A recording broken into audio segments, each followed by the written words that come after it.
Yeah, of course.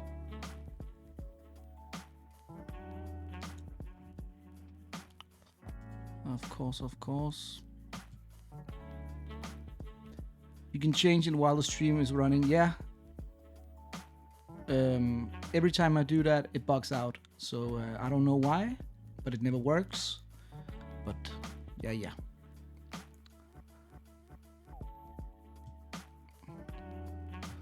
But there's time now, so let's see.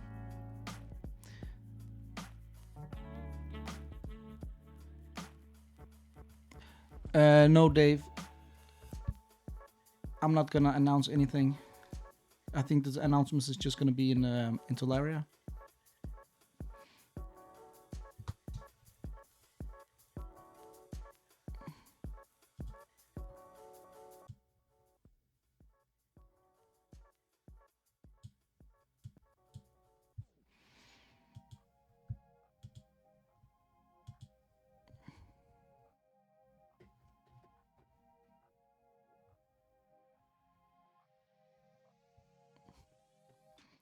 People are asking if there's draws in this format. Yeah, there is draws.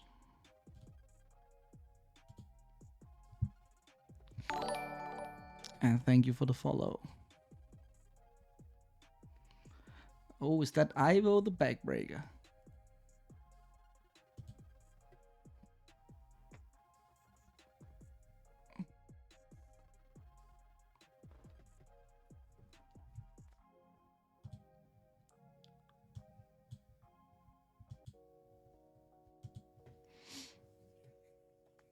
Okay, guys.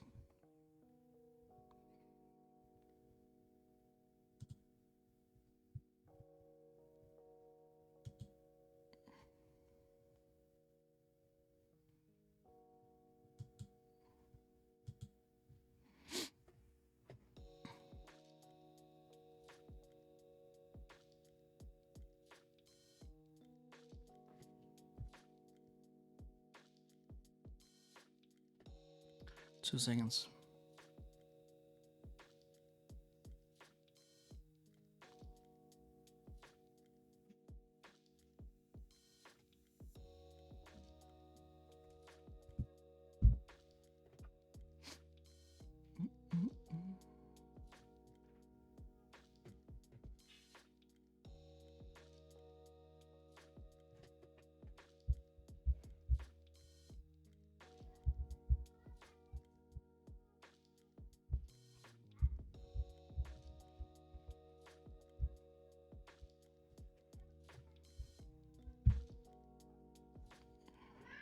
Yeah, I could stream the whereby room, actually, the main thing.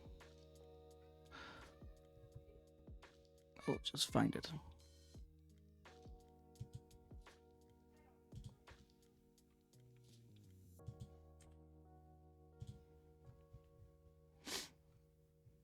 Let's see.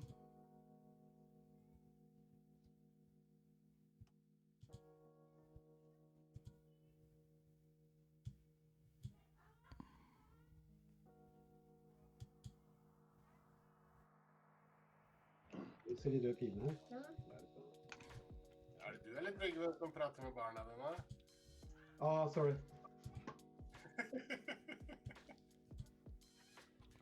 Where the fuck is...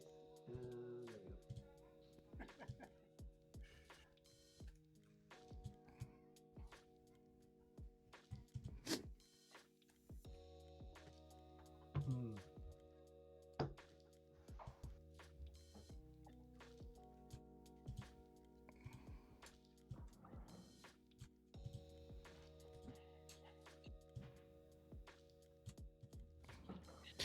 There we go.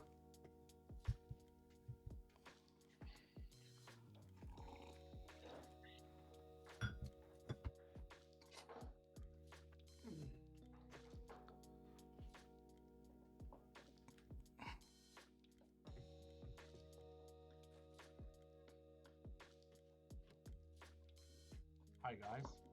Hi there. Hello. Hey. Boys. Hi guys.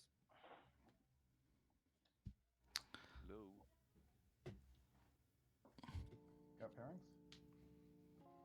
The pairings should be up. I'm starting the round, so you can all go to Tolaria and Okay, let's see. check out who's your opponent. Louis is telling us the pairings is up, so let's go and check it out. About you. And it is indeed up. Thanks for the follow. Or subscription. Yeah, Nikolai, thank you. There we go. Okay, round 1. What should we stream? What should we stream? Like 2 seconds. Let me find something.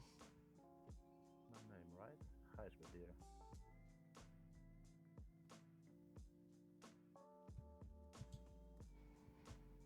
Louis, can you confirm? Yes, I'll have a look at it, Gijsbert.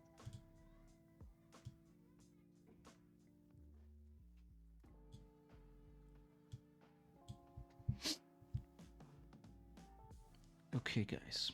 Let's have the first match. Just have to toggle Gijsbert, around are my you there? settings here. Oh yeah, it's on top. No, Yeah, it's against Cedric, but that's one of the 3 that didn't check in somehow. So I would suggest you just wait 5 more minutes for him, and I'll try to message him on Facebook, okay? Okay, yeah. There we go. Get back to you. We're ready for the first one. And of course I'm gonna turn off the music when the game starts.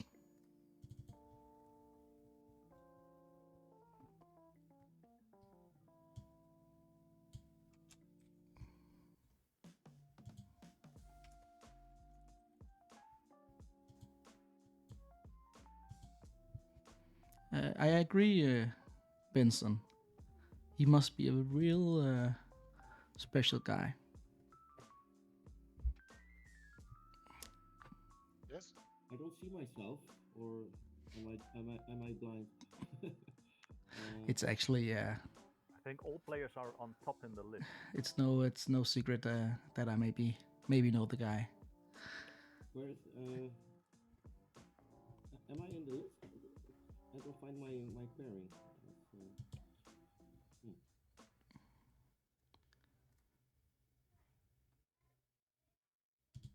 Oh, what? I don't know. Here I got it. Okay, thanks. Okay, I'll go.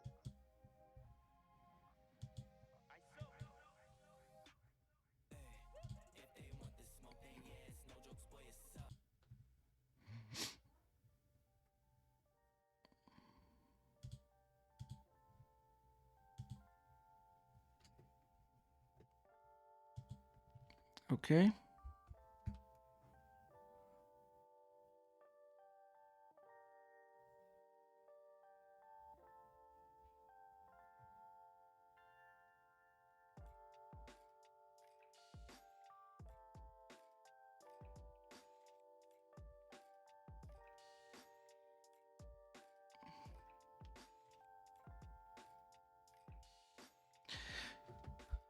Okay, so just waiting for two guys.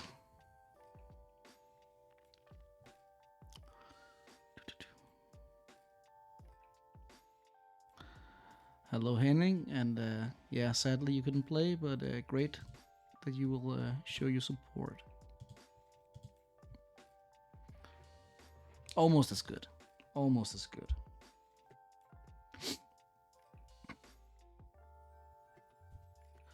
Let's see if I need to update this.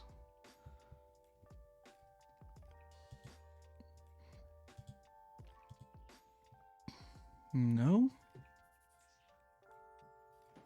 There we go. That was the first guy. Mr. Juice.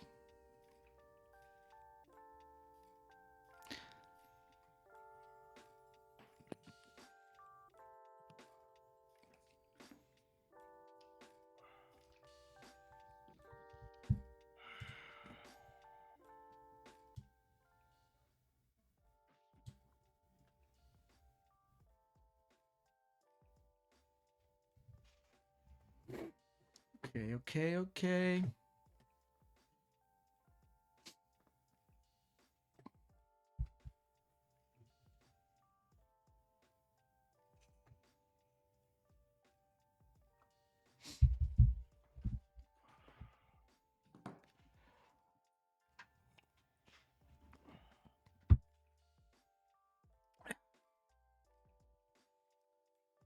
So we just need the last guy.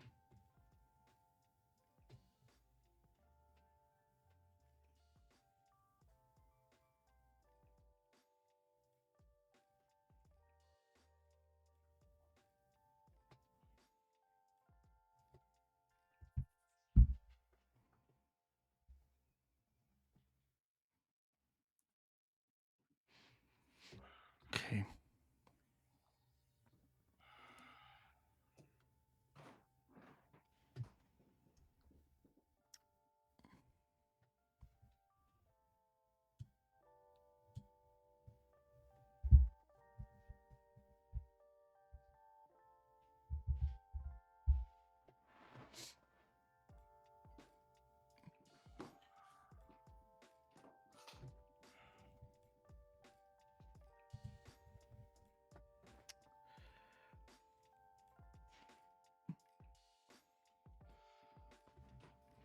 I hope he'll be here soon. I don't know if he's got any like technical issues, cause otherwise I probably have to jump to another match. I guess I'll just give him like 5 minutes.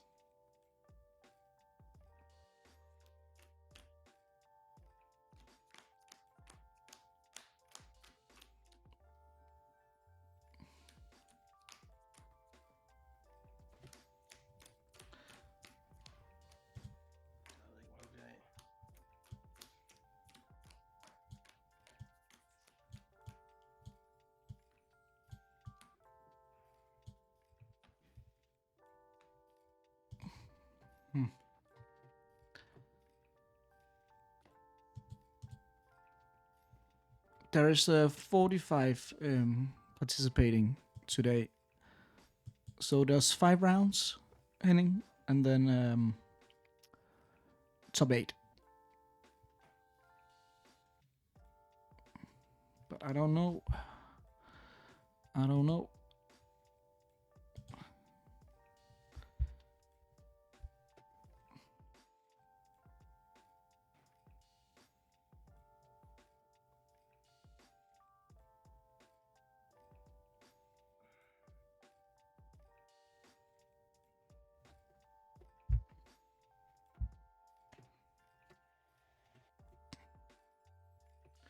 So great first pick of a match, I guess, because there's time on it and everything right now. God damn it.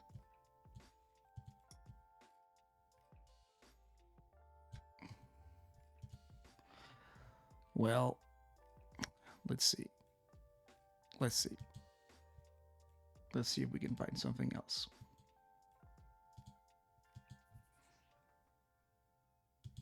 I guess we'll find something else.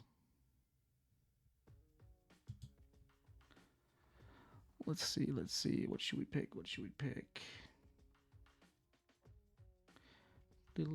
Just...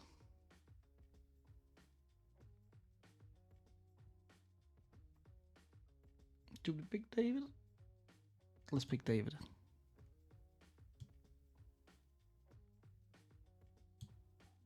No. Hello. Hi. Yeah, I was just uploading the deck here. Yeah, it's all messed up on the floor now. What did you? Sorry, I did not understand. Yeah, I just did everything. Well, we got 2 players now. One with a black screen. Let's see if that fixes. Otherwise, we'll jump to another game. I was trying to do that, but did not work. Something I don't know. I'm just trying to get things in place here. A little bit stressful the first round, I guess. Getting things started. Should we No, I jump? do Should not we see jump? anything on your camera. Yeah.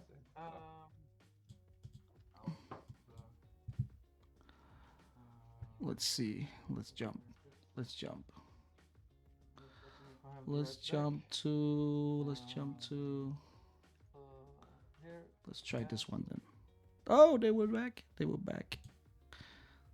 Okay, if they fixed it. Let's go back. Let's go back.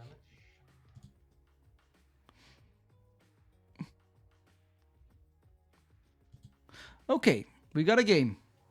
From the beginning. Let's go, guys.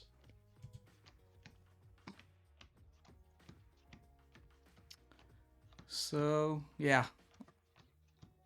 I'm sorry about it. Stuff happens. It's a live event.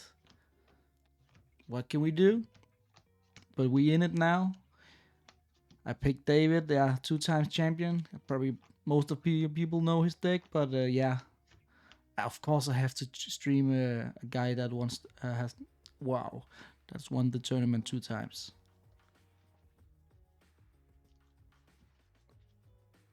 So yeah, and I will turn off the music.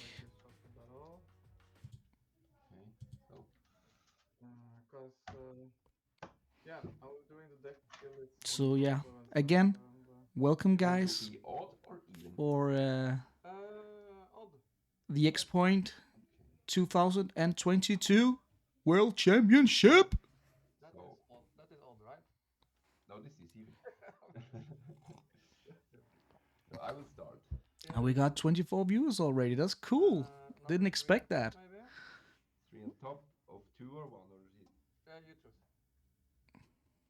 3 on top. Just 3 on top. So let's see. Let's see. Okay. Yeah. 1, 2, 3 piles. Right, middle on top is fine. Okay. Christian Reinhard versus David Lilleøren. Okay. Yeah. I will. And I have a couple of days ago I streamed David's deck with some land tax action. That was such a cool deck. I'm usually playing Swedish, so I wasn't expecting what he was doing. So I was blown away. It was such a cool way to win the game, in my opinion.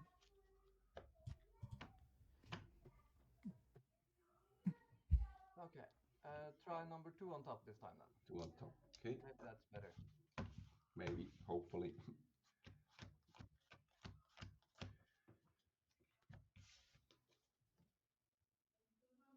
Okay, I will put down this. And I will play Underground Sea and pass. Underground Sea. Savannah. Bird. Your turn. No. Drop. Play Islands and pass. Okay, we got an. Okay, let's see. Draw. That's a good draw. Do we got the counter back up? That's the first thing I'm thinking when I see two blue cards. Mox. Okay, Moxon. Okay, that's Turn up. Ørjansen. Turn 2. Yep. And the counter spell. We got the counter back up. Draw for turn. Play Misha's Factory and pass. Yeah, I know the feeling, Cruton man, but it's nice to have you here. Angel. Sarah Angel. Oh, Sarah Angel. And another counter spell. Wow. Another counter spell. Play Volcanic Island. Whoa. That's some big plays from Christian right here. Yep. Otherwise... Play an Icy Manipulator and pass. Oh, we got the Icy Manipulator. Draw. That's like a pet card of mine. Versus.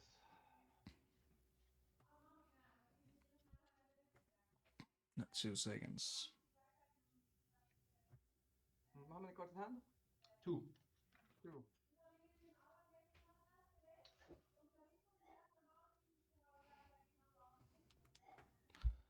Okay. Yeah. Sarah Angel. Sarah Angel again, why not? And that's the foreign black bordered misprint Sarah Angel. That's such a cool Sarah Angel. I wish I had a playset of that. And then we need our disc And a disc, okay. and pass to you. That disc is... Okay. Well, it will take he will lose his Icy, but he will take a Sarah Angel, a Mox, and a Bird. So he will be left behind with 3 mana. I guess that's an okay disc right now. Disenchant your disc. I guess that's a pretty good disenchant too. Deep Shadow. Oh, That's Deep my turn, Shadow. and your Elf turn. of the Deep Shadow. Okay. So for turn. Play in order. Okay, order. Cool. What are we tapping? Animate my factory and Yeah. attack. Okay. 18. Your turn. 2 damage. Okay. David goes to 18.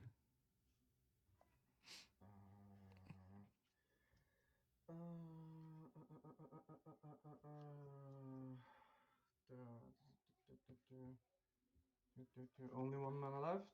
Yeah.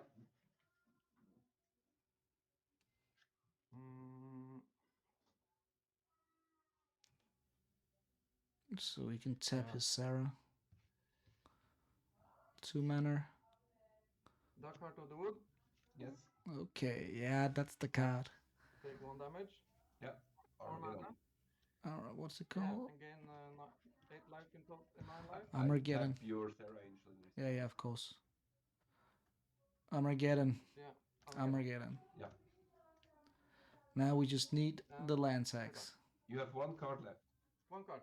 26 left. Turn. And look, he just Armageddons and then he sacks the lands. It's Yeah, 24. whoa. Your turn. Oh well. He tapped the mana, Draw. sacks the lands, play Armageddon. Tap my Sarah. Yeah. Attack Taps it. with, Okay. Yeah. Delph. Yeah. Wait. You're down. Okay. Your turn. So for turn. Attack for 2. Yeah. Take 2. Your turn. If David picks up that land tax, it Tap would your be Sarah. so strong. Yeah. Another elf. Another elf, Hit you for 1. 1 damage.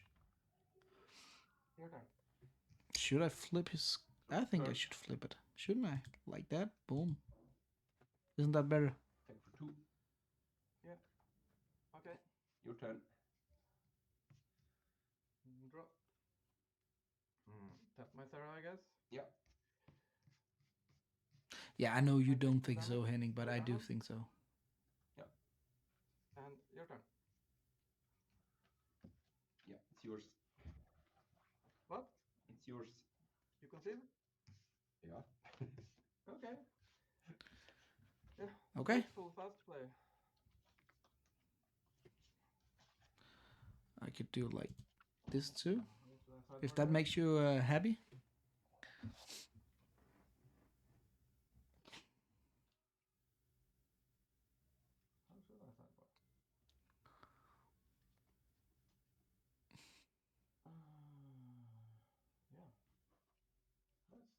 So David just picked it up. Christian conceded.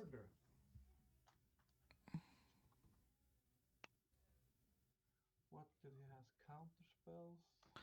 Now he's playing on the wall. I don't know why you're saying he's playing on the wall. They're like facing each other. But yeah, that's the way I like it. That's the way we're gonna do it.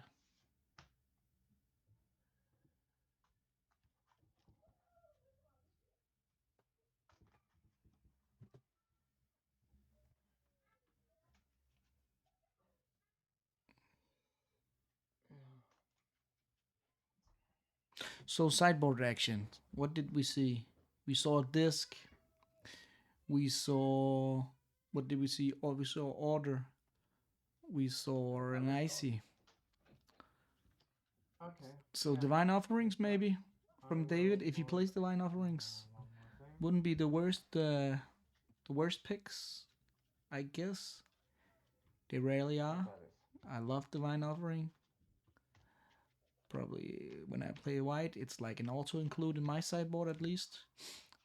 I actually almost always run one main Wait, we two, got plenty of time now, 45 minutes. cause Sorry.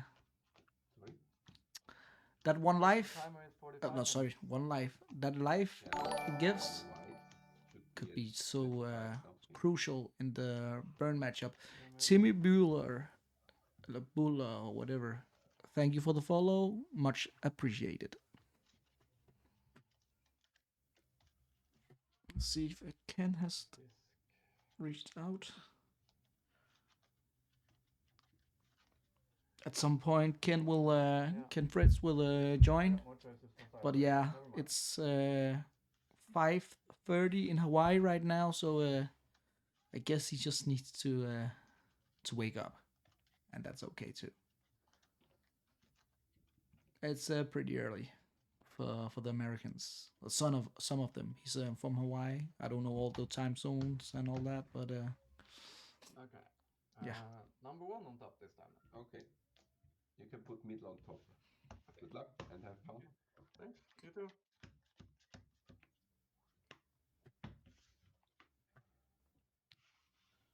let's see.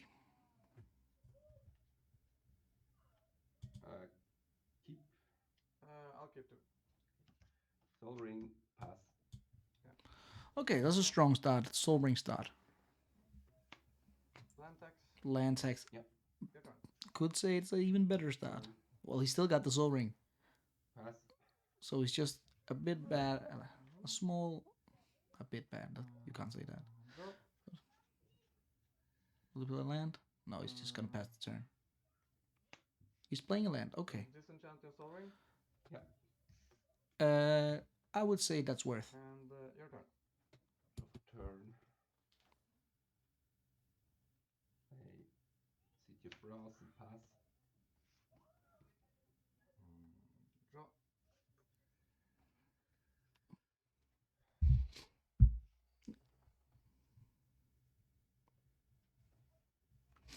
Okay. Shadow. Elves of the Deep Shadow. Land tax Where number am 2. I? 2 seconds, sorry. I'm your just getting Louis into this. Turn. Pass. Draw.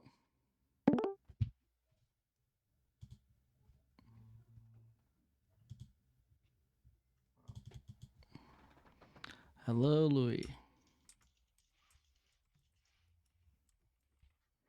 Hey, Lars. Hey. How many cards So left? yeah, 7. the first game I was about to Oh, yeah, stream, no. I'll just attack. Yeah. he didn't show up, so I just jumped to David. End of turn, both your elf. Yeah, cool. Okay. But I think Good choice. We've seen David in action for a couple of times. yeah, indeed. It was like a panic decision. What do I do? I just had to find something I can talk about. But yeah, How many cards? Yeah, are well, there are. We only had 3 no-shows, so but I think the guy showed up. Factory pass. Okay. At least I've got Juice back to wrote me that you can stream now. But I was like, I'm in the game now, so maybe another time. I can tax. yeah, but 10 remaining cards. I repaired him against some manually. Oh, made a you new repaired. pairing, so, Okay, you I set repaired. him up against someone else. Okay, cool. Yeah. But yeah, the first game. So that's three drops, so I was able to manage to repair 2. Okay, and then one buy.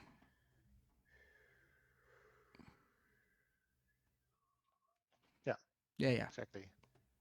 But David, he won the first one. I'm just Uh, trying to. I'm just He trying played to an find Armageddon and something then had the woods down and with a Okay. Sarah Angel on the board too, and just starting to play elves Yeah, great. and the bird. So Christian What's, just conceded. Yeah. Yeah, sorry. What are we saying? Okay.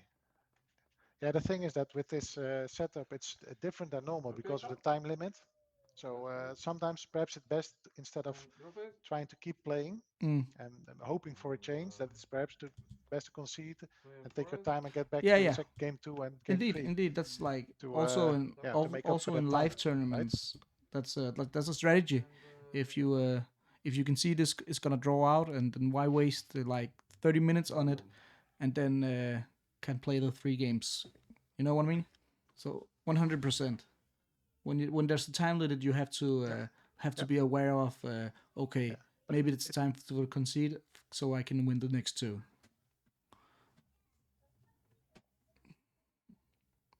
Yeah. So I always, for normal tournaments, I kind of like the time limit, to be honest, because it adds more pressure to the game. Yeah. So you have to think different, and I like that instead of having Factory. hours, Anyway, the time of being able to make decisions and stuff. And Okay. Your turn. Yeah. And Indeed, I think it's necessary. Wait, let me it's think. also, how do you say it? It's also it's a mind game, more of a mind game feature that's added to the game, and also makes scheduling your games a lot easier. So I used to play a lot of leagues, and if I know, for example, that they would last just like an hour, I could just Yeah. plan more of them one after each other. So Yeah. And also, Christian, there's also Heining said in the chat. We saw the two first cards we saw from Christian was two counter spells. You know what? Can So I it's just, probably like a put controls down the deck. factory? Yeah. Sword on the workshop. yeah, And also gain 3 yeah, life. that looks like a control deck as well. And to be honest, I hope these do well, because you don't see control doing that well in X points Okay. And then my attacks. so far. So So. And maybe it's hard. The what's it sometimes I called? might be a little distracted because players are sending me messages. No about, worries, no things. worries. And if you need to jump out, sorry for that. you just jump out. Louis, it's no worries. You have I think you will get spammed a lot with technical stuff and thing that doesn't work and thing that works and all that. Yeah, well, everybody's playing now, so most of them are quiet. You'll just sit back and enjoy yourself while you can. Let me just. Yeah. But yeah, we got well, like it's nice to see a lot of familiar faces in the tournament. It's like somehow it feels like I know everybody. yeah, indeed. I know what you mean. Like the Danish tournament, that's also a small community. Everybody knows everybody. But yeah, of course you know a lot of people because you're the organizer. And I will play a winter orb. And it's been what? How long has this format been? Like a year? Okay. Okay, winter orb counterspell. Yeah, it started like a year ago now. It's so we're starting tournament number 14, like March 15, so in a couple of days. Okay. So it's a monthly, so it's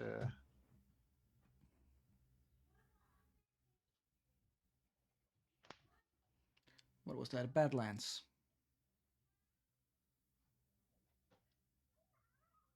So the land tax is back on.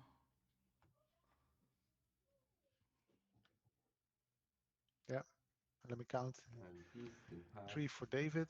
Oh, he's playing the disc. 4 for Okay. Christian. Attacks. Yeah. Okay, that makes sense. Well, Disc. he need the Sweet. disc. He needs the mana for the disc, because he needs to get rid of that land tax. The two land tax. Oh, oh god. And David leads Disenchant now. Oh god, it triggers 2 times, right? So you can find 6 cards.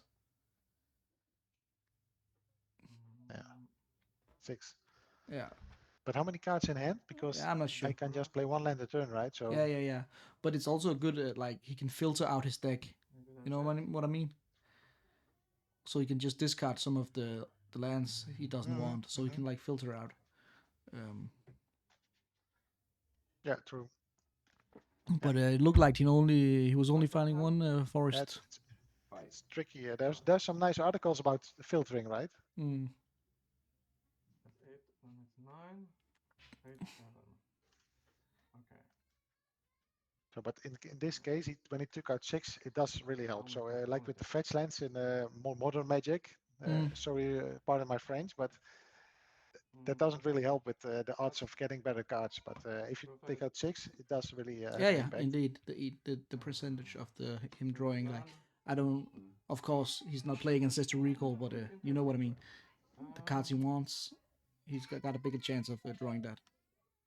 Yeah. So what is Henning asking in the chat? What points do you think Reinhard probably Doesn't seem has? like he has a disenchant, right? No, it doesn't. That's maybe why he only fetched 1 forest, because he know he's gonna lose it. Yeah. I will gain my 9 life and play Armageddon. Armageddon and 9 life. Yeah. It's so sick. They made almost the same play. And It's so stupid. Easy to land, so yeah. It's so strong. Land. I hope Christian doesn't have a land, so that way he can. Oh, nice. Yeah. That was so sick. And we're back to square Disc. one. Back Yeah. to square one. And boy. David have two land I tags wonder how going many now. cards the players have. Featherstone, your turn. Okay, that's strong. Okay. Got 3 mana now. First, your turn. It's a nice game. It is a nice game. Island Walk Walk. Oh, Your the turn, island. Your turn. Nice castle too. Okay, Christian is starting to get some control Yeah, now. this is epic indeed. Oh, dust to dust. Wow.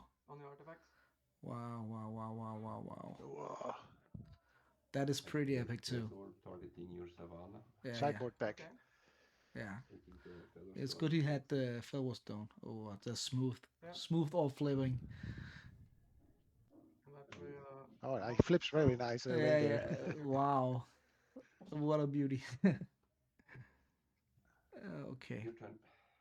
So that card whack. Arent of Wak Wak is I think it's the first time I've seen that card in X Point being Let's played. see. I can't even do that. Badlands, What the your hell? turn. It's Island of Wak Wak. Yeah, but sometimes I'm just lazy. Sometimes you can just write stuff and they will find it for me. doesn't matter. I will play Ørjansen. But then it doesn't work. No, it doesn't.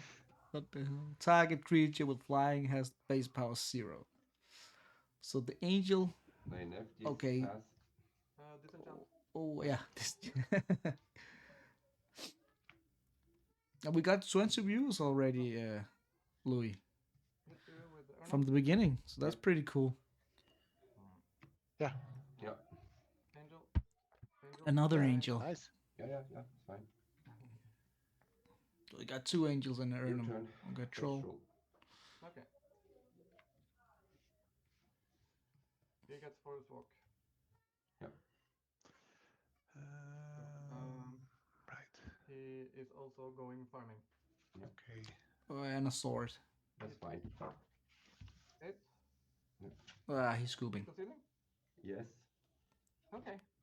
Okay, thanks for the match. Okay. Yeah. He's We have scooping. a report. Yeah, He's scooping. I had a whole tweet, that's the last card. Well, cool. So, Yeah. But let's just jump ahead to another match. Sorry. Yeah, I know it's just a stressful round. I'll just jump to Yeah. another match, Louis. Sorry, I missed it. What is this He done? he scooped. Played so fast. Yeah. No. But yeah, then I can jump back to the one you what's it called? Yeah. Yeah, Guys, but good call. After damage, I'll maze. and we're back. Sure. There we go. Let me see. Oh, that's another one. It's Thomas and Malte. Oh, I stormed the Is, tiger. Okay, Yeah. we took Thomas Stern and Lukas Baum. And it looks like it's the first match, or And I'll they pass. haven't updated the first one. I don't know.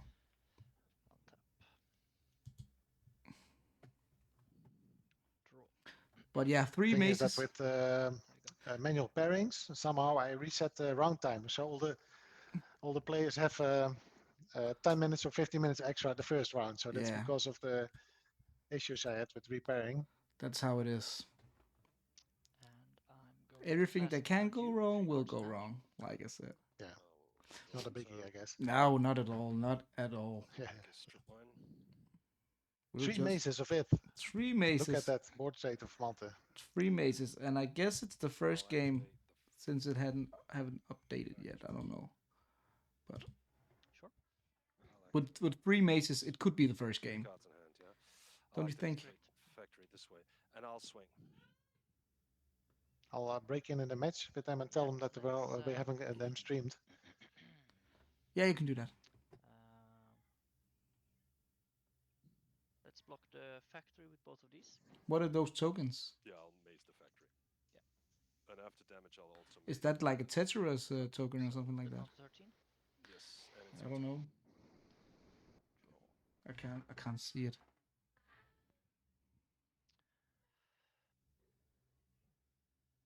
Play a mountain. And I will play. Guys, can you hear me? Yeah. Malta, Thomas? Yeah, yeah. We're streaming your match now, so I just want to let you know. So no swearing, please. All right, guys. Good luck. Yep. So let's. This is a no kid stream. It's okay. 6 mana for. Okay, 6 mana for a Triskelion. Okay. Yeah, well, you never know. Yeah. 3 tokens and. Okay, so you got like. I guess it's I just can't see. Yeah, there was a Tetris, of course it is. A pretty cool tokens, yeah.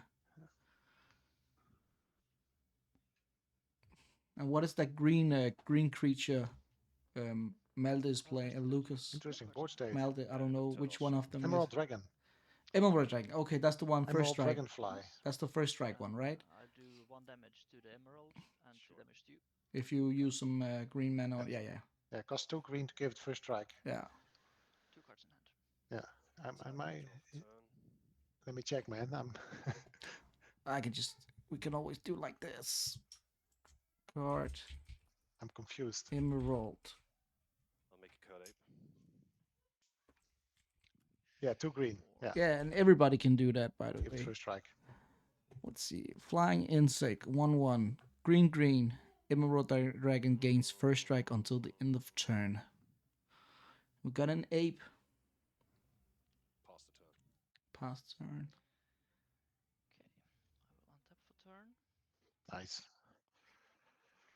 Man, with those Maze of Its, you can do a lot of tricks, especially since he has 3 of them. Yeah. Indeed. Chain You lightning can with just Bird Ape. attack and just get him back, and even have them ready for defense. And it's And now he's just Yeah. removing the creature, of course, so he doesn't have any threats. So he can really get Oh yeah. what's it called? That's correct. The board state with the mazes, so he can put back the creatures. Yeah, it's good. After you, 2 cards in hand. Draw for turn. But he's not attacking with the. I don't. Oh, he's got the maze, of course. That's why he's not attacking. Wow.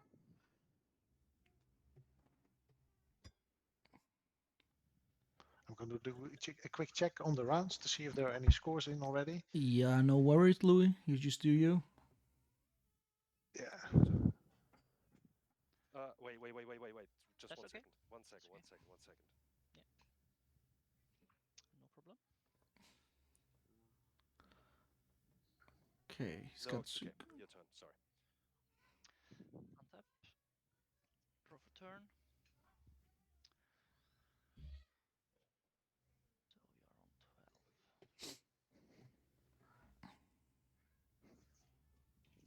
we are on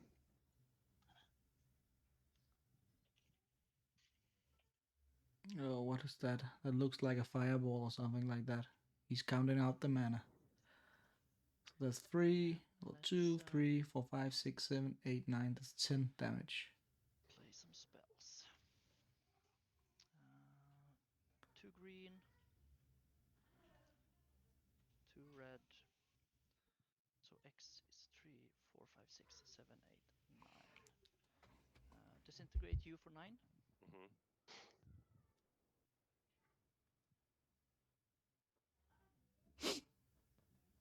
I'm sorry, let's see if I. Sorry, disintegrate you for 8. Okay, so Okay. Yeah. He's not waiting for the lethal. I want He's to just going put on a hair with all in. green to play regrowth on the disintegrate. Oh, okay. Makes sense. Regrowth. So Takes it back. yeah, just And yeah, there's no way to stop it, right? seal the deal, right? It's a sorcery. There's no way to stop it. For I don't think so. Draw for turn. I don't know if it's Malte or Lukas or what is he called?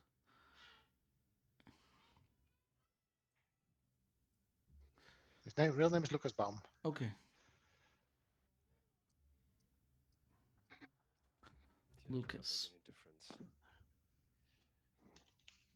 I guess Thomas would take the first one. Or maybe the first one. I I don't know. got it. Okay, You got it. you got it. Game Yep. 3? Yep, game 3. Okay, so they both it's Nice game game. 3, the 1-1. For sure, that was good. It was Okay, just, perfect. It was just so annoying. I just couldn't draw anything to get through those Tetravites. They were annoying as hell. Yeah, but I had an explosive start, but I couldn't really get anywhere. Yeah, it was nice for sure.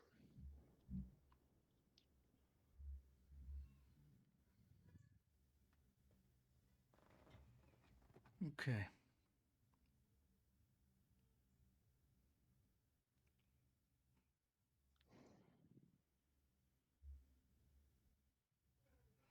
Shatterstone. Yeah, that's a card. That's a card. Or just the regular shatters.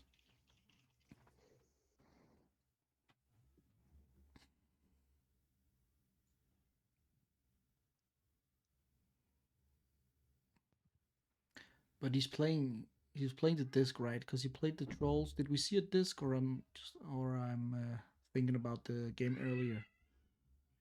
Did we see a disc?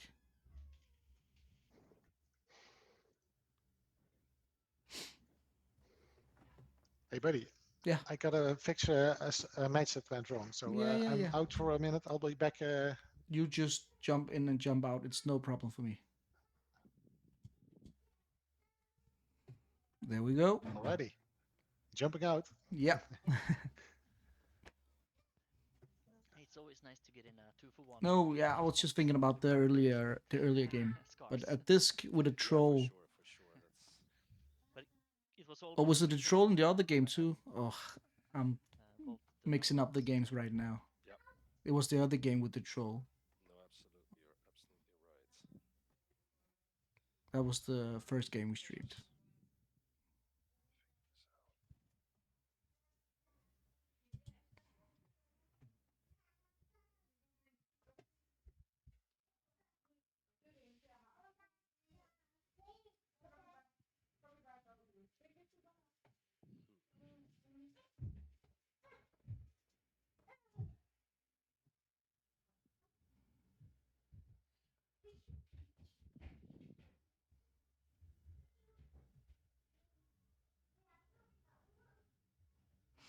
Two seconds.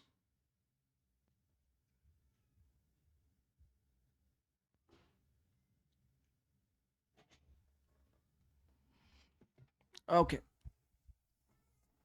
It's hard to talk about sideboard when like jumping into a match, but it's.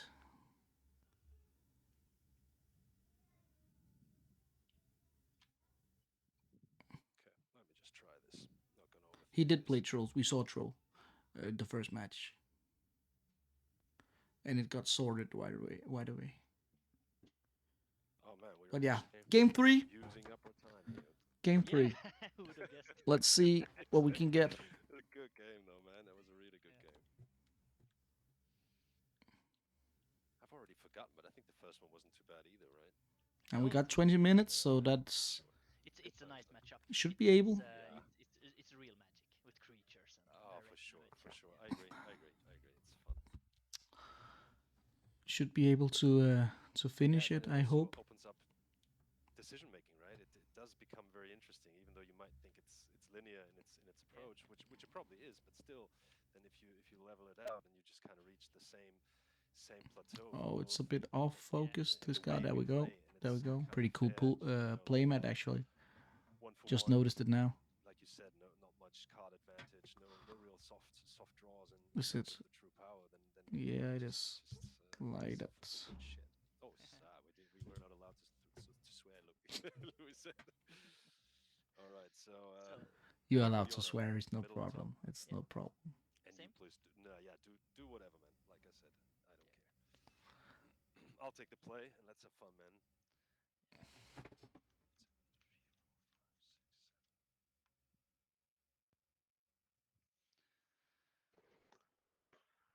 Yep, I'm back, Lars. Okay, Yeah. perfect. I'll just jump scenes. There we go. It's a pretty sick playmat Lukas got. Bayou sprites 5 cards.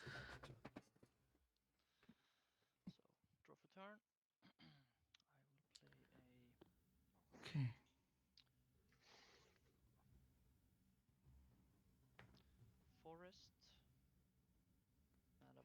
Man of all. Okay. Not the baddest start. 6 cards in hand. Draw for turn. Script sprites. Maybe forest as well. Swing with my sprites. Yeah. I'm gonna go down to 19. Go to 19. No tricks. I'll make another sprite. Spinnock Duray. Thanks for the follow. Okay, Lucas is just starting to throw up on the table right now with small creatures. Just for the hell of it. And RoboHack, thank you for the follow. Much appreciated. And play a Okay, that's a lot of mana. That's a lot of mana. Oh, here was it Hurricane? Yeah, it was. On my part. 17 on my part. Cards in your hand? 4 in hand. Okay. Ah, damn! I turned off my sound. Sorry. No problem. Turn. No problem. I was just, you looked focused on something, so. A tiger. All right. And I'll make mana barbs. Yeah. Mana Barb. I Yeah, it's just almost said, the end of the round, so what So I'm whenever trying any to land do is is tapped, that means for mana, not so mace wouldn't count. It fix does 1 one damage to the land's control. match. Great, thank you. And it's your turn. So untap, Mana Barb. draw for turn. That's a cool card with the mana burn, right? That's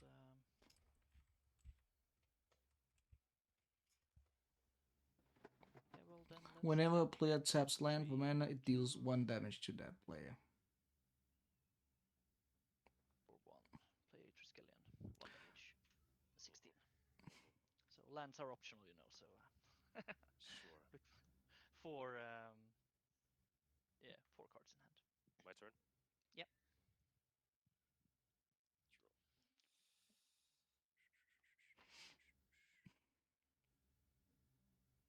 I'll make another elf. Yeah, okay. Okay, let me with one more bearing to fix. I'll take 2 myself and I'll make a That's a dragon? 16 as well. I'll go out again. It's not. That's This is not no fun for you, worries, man. Louis. It's no I problem. will use It's the like, counters it's 1 to do click, 1 so damage each to you your just Yep. jump in, jump back, whatever.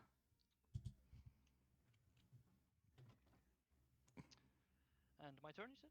Yep. Yes. So is he untapping the Sorry, I will. I will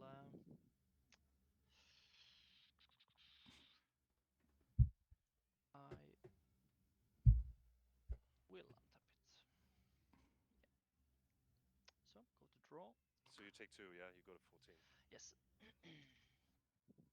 Sorry, I didn't mean to snap No, it that's up. okay. It's just okay. crucial. It's, Very crucial. I it- understand. it- 2 it damage. needs to happen.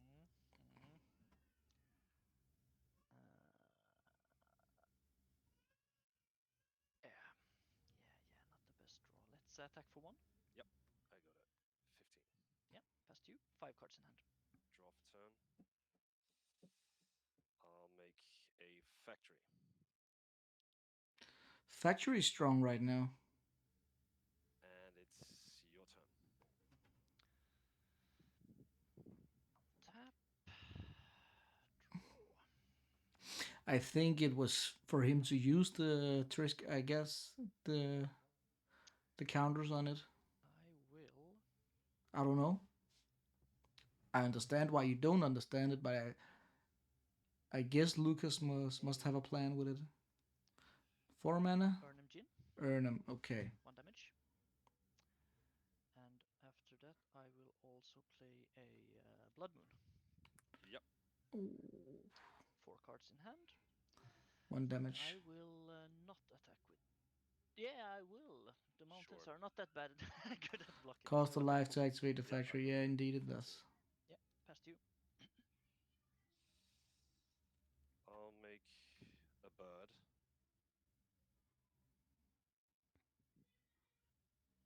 And I'll pass the turn. So I will untap. I will keep that tapped. Go down to 12. I will draw for turn.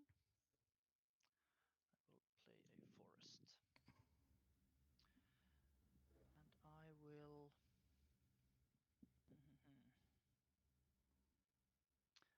I will attack both of Yeah, these? yeah, of course. Yeah, I'll chump the Ørnum. Sure. And take one. So 1 damage. Yeah, sure. I'll go to 13. Let's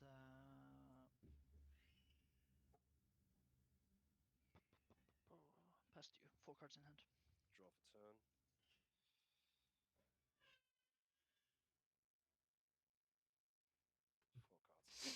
So how does Lukas get out of this?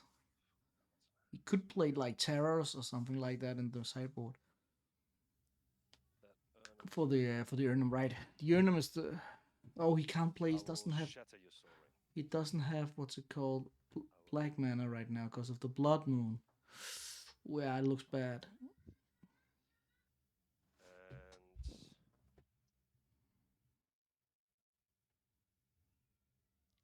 turn. Wait, I'll tap differently. Yeah, sorry, I'll tap this way. Sure. And I'll keep it this way. So untap. Yep. Not untapped. Go down to 11. I will draw for turn.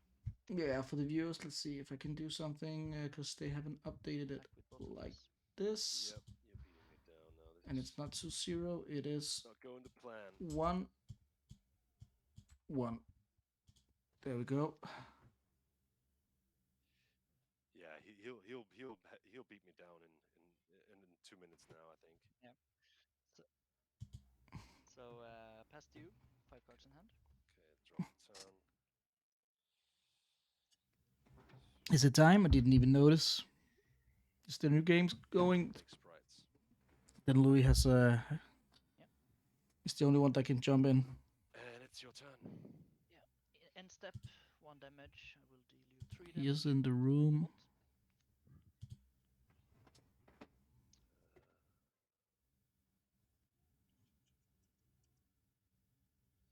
Yeah, let me think for a second.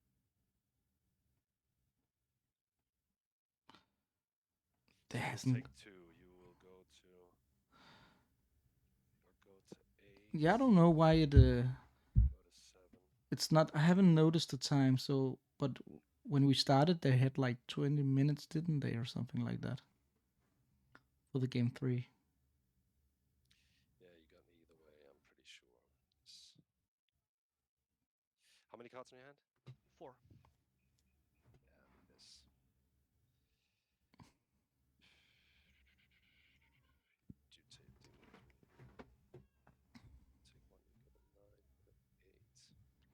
Yeah, I know it's 14:57 now, but we started like 15 minutes later also. Well, I'll take the 3 for now. Well, some of the people started later because there were 3 people not showing up.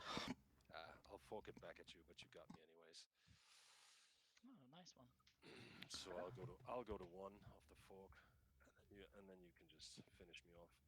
Well, Thomas took it. So let's untap. Draw for turn. 6. But yeah, it was the first game now, so Yeah, let's attack with both. let's hope they're in the next stage. I knew that's otherwise I wouldn't have done that, but I knew you had it. I mean, It would be a bit smoother, maybe. But we'll see. But there was the pixies, but until you had the Ørnum, it was too risky to. Let's see. Let me just do like this, and we can see how many games there's left. Let's make it a bit bigger. Without compromising this. There we go. So almost everybody is finished. This game we just finished. Thomas 1-2-1. So Jacob is still playing Øyvind, something like that. Richard is playing Trygve. I think I'll stop myself pronouncing all those names, cause. But let's see here if we can jump into Jacob just to see.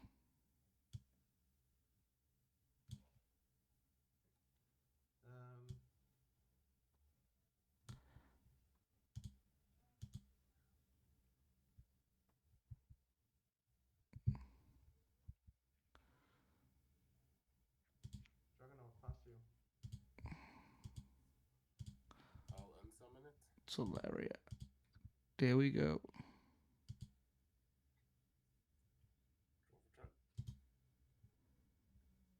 Glen Island, your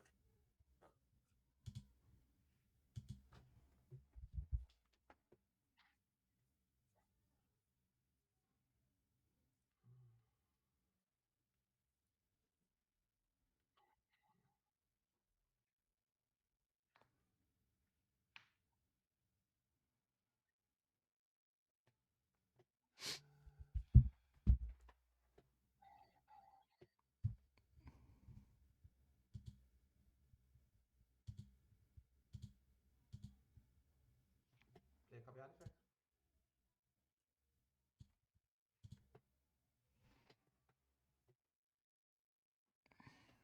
How many cards in hand?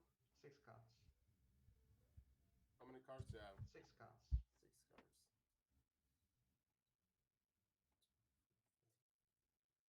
Sure. I'll take your Mox. Your go. Thank you for the follow. And good luck in the tournament.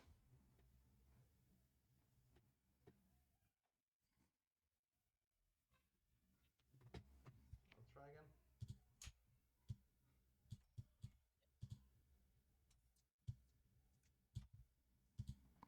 Did you win your first game? Okay, that's 3 more minutes. I'll pull this in for 2.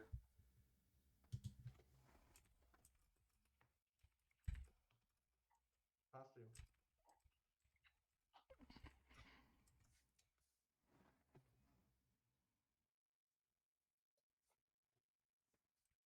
Oh, you're just oh, I can see you announced it on the announcement. No worries, no worries.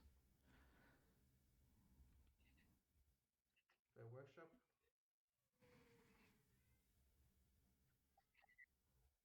Okay, unlocking matchup. Well, that's just how Magic is. But it looks like there's gonna be a draw then, because 3 minutes. The pearl is coming to get you. Yeah, yeah. Results? Okay, pass to you.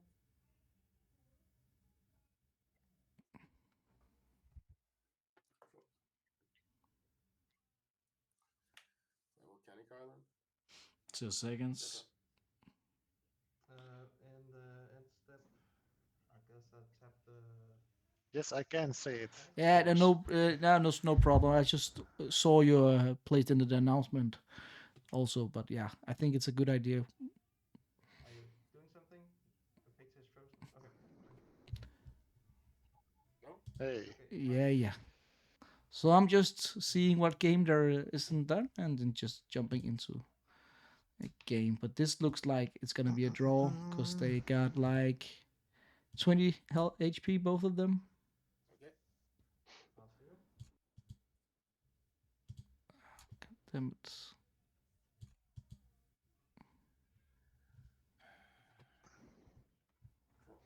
Hey guys, how are you doing? Hey, we have a bit of sound issues, so Yeah. everything is taking a bit longer because of that. Yeah. So what's the score right now? It's 1-1. Okay. 1-1. So you think you'll manage to finish up in 1 minute? So if you set something, I didn't hear it. No, we can't finish in 1 minute. But we actually, the issue is we thought we had 20 minutes, and then we got an announcement. We have 10 minutes.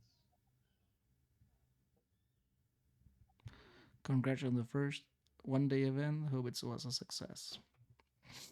Thank you. Your turn. Did you do anything? What? I can't hear him, so I don't know. Okay, no, it's fine. Did you do anything? What did he say? I don't know, but it's fine. In your end step, I'll tap down the volcanic. Yeah. I'll tap down the volcanic in your end step. Step. Go to my turn. Okay. I would like to swing. I will Yeah, I think there's 5 turns, but it's. I didn't think they understood the message. Apparently, they have some sound problems. So I hope Louis will. He will probably get in like 2 minutes. And I would like to play another juggernaut. Okay. The resource. Yep. Okay. Yep. So I'm not sure what to do. I can't really do anything because I can't jump in like Louis. Because it's somehow when I get like the power he does, it bugs out my sound and all that. Counterspell. Okay.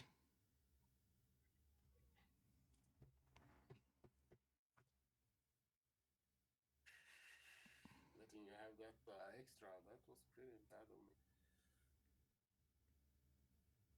It's countered. Okay. And go ahead. Sure. And there it is. Play Mock Sapphire. Mock Sapphire. Did you say go? I said go. Okay. In the end step, I would like to tap down. I said go. In the end step, I'll tap down the volcanic island. Okay. Cool. Louis back. Yep. So. I would like to swing with these two.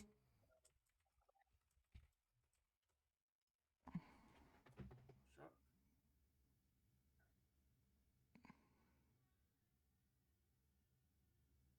Okay. I'm a fan. And I'll play planes.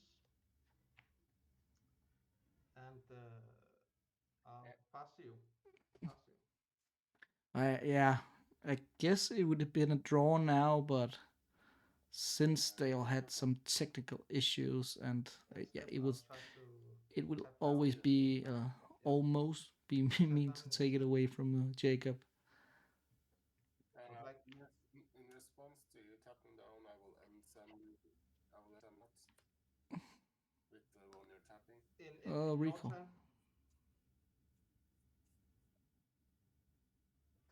You tap down the volcanic. I will use the volcanic to unsummon your jug.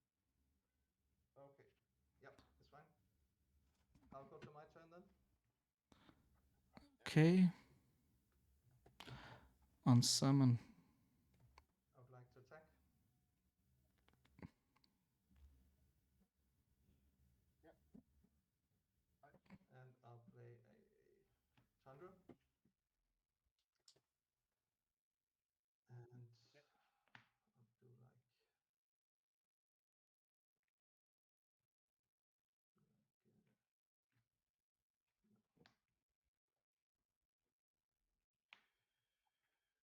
This. Then I would like to play another juggernaut. Another juggernaut. Yeah, I will power sync for 6. What's that? Is that power sync? You have 6 mana, so you pay. Yeah, I'll pay. And you have 5 life, right? Yeah. Okay. And pass to you. I'll take my.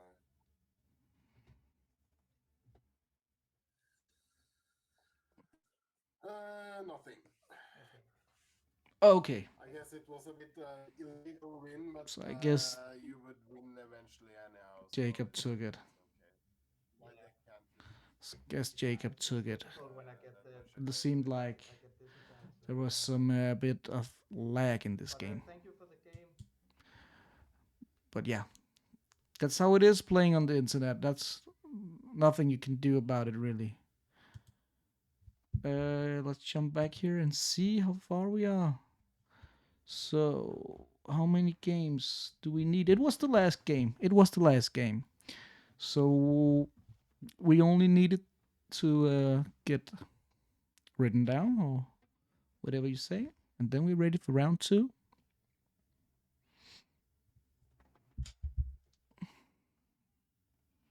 And then we'll see who we're gonna stream. Let's see. No, none of that.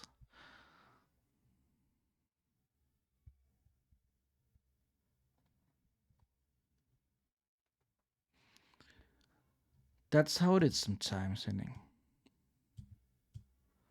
We can all lose our connection.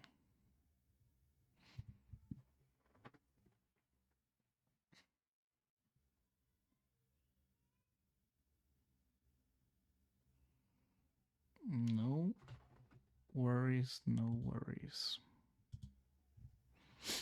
But yeah. Some background music in the little break thingy. And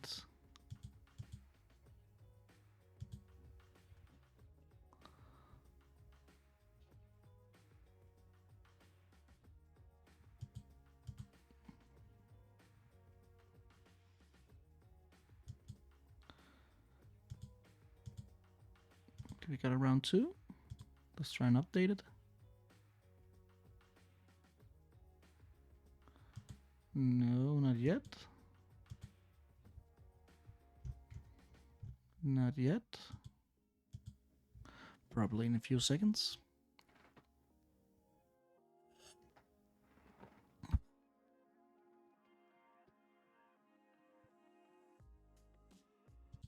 Let's see. We got a round 2, and David Fisher got it by. So let's try Juice this time. Since his opponent did show up, I think. But let's try this time.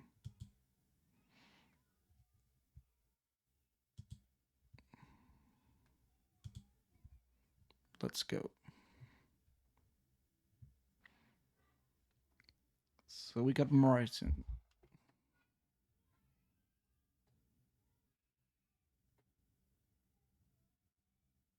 Hello?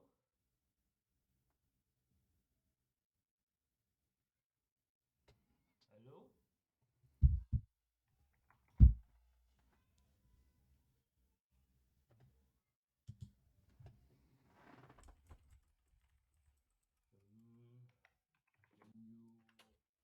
Hi. Hey, Martin. Hi. You're Mourad? Your name? Call me Juice. Okay. Juice. Okay. Hi. Yeah. Hi, Hi. Martin. You are my my second game on Tolaria. Yeah, I tried it before. It was NoobCon, NoobCom Yeah. when they did it, and at that time it before. Oh, sorry. So now it's much better. Okay. Martin, where you from? Germany. I'm from Hanover. Hanover. Hanover. Yeah. I'm from Copenhagen, Denmark. So we are neighbors. Yes, nearly. Cool. That's nice. Okay, let's go to it. I think Kenan is streaming us. If you're not just as you know. Okay. Only if you want to. No because problem. then we're going. He's streaming the whole. Good stuff. Well, he picked us to stream. So, but it's up to you if you want to, of course.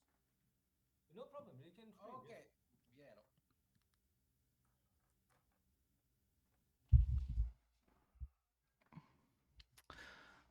When did this start with time? Okay, I just had some information I had to send. There's like a lot of technical stuff. So when I look down, I'm just sending messages to people. So Yes, I hear you. I hope you can bear up with me, and I hope it's not too annoying. I think it was 15 minutes. I was getting 15 minutes behind. But yeah. Okay. Because I didn't have the opponent in the beginning, and then I got a new opponent. So Let's just flip his screen like that. So they will face off. That's my first match with time settings, so I'm a little bit afraid. okay. Let's play fast. Well, let's see. Just gonna have fun. That's it. Yes, I try. Okay. Did you take the middle on top or which You one? just do whatever you want. Okay, the middle on top. Yeah.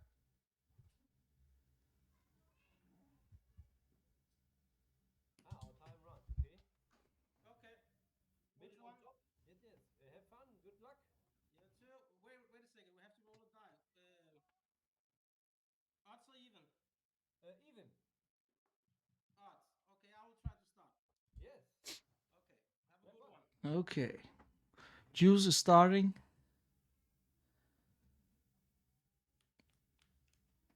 Okay, I'll keep it. Oh, didn't he say he started? Or is it Martin? I think he said. Then I will start. Well, we'll see now.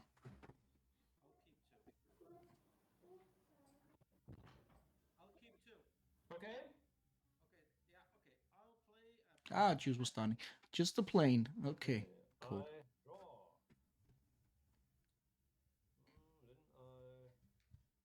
Then I restart factory and go. I think we can do something about this. We're missing a bit of his screen, aren't we? No, we're not missing a bit of his screen, actually.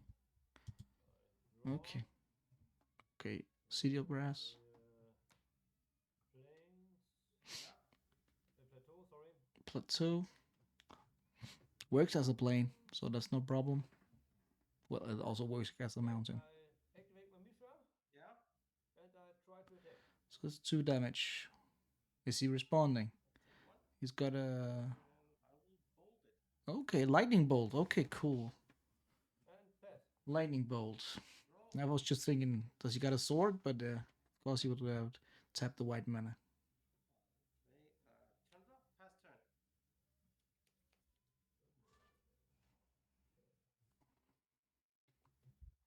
Tundra. Planes. Yeah.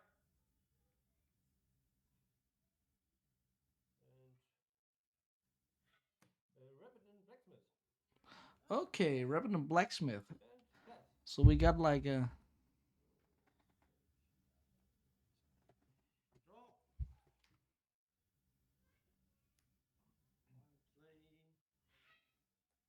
I'll play Mox Pearl. Ah.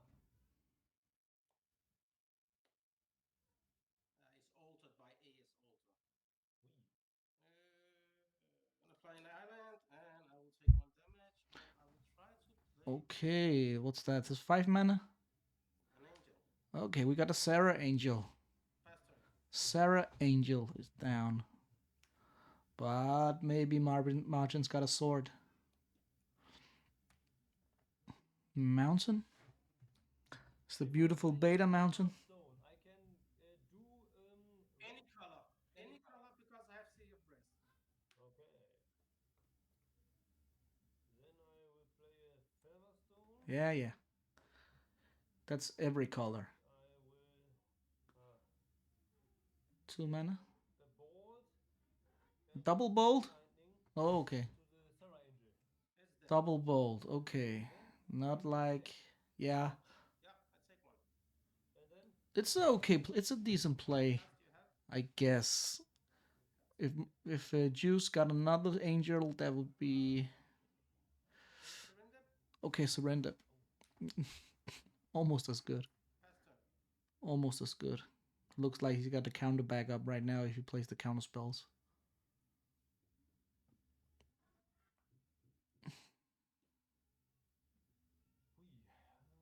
Okay, the surrender. He just used 2... Well, he's probably playing 8 lightning. 4 mana? Knights of Thorn. Okay, cool. Knight of Fawn. Knight of... I just have to... Can't remember every card. Fawn. But that's why I got my little butt. Protection from red. And yeah, that's the band. That was what I was thinking about. Is it the one with the banding? But yeah, it is.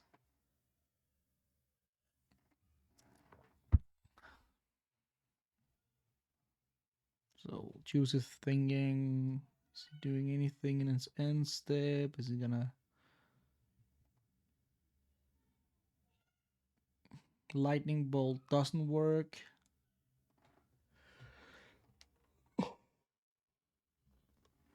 We only seen a lightning bolt and an angel right now. So what can he play? He could probably play a sword if he got it. He could counter it, but I don't see the... Why would he counter? Already tired? I don't know. Not really. I'm enjoying myself. But you know, when you got small kids, you're up at 5. So, but no, I'm here. I'm gonna stay. And I got the beers in the fridge. So everything is going my way, I guess. If my kids will just behave, please. Please, God, let my kids behave. Yeah, me too, Louis. But believe me, when it starts, I'm starting.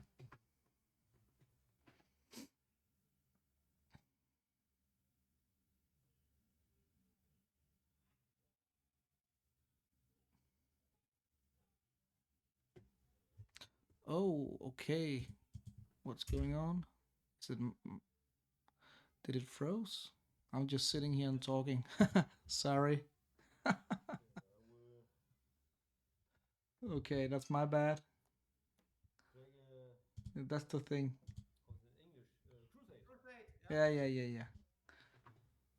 I just thought that what's it called? Juice was thinking for ages.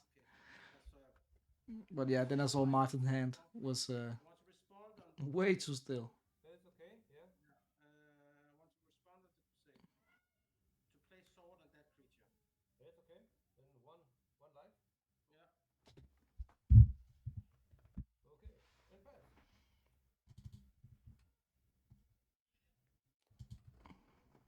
pass. I'll hit the 3. Yeah. Pass turn.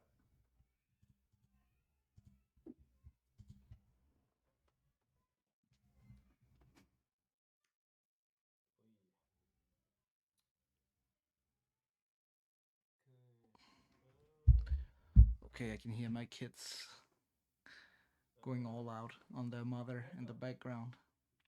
Not the greatest situation, but yeah, what to do. Don't know about the Crusade right now. Is that the best card? When he runs the Zara Angels. And I try to... Sword. Yeah. Does he got the counter? Is he countering it? No, he's not countering it. Pass turn.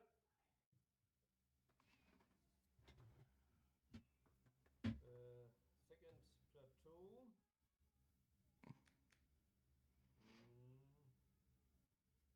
So what we got? 2 mana, 3 mana, 4 mana. I try to play in Rook Egg. Oh, Rook Egg.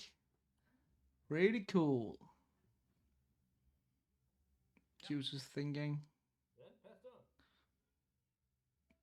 2 cards. Rook Egg is okay. 5 cards pass turn. 5 cards. And tap. Like a sport here. And tap. Okay.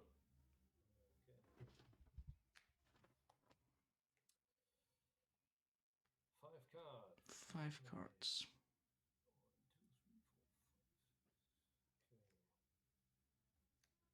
1, 2, 3, 4, 5. And you have 2 cards? Okay.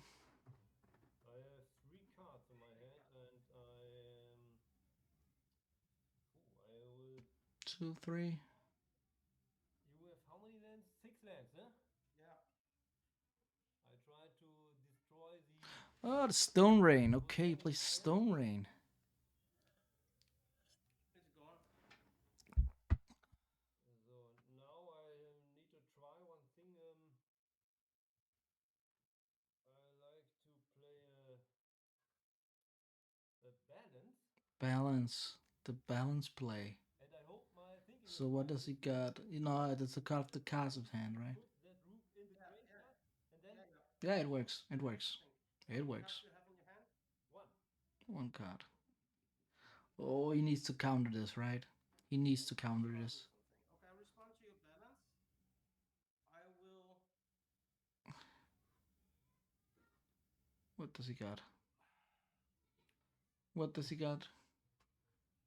Is that disenchant? Yeah. 2 seconds, guys. Before the and I want to source to closure the... There we go. There we go. Ah, he plays a sword. So it gets exiled. So no trigger. Take 1 and shoot you for 3. How many lands do you have? 1, 2, 3, 4. 1 card. Okay. You have 1 card. That was a good response from Juice. He had the what's it called? The answers for the balance. Pass turn. Okay, pass turn.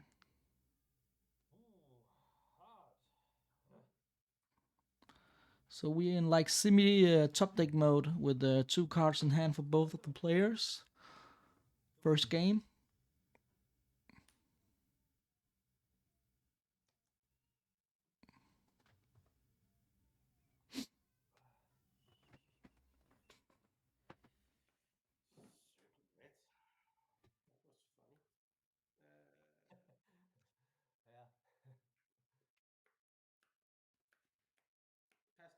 Pass turn.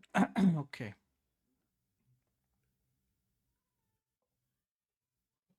So, Martin, we need to see Angel soon. With that crusade. Okay. Okay, it looks like they're both just drawing mana. Pass turn, okay.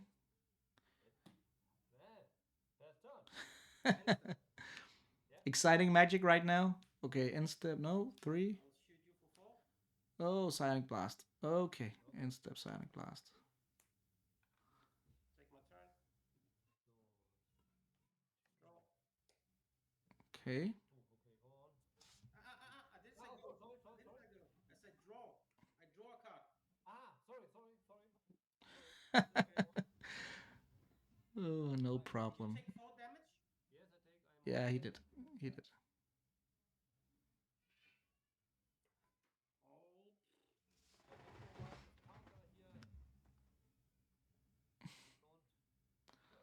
Oh, they're not using the life counters. Just.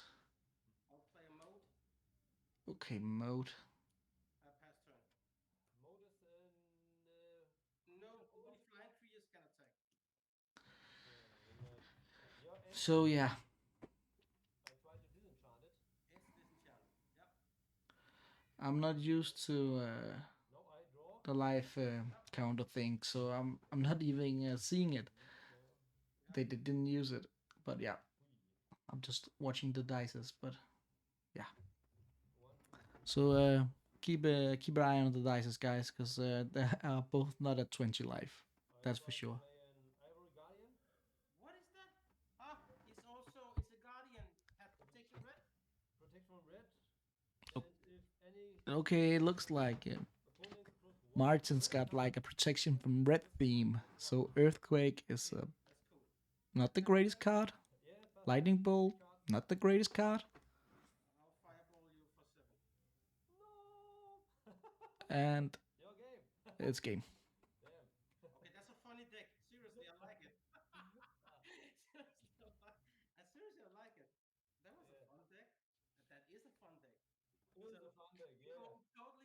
Totally protection for red. Protection for red. I guess maybe red is a big thing in X Point. And I probably don't have to say maybe because lightning bolts and chain lightnings is a pretty solid card. Let's be honest. Fireball, pretty solid. Disintegrate, why not? Wheel of Fortune. At that cost, they just raised the points on that, didn't they? I think they did.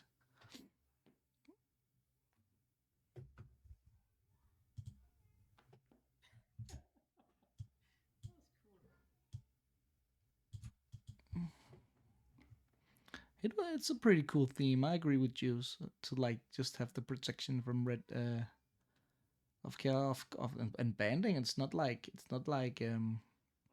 if your opponent doesn't play red, it's not dead cards. They're still beaters, but yeah, you know what I mean. No. What the hell? I'm not tired.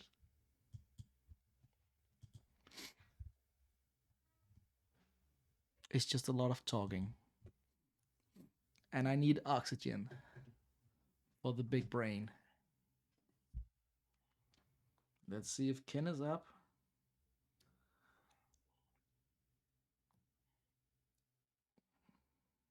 Not yet. Well, it's no problem. No problem, as long as the chat is active, and it is, so. Then I'm just not sitting and talking to myself.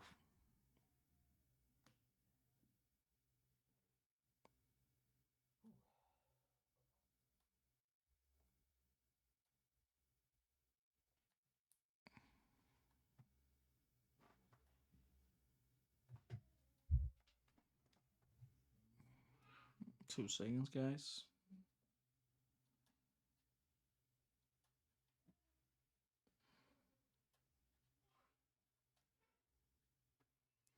Okay. You ready? Sorry. Oh, juice just crashed. Are you ready? Yeah.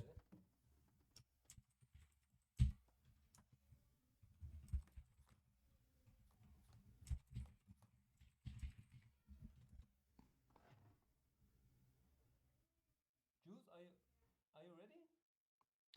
I don't know if you can see my message. Can you see my message in the chat?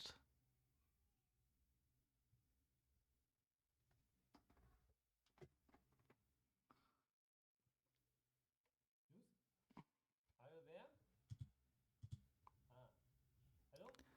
My computer just blew. Oh, okay. It just blue screen. So I'm so sorry. No problem. I thought you are ready. You are ready? No. Yes. Not totally. Yeah, and it didn't say about finished. It just blue screen. No problem. No problem. I wrote to them that it blue screen, and I took a picture of it.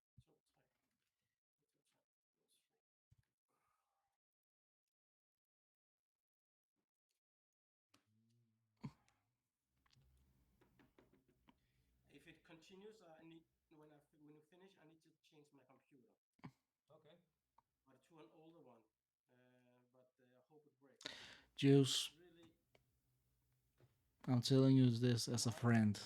If you watch this stream tomorrow or something like that, you need to buy a new computer. That's all you need to do.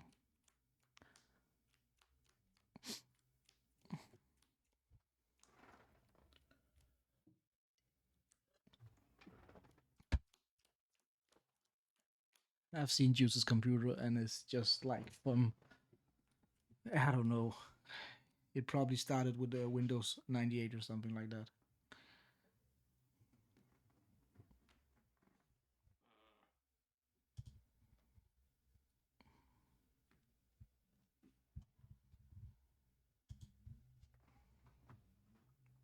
So guys, How are you I'm sorry about that. out in the chat? Are we enjoying some good X-Point Just as you know. matches so far?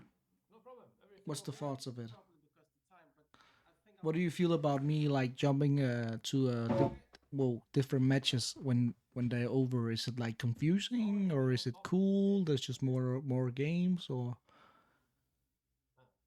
like can I get some pointers and some feedback maybe? And Juice just went black screen.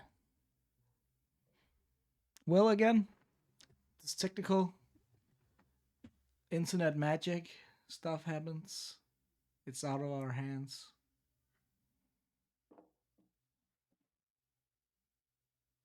Nothing.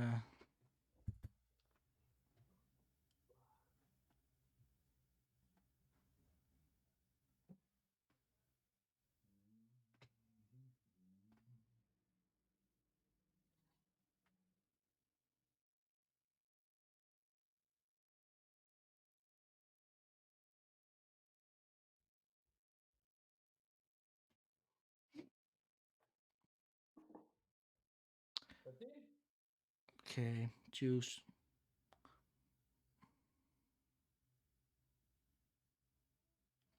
He's back. Welcome back. I don't know what is going on. You was frozen, but Now you see me? yeah, I see you. Also I before. want to dance. Yes, tap, tap. You keep. That was what I'm asking.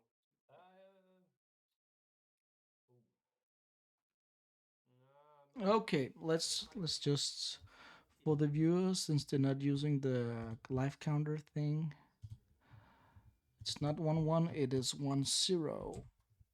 Like that. Boom. Damn.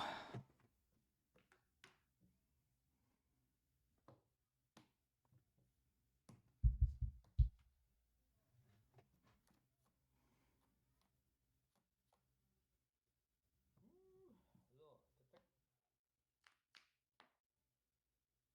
and okay. Yeah.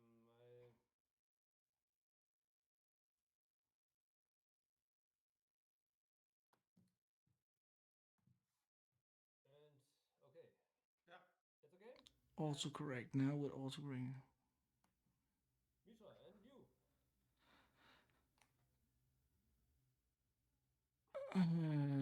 I'm not sure what you mean, Rasmus, but you're welcome or whatever. At least for streaming. Yeah, he's in the house. Yeah. Go.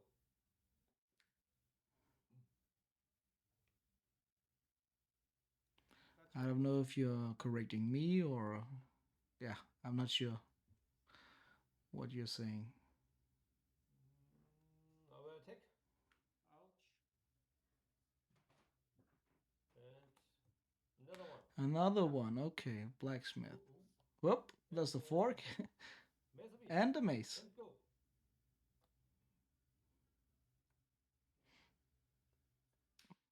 Well, now we know Martin is. Oh, there we go. It simply didn't get into the chat. Well, not in my chat at least. So,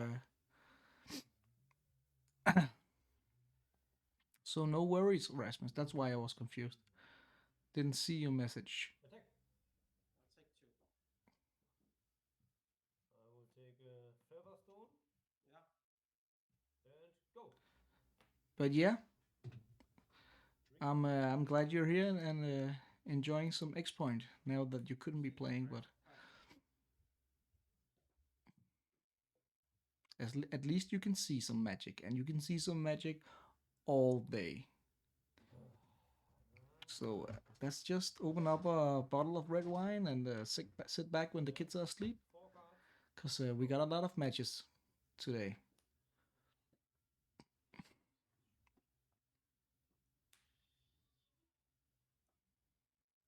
I'll shoot you for 3. Pass turn. 7 cards. Go.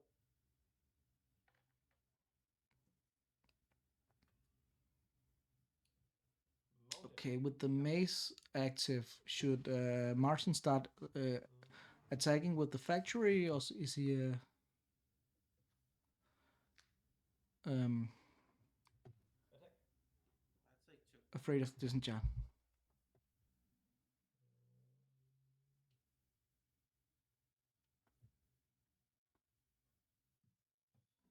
I will try to play. No, adept.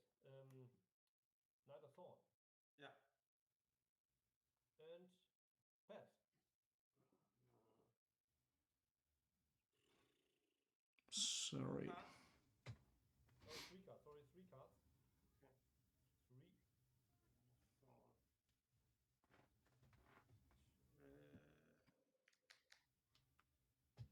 Thought.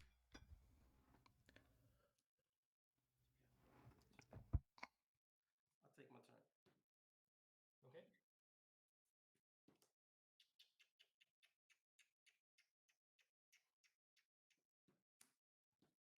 I'll have to shoot the knight for 4. Take 2. 7 cards in hand. Pass? Pass turn. Okay, what?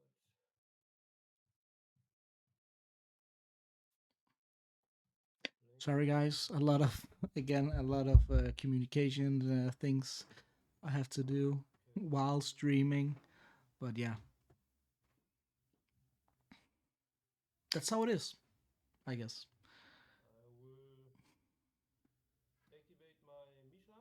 Yeah. And attack. Okay, what do we got? I'll shoot the Mishra. I will fork it. Fork. Fork it. Yeah. And shoot you 2. So it's 4. Yeah. That's forked. 6. Okay, 6. And pass. 2 cards. This is not good. So what's Juice's out? Does he got a balance? Pass turn.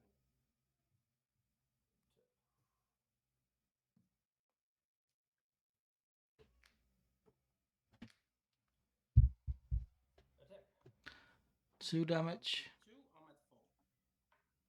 Then pass turn, 3 cards. Is he getting beaten down by some small blacksmith?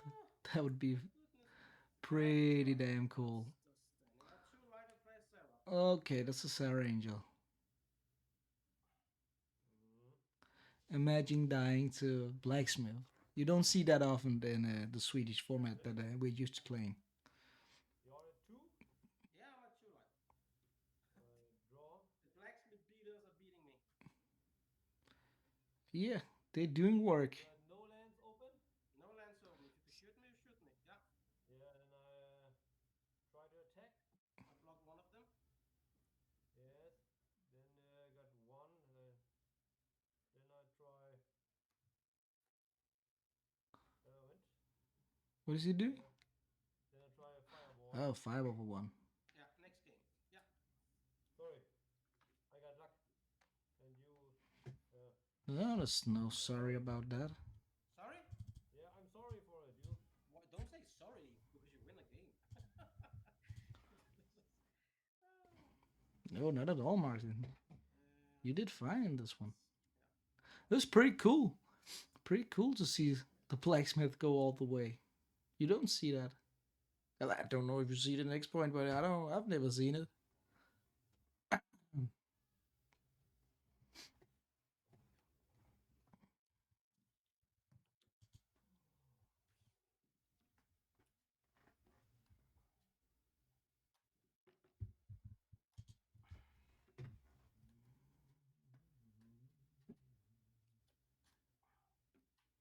And we got 20 minutes left for this round. So that should be time enough, I think, for them to finish it. Maybe. Let's see.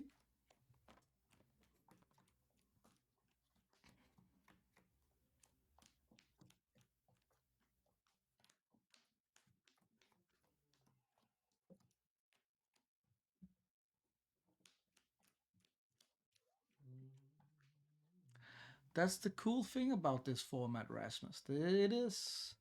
You see a lot of things you are not used to seeing. And you're just starting playing this format, right?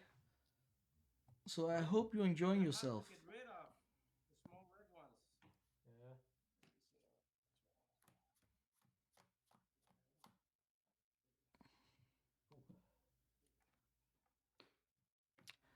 I just love to see a lot of beautiful cards I'm not used to seeing. Like the Emerald Dragon. Like the Woods. Like the Blacksmiths. And the list is just never ending. Middle on top. Always middle on top. Easy. And let's.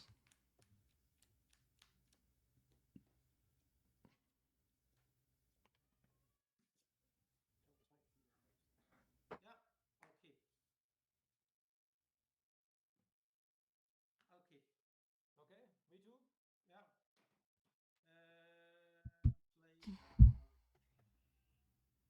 Play City of Brass, go. Let's go. And go. Play Plains, go. Let's go. Featherstone. Felwellstone. Play Plains, go. That's funny.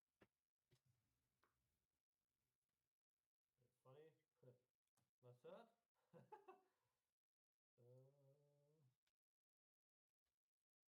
And I try to play Neither Thorn. Yeah, yes I can. And go.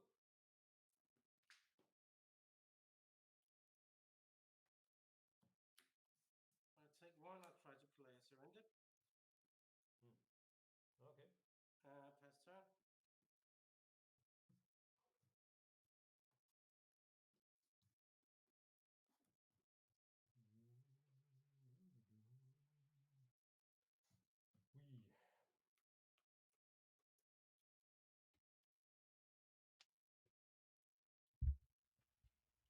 Okay, sorry guys. You got Just zoned out again, but yeah. Yeah. We see Surrender, City of Brass. and we see the Protection and Banding guy.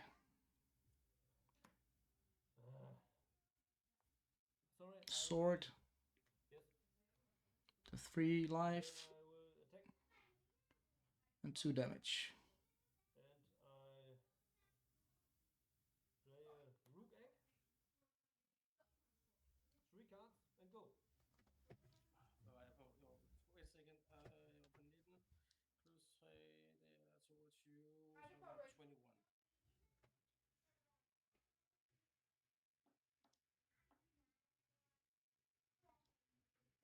A Rook Egg. You.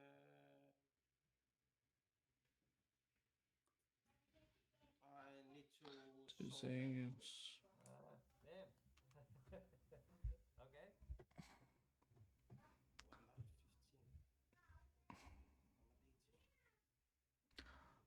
Enjoying it a lot more, even Battlefield and unpowered players, indeed, but less of rails than a true Spice format. Yeah.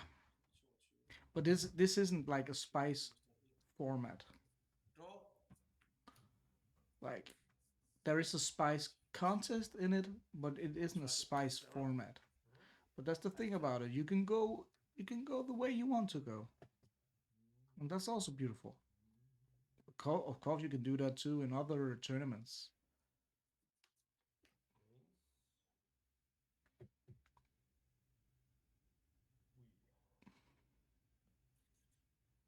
But indeed, it is more balanced for people that don't got the full power, because the Moxen isn't that often played, and Ancestral is too expensive.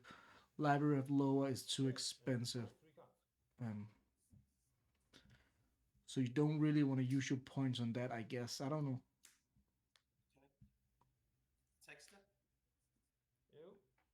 Okay, the Angel is doing work now.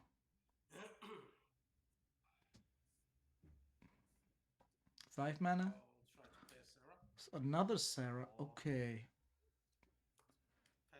Okay, another Sarah. Now he really needs the sword, right? A balance isn't even good enough right now. I'll take 2. Yeah, he's not blocking that because of the balance.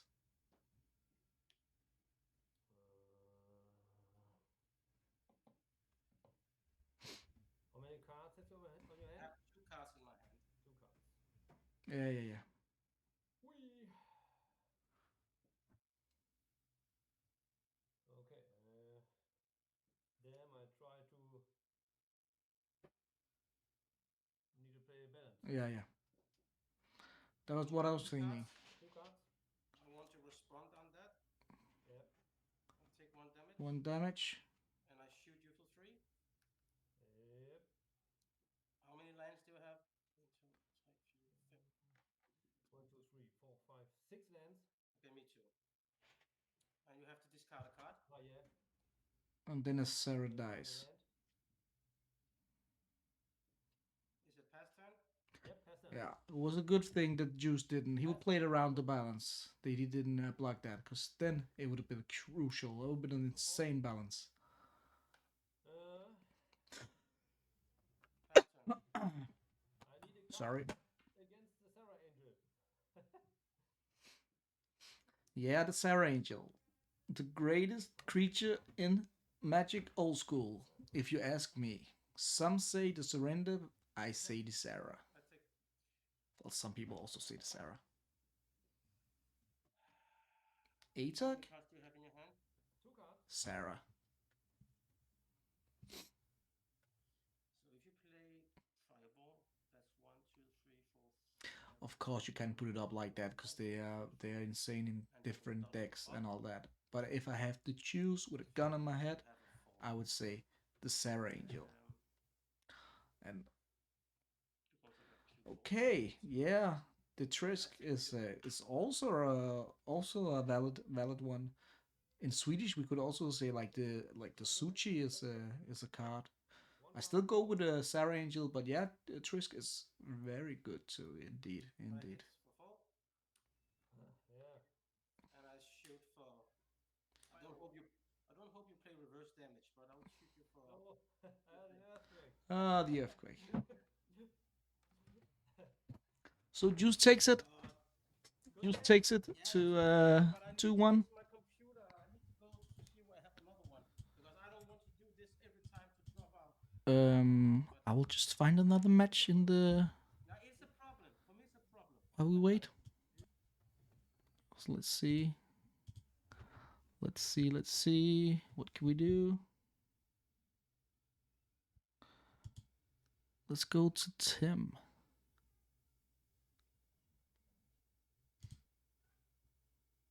It's your turn. Okay, and tape.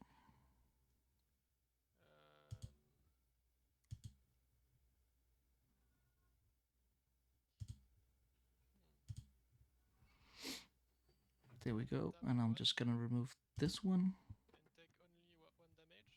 Go to 10. And we got 30 viewers now. Nice. What's the highest today? Great to have you all here, guys. And hope you're gonna stay a long time. So you take everything. Okay, we got a Blood Moon down. I can see. Let's check the board state. We got a Tetravis. And a copy artifact of the Tetravis, maybe. And Triskelion, it's hard to see. So I go to 9-2.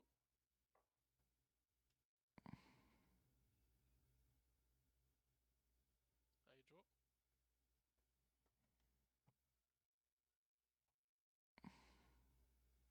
Did You for 8. Go to 1. Go to 1. Did he untap the mana vault or was it tapped or? Your turn. I don't know. Draw.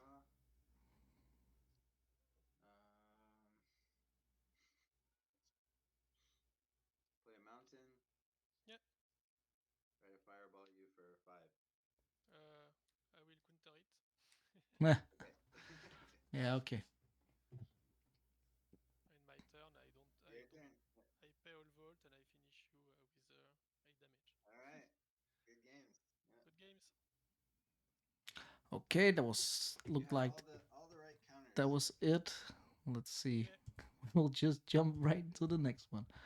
What can we find? What can we find? The result? Yes. What should we pick? Now we already seen this guy. Maybe okay. Oh, well. Past you.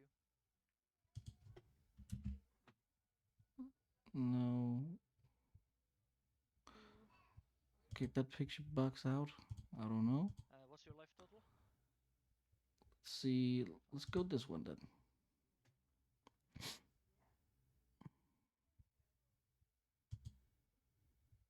Oh, nice. Okay, yeah. Okay. And still missing one picture. Yeah. What the hell? Okay. This is weird. Yeah. Let's try again.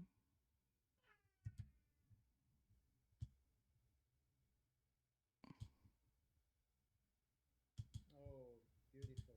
Oh no. Yes, well done. that was a kick. Okay. It seems like I got some issues with Tolaria right now.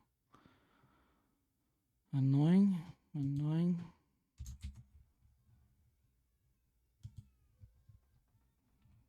Let's try another game.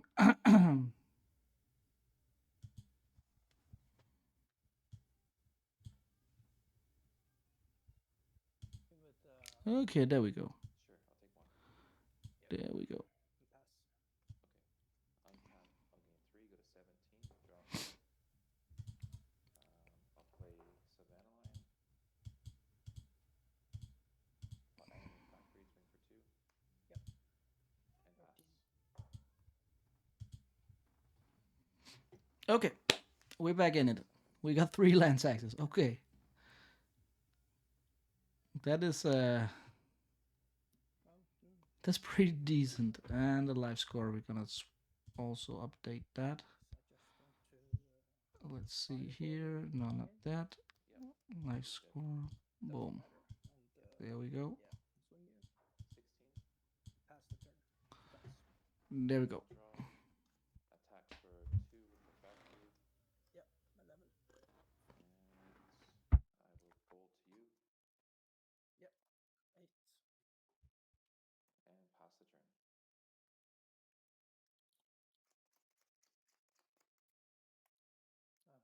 Yeah. I should tap. Sorry, with the. I'll leave the mountain up. Tap with the plains for the factory attack. Yeah, I don't know. Just swing you with. No, I will not swing you. Pass the turn, 3 cards. Okay. Yeah, keep it as a blocker. I gain 3 life. I go to 19. I draw a card. It's like Louis. I'm like, yeah, I don't know, like three rooms I tried to jump into. There only one player I could see. Yeah, I don't know what the issue was, but yeah. Pass turn. I'll gain 6 life. Go to 25. Draw a card. I'll play Aeola Pile. I'll animate Factory and swing for 2. Yep. Let's just hope I can always find a match, because it would have been a pretty boring just to listen to me for an hour. Let's try if you want. I don't know. Okay. Well, we have 6 minutes. That goes to time, so we'll see. If we scoop this game, we'll know. And people are impatient. Like, I had 30 views and then it bugged out, and then lost 8. I definitely lethal now. I will. But yeah, Factory what can you do? Yep, 4. Okay, I'll bolt you and Aeola Pile. Okay. Good game. Very nice. Good game. Let's I'll try a third. also need to do some sideboarding.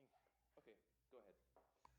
Yeah, exactly. You can cut however you want. I think if we play fairly quickly, we might get through it. But at least I found the right match, because we got a third match right now, so can't argue with that. Can't argue with that.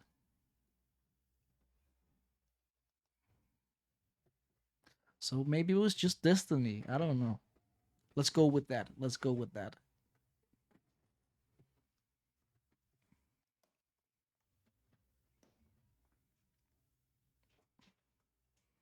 And that beautiful ancestral playmat.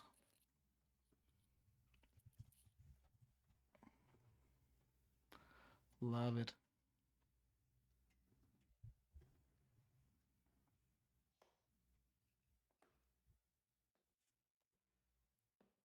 Do you have a preference for which one goes on top? Yeah, you could take number 3 on top. Okay, and when you get there, the middle on top is good when you get there.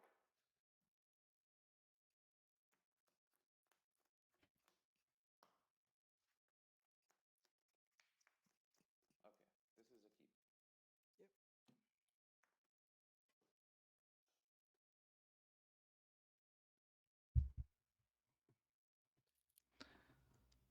Okay. Yeah, I can't really talk about the sideboard because I didn't really see anything. So, well, saw a lot, but I didn't see the match. We saw some land tags. We saw a lion. We saw lightning bolts. Just shuffle. Yeah, take your time, or do it as you can. Yeah. But no rush. No rush. We got. Okay, there's only 3 minutes left in the game, though. Okay, so yeah, I guess it doesn't matter about the right match because it will probably be a draw anyhow.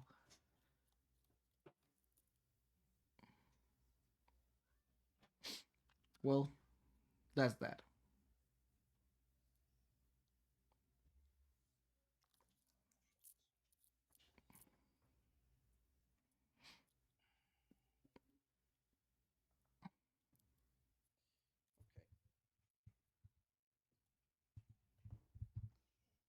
Middle on top is good. Yep.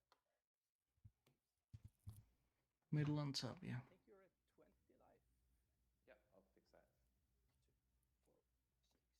Got dice here too. Yeah, I will keep this one. Okay, good luck. Good luck. Yep. I'll start. So 2 minutes and 30 seconds and active player and 5 turns. We need to see some real business now. Okay, the Gaba. Plateau and the lion pass. And the lion.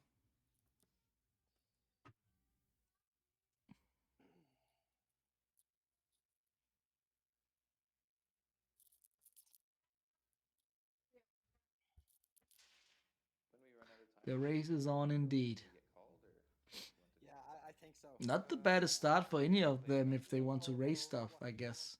yeah, It's the same for me, actually. that works for me. We're both fast decks, so let's just play as fast as we can, and then if they come and call us, well, then we'll do their 5. I agree. We will just see if that works. So, Okay. Yeah. Okay. We'll just see. I will. Yeah.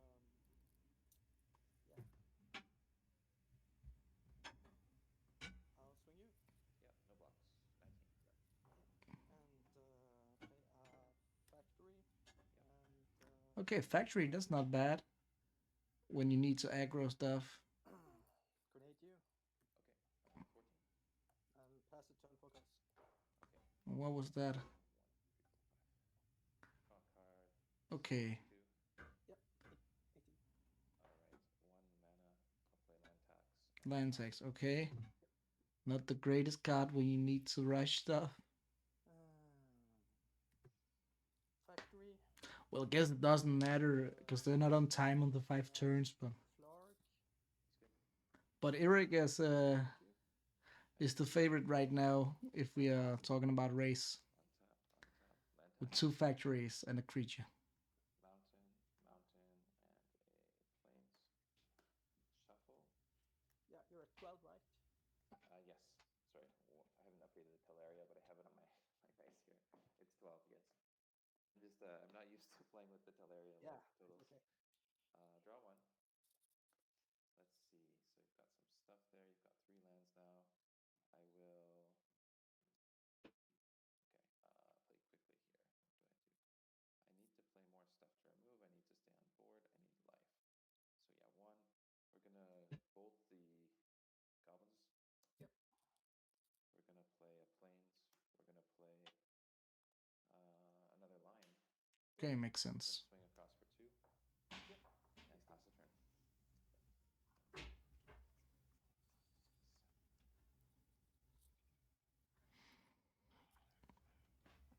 turn.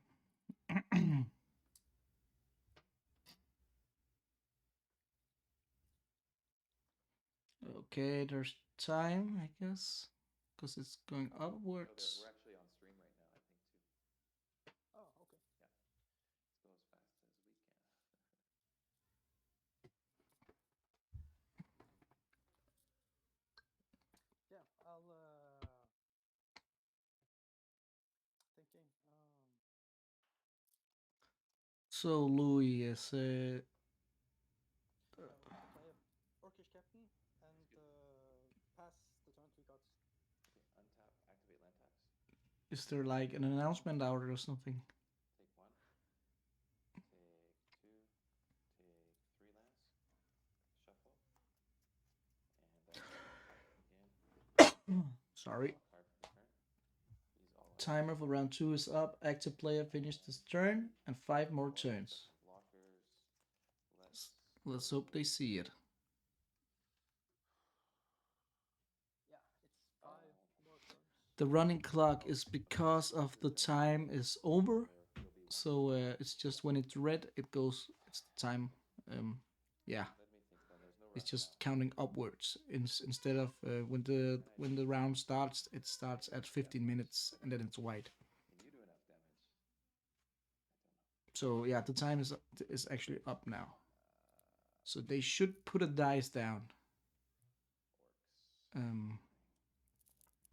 But I don't think they've seen the announcements actually. So I don't know if you are able to jump in, Louis, or if it's too much of a problem for your setup.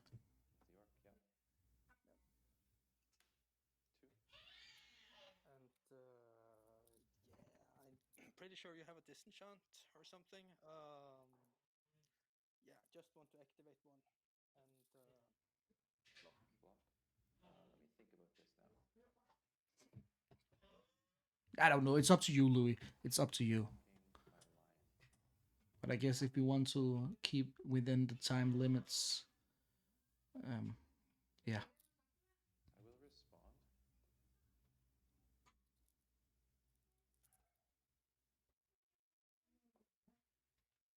I'm going to plow the line. Okay. And I gain 2 life. Yes. Okay, interesting. Why would you plow the lion instead of the factory? Okay, second main phase. A land tax. 1, 2, 3, 4, 5, 6, 7, 8, 9. And I'm gonna discard disenchant. Yep. 1, 2, 3, 4, 5, 6, 7, 8, and a mountain. Go ahead. Yep. Your turn 1. Yep. Okay. Is it my turn 1? Okay. Your turn 1, yeah. I'm on 0. I think it's okay. Okay, they got the dice now. Player starts on 0, then it goes to 1 for you. Or is it? I don't know either. Maybe it's me for 1. Shit. 2 damage. No, it doesn't work like that. Let me check really quick, or we could ask somebody. It doesn't work like that. Magic. It's 1, 2, 3, 4, 5. Not 1, 1, 2, 2, 3, 3, 4, 4, 5, 5. Tournament. This is us, your first tournament. Okay, Magic I think Wizards. it doesn't matter, Rob. We just have to play. We don't have to waste time.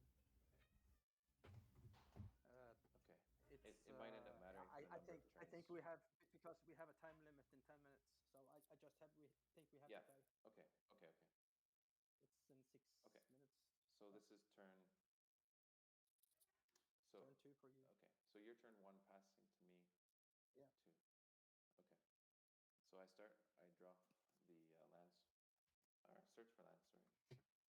Okay. We got it now. There is a chance, like I do have a way to get there, but it's gonna be tricky. It will matter, I think, on the numbers though. So I think 1, 2. Either way, I'll have 1 more turn, and you'll have, I think, 2 more turns here. So. Okay, Rob got some shenanigans. It looks like. So how will he get 16 damage? Let's see his deck. I have no idea how he should win this. At least in what's it called? 3 turns, 2 turns. He's got 1 turn left to do 16 damage. Blow me away, Rob.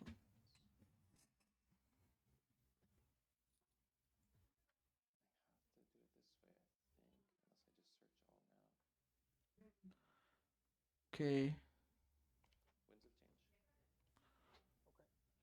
Winds of change. Okay. 1, 2, 3, 4, 5, 6, 7, 8, 9. I have 10 cards. This is why the turn number I think does matter, because if I get 2 more turns, then it's better. I mean, there's more chance of a combo. If I only have 1 more turn, then it's a little harder.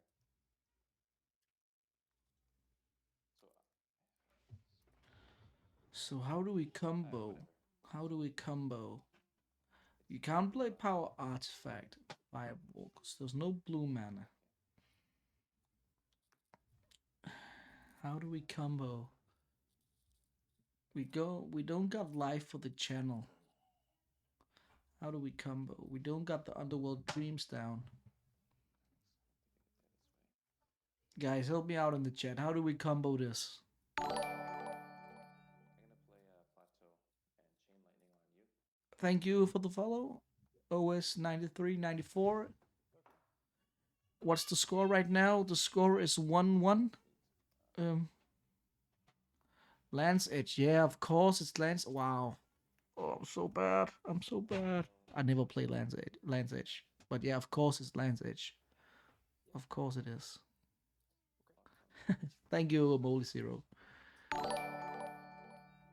Naberman, thanks for the follow. Much appreciated. And welcome to the X-Point World Championship.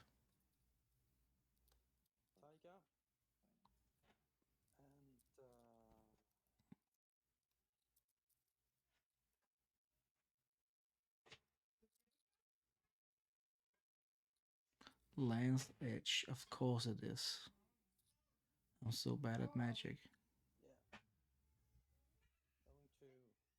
Going to activate both fabrics.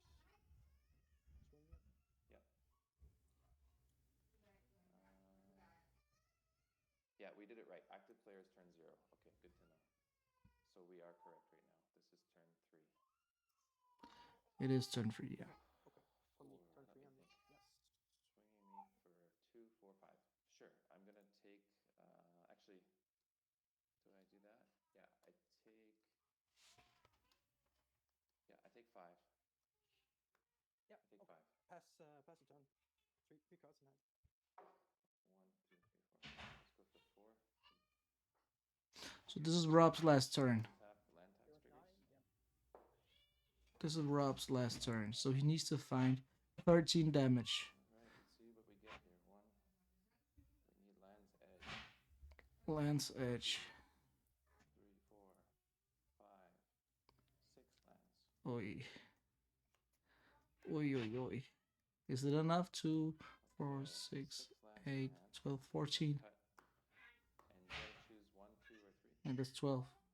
Just cut yourself. Okay, take the middle. Let's see.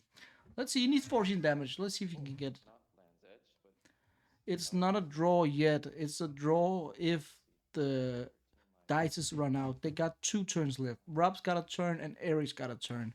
So he has to kill him now. Or Erik has to kill him in his turn, and then, or is it not that, if that not happened, it is a draw. So he needs to play 1 land edge now, I guess. 1 red. Okay, he's got a lightning bolt. Cast Winds of Change. A Winds of Change. Okay, he doesn't. Okay, okay, he's looking for the combo. No land edge. No land edge. Yeah, three cards.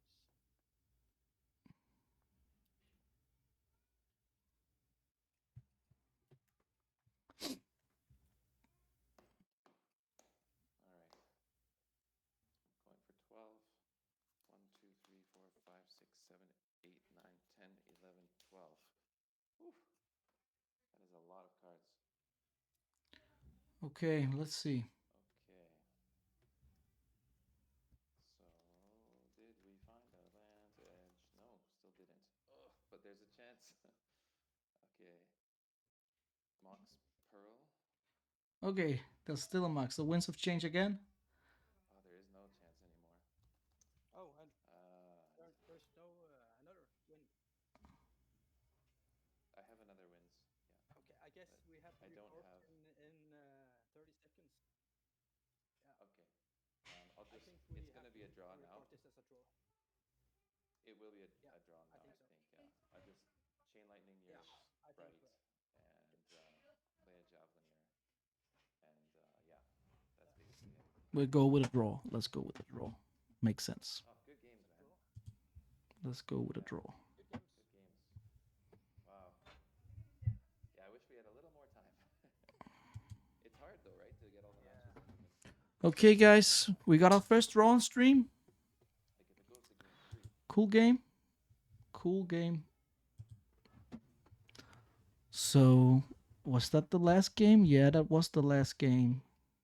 No, that wasn't the last game, actually. There is a game now. There's still Joseph playing like Lukas, Max.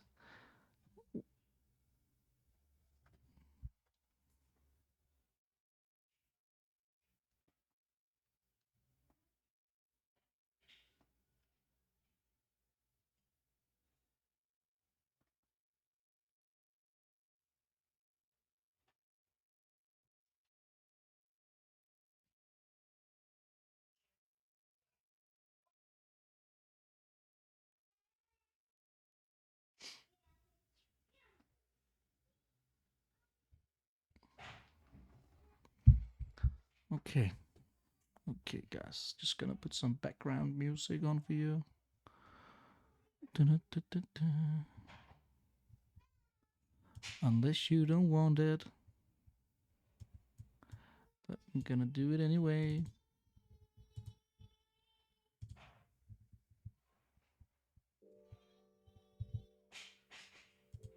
While we wait. And 30 viewers back again. Getting ready for round 3. Making pairings. Okay, good. Good, Louis.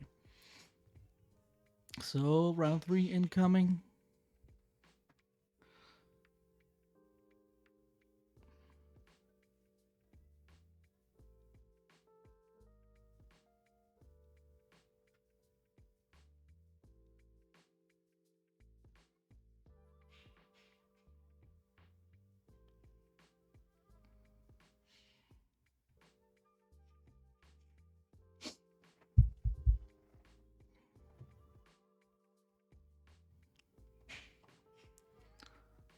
Good stuff. Let's see.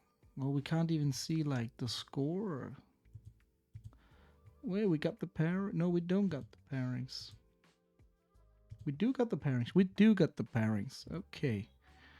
We do got the pairings.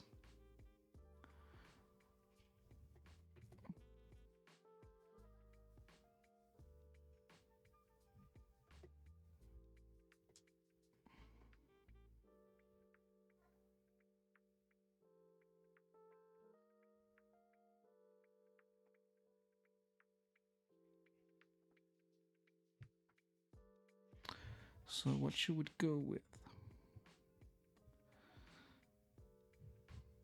Pairings up, indeed, yeah. Pairings up, guys. Go find your match. Go find your match. And what do people want to see?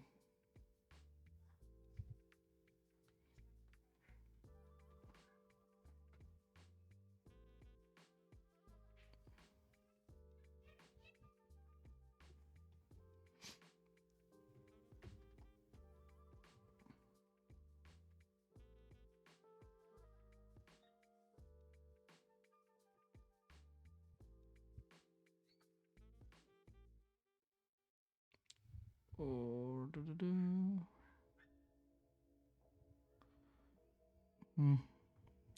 I just wrote Louis that he could pick a match for me.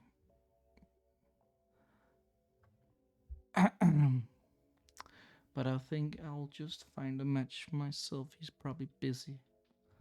So what should we do? What should we do? Should we go? Should we go? Should we see something? Let's see this. Let's go with this.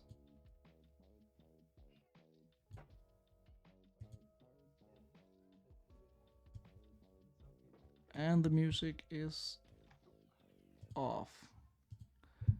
And we're back here.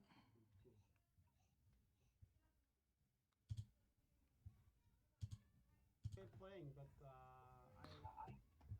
enjoy face-to-face gaming more than online games, I guess. And we're back. We're back, guys. Round 3. I mean, it's not the couple of last years, but usually we play here in Oslo every week. We used to before COVID. Yeah. With the Ivo Backbreaker versus Trygve Ørjansen. Yeah, slowly, I guess. We're gonna play next Thursday, I guess. So yeah, hopefully. Cool. Good. Yeah, we also have been one city once a month and another city every other week. So we're doing some things too. Okay. Yeah. And on the 2nd of April, we have a tournament in Groningen. Oh yeah. I'm coming to Amsterdam for the Raging Bull actually in May. Yeah. Cool. Yeah. So how do you want to play? Yeah, the one is on top is good. Right. So I go 2-3-1. You can go 2-3-1 as well. I can hear my kids just going all out on their mother in the background. Goddamn children. Yeah. Hey. All right. Cool. Thank you. Thank you. Okay. But let's forget about that and let's focus on some magic. Right. So I roll a d6 or a d20. Look at that Maze of Ith playmat from Ivo. It looks so sick. You go first? Insane playmat right there. Insane. 7 cards. Have fun. Yeah, good luck to you. Yeah, good luck.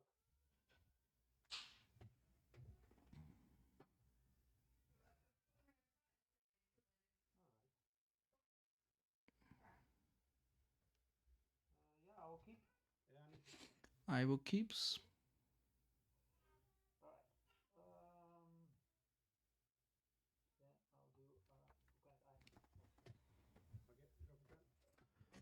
Oh, my back. Okay, we're playing. Let's get a bit more sound up. Tropical. Yeah. And roll. And I'll play 2 elves and passive. Okay, 2 elves. That's a pretty decent start, I guess. Yeah. That's a pretty damn good start. So we see the Ørjansen next turn, maybe? I'll play an island.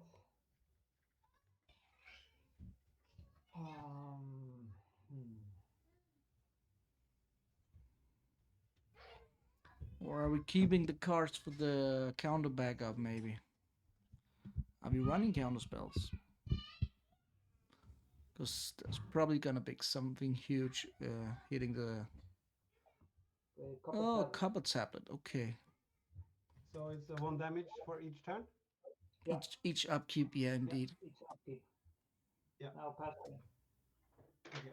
I'm just gonna do this as well. So I guess that's pretty bold with all the mana he's got. He's got 4 mana. 19. Yeah. Go for turn. 4 mana, sorry.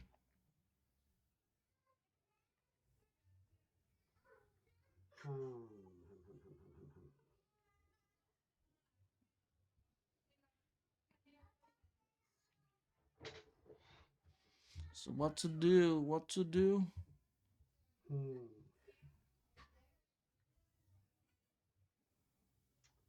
What to do? What to do? Yeah, just my words.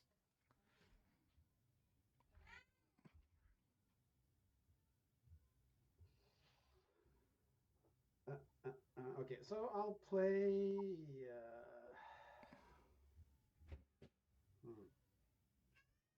Yeah, I'll go to combat. Hit you for 1. Go to 19.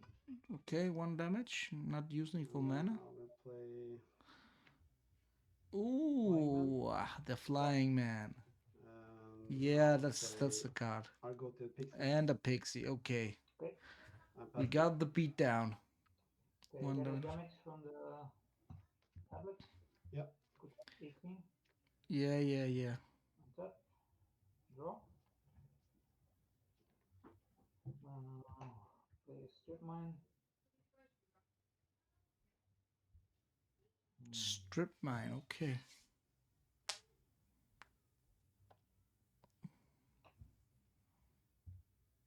Is that falling star? Oh, what is that? Oh yeah. Oh, there we got a cat. There we go. Yeah,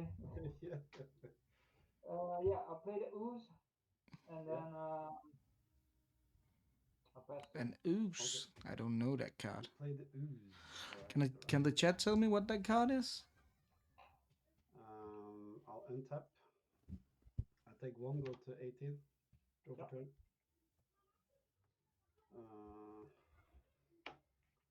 City of Brass. So he's a 1/1, right? 1/1, yes. Yeah.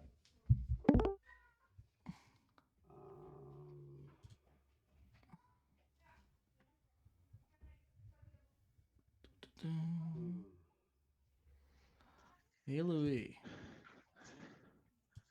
Hey, that's a primordial ooze.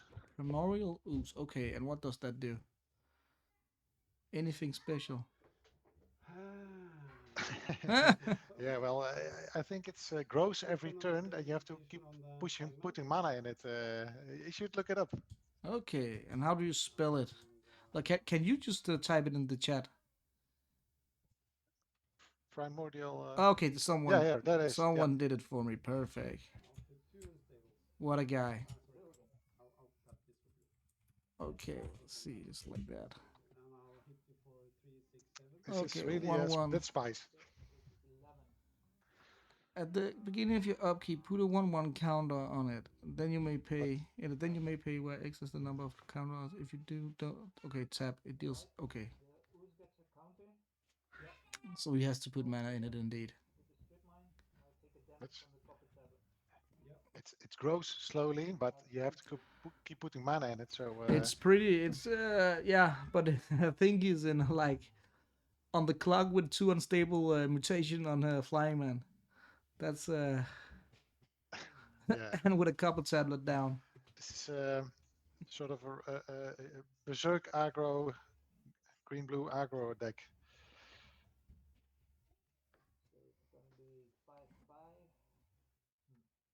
All right, I'll pass turn. Pass turn.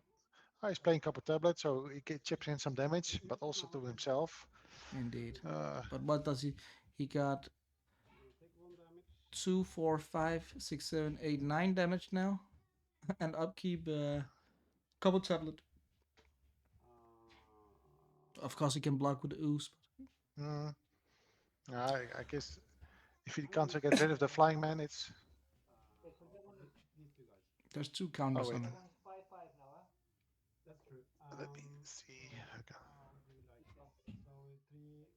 Hey, do you know what Juice is, Lux? Juice, he wrote me that he just wrote me like 2 minutes ago. My player has a problem with his laptop. The opponent is it? His opponent has a. And his opponent now says he can't find Juice. So. Okay.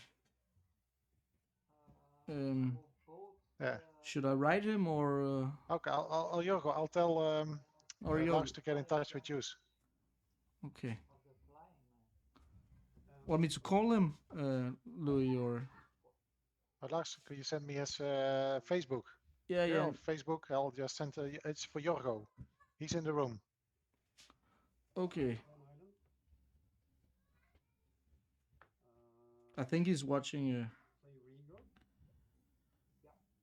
He just wrote me that.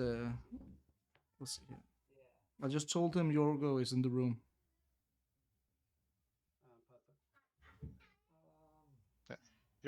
We just told him he's in the room, so he should be coming. He should be coming. He's been told that you're in the room. Okay.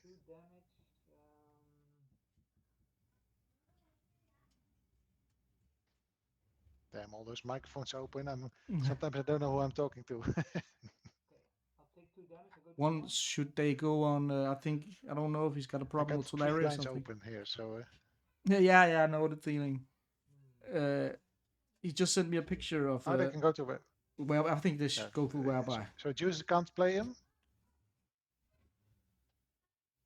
He's Juice sitting in. Okay, you're talking. What's his Facebook?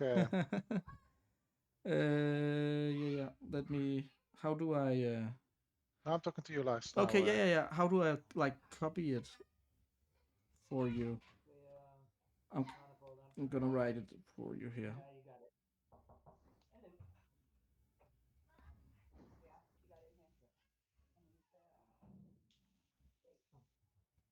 think 1, 2, 15. I will swing for Like this.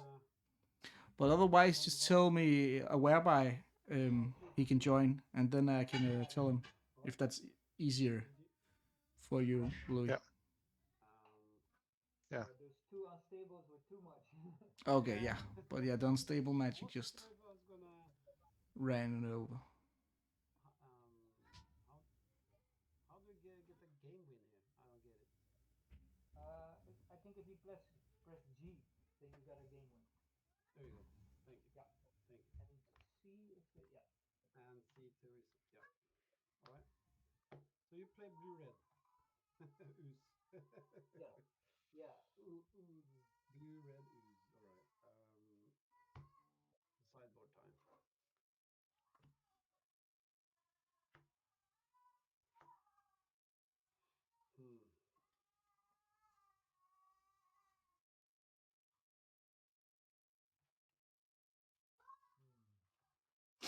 Okay. Did you write him, Louis?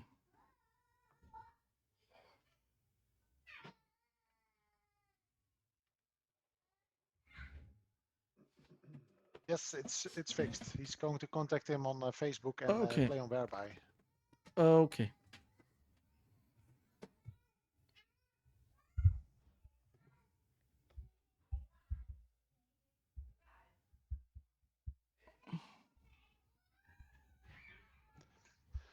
So Ivo lost this one, I guess, from Trygve. Yeah, he lost. Yeah, it was not the best commentating right now, but yeah, he lost to. What was that, Louis? I don't think we were drinking beer right now. I can't. Yeah, it's no, just it's for not. thirst. It's I don't know it. 0.0. So Okay, so you're cheating. Yeah, I'm cheating. It looked cool though. Yeah, it did. Oh God.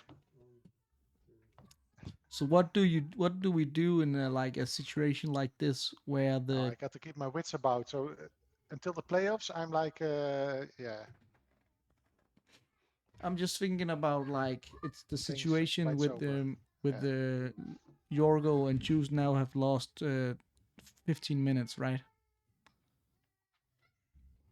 It's just bad luck. Yeah, but this round, yeah, is like we got a small break, and they can use that, I guess, to fix the stuff. Play that match, so a little longer. Oh, we're getting a break after this one. Okay. Yeah, I thought it was a good idea to have a 50-minute break or so. Yeah, because, that's a good idea. That's a good idea. I asked if there was a break, and they were like. Yeah, I think that's a good idea too. And I got the timers already and all that, so I will put it on my stream too, so people can just see when the break is over. Yeah. Yeah. Yeah. Well, I will just keep. I told in the chat it's like the next will start in 7, 5:30. Yeah. So that's in an hour. Yeah. You can go 2 on 3 on 1. I don't think this Evo stands too much of a chance, I guess, with what I've seen so far. No, we haven't really seen anything from Evo. We saw a couple tablet, and he played the couple tablet where Trygve had 4 mana down. So that was pretty. Well, I don't think it was the best couple tablet, maybe. Yeah. But he probably had a plan with it, I guess. I really love Evo's play It's a map. difficult card, you know. Yeah. It's a Maze of Ith. I think he drew it himself. Yeah, 2 on 3 on 1. But yeah, couple tablet is a it's a couple tablet is nice when you're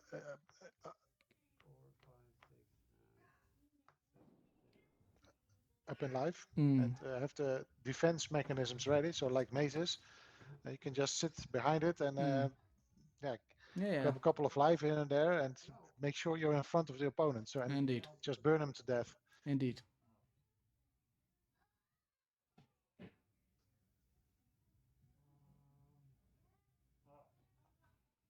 I do like the playmat of Trygve. It's a nice. How do you call it again? It's got a real old school flavor to it. This is good. Yeah. This is good indeed. Yeah, but the mock start, and Trygve had the mock start in the game 1. Pendelhaven, and an elf.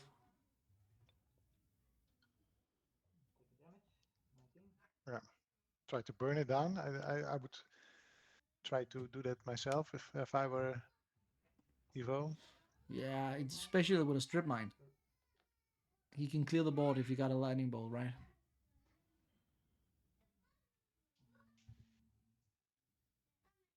Exactly. So what do we got? Okay, an Ankh. Lightning bolt and a strip, that would be sweet. Yeah. Okay, but an Ankh play and a strip mine, that's not bad either. Yes. Yeah, that's nice.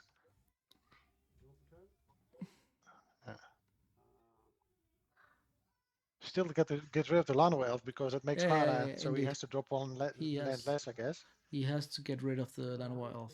2 damage.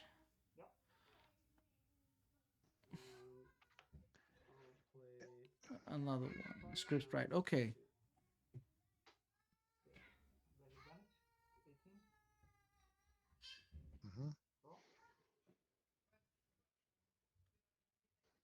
I probably won't be attacking with the Mishra for a time being, because it would be too tricky. Yeah. Well, you can activate with the bolts. Yeah. But I don't think I would have a bolt, because don't you think you would use it on the Llanowar Elf? In the I think in the so. Ankh, He doesn't have one. In the Ankh. Okay, oops. And another couple tab. Okay. Now we got a race. It sure is a race like this. Yeah. But he's got a script sprite, and if he runs like that primordial ooze, I'm still. It can grow, but I'm. Yeah, you have to put mana in it, right? Otherwise, it gives damage to yourself. I would just attack with it if I were. Yeah. Pendelhaven. Oh, that's a good card right now. It's a really good card right now. On the other hand, it's a 2/2 in turn 2, right? And it costs 2 mana, so it's like a grizzly bear.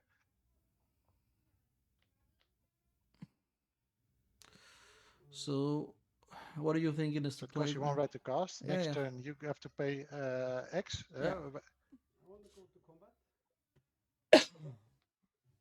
Well, there's no counters on it right now, so. Oh yeah, you have to put 1 counter and then pay. Okay, that's how it works. Yeah. So you upkeep. Oh, Giant Growth. Wow, no, he's gonna Pendle him, of course, first. Yeah. It's 5 damage. Isn't it 5? Yeah, it's 5. Yeah, I'm just writing some stuff down. Just. Yeah, no worries. I'm also when I talk like this, Louis, I'm also talking to myself. So no problem. Righty. I will pay with the mark. I'll take 2 damage. So I was just thinking, Lars, is that like as of next tournament, instead of having a pub room to hang out, I'll just use this channel. I guess that's better for announcements and stuff like that. Yeah, so I take 2. Yeah, because people will see it. It's better to have like one channel. Yeah, indeed. Yeah. Untap. Take 2 from the top tablet. Overturn. It's more like, I don't know if people. It's also the announcement thing does in Tolaria. I think what's it called?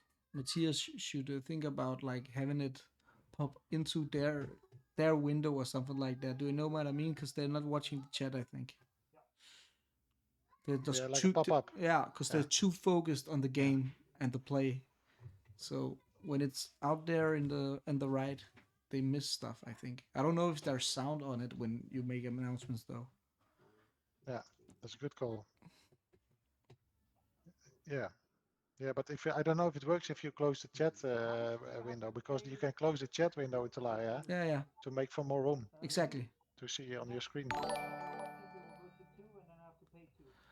Morton Benson, my man. Thank you for the subscription. Yeah, I get damage for the amount of counters, so then I will take 2 damage.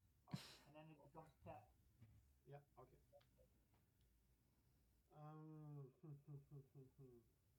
Hey, that's Morton. It's we streamed him like a couple of times before, right? Yeah, indeed. What to do here? In Denmark, we call him the Lord. Yeah, great. Because explain. Because in the Danish tournament, he won like, I think he won. We got 12 for 12 months. I think he won 5 tournaments or something like that. So he earned the name the Lord. Yeah. That you deserve that title for sure when you managed to do it like that. Yeah. So he won like, we got a team tournament and we got like a single person tournament. He won that.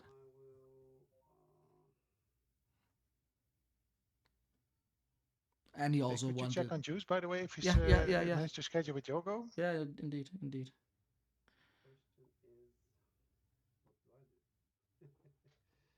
He hasn't been active for 9 minutes, so I guess they're playing.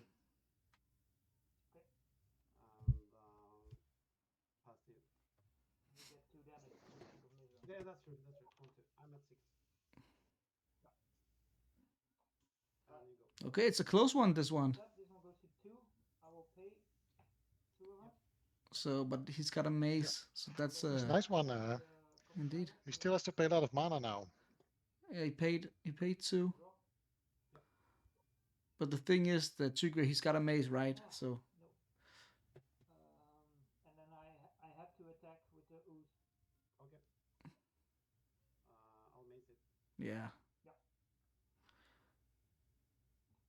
So he goes to 4. Okay. Yeah, that's out of bolt range. I take 2 damage. Go to 4. Draw a turn. Yeah.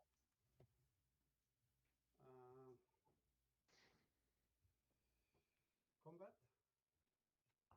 Yes, no blocks. I'll pump it. Go to 1. And then I'll also try to giant cut it. Yeah, you got it. All right. Thank you, GG. Yeah, he got it. Okay. Yeah. No luck on my draw. There's juxtaposed. That was a close second game, though. Wow. Yeah, it's hard to. But do you play Unstable Limitation? No. You don't? No, I don't. Okay. I play it with the juxtaposed with Karma Wound. Oh, yeah. I see. But against such aggro decks, it's tricky. Okay, let's find another game, I guess. How much time? We got 24 minutes. Because I was afraid of the ooze. Yeah. But should make for nice other games. Let me check Yeah, around. yeah, yeah, What's yeah. could be I interesting. will. Yeah. Let me check with you. But I figured, yeah, There's a lot to choose from. I think Yeah, maybe there's try Tim Atwood against Merhans. Marans, Tim Atwood. Yeah. Let's go. And we are in it. Looks like the first game, the first match. A lot of board state. Okay. All right, and pass.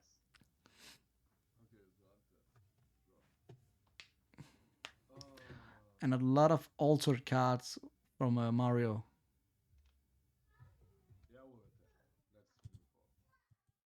Okay. Hey guys, just wanted to let you know that we're streaming your match from now on. So Lucky people. lucky I hope so. Good luck, guys. Thank you. Oh god. Let's. Yep. Circle the 3 trolls. So did you fix the sound, Louis? Yeah. Okay. Not yet. Okay. And step. I'll use the. I'll artillery shut it off on you. on stream. Yeah, indeed. And then just sound on in WebEye. Spirit link. Okay. I go 25. And then there's no How delay. the hell do I do that? And tap. Yeah. Sound on in WebEye. Interrupt you if I have something. Did you mute me? Draw. Oh, that works. I did. Okay. I did on the stream now, but I don't hear you on. On WebEye. It's on though. I just tested the sound. It's on whereby. So Okay. I don't know. You should just be when you join in my room in WebEye. You should just be able to hear me. man, I'll just. Have you turned my volume down in WebEye? Like if you scroll onto the window, there's like a little volume thingy. Let's play. How many cards in hand? 4? 4, yeah. All right. Pop-up effects. Let's play land. Video and audio. That's on. I'll just put it on the computer. Perhaps that's it. Speaker. Maybe. Discard arena. Hit you for 2. Okay. Okay. Discard a plateau. What is happening right I'll log now? in again. Perhaps that's it. Okay, does it work now? Oh no, you're logging in again. Okay. Artillery. I'm at 2. Bolt. I'm finally dead. All right. Okay, he got it. That was brutal, man. So many comrades. Indeed, there's a lot of land tags in expired. That was the first thing I said also when I saw this format. I get lucky with the matchup if I have main deck cop red, you know. Let's see. So sideboard, yeah. Oh, then I could just. But also that's fine. I mean, it happens from time to time. That's the risk of playing red. I mean. Yeah.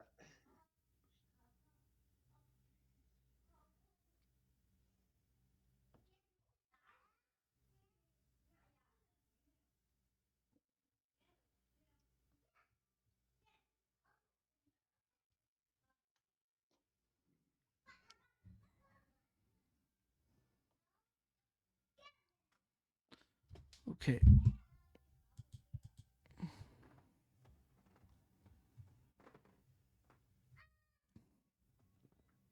So this is a match we just jumped into, and the board state was so overwhelming. So I.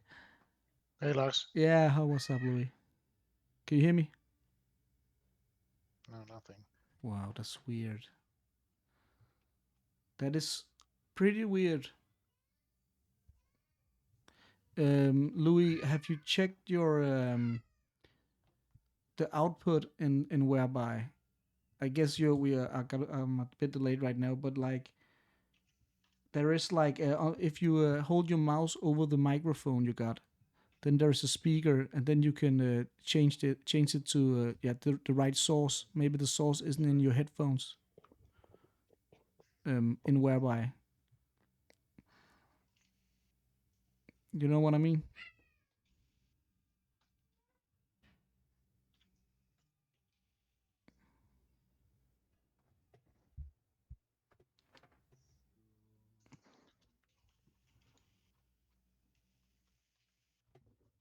I will just send you a picture of what I mean. Oh yeah.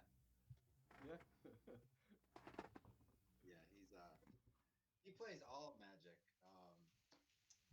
So I really only play old school, but he plays like Arena or MTGO or I forget whatever it is now. Yeah, So both is possible. yeah. But I've been getting him more into old school. What I've been doing actually is trading him. I trade him cards, and he does alters in exchange. So it's a good way to, it's a good way to get some of the cards that otherwise have gotten more expensive. Da-da-da. That's a really good way to get into the format. Yeah. Okay, let's see. Yeah, I should show him. The thing is, the weird thing is, Louis, that when we don't have Tolaria open and all that, and the stream, like earlier when we talked before the tournament started, there are no issues with the sound. There you can hear me in whereby. So I don't know if you got the same problem like I did when you have all the rights in Tolaria and it like overrides the thing. I don't know. Do you remember I had that sound bug, then I lost the sound from Tolaria. I don't know if you loses the sound from web. I have no idea. But like that setting, I just sent you a picture on Facebook. It's no biggie. I sent you a picture on Facebook. If you got the right settings there, did you see that? In this category, I mean, he blends colors all the time. Yeah, so I can also, I have my own whereby room, the pub I made, and I can hear everybody and I can talk to them on whereby. So okay, I guess it's your fault, man. No worries. Yeah, that's weird. It is weird. So Started for me too. I bought a cruel marker and I just don't hope it's the same thing with. I hope it. Where pays Jason about land tax? Yeah. Repentant blacksmith that I screwed up. Oh, you was that? I mean. Okay, let's see here. Yeah, he has a point there. Can you hear me in whereby now? Funny. Can you hear me in whereby now? But land tax works quite good. Can you hear me in whereby now? I trying to change my microphone around. No. That's great. Yeah. Nothing. It's weird. It's so weird. Wow. Okay. Well, that's an issue. Never mind, Lars. No, I'm just thinking about the other guys with Ken and what's it called? Yeah.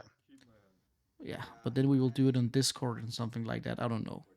Brian and Brian. Yeah, but also they will just talk Yeah, Brian, or Discord or whatever. We have a break after the 5th, so yeah, we will look into stuff like that in the break.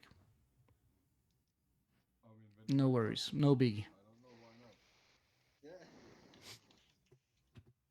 What do you mean, lands? No white lands. Indeed. Let's just focus on the match. Let's do that. They're still sideboarding, so. People watching this game. Yeah, me too. So let's hope they see some cool stuff like in game 1. Yeah, the results are coming in already, so fun thing is to see that it takes much more time for the match to finish because of the Swiss system, right? So you pair in Swiss, you will get paired to the players that also did quite well. Is it on purpose that you don't got like so the games tend to take a little longer? Is it on purpose you don't got like overall standing? How many people have like, so you can see the top players and you know what I mean?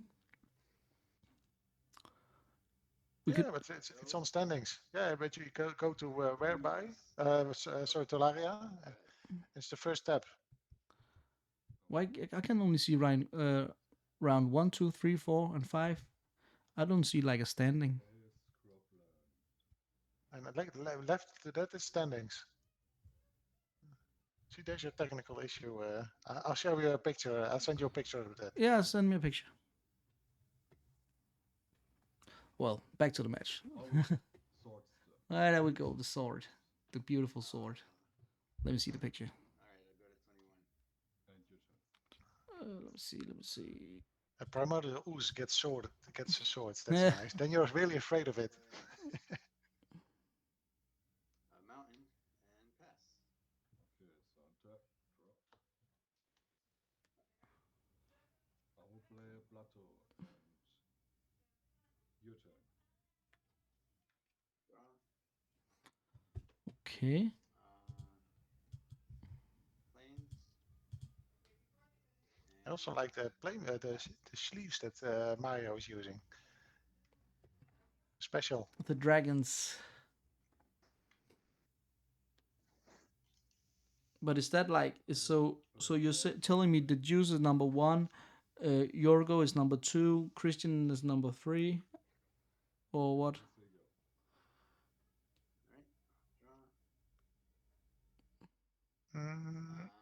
Like an overall. No, I just took a screenshot of round 3 in order to show you the.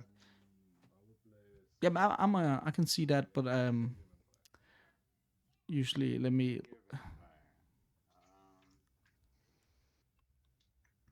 I'll send you a new picture for the standings. Okay.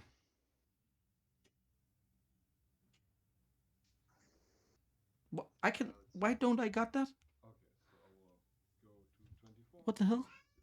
I don't got that option. I don't know, man. Perhaps it's Tolaria that resizes so that you just can see it or so. Black and red, huh? That's weird. That's weird. So untap, draw. Okay. Well, I'll focus on the game now. We got a beautiful Sarah Angel. I just top decked that. Otherwise, I would have saved it for your strat. What is that? I played a single first, so if you have the sword, you will sword. Yeah. I like that altar, by the way. Can I see it? Did you do stained glass?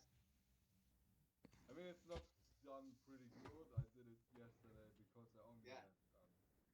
I really like it. Sarah, I say, yeah. Yeah. All right. Well, let's go. Spirit Link on your Sarah. Yeah. Go ahead. I will untap and draw a card. Sarah with Spirit Link, very strong. Yeah, Spirit Link is so. That's taken care of. It's such a nice card. It's such a nice card. Also, like if you play the Surrenders, right? Spirit Link, you own Surrender. That's beautiful magic.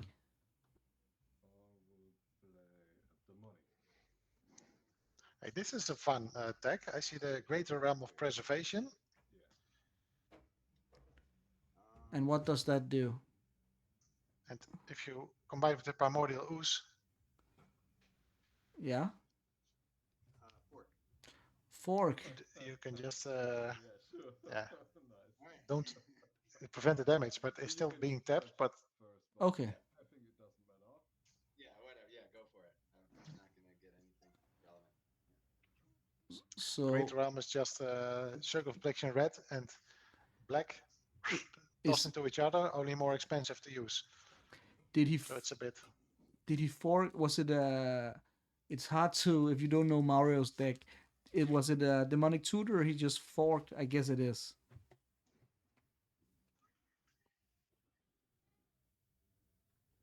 Yeah, that looks like it. Well, they're both searching a card, so I guess it is. That's sweet. Yeah, it is. Yeah, should be.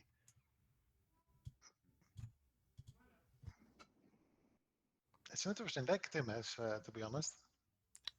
In the corner on Tim, what is that white land thingy, whatever it is, beside the plane? What card is that? That's a greater realm of preservation. Oh, that's the card one. I was Okay, talking yeah, oh, about. that's the one. It's Okay, circle of okay. protection, red and black Okay. combined. Yeah. Okay, I Yeah, actually. you can put it on stream on chat. Yeah, I know the card. You can just like press. I don't know what is this. Okay. What is this called in English? Not a question mark, but you know the. I just typed it in chat. Hashtag? This one? The exclamation mark. Exclamation mark. If you just press exclamation mark and then type card and then space and then write the card's name, you can do it as well.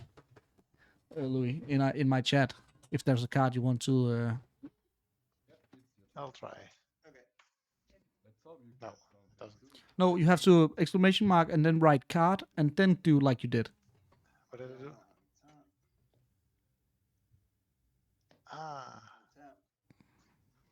Exclamation mark. Card. Card and then a space. Yeah, space and then greater realm of preservation or recall or whatever you want to have looked up. Play land tax.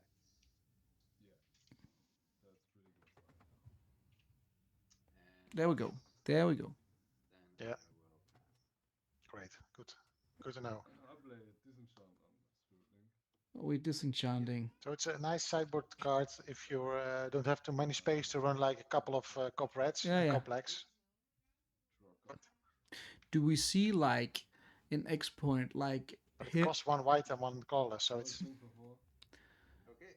now when there's like it's Atlantic rules, do you see like a lot of hymns in this format?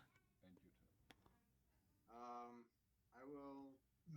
No, it's hymns pointed at 2, so okay, it's expensive. Basically rules them out. Yeah. Some decks run it, but then the rest of the deck is not that strong. It is too expensive. It's too expensive indeed, because you want 4 of them. Like kind of black, right? Is that one counts as a black source of damage? But somewhere it should be in between. Like 1 is perhaps a little bit too cheap. Yeah. 2 is too expensive. So yeah. Leaving text on the board. Yeah. It's one of those cards that just falls in the middle of. Yeah. Let's do 2 planes and 1. Okay. Yeah, but I know what you mean.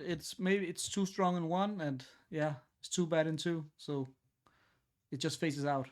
You just got that one. That's not 1.5. Who did that one? Duffington and David Lee from Canada. Yeah. Oh yeah. I have a hymn from him that I really dig. I really like his style. Yeah. Yeah. He's Fosca too, right? Okay, so. All right. Let's go. Yeah, you may be right. Most of the players have sent up their deck lists and pictures, so that's nice as well. Mm-hmm. So let's go play a Pearl.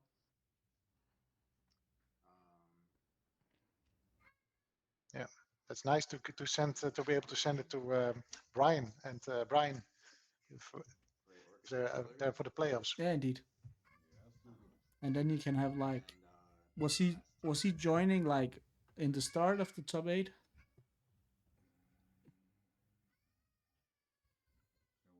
Yeah. Yeah. Yeah, I'll just give him a heads up when the round the Swiss is done. Mm-hmm. And Go to 9. idea is to start about 8:30 with the playoffs. Yeah. And 3 rounds, so the top 8. Okay. I gain 1. Go to 10. And your turn. We got the balance. No, not the balance. Oh no.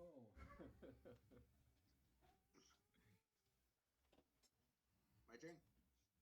Yeah. Oh, it was end step. Okay. Here we go. Well, I guess Tim really needs a balance. How many cards in hand? 5 minutes left. Alright, I'm sure one of them is a bolt, but play Mirror Universe. Ooh. Okay. Go ahead. Okay. Let's see. The complete turnaround. That's probably why he played like he did. Yeah. Let's see. Okay, I'll go to 6. Oh no, no, yeah, 1-0 is enough. Yeah, 1-0. Okay. I will play another cobra. Okay. Oh, he doesn't got the. And your turn. Okay. Okay, sick. Upkeep. You have how many lands? 5? 5 lands. Okay, and I have 5. Yeah, so in upkeep I will activate my mirror. Yeah, I mean, Okay. I expected it. Yeah. Wasn't he on 3 life? You're Was he on 3-6? Didn't he attack with Nice. 2 angels? I guess he was at 6. Damn, it's already like 4 minutes left. That's been quick. Yeah, indeed. But yeah, what's it called? Tim is in front of 1-0 in games, so if Time flies when you're having fun. yeah, indeed. If I have 5 bolts, Indeed. I'll pass. Okay, so untap draw. Okay. I swing for 8. Okay, I go to. Don't know about Ken though. Haven't heard from him yet. I guess something came up or something like that. No, I'll send him a message as well. Yeah. Disenchant the circle.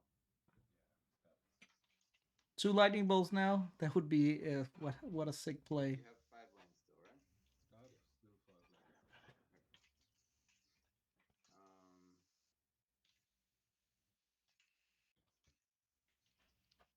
Spirit link one of your angels. Spirit link. Yeah.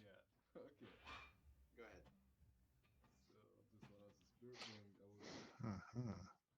I really like that card, Spirit Link. If I played white, I would play it in X point. I would play Spirit Link. And then I will attack for 8. I go to 8. And your turn. Yeah, it's a strong card, and Come on. but there's still a lot of enchantment removal. A lot of people play white, so it's. Tap 1, 2, and play not a balance. Nah. I guess less than regular old school still, so it's probably in Spirit Link is better card here than in regular. Yeah, it is. It is indeed. It is. Not the greatest card in Swedish. So we get a third one. Well, Mario took it, so looks like we got another draw. Do you know it? I think there are draws. Yeah. Okay. It's fine with me, or we can try to. I'd be realistic. I won't kill you in like 2 minutes. Yeah, I can just try. I'll tell them that they can try. Perhaps they manage to make a quick game. Oh, they're just going. That was fun. They're going with the draw. There's the room, so I can break into the room. Yeah, it was. They already put in the draw, Louis. It was, like I said, it was pretty fortunate. Oh, yeah, well, I can reset it. Hey guys, it's Louis here.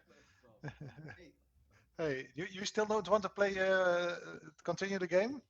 I don't know. I don't think. We didn't know if there's time. In 1 minute. Yeah, but you can have 10 minutes to play the. If you just start up, yeah, it's 5 turns left. It's not 5 extra turns. Yeah, it's 5 extra turns, so that's not going to make a difference, right? No, that's true. I won't kill it with 3 more turns. You never know. Right. All right, then just indeed draw is fine, guys. Thanks. Okay, bye bye. Okay, so Louis, how many games are left? Yeah, they're right. 5 turns is. Yeah. It's gonna be hard. It's gonna be hard indeed. But should I? I'm gonna jump into Juice's and Jorgo's game, shouldn't I? Because they're gonna play. Oh, they're playing on whereby, so I can't do that. Sure. I think they're on whereby. Yeah. They're on They whereby. played later, but they're not on Tolaria. They're on Larry. Are they on Tolaria or on the web? I'm just gonna double check. Can you check about how they're doing? Oh, they are in Tolaria. They are in Tolaria. Oh, they managed to. Yeah, but I got the bug thingy, so I will try the thing. Yeah, but you can try again. Yeah. Yeah.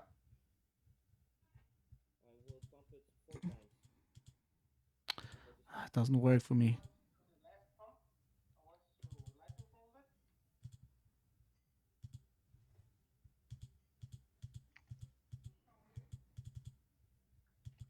It doesn't work for me, Louis. The fix. How many cards do you have? No. Damn it. No, me neither. Actually, in response, I You got the same bug? No, just we'll find another. Joe Beitja against Willie McCoon.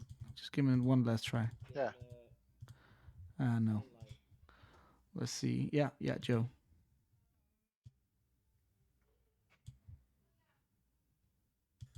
Yeah, works. Discard this one.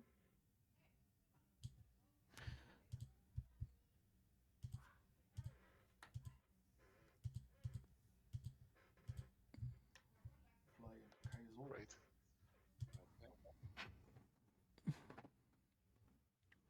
We see some troll and maze action.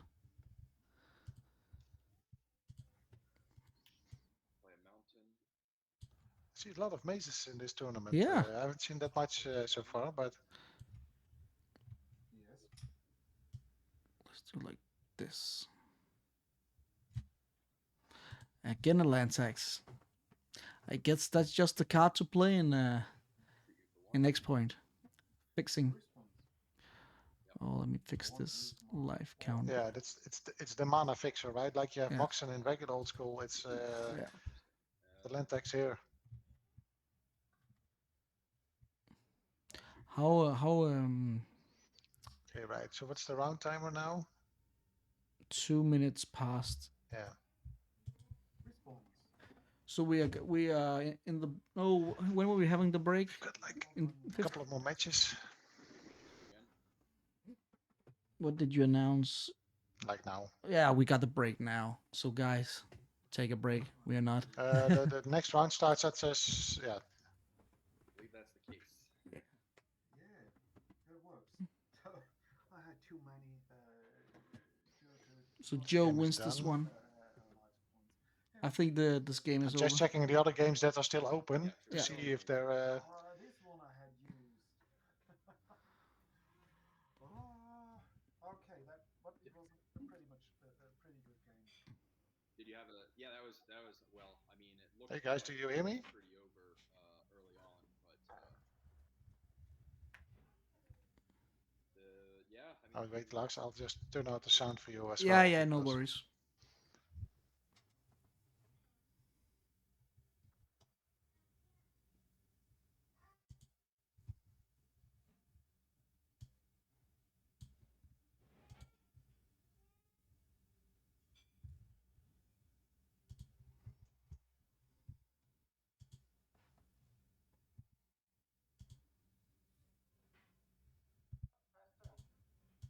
Draw. Hey, Diamond Sally, fast turn. Diamond Sally.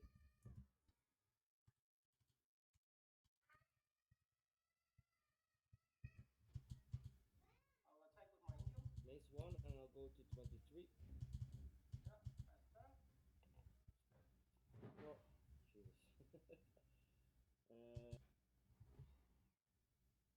I box out. It's a bit annoying. Can't really do anything about that. We will address this with Matthias after the tournament.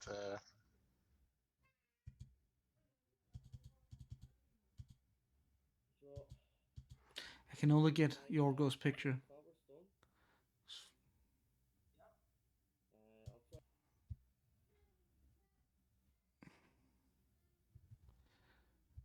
Can only get Yorgo's picture.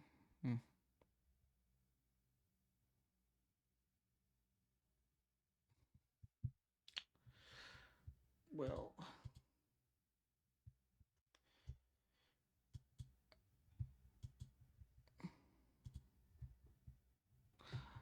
let's see here. Let's see here. I'm just gonna type. We're having a break right now.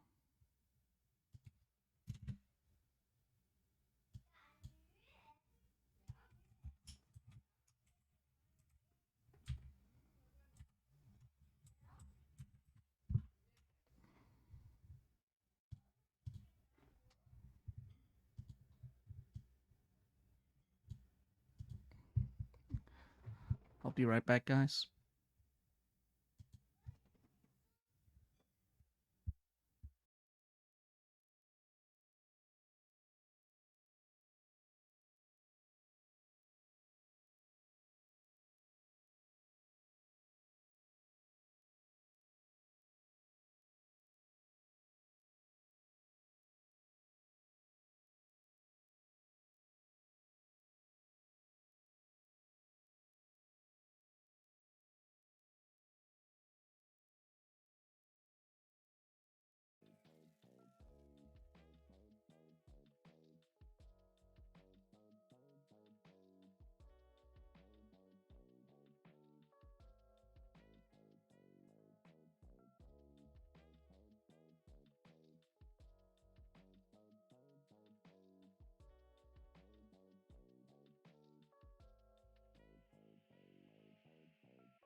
There we go.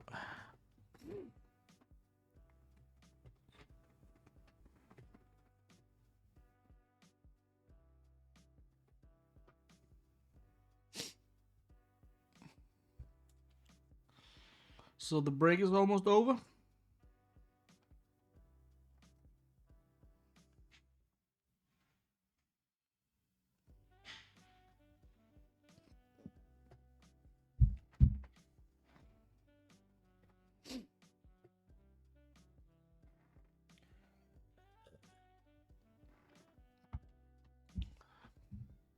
Hope you guys are enjoying yourself and some old school magic.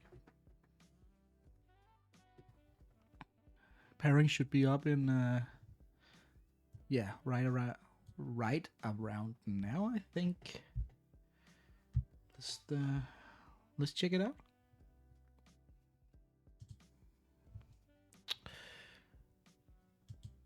Or in a short while. Let's see, what does it say? Updating. Organize and reviews the new pairings. Okay. So I guess it's there.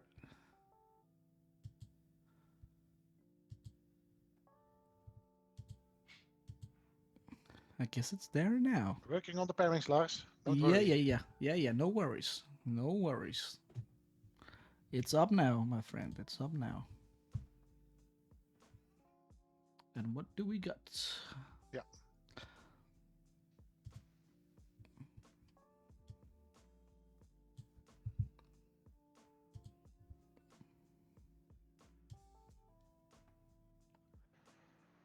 All right, so start round at yes.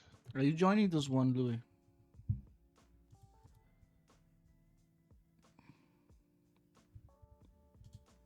Yeah, why not? Why not, indeed. Yeah. Coolio.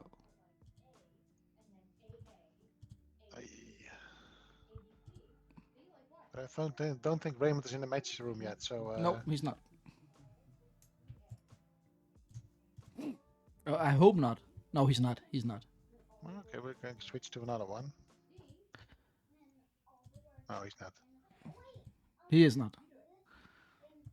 It's only me and Dave. So I think we have been seeing a lot of matches already so far from Koen. Try Koen Haak. He's in. He's in now. Raymond is here. Oh, but they're here already. Yeah. So. 2 minutes. Cool. Yeah, you're not late. You're not late. Do you want to call heads or tails? Yeah, tails, please.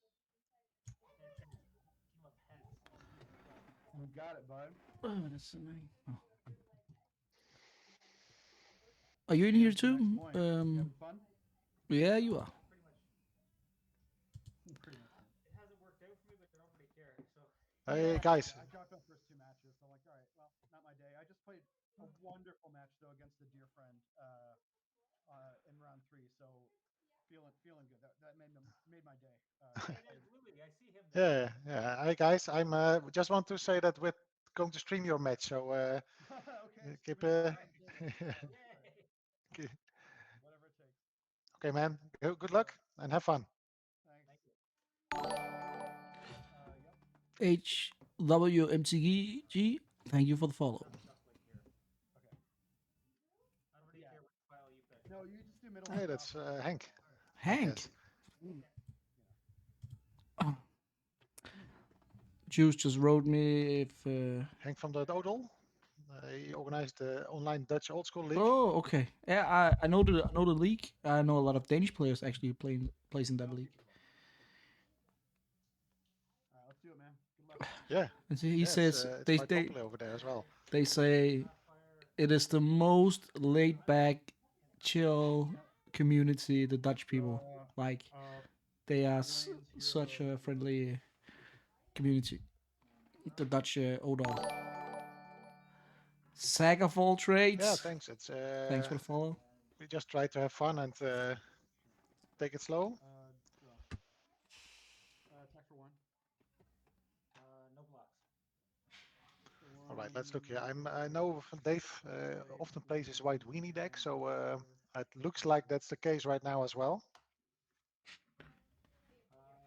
Isn't Dave It's my usually favorite as playing? well, so I always check his deck to see what stuff he's adding to it to make it better. I will. How is the order in your end step? Swords in the order in your end step. Right, order. Bananas hero. Okay, it's just. And play a time. Well, I've never seen Dave play anything other than his mono green. Play a book and pass. Books in.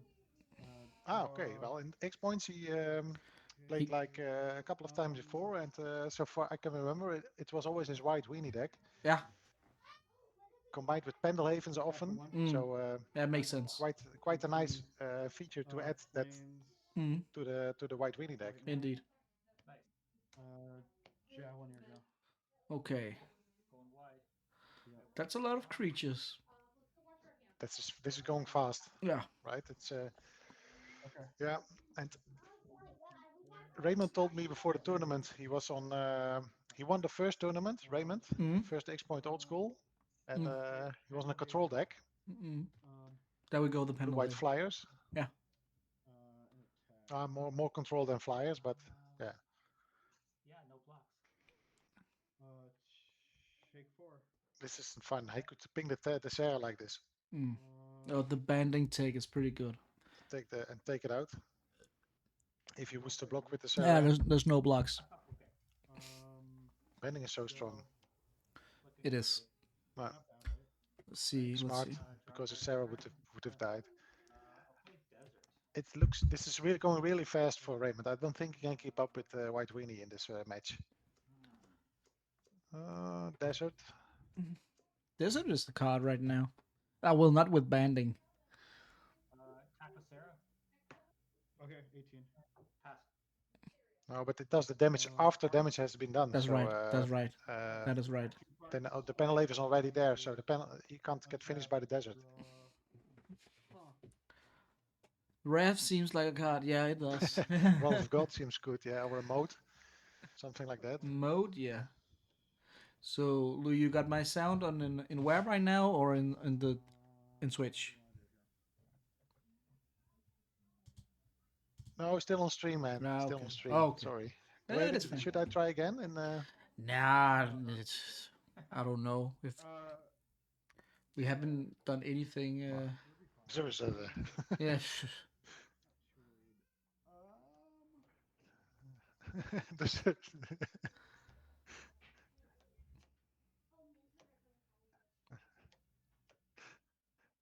I'm in for dessert as well, but I'm in for dinner first, so. Right. Okay. Yeah. Okay. Oh God. Okay, banding. I'll band an attack. Louis as a commentator, I just had to look. Yeah. I am in.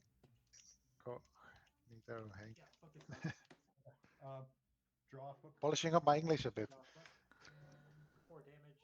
Look at hand. You're experienced now, Louis. You have commentated a couple of streams now. Sorry, I think you got the Pendelhaven is the issue. Yeah, but in an hour or two, the real deal arrives, right? With our 2 Bryans, and then we just sit back and enjoy the show. That is the plan. That is the plan. Let's see if I can keep up with those 2 guys. Pass. But they don't play the format, right? It's time for you to do some drink. Indeed. Brian actually played played a couple of tournaments. Okay. And Weissman didn't, but in the beginning, Weissman gave me some advice on the format as well.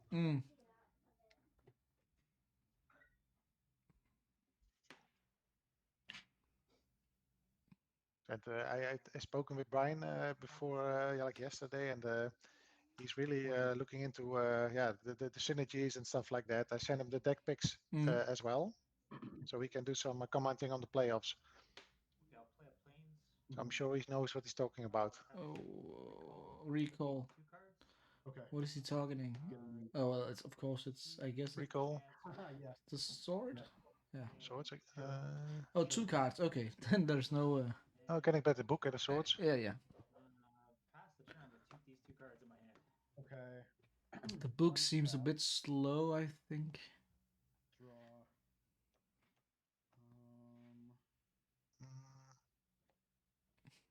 I didn't hear what they were saying. Did he play it and cast swords, or is this just to show what's in his Yeah, hand? this is I this guess is the his last hand. thing, right? That's his hand. Yeah. Just open hands. Two cards, hand, a book, Yeah, and yeah, the sword. yeah, that's nice to be able to show it. Yeah, indeed. Yeah, I feel like I'm on the ropes pretty good. Gentleman's rule. Your wide deck is doing really well against Sarah Angel. The thing is, that on Tolaria there's a life counter, but there is no hand size counter yet. So Matthias told me he's going to work on that, of looking into that. Yeah, yeah. Of course, it would be a nice feature if just I don't think if I'm playing it, do I want to like all the time press my keyboard? I don't know. Yeah, but like in this case, you can't see his opponent, your opponent's hand, so you have to ask all the time how many cards, and that's why. Indeed. I don't do that because I get bored of that. So Yeah. then I'm in the blind about how his. Indeed, Yeah. the dice is always a nice thing to do, right? And or just placing the cards like Davis. That's true. Davis placing. You can see he got two cards, right? Yeah. Yeah. But of course, not everybody is doing that. Yep. Indeed. But yeah, it would be a cool feature. I'm gonna play factory. Factory, okay, and another banding guy. Okay.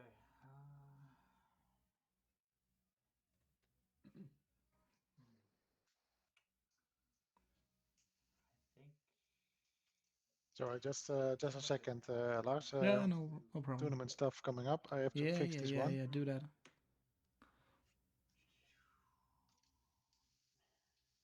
These banders are really good.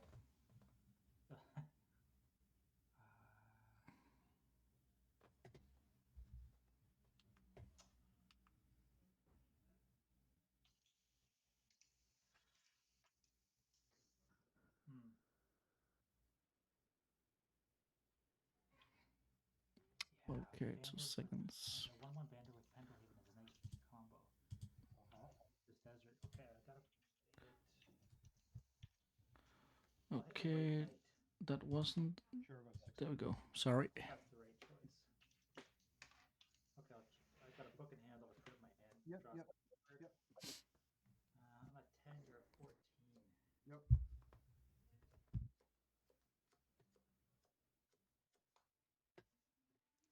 Okay. I'll play the book. No surprise. Sure. How will I play it? That's the question. It looks like that. And okay. I will. Okay, so I'm talking to myself as well, right? Let me think about attacking or not. Yep. Indeed. What? Sorry, Louis. I'm just writing the chat. So just a shout out. No, I'm speaking. I just noticed I was speaking to myself, and then I was still on stream. Oh, okay.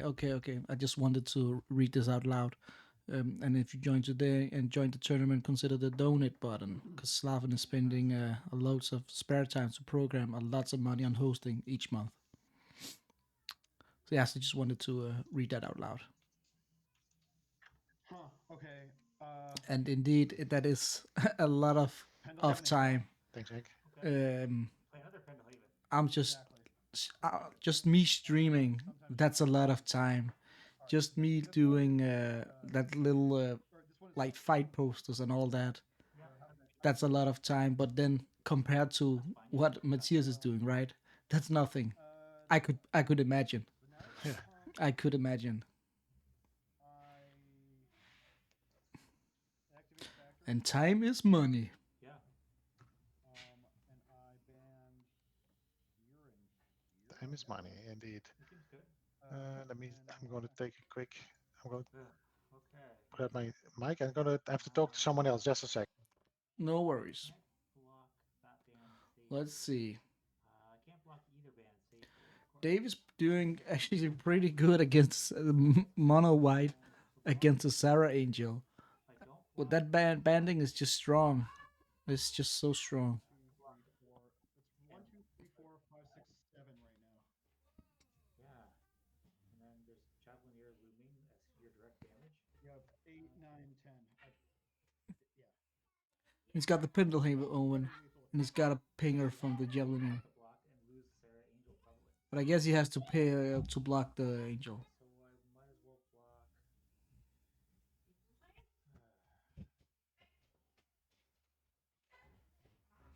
Banding is that's a thing. Don't underestimate that.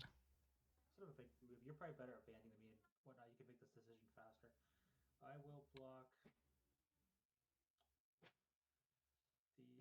Vanellish Hero and Factory band. Yeah, that sounds good. Okay. And okay, so I'll Pendlehaven this hero. Yeah. Puts Fatal on the stack versus Sarah. Yep. And then I choose which one. Okay, so what's gonna happen is I'm gonna pump my order. Yep. And your angel damage comes in and kills the hero. Okay. So I'll trade the hero for the angel. You'll take yeah, not bad. 1, 2, 3, 4, 5. Yeah. So the 5. Yep. Then I'll desert the Pump Knight. And you'll desert the Pump Knight after damage. Yup, that happened. That makes sense. I think we're square. I think so too. Yep. Back over to you. Okay. Okay. And draw. Yep. So what can Raymond do now? So what have you got left? You got 3 creatures. I'm back, Lars. Yeah. Ooh, 5 life. Yeah, that was a pretty. Yeah, but what is it's that? about the point that Raymond should stabilize. Exactly. What did he play there? What is that? Ghost ship? Yeah. It's a ghost ship. I'll pass. I can't see it. It's fun anyway. But yeah, Ghost ship. ghost ship. The regeneration. Is that 3 blue for regen or what? Or is it 2? Let's see. I'm gonna put it in the chat. 3. 3. You can take it back. Ghost ship. Yeah, it was. I don't think it was right, but I get it all the same. Yeah. Let's see. I mean, taking 20% of my life total seems okay. Yeah, right. I think he just stabilized in time. With this other, he got a Misos factory as well. Yeah. So how much damage can he do? Yeah, I'll activate the factory, pump the Vanilla Shiro, attack for 4. Yes, no 3 blue to regenerate, so. Well, so it dies. This band group would kill the ghost ship. Hmm. Yeah, I mean that wasn't gonna help you. You have to block it. He has to block it. But why not attack with the? I would have attacked with the Javelineers as well, I guess. I guess it's gonna get desert. There's a desert on it. Don't you think that's the issue? He's just gonna lose it then. Yeah. Yeah, sure. So we'll trade. Because of desert, I still. Yeah, he has to. Yeah. So it's dead. Okay. You don't take any damage. If he would have attacked with he would have done 1 damage at Javelineers, I guess. Yeah, but then it would he saved it for this guy. Then it would die to desert. That's pretty good. Yeah. Go ahead.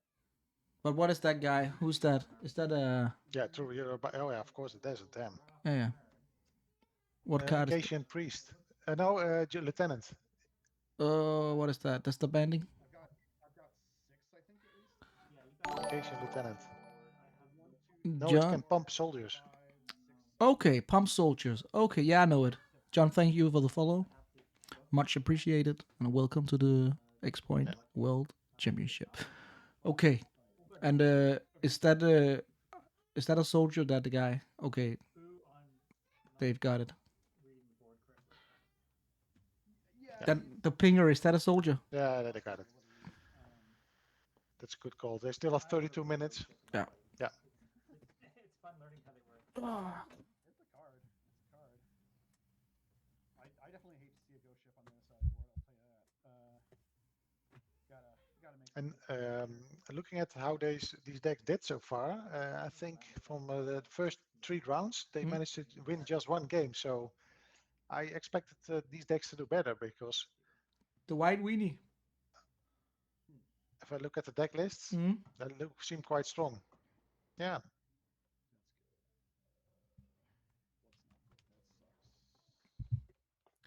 Is there anyone there's undefeated? Well, there must be. I'll have a look at it. Good question. Just to like, yeah, just for the information. Yeah, 4. 4 people. Yeah. Okay. Yeah. So we have Joe Bekicha, Yeah. Juice. Yeah. Your friend. Yeah. And last 2. Jeff Grosso. Yeah. And David Lilleøren. Okay.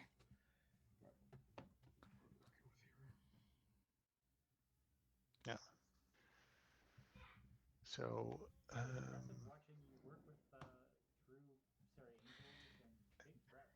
And there were just 3 people with no matches won so far, but I won't call their name, mention their names. No need for that. No need for that. Yeah, join in later. Join in later. What was it, Hank? Or how did you do? No name against shaming. Join in later. Yeah. Indeed.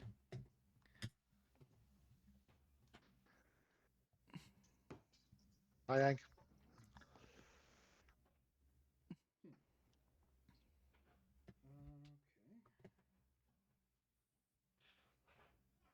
Installing copy will always help.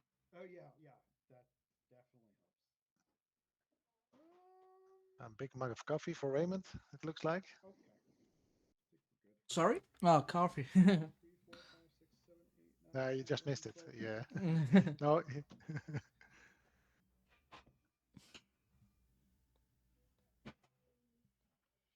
Yeah, making Benelish Hero look pretty good on stream. All right. It's a good one to stream and record. This has been an ace. Yeah. All right, let's get a good game 2 here. Putting you on the play? I'll be on the play for sure. Yeah. Okay. Can't give it to you. Middle Let's see. Sideboard. Yeah, your choice. Yeah. We're all friends here. If I get there, you on the play game 3 would be extra rough. So I don't know. What do you think? They boarded already, so that's nice. Yeah, I'm just thinking about what you can. Yeah, I don't know. About what they put in? Yeah, exactly. If we see like some swords, but Raymond is probably playing swords already, don't you think? Draw Savannah Lion, go. Yeah, I think so. But I have actually no clue about what he could put into it. I'm not a control player. You're the blue player. Yeah, indeed. But I don't know if he plays Wrath of God, Raymond, because that's a card. But if he plays Angels too, I thought there was a deck with like with modes. Mode is a card indeed. That's I usually play like the Abyss, you know, in a matchup like this. I play Abyss main, but I don't know. I don't own any modes. Yeah. But yeah, mode would be a really good card. But you do have some abysses. Yeah, I got 2. Yeah. And that's all I need. Yeah, nice. Is that enough, or do you want a third? Ah, that's enough. Yeah. Pass the turn. Desert. But the demonic tutor, you can also look it up, right? Like a more Indeed. Desert power. Probably should have not played that. But yeah, I got in my decks. I got swords. I got icy manipulators. I got balance. I got 2 abyss. I got counter spells. Yeah. There's no way in there. No blocks. So it's more of an extra finishing touch. Factory. I'll cast Repentant Blacksmith. Okay, he's just I love going all out Sounds right like now. a fun deck, Lux. You have. Yeah, it is. For me, it is. Repentant Blacksmith in the stack. I gotta like think about that. Yeah, totally. Yeah. Wow. I have problems. He's a 1-2 at least. Like That's it. Exactly 1-2. He doesn't get Pendlehaven, which is sort of fortunate. No, Okay. can get Pendlehaven pumps, but can ride over the desert. Yeah. Yeah, he resolves, and I will draw. All right. So Dave's got a lot of damage already. To be honest, I love these Repentant Blacksmith cards. It's like I've seen so many. I've seen. I think I've seen 5 or something like that in. Yeah. In X Point this afternoon. Man up old factory. Reason, of course, is that yeah. 4-5. There was a game against Jews where the 2 Repentant Very Blacksmith strong. went all the way. Yeah, I think I'm just taking. I think they did 20 damage. Yeah. So yeah, around that. You can't bolt it, so it's yeah, exactly. the main answer is just not working against the card. Rip a plow. Right. Sword. I've got it. Oh, he's got 2 factories too, Dave. Now it looks pretty good. My 28 mana deck, 28 mana has failed me. Oh, it's over. Yeah, I don't know what. Yeah, swords, but. Oh, yeah. He was missing the white mana. Yeah. Lucky that white knight and hold off a team, get a ghost ship. Yeah. Things Yeah. developing here. Like, Yeah, mana at all. So it's that was beautiful. good call from Dave to strip that. Yeah, point. indeed. Good luck in the next few matches. Let's see if we can find something else. Yeah. Okay, time to look for another match. And we are in This round was a bit 4. of a quickie. It was indeed. Let's see. Should we look at? What haven't we seen yet? Lukas against Bas, perhaps. That's. Which one did you say? Bas? Lukas. Yeah. Let's take that one. Lukas. Yeah. Let's take that one. Yeah. And no buck for me, so that's good. Nice. I'll send him a message. I'll tell him. Yeah. Another night. Okay.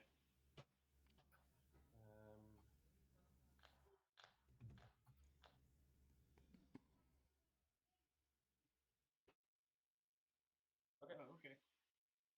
Thank you. Thank you. Yep. Let's see. Yep. Good. I would also always like to know when somebody's streaming. Yeah, right? yeah, Not indeed. that something strange is going on, but it's just more than fair, I guess. Yeah, indeed. And if they don't want it, they can just tell us, of course. Of course they can. It seems clear.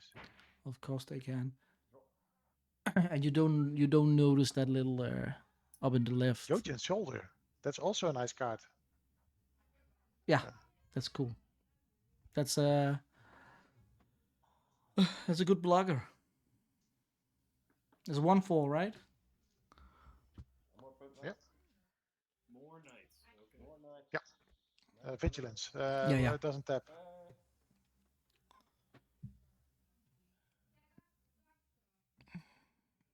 Okay. Bas, he's got So what we see a lot of is, damage right now. Sort of white aggro with city in a bottle. Yeah. But 2 swarms. Your turn. Flames. So he must be running something Yeah. black. If this is the deck, I'm thinking that it is.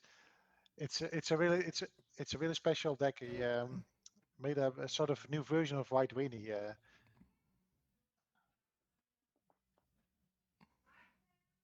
With a splash of black, and you'll see. You'll see. You'll see. It's I really like to see it in action.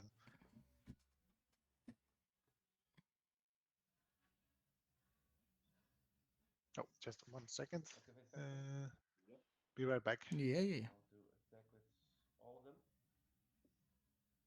All right, this is the turn, huh? So I'll activate my factory. Let's just do like this. Am I free to block? Yes, go ahead. Okay, so I'll put my factory on a white knight, and I will put my order on your factory. Okay. And so what's getting through right now? I got 2 pump knights, a white knight, and that thing. I will certainly give first strike to my order. First strike forward. And I will certainly pump my factory. Pump the factory, of course. So then these two would die. Those 2 would die. Yeah. Then Bas got an answer for it. coming through. They are currently coming through. Yes. Okay. So, are we ready for first strike? Are we ready to deal first strike damage? Yes, go ahead. Okay, so first strike, I'll kill your factory, and first strike. I take 2, I go to 6. That regular damage hasn't happened yet. Factory's on it. Alright, and then before regular damage, I guess I'm gonna plow one of your pump knights. Okay. So you go up to 20. Okay. And then you've got, what's that, 5 coming at me? I'll pump on the other knight. In response, I'll side blast the knight you're pumping. Okay. Yes. 4 on the side. Okay. And then I take 1 more from the soldier. And the white knight? I already took first strike damage. Is it a new game, Lars? Yeah, yeah. Okay. No, as it's Lukas versus Bas, right? Yeah, this one dies. Okay. Yeah. Sorry? Didn't you ask if it was a new game? Yep. Your turn. How many cards do you have now? Yeah? It's no, it's the one you told No, me. it's still the same as the previous one. Yeah.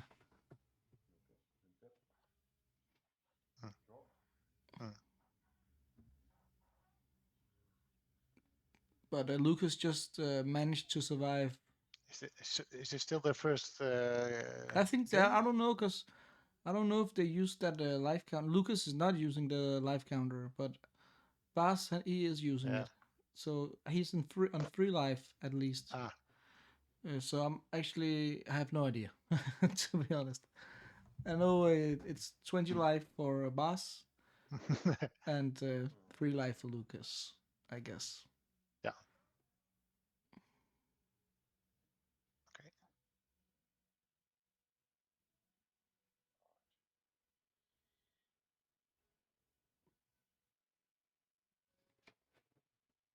Your turn. Your turn. Draw.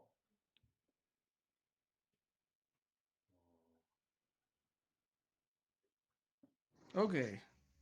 Let's see. No, we're not gonna see.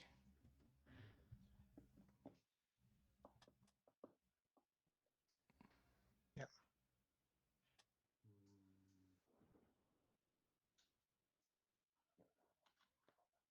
2, 4, 5. Sarah? Yeah. Your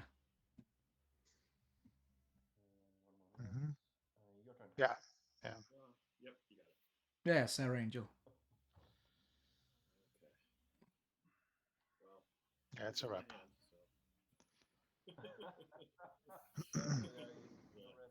It was pretty much over with the city in a bottle, taking out 3 permanents. I had 2 abs in my head, but I couldn't. I think that's They're telling like the city in a bottle pretty much ended the game. Yeah. Indeed. But it's only game 1, right? Yeah, it is. They must be sideboarding now. I can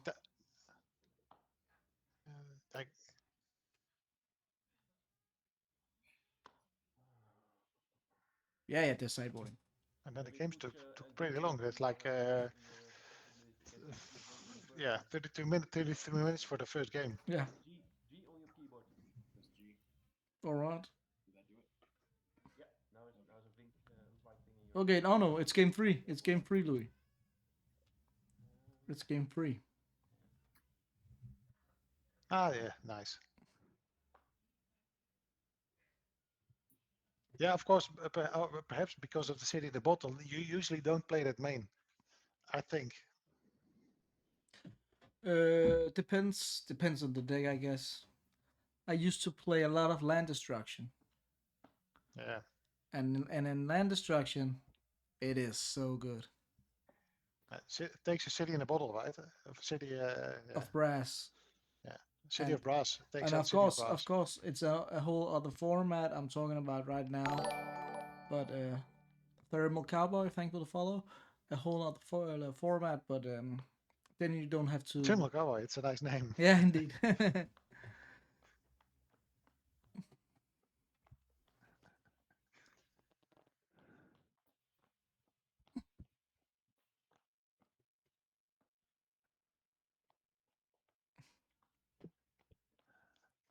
Have you heard from Ken, by the way? No, lately? no. You haven't, I guess. No, I haven't. I guess something came up or something important, I guess. Yeah. No worries, it's fine. It's cool that you could step in, and if you have to do stuff, I will just solo it. Yes, of course.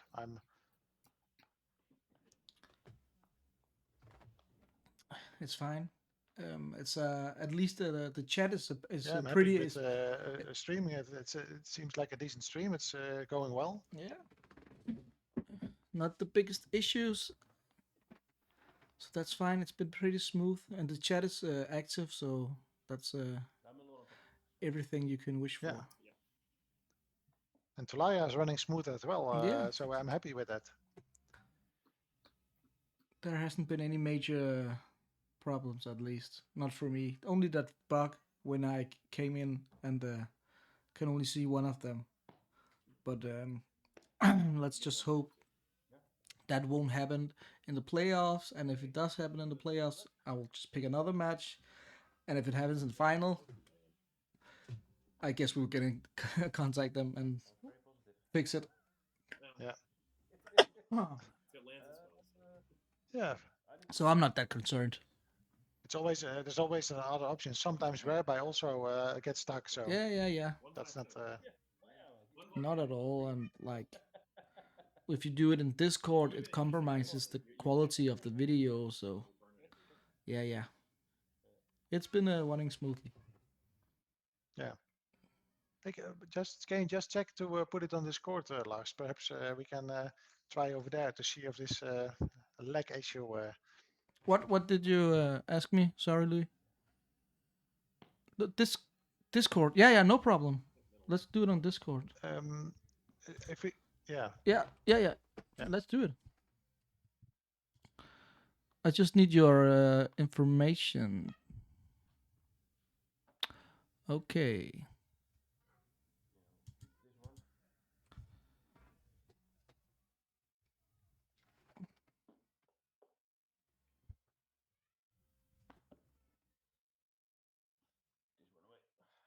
Alrighty. Plateau Javelin is here. Draw.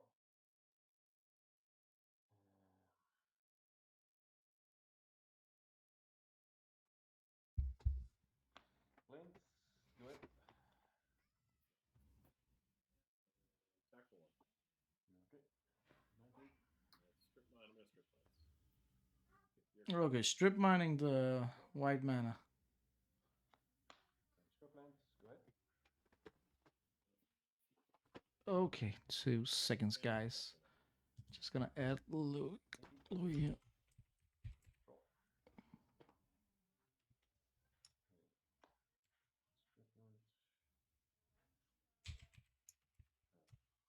White knight, your turn. Yeah. I'm gonna bolt the knight. Okay. Plans, attack for one. Okay. 17. That's the turn. Draw.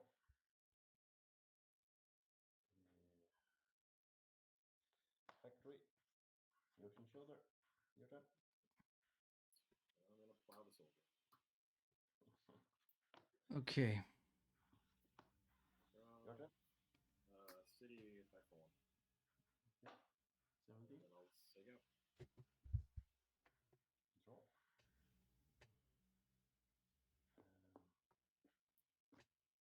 Factory. Order. Your turn. Yep. Factory and your turn. Good. Draw. Strip mine.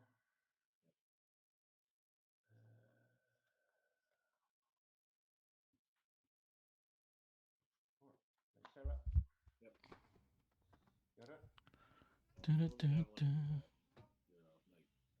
I'll stop blasting, so. 18.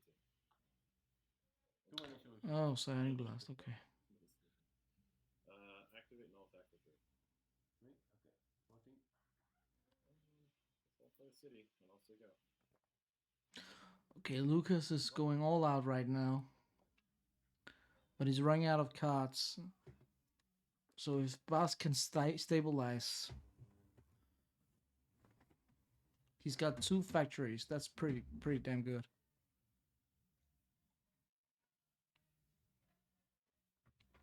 Guess I will just... Another white knight.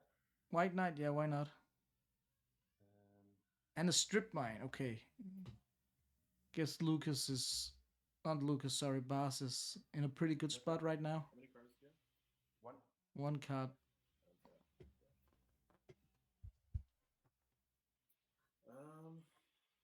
Guess I'll pass the turn with 3. Good. Tip. Draw.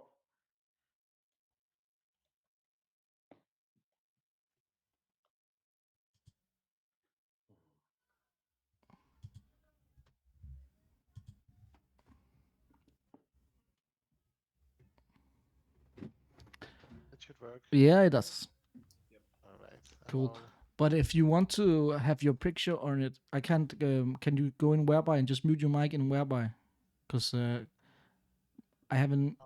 What's it called? Just remove your video from that. Because then I will draw the picture source from Whereby. And But I'm already gone out of Whereby. Yeah, just go back in Whereby and then remove the picture in what's it called? How do I Discord. go to... Okay. Let me see. Because then I will just get the sound from Discord and the video from Whereby.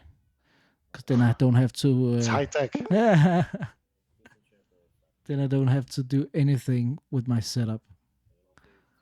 Turn off camera on. And I really like doing nothing. Me too, man. Yeah. But I guess at least now there's no delay.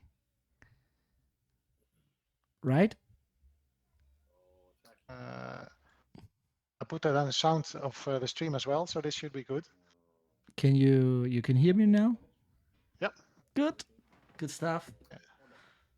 So, but that's better, man. Like, Yeah, then it we is. don't have to interrupt each other, right? Yeah, exactly. It's way better. I don't know why we just didn't do that. We talked about it last time too. Because I was scared to do it, but Yeah. that's my fault. No worries. This No is worries. perfect. This is perfect. But onto the games, Onto the man. games, indeed. Us is doing well, not doing well, seems. He was This time. Yeah, he was right around to stabilize. He had 2 factories and a strip mine. I think he's stabilized now on Terra. So I think That's good. it's only 2 cards in hand from Lukas. Bas has only got 1 card too. Yeah. That's 2 City of Brass, right? And he's got 2. What's it called? Now he's got 4 creatures. So I think it's looking pretty damn good for. Yeah, and this Lukas is out, and I don't think he has many cards in hand left. No, he's only got 2. Chain, yeah. He's got, and Bas has got 1, I think. Yep, go to 8. It's already like 7 minutes left for this round. So Yeah, they will. these guys will make it in time, I guess. But I think so too. Chaos. Oh, Castle. Okay, that's the card. that saves some time. Yeah. But still, he's got 3 creatures and 1 card left. Not the greatest spot to be in right now.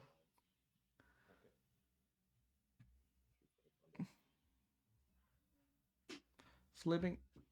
Ooh, it hit. Yep, it's gone. Yeah. So,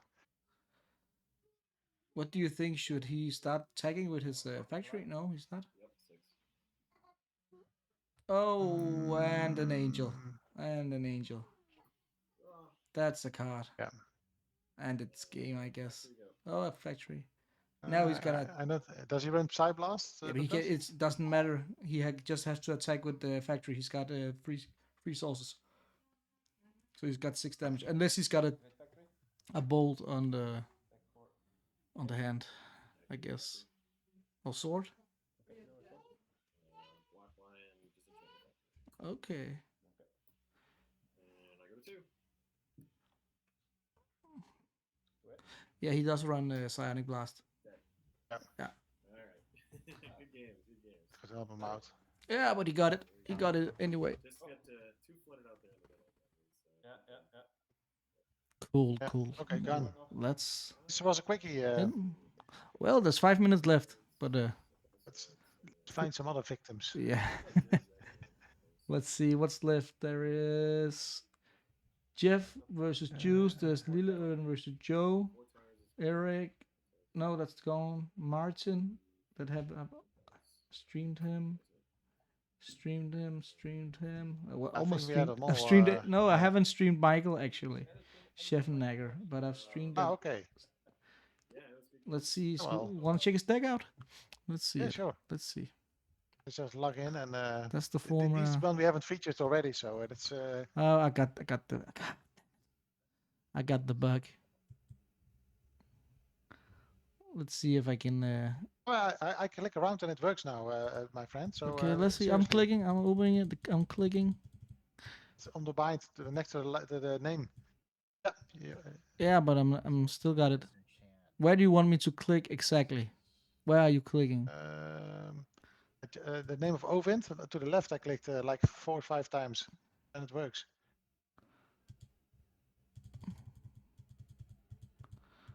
Okay. It's not working for me. Oh, that's too bad, man. It's best match I've ever seen. So. Oh, it worked. Now it worked. Yeah. Okay. Yeah. God damn it. Okay, good stuff. We're back in it. Yeah. We're back So in you it. know for next time, right? Yeah. You just have to click and then click some more. I don't see it on stream though. No, I it's just me. see It's me. I got it right now because of the source thingy when I jump in and out. It's a bit laggy though from Oyvind or whatever. There we go. I'll just tell them we're watching their match. Yeah, you can do that.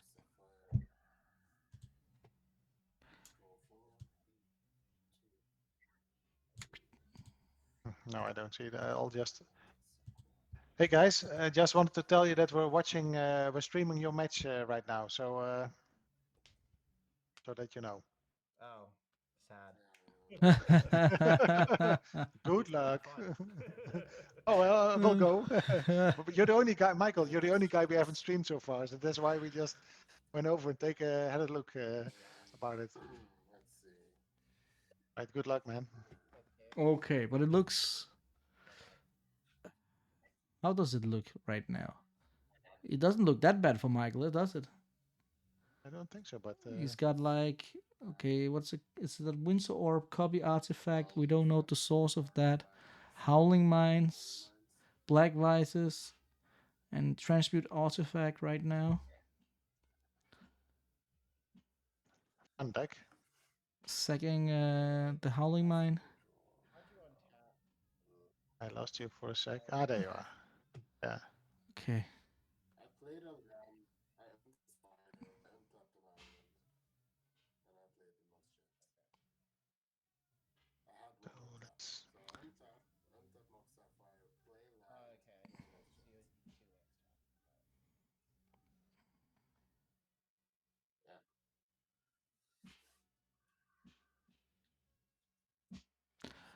Oivind is up one game. Yeah, indeed he is.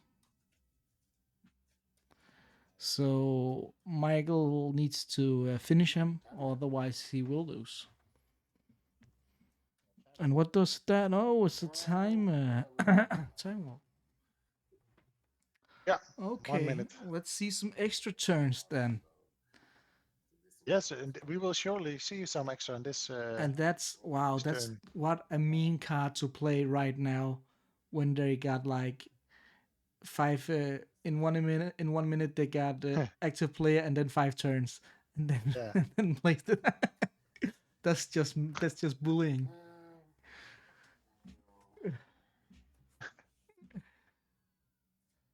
Okay. Twiddle. 1 extra turn. Twiddle. Extra turn.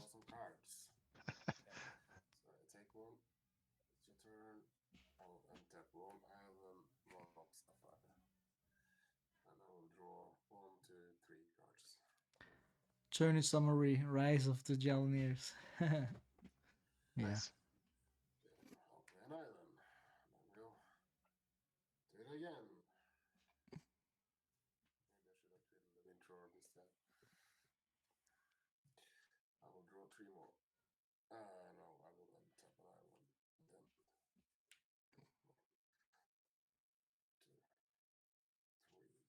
Well, he can't take 8 turns. He can only take 5 turns. Yeah. Yeah, but it speeds up with the time vault. It speeds up the turns you can take, Yeah, right? indeed. But it's like it's still an turn, even though it's an extra turn. That's still like an active turn.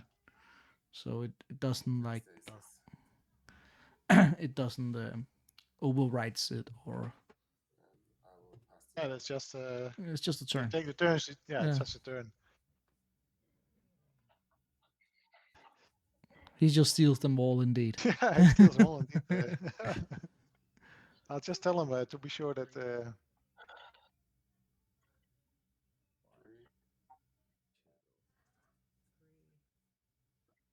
Okay. Do I mute this?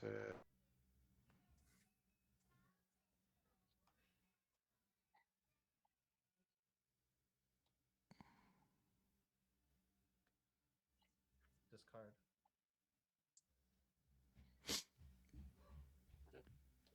Did you mute Louis? I guess so.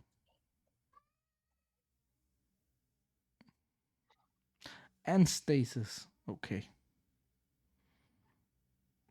Okay. Your turn. So your turn 1. Yeah, your turn 1. I don't know if they heard me, but. I didn't. I did. They didn't. Did you? Right, did you mute or what did you do? Yeah, then I'm just clicking all the buttons, but I've got like Twitch open, whereby 2 rooms of whereby Tolaria and match room of Tolaria, and also the stream. So I guess somewhere my headset just says it's too fuck much. You. I don't It's know too if I know much, anymore. Louis. It's too much. Yeah, but I think they said something about it's turn 1. So I know they didn't hear you because I didn't hear you, and because I got the sound for them on, right. They all know the rules about the timer. So yeah, I don't so think, I just don't think they are showing it with a dice. So you will have 1 extra card, but you don't discard in my turn, so 1 more pain in the black dice instead. No. So instead, I'm just gonna Divine Offering the Black Dice.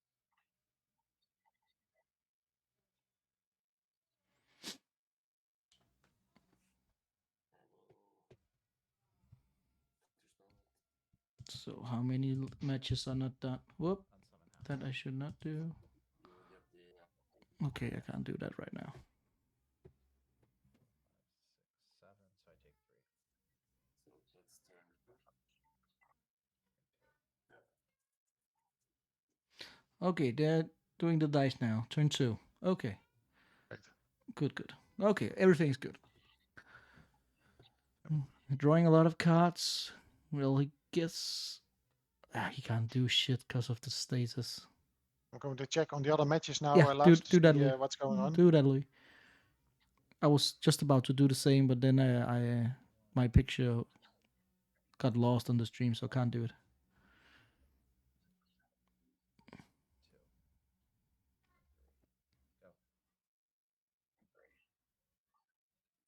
Seems like there's still 4 matches being played. Okay. Right now.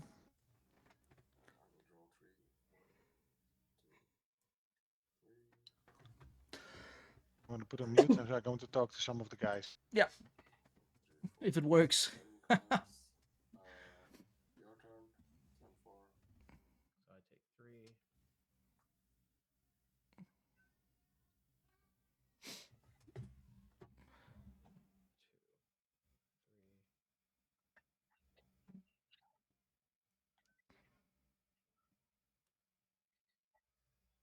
Discard.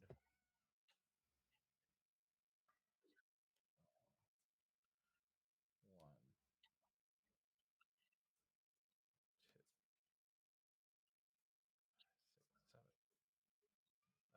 Turn 5. Your turn. Yeah, and then they draw 3. You have 3 lands, so I will just do this. But they're out of time. I don't know what you want to do with it, but you have my layout. Yeah. So Yeah, it's a draw. If you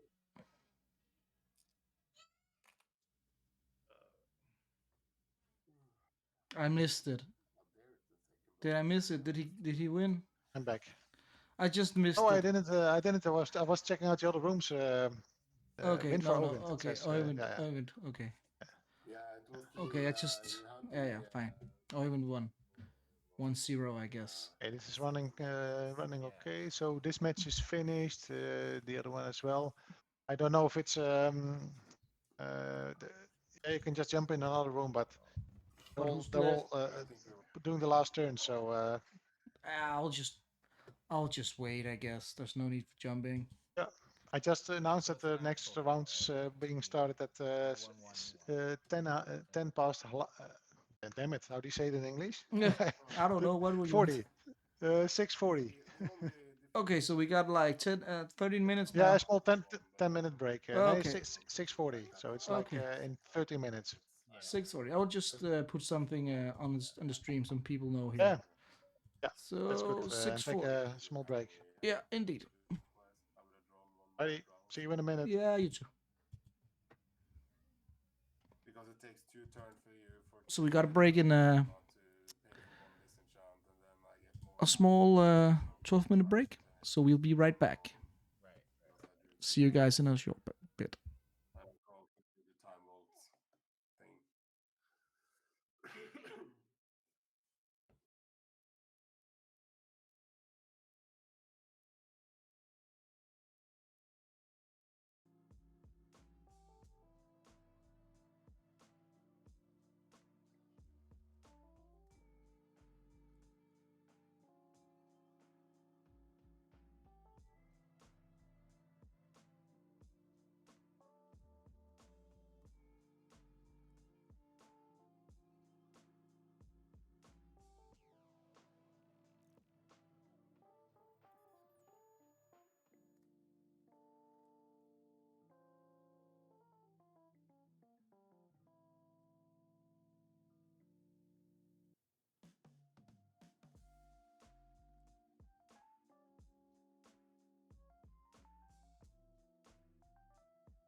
Sorry.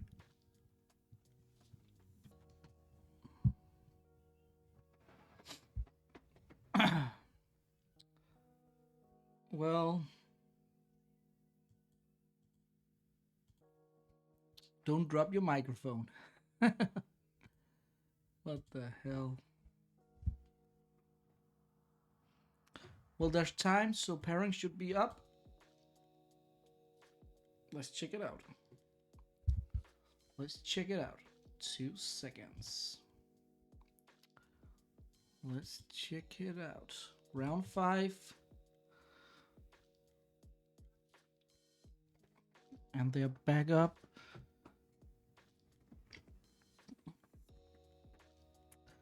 So let's find someone we haven't streamed yet. What about Joe versus David Fisher? Or Christian, we haven't streamed him either. Or Brian, let's take this one. Let's take this one.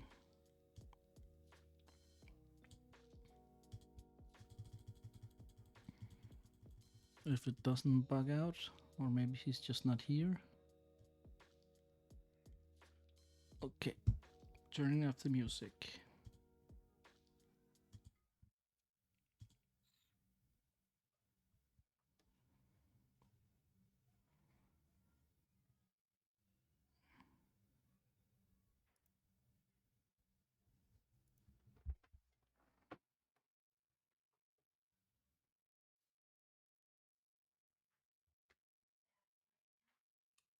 Yeah, whenever the guy comes in the room here. There you go. Hi, Brian. Hey. I'm fine. How are you?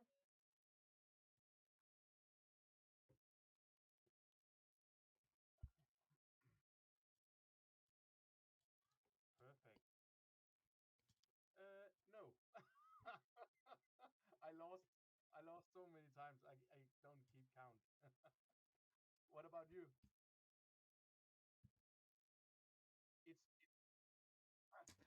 Yeah, but the thing is, you gotta buy now, so there's nothing really to watch during the. Otherwise, yeah, I could do it. I'm sorry to hear that. I hope you had a great time though. Been having a great time, and then I hope you will continue to watch the stream.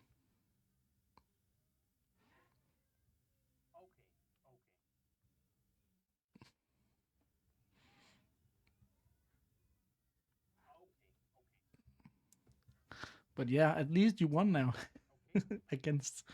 Yeah, no. Where are you from, Brian?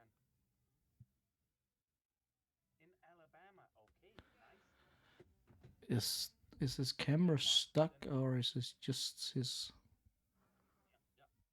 Let's see. Let me just to be 100%. Let me see. No, you don't get a last game. No, sorry about that. You gotta buy. Yeah, I'm sorry about that. If you have looking forward to a last game. That's fine.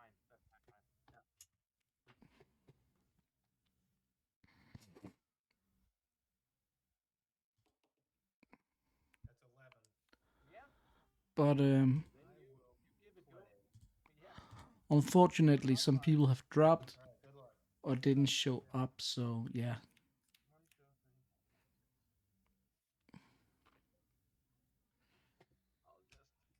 But to have a positive angle, then you can watch the stream if you feel like it. I cannot keep this. No.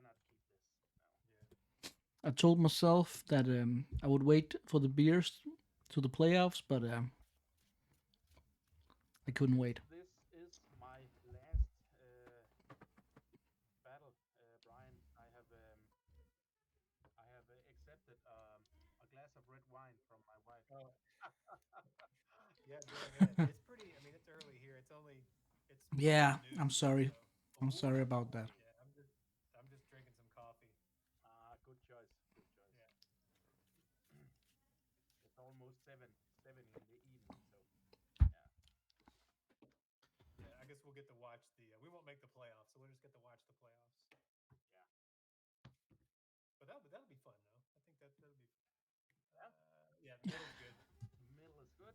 That is that's great to hear. I hope that's not why you lost your games. I'm kidding. 6, 7, 3. But no, appreciate it. All right, come on. Okay, I will keep. Let's just turn those a bit up. 0 lands. 0 lands. Oh my god. Yeah, you can't hold that. I'll make it quick. I'll put 1 in the bottom and. Okay. And I'll just drinking beer and eating candy. What a life. And streaming. I could do this every weekend. You as a profession, Brian. Well, that's interesting. I'm an engineer. I'm a degreed engineer. Oh, nice. Yeah. But I quit my job a couple of years ago, just to kind of take a break. Yeah. And so now what I do is I do beekeeping on the side, and I also work part-time for another beekeeper. What is for what what kind I like honeybees, basically. Like honeybees. Beekeepers. Okay, now I get it. That's interesting. Yeah. Yeah. So I do that kind of part time. Yeah, just cool. Yeah. Yeah, like my fiance is sitting behind me. It's almost full time during the spring. Yeah. Beekeeping is pretty much full. Like between like February and July, August, beekeeping it's full time. Okay, nice. But it's but then like during the fall, it kind of there's less to do when the stuff's not blooming and that kind of stuff. Yeah. Okay. Yeah, that's pretty. Yeah, she said like that's pretty much what I do full time now. Is I'm a beekeeper, and I work for another guy that has a beekeeping business. And so we sell a lot of beekeeping equipment, and we also like help other beekeepers like teach classes and do stuff like that. But Brian, then you are only a step away from your own bee company. Yeah, so I do a little bit. Like I have bees in my backyard. I do a little bit. All right, I've got 1 land. I'm gonna keep it. Yeah. Okay. What a nice guy to tell his aunt. I'll put that on the bottom, and I'm gonna put that on the bottom. Who goes? I go first, right? Yeah. Yeah. Okay. Okay, double mulligan. I'll play a swamp. Yeah. Vampire bats.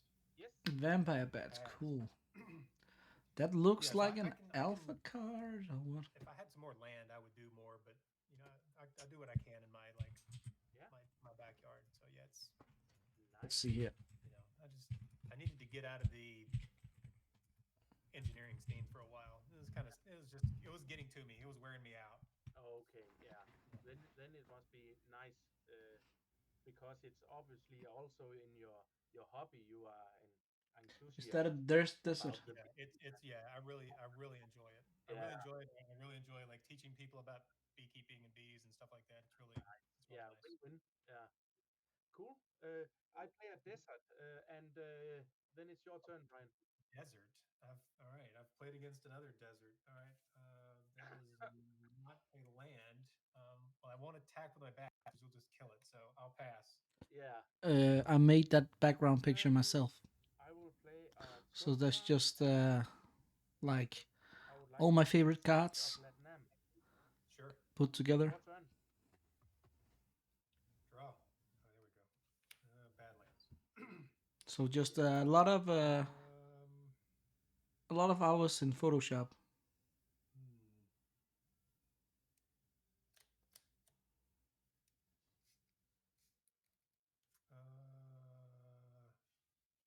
Bad moon.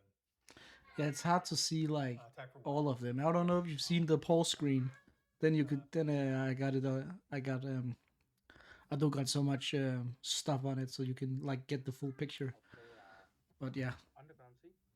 Mm-hmm. And I will play Mana World. Mm-hmm. perfect.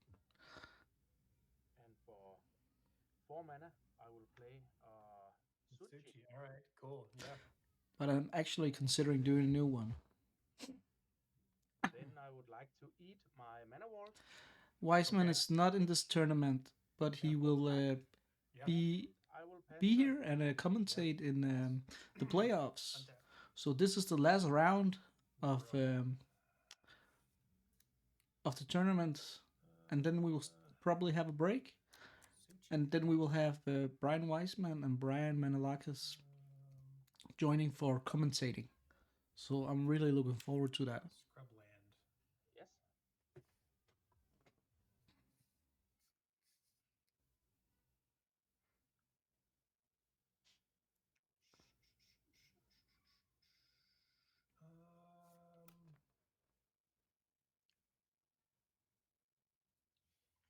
Cast an order. Nice. Yeah. Mano's great in talking shit. Well, Attack for 1. fits me perfectly. I'll take 1 damage. Because I'm holding back right now. Pass. But So order is a 3/2. if I can get one with me, then we're going all out. Give it first strike. Yes. Nice. I'll draw a card. Yep. I play a Tundra.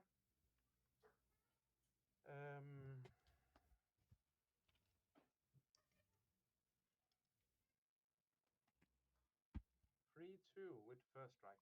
I would like to attack with my Suchi. Yeah. Yeah, I mean, I can give it first strike. It doesn't. It has pro white, but I can give it first strike. I take the Suchi. No blocks. Indeed, Mano. Indeed. Then I would like to That's how it should be.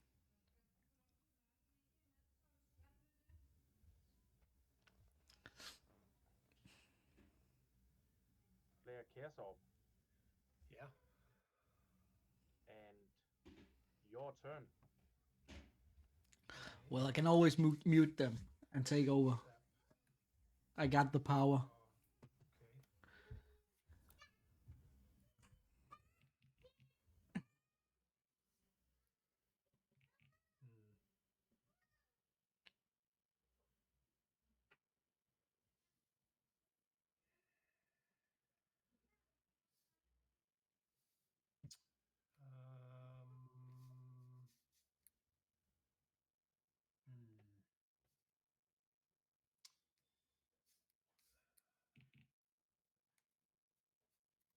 I'm going to cast another Bad Moon.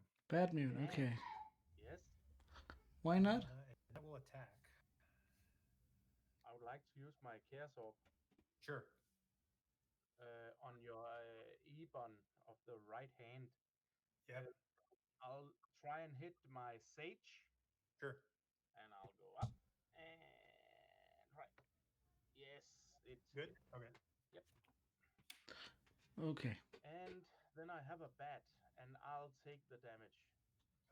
I'll pump the bat 1 time. I'll take so we get 1, 2, 3. 3 damage. Yes. Got you at 15. Yep. Pass.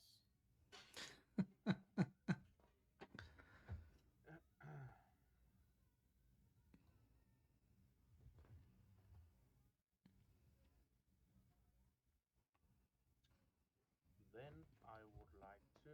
I'm down. That's not good.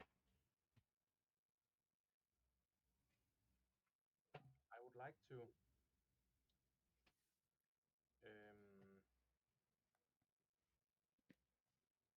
Swords to Plowshare on your bat. Sure. Yeah. I'll gain 2. Go back to 18. Probably have waited with that sword if I was a Christian. Sacrifice. Oh, sorry. I would like to attack with my Suchi. Sure. Just Suchi? Yeah. 14. And you know what? I will actually sacrifice it in my main phase to draw a card. Okay. And then I have the 4 manas. Yeah. I will. You will get 4 damage too. Yeah. I don't think he knows that. 1,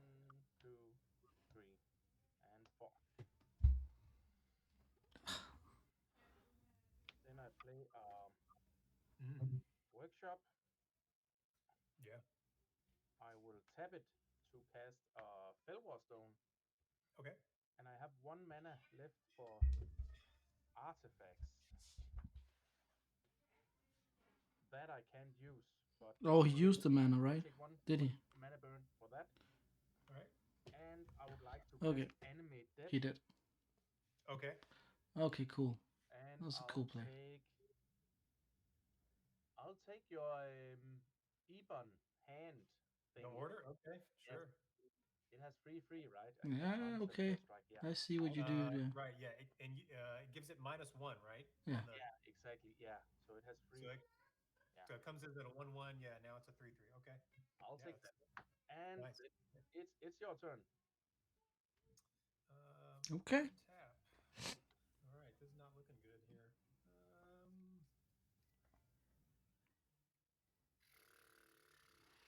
What to do? What to do?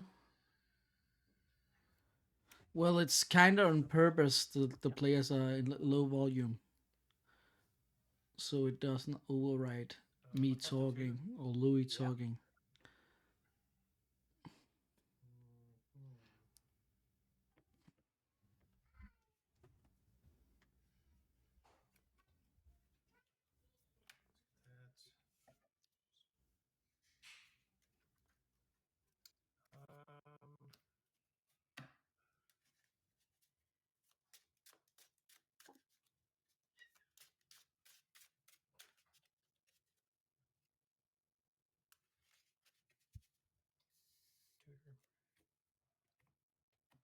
Fine. Yeah.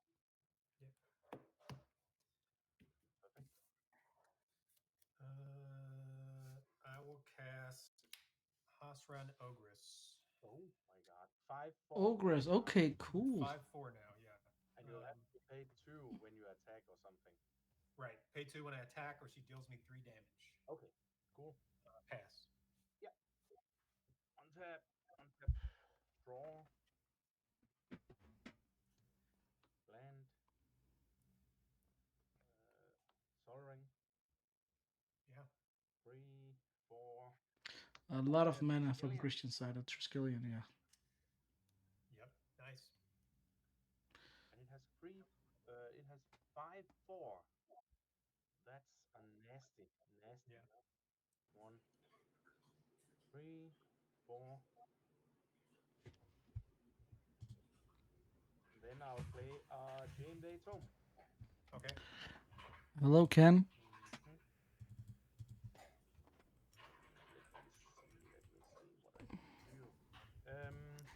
Do you hear me? I'll just pass turn to you. I guess not. Guess not.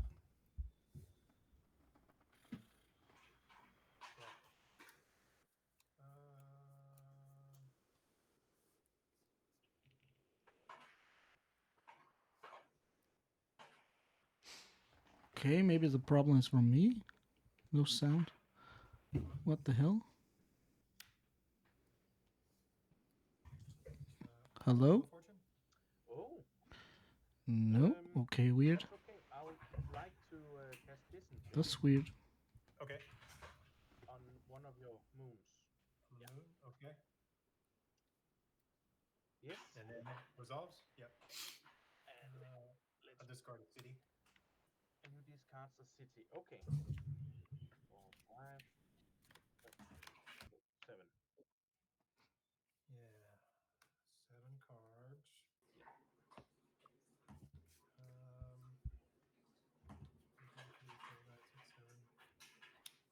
Badlands. Yes.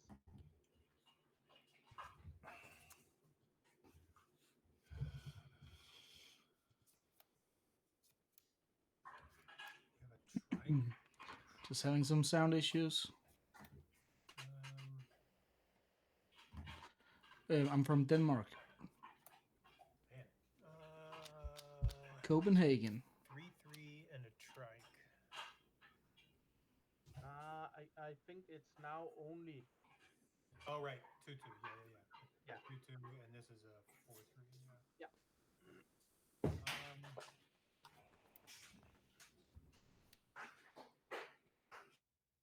I can see your card.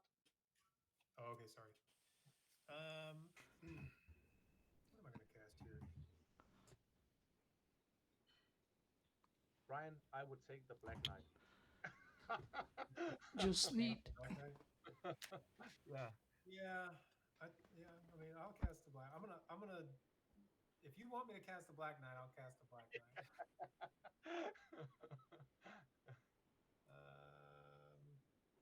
I like the Graders though, because the Graders have a little more toughness. But it's Yeah, it is. Yeah. More than. Yeah. I won't attack. I'll pass. Yes. Yep. Yeah. Untap and draw.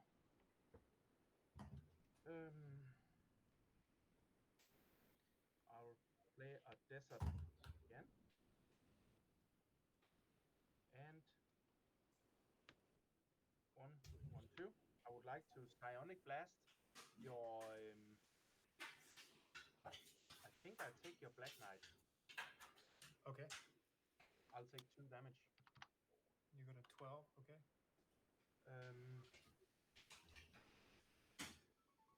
Then I would like. Sorry, I just have to. No, it's fine. There we go. I would like to use my 3 counters from my Triskelion to what, I would like to attack first. I would like to attack. Okay. I attack with these 2. Mm-hmm. It's a 2. It's pretty weird that you can't hear me. And It's a 4/4. fucking strange.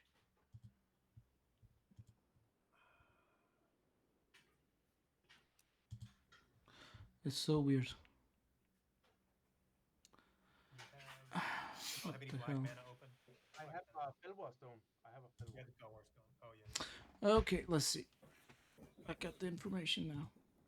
So you can just give her first strike. Doesn't really do anything. Doesn't deal damage. Yeah, I mean, I'm gonna block the.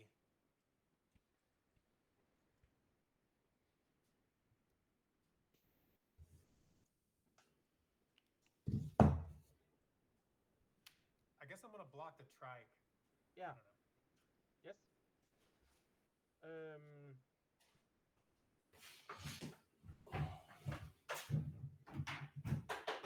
That was a good call. Yeah, because you can just kill it with the order. Yes, exactly. Then I would like to use my 3 tokens. Sorry, guys, 2 seconds. Okay. To kill it. Okay.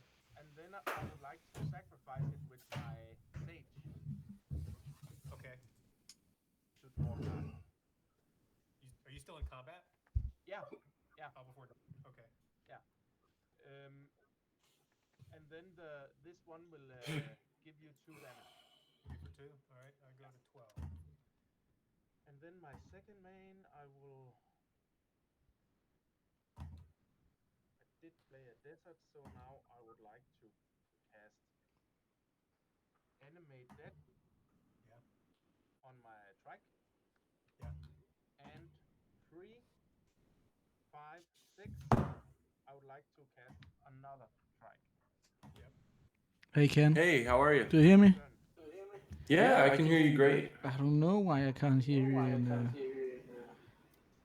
notice double sound. What the hell? Can you hear me? Yeah. Oh, okay. Okay. What the hell? I can hear you. I can hear. Fine. I can hear you. I'm not sure why I can't hear you. Why I can't see you on Whereby. No. No, you can't see me in here on Whereby. You never can see me in Whereby. Oh. That's because I got the picture in the OBS. Yeah. Oh, all right. But you can you hear me in Whereby? Yeah. I cannot hear you in Whereby. Okay, that's strange. Okay, but that's fine. I got your picture from Whereby and I got your sound from Discord, so that's fine. Okay. But I got like a weird echo thing. Do you get speakers on or stuff or something? I do. Let's see. What is my mic?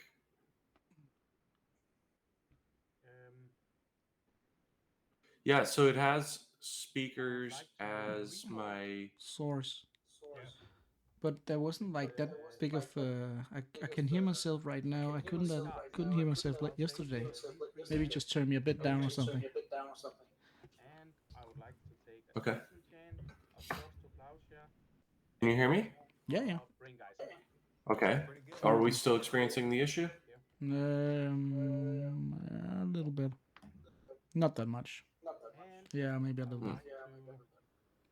With the white mana and colorless, I would like to So what's up, Ken? your bad moon. Not much, dude. Woke up a little bit late. I had the dudes over, and we were playing Magic until the wee hours, and so. Then I would use 2 of the tokens. So, what you're not? how's the event going, my friend? Are you watching? You're not watching the game right now, right? Because you don't know what we're playing. No, I don't have. I'm looking. I'm on Tolaria, and it says Swiss round 5. It is Swiss round 5, and it's the game between Christian, Arent, and let me just like give you. I can't do that. Can you see the players? Yeah. Okay. Yeah. There's a guy called Christian Arent versus Bryan. That's the echo is really bad right now. Brian, you should be playing mono green with some killer bees or something. Oh yeah. I've, you know, like honeys. Those cards are. I don't have those. Those are kind of. Okay. Yeah. But yeah, I'm sure I will one day. I'll make a killer bees back. Yeah. Okay. Oh, damn. Okay, I'm watching the game right now. They're shuffling up. Indeed.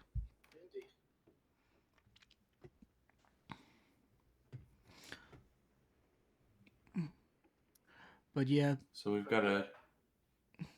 I think we really need to fix that sound thing because the people can hear the echo a lot in the stream. Oh man. If we can do anything.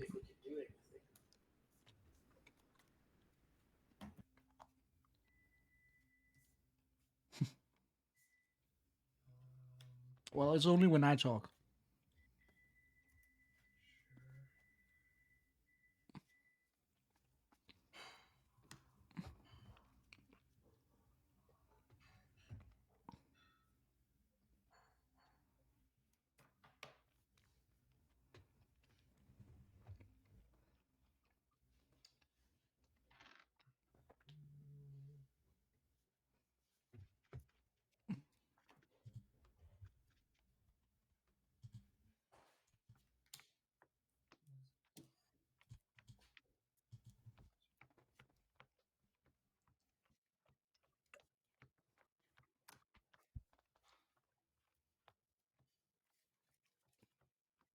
Are you still a lot of affected by the COVID pandemic, or is it rattling off?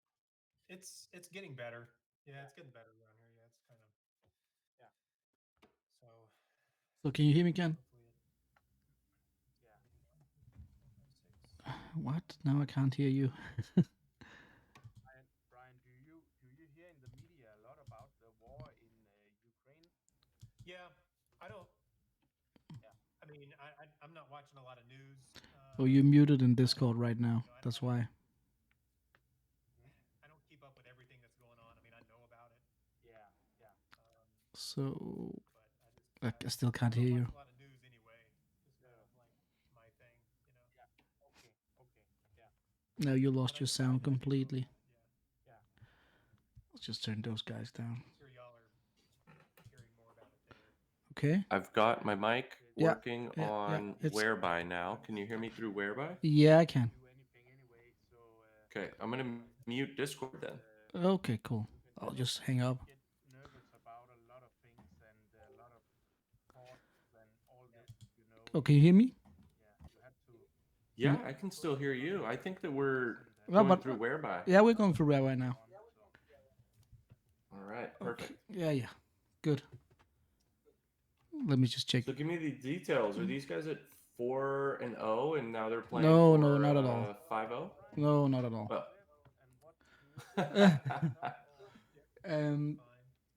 There is 2 people that's 4-0, but I'm not streaming them because of the playoffs. And those guys, this is like the last people I haven't streamed. I'm trying to get everybody. Oh, I see. Yeah, Yeah. that makes sense. Yeah. Get a look at everybody's deck. Indeed. Indeed.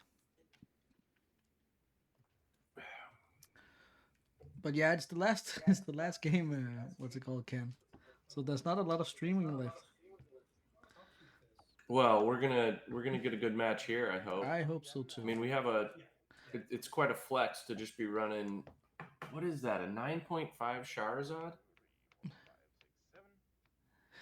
Yeah, 8.5, right? Oh, okay. 8.5. Sure.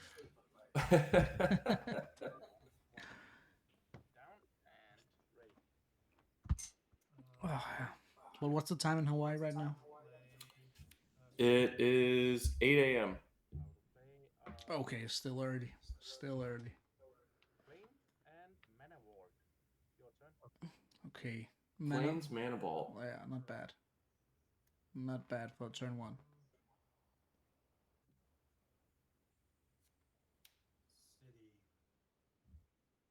Ooh. Him. Order. Yeah, I think that Brian is playing like a bit of a spicy deck. Okay. With vampire bats and stuff like that.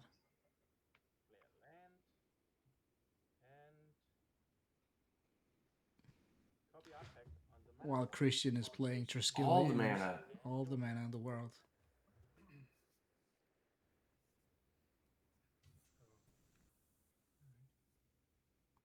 So I've seen Bad Moons, Orders. What's it called? Vampire Bats. Which game is this? Was this game 2? Yeah. Okay. I'm gonna bloodlust it. Nice. Oh. Okay. All right. So he's just full. He's full aggro right now. Indeed.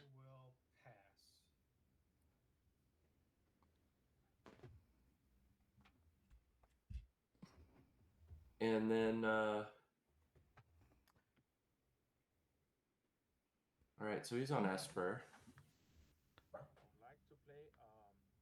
Abyss. Okay. Yeah. That'll take care of it. That's a card, right there. And your turn. It's interesting that he chose to copy Artifact. Untap. Upkeep. Yeah, I was thinking about like if he had Brain Geyser in his hand or something like that. Yeah, I mean, so they changed Mana Vault. It's now worded. I think if it remains tapped, if it's tapped during your draw phase, so you can't do the old tap a Mana Vault to untap a Mana Vault and take no damage trick. You know what I mean? Yeah, that's not possible. But that's strong, yeah. But you can't do that, no. Sadly. The Black Knight. The Black Knight. A Disenchant the Abyss. And a Disenchant. Okay, that's the play. Take one from city. And he can't. He can untap it, but I will pass. I'll take 1 damage from the. that doesn't make sense. Sure.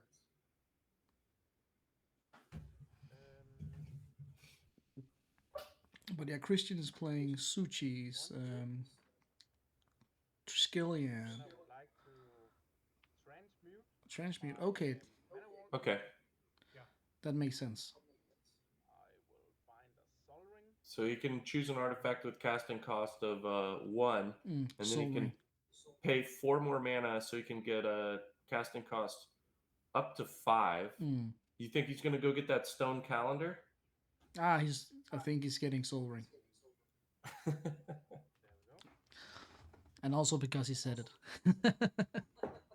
Oh, okay. Yeah, all right. Well, you're piped in there. I was thinking stone calendar would have been the best thing. Stone for him to get calendar. right there. Yeah, absolutely. I don't even know that card. Oh, it's a banger. What is that? Stone calendar. Let me see. All right, so he's got. I'll take. So he's up to trike mana. Oh, he's just gonna balance. Yeah. 2 cards in hand. How many cards you got? 2. I have 2, like you. Okay, so the balance kills 1 land and the Black Knight. Mm. 2 cards in hand. Yeah. Probably get rid of the city here. He's gonna punt on the city. I'll take. Spells you cast cost up to 2. Okay, 1 less to cast. Yeah, okay. You looked up Stone Calendar. I did indeed. I couldn't think of any other 5. What, Ring of Maroof? What other 5 mana artifacts are there? Hmm. I'll cast 5 mana. Okay. Nice. Yes. Well, let me see. I got my cards right here. My artifact cards. Like my bulk. Oh, that's what we got. Primal Clay, that's 4. Think is 8, that's 4. It's very. Suchi. Okay, so now he's turning it around. He's stabilized. They're both in top deck mode that's for the most part. Clockwork Avian.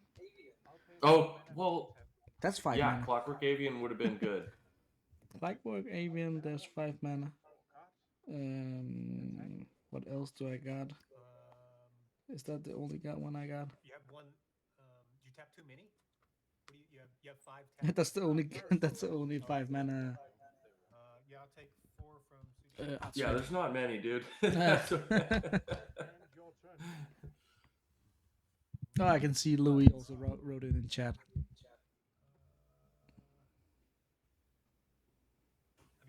Okay, so the Urg Raiders, a 3/4. What's that?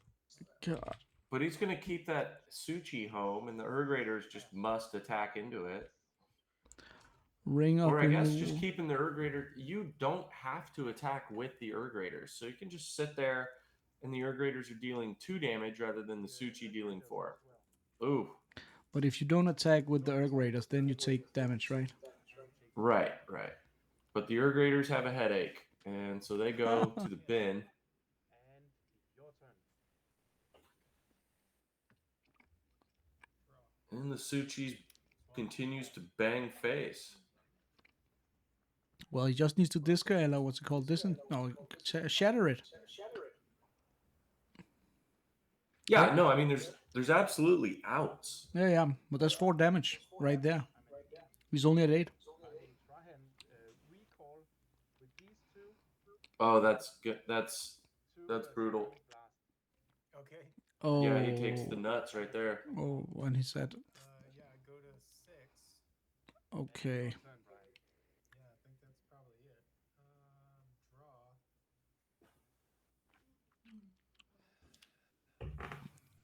But then again, if he'd had a shatter right now, he could. The Sonic Blast would kill him too. That's it. That's it, indeed. But the great thing is, Kenneth, we can jump to another match if it's over. Let's do it. Now, let's see. Is it over? Yeah, it looks like it. You don't want to do it? No, I don't want to do it. Yeah, I don't see. He's not doing. Brian Okay, he's pulling not this playing off. it. He's not playing it.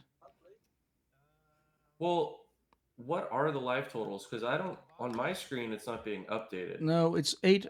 Christian has 8 life, and Brian is not using the. So he's at 2. Yeah. I don't think a bog imp is going to save him. Oh, okay. And then the icy. It's just insulting. That's just disrespectful. It's uncalled for. Okay, let's see. Let's find another match. Let's find another match. Oh, look at his face. He's laughing. Let's see. Okay, that's still a lot of matches. Let's take Joe Besiga versus David Fisher.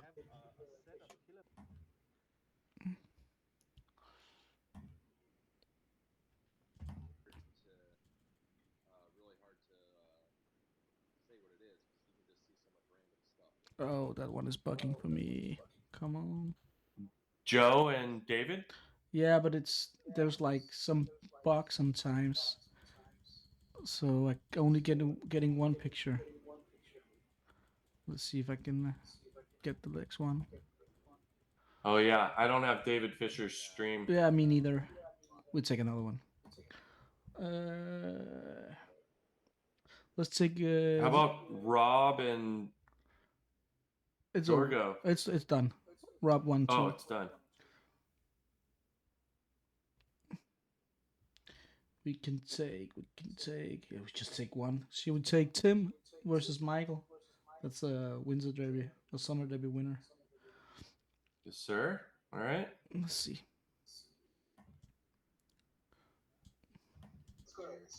Yeah, there's both pictures here, for me at least. Yeah, I can see it.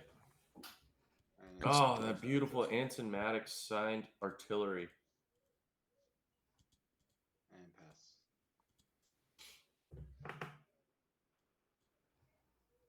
Was that 2 cards? Oh, I'm sorry. Yeah. Okay. You get to look at So Michael here on the draw. any 2 you want. I can also pay life to keep them. Is he in his Sylvan phase? He's choosing which card to take. I have 4. Sorry. Okay, yeah. So he's got some card selection. He's got some choices. Mm-hmm. Which, it looks like he took a grip. Okay, Elf. And Time Walk. Yeah, it's good. Okay, extra turn. Draw 3 cards. Let's see. Okay, nothing special. Okay, he knows Nothing exactly special. which one he wanted. He's gonna swing. Take 1. I'll pause back. Okay. Go. Very nice. Go to 10. All right. On tap.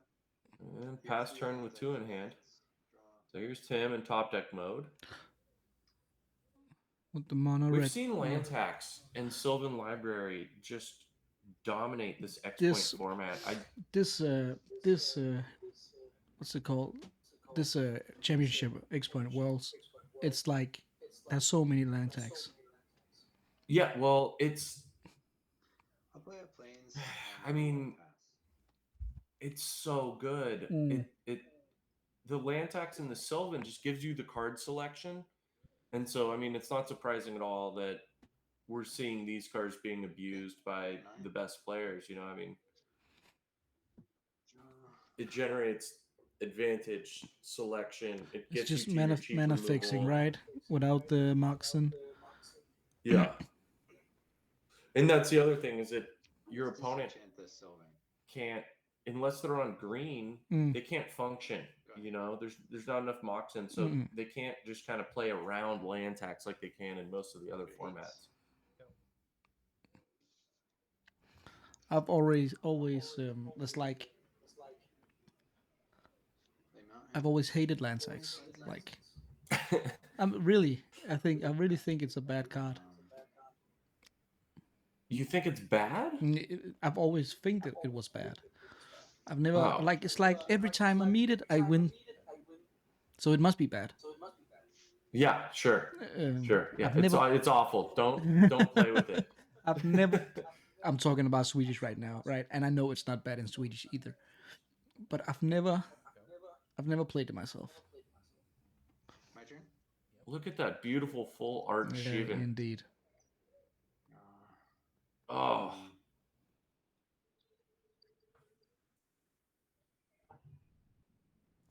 So, Scheffenacker, I mean, what are his outs? He doesn't have anything, right? Like he just used the plow on that artillery so that he could get in with the elf. But the dragon now, I will. It's almost game over here. That's a lot of damage incoming. So the way this works is what I pump and then And what? Yeah, what outs does he got? do something and then I can With pump 4 mana. Well, he's got a plow, but when you plow a dragon, you essentially put the guy back up to 20. Indeed. Indeed. So then if I don't do anything, it just resolves? Yeah. Okay.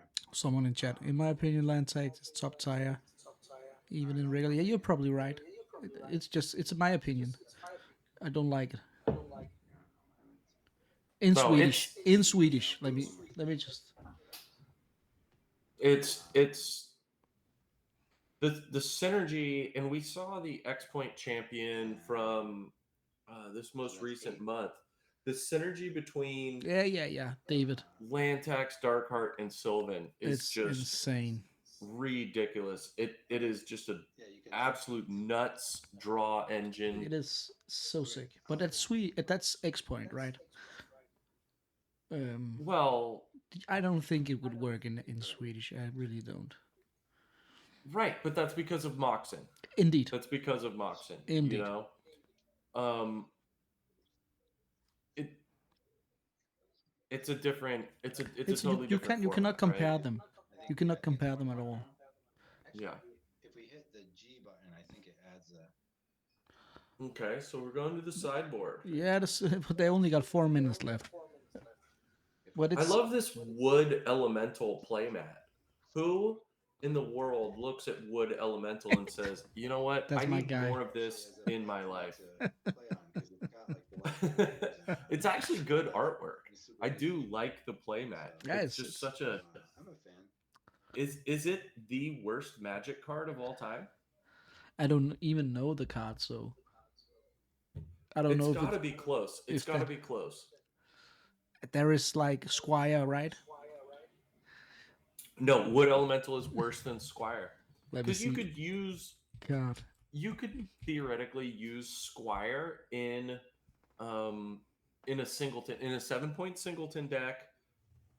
You could find a home for a Squire in a white weenie 7-point singleton deck. There is a format in which Squire is playable. I don't think that there's any format that Wood Elemental is Let playable. me just read it here. As wood elemental enters the battlefield, sacrifice any number of untapped forests.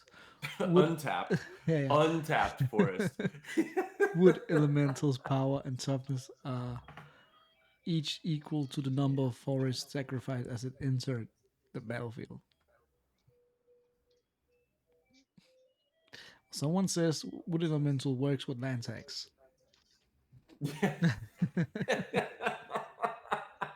That's exactly why land tax is broken. Because of the synergy with Wood Elemental, they need to ban Wood Elemental to Are you in the Philly area?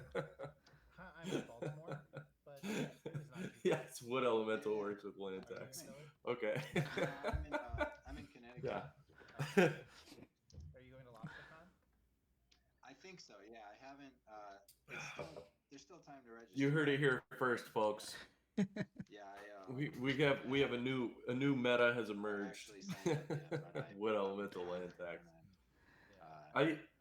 Wood Elemental. I've never seen it cast. I don't think I've ever seen anyone cast the Wood Elemental. How about you? Are you going? Yeah, I got. I think the other candidates for worst old school card would be Sorrow's Path. Oh, that's good. What else? Maybe Cosmic Horror or like Elder Spawn, some like fatty with drawback. You know, but I have to think Wood Elemental is worse than all of them. All the cards you are saying right now, I don't have no idea what they do.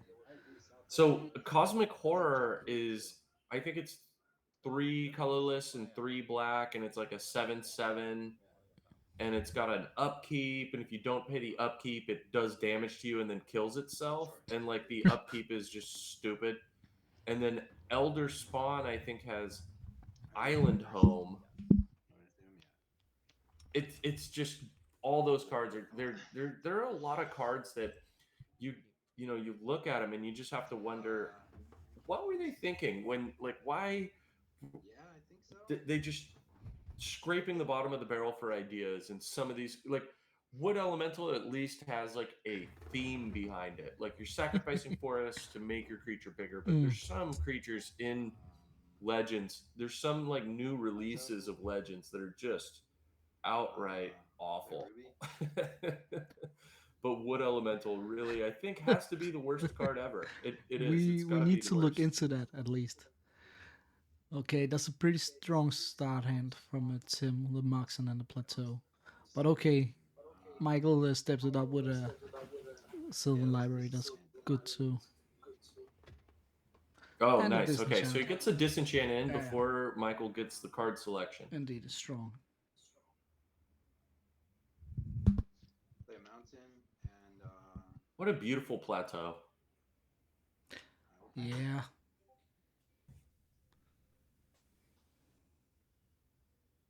I'm led to believe that they actually lost the artwork file for Plateau, and that's why they changed it. Yeah, that's why they changed it. They had to use the Ice Age. They were going to reprint all the dual lands, and so the revised Plateau is actually the image that was to be used as a Ice Age Plateau. So you can kind of see that. It's like, snowy. I want to know what the other artwork was. What was the artwork for an Ice Age Bayou? Like, can you picture an icy swamp thing? Like icy jungle themed. Right? Yeah. I want to see these artworks. Did they recycle? The other question is, did they recycle? Did they use these artworks on something else? And so maybe like steam vents or some janky Ice Age land is, I just want to know. I want to know what the dual land artworks that weren't used. I want to know where they went. Where they or are. what they are. And how can I get it? Go to 18. Yeah, and how can I get it? Light birds. Okay. Yeah, isn't there like a lot of stories about that? Like, what about is it Twiddle? There also is like Twiddle. was meant for another artwork. Oh, I think it is. I'm gonna try to play a falling star. Let me see. Falling Star. I was about to say. I thought that such a gangster card. Scheffenacker, he's coming out. You got to play 2 creatures, right? You got to keep the pressure on. But is he leaving himself open to an earthquake or a falling star? So this must have come in from Tim's sideboard. I love the falling star. Yeah, it's such a great card. Yeah. Yeah, I think I'm not sure about this, but I think Twiddle was supposed to be like a land card. If you look at the It was art, supposed to be. Yeah, I don't know if it's supposed to be like an island or something like that. I don't know, not even know if it's an island because it doesn't look like an island. Wow, I've never heard that one. Look at the art Twiddle. What is it? Well, it's kind of a, what is it, like a boulder or something suspended over, I don't know. Think of the task that these artists had. They go, first of all, when Twiddle was made, or when he was asked to draw the picture of Twiddle, I mean, how much time do you think he had played the game? So for him to conceptualize, and they're like, I'm really interested. That's one thing that I always ask the artists, like, what sort of direction did they give you? Did they tell, if someone says, okay, it's a ghost ship, draw a ghost ship. Okay, I could, people can visualize that. But if you say, okay, draw Twiddle, I mean, what the hell? What comes to your mind? Like, what sort of, I know that these guys are creative as a profession, but still, that seems really tough. Good draw, man. All right. Let's see. We are a guy on a horse. Oh, it's time. Yeah, we were just talking. They went to it was a draw. No, they went to time. Okay. Yeah. It was time. Okay. Let's see. Let's see. I guess that's like. I don't know if I think I have to. Oh, that's what he was doing with the dice. He was Yeah. counting I'm not. his. I was way into. That's the thing when you open like a subject like this, I just phase out. I didn't even notice it. My main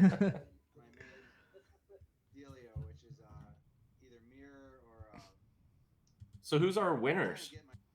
Yeah, I am not sure actually, because depends on David and Juice and how that match went.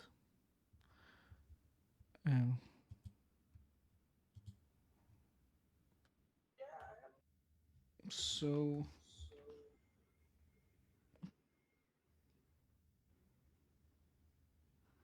let's see here. 2 seconds. There's a couple matches still going on. There is indeed, but they should be. They should be over. Let's just see here.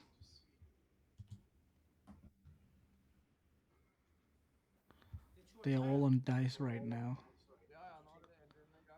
So I rather not put the top players that will be in top 8 up.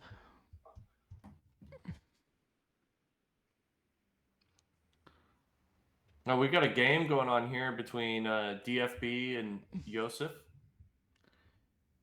Yeah, let's see. It's 4-2.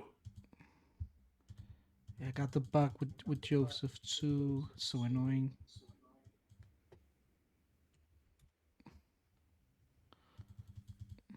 But it may be frozen. I gotta believe that this game. Oh, okay, so I see DFBs. There are 4 He's and still 2. sitting there. Yeah, but that's like a Tolaria bug. So we only get one picture. Oh man. Okay, so he's showing his hand. He had 7 cards. Yeah. All right. Let's see. 2 seconds. 2 seconds.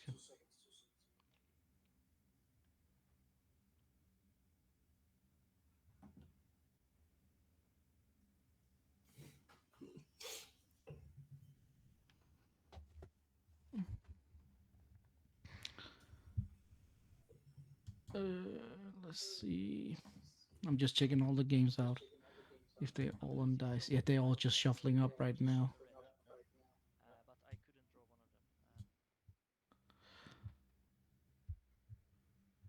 So yeah, I have the same bug here where I can't see one of the screens. Yeah. There should be a fix where you just keep tapping beside their name on when it appears like the pop-up windows. Just keep tapping, but it's not working for me.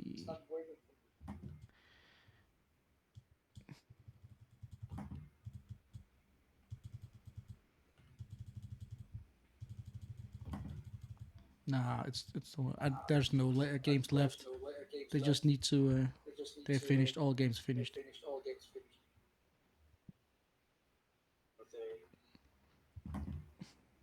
Wait. No, we have one game left between Rob Koopman. 2 seconds.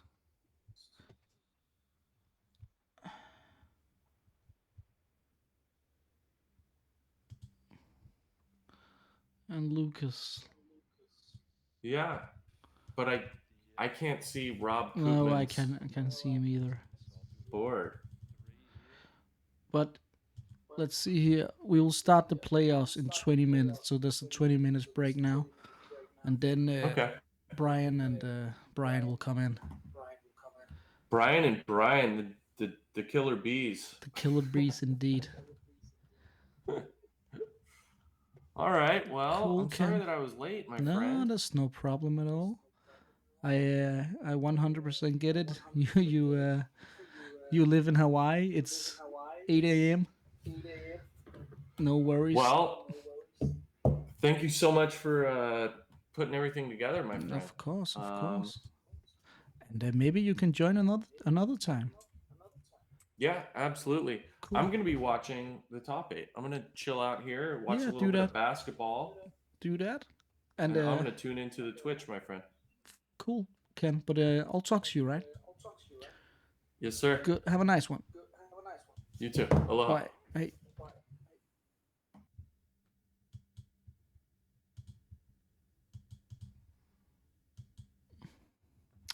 Okay, guys. Let's just get the timer going here.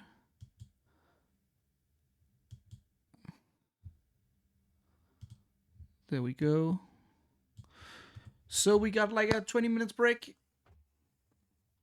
And then the playoffs will start. So I'll see you guys in a short while.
That's fine. Perfect.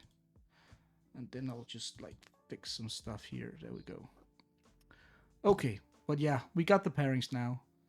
We got Juice versus Mario. We got Bas versus Jeremy. We got David versus David, and Martin versus Rob. Do we know and do we know the matchups yet? Yeah, so I don't know. That was the guys. That was the matchup. Sorry, it's Juice versus Mario in the first quarterfinal, right? But yeah, so the problem is I don't. Oh, hold on. Oh, you don't. I don't know the names that are. No, attached of course to you don't. No, yeah. Yeah, that's the problem. And I don't know the decks. We are professional here. I can see it. Let me see here. Do you want to introduce us for the stream real quick? Yeah, of course. For the sake of the viewers. Of course. We got probably everybody knows you guys, but we got Brian Weissman now and Bryan Manolakis streaming, commentating. Yeah, thanks for tuning in for the top 8. Okay. So yeah, thanks for having me. Yeah, of course. Of course, I'm really been looking forward to this, cause I know you, Brian Weissman, cause you're like the inventor of the deck, and I play the deck, so I've been watching a lot of your videos, and making me proud. Yeah, of course, and Brian Mano, can I call you Mano? That's just easier. You can, yeah, please, please do. Yeah, okay. And also easier for the listeners, right? Exactly. Yeah, exactly. And I know you from your podcast, of course. Yeah. All things considered, right? I've been listening to that for all ages. things. I consider a lot of things, but I also really consider a lot of things as really my focus. Indeed, but yeah, it's an honor. I would say that to have you guys. Well, thank you for having us. I was really excited to do this. I mentioned this to Loki like 4 months ago. Mm-hmm. That I would be totally involved. If you're streaming it, I would love to comment. And now the day is finally here and it's happening, and I couldn't be more excited. Yeah, me too, actually. I remember hearing about this format shortly after my little foray into 7-point old school singleton. And I think you actually kind of pioneered the format right around maybe event 7 or 8 of that other format. And it struck me as being a really interesting attempt at trying to capture more of the old school flavor, but keeping some of those constraints in place that exist on the singleton format and obviously on Canadian Highlander. And never actually got around to building and competing with a deck, but this is sort of an opportunity to see where people have innovated with it. Which this is called the old school 10-point old school championships. How many other events have you guys run prior? I haven't been that much a part of X Point actually. I think it's only been around. I think it's been around for about a year. Yeah, there's been 13, 14. I don't know if they started the 14th yet, but 13 they just played they're in the playoffs of the 13 now. So just over a year they've won. So Brian, I think they've won 13 monthlies, exactly. And they change the list probably every 2 or 3 months by really aggressively polling the audience, polling all the players, taking all of that into consideration, but not rolling it too quickly. They give everybody a couple of months to marinate, formulate their opinions, and then change them every quarter or so. Exactly. Yeah, it's one of the best things. One of the best things I think about these point-based formats compared to the regular formats like old school, which tend to be really static. You try to even discuss restricting or banning something in one of those formats, and people lose their minds. And I think it's sort of just, it's accepted that in these point-based formats that they tend to be extremely malleable based on data that comes in from almost every event. So people who play it aren't stuck in a format that feels completely solved. And I think to that effect, as people will see as this event unfolds, we're going to see incredible deck diversity that's way, way different from a format like really any of the traditional old school formats. One of the things I think is so good about singleton formats in general. Yeah, I think they found the sweet spot in how often they should roll their format, right? Like you have one end of the spectrum, you have like traditional EC old school, pioneered by Jaco and the Chicago guys, who fairly famously never ever changed their ban and restricted list for basically a million years. Yep. And on the other end, you could also every month just switch things around, however which way the wind's blowing, change it that month. And I think that might be a little bit too often. They've really found the sweet spot on that spectrum. Every few months feels exactly right. Yeah, this is another beauty, obviously, of these community curated old school formats too, is that unlike other formats, which tend to be global and require Wizards of the Coast intervention and a big committee of people to decide how to change them. You can have a relatively small group of people who have unilateral control over the format and can just sort of decide what things are being pushed too hard in one direction and make immediate changes. And so you don't wind up with stagnation. You also wind up, interestingly enough, in an old school format that isn't just totally defined and dominated by blue cards, which is one of the things that's so great about, well, 7-point old school singleton and obviously 10-point as well. And we're going to see that when these deck lists come up. I'm just going to, while people are still waiting, I'm going to just give a quick primer to people who have just tuned in or are not sure about the composition of the top 8. I looked at the deck list and I just created sort of a paraphrased name for the 8 decks in the top 8. I don't unfortunately know who's playing what yet. We'll see that as the games unfold. But in order, essentially, the decks that are represented, there's a deck that's called Abyss Knights, basically a black and white based deck that utilizes pro black creatures with the Abyss. There's kind of a black, red, white control-ish deck that's based around Serra Angels and Sedge Trolls. There's a kind of traditional Armageddon deck, but with a lot of really interesting twists in it, and only one Armageddon due to the fact that the card actually costs 1 point. So it's Armageddon with one Armageddon.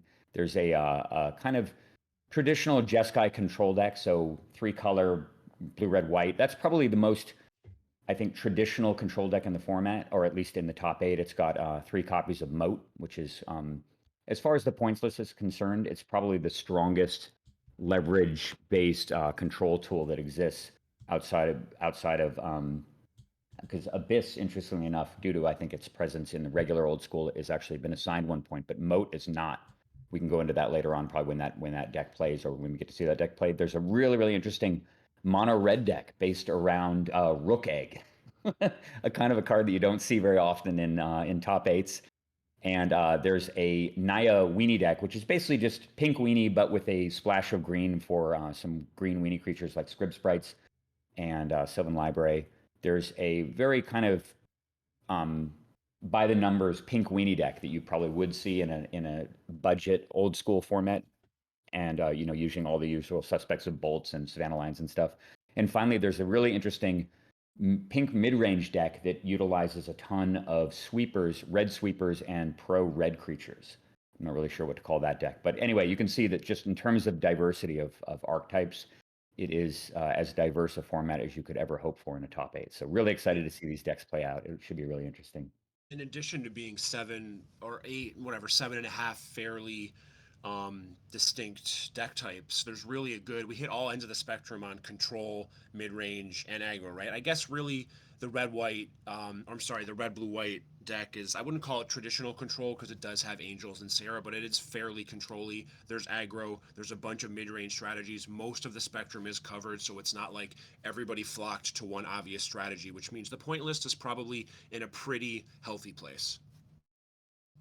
Yeah, I agree. It was interesting to sort of to do the breakdown on the points list. I'm actually going to bring it up real quick. I don't know how many people in the audience are familiar with it. I think we should probably go over that real quick while we've got time. Just make a group list here. Forgive me for a second. Guys, just a sec. I'm just checking with Lars. Luki here, by the way. Very happy to have you guys with us and comment on the playoffs and tell us more about these beautiful decks we've just seen. But the players can start their matches if they like. I also send out the message that they can just start a match, and these rounds are timed as well, 50 minutes. Okay. And so Lars, you can just select one match. Yeah. Is there any match you guys want to? Let's hear Brian what they feel like.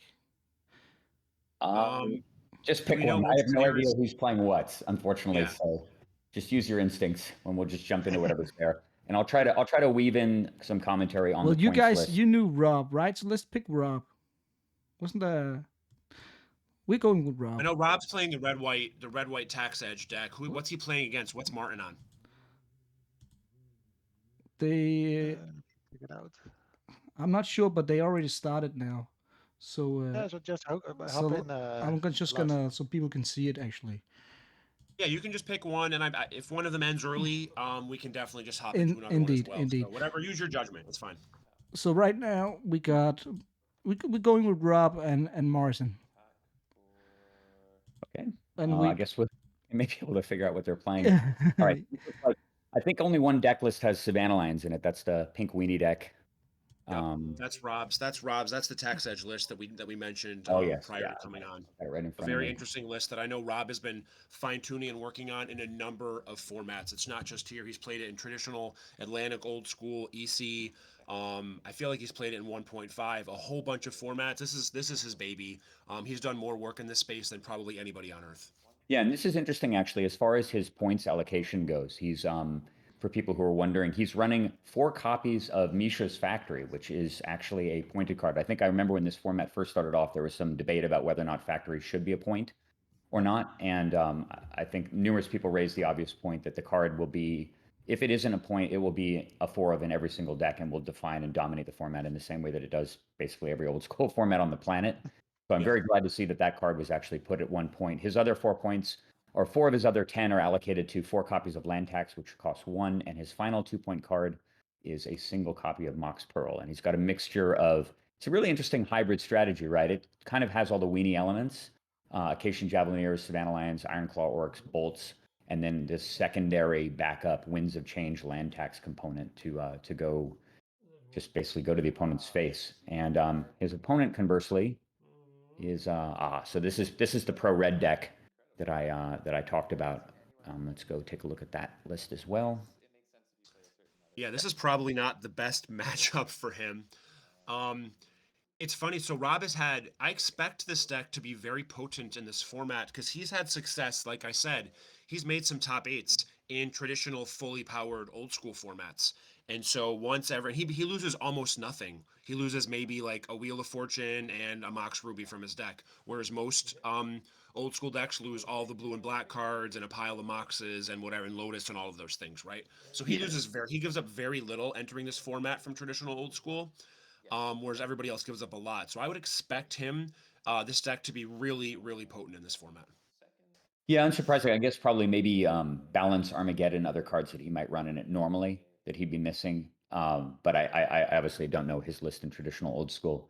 As far as just to cover his opponent's deck right here, you mentioned a bad matchup, and I got to say that I do pretty much agree with that. If you Martin's deck is really, really an interesting creation. Something I think you would normally never see. It's got a whole collection of protection from red creatures, as well as 3 main deck copies of Circle Protection Red. He has 4 Repentant Blacksmiths, a couple of Knights of Thorn, even a Rook Egg as well, some land destruction, a bunch of Lightning Bolts, and big sweepers in the form of Earthquake, and even a single copy of Inferno.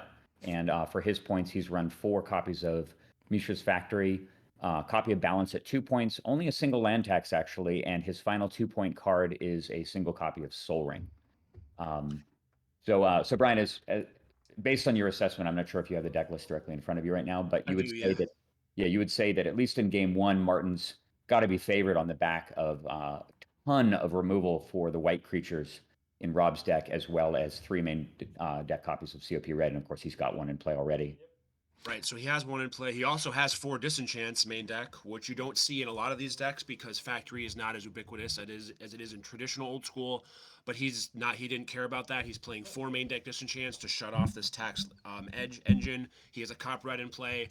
My guess is game 1 is very likely over at this point. Actually, does Rob play main deck Disenchant? Let's check that out. Yeah, he does. He has 3 main deck Disenchants. Okay, so it's not over. 3, He's still drawing 1. Yeah, and it looks like he's got 3 Divine Offering and an additional 4th Disenchant on the sideboard. So he's certainly not helpless.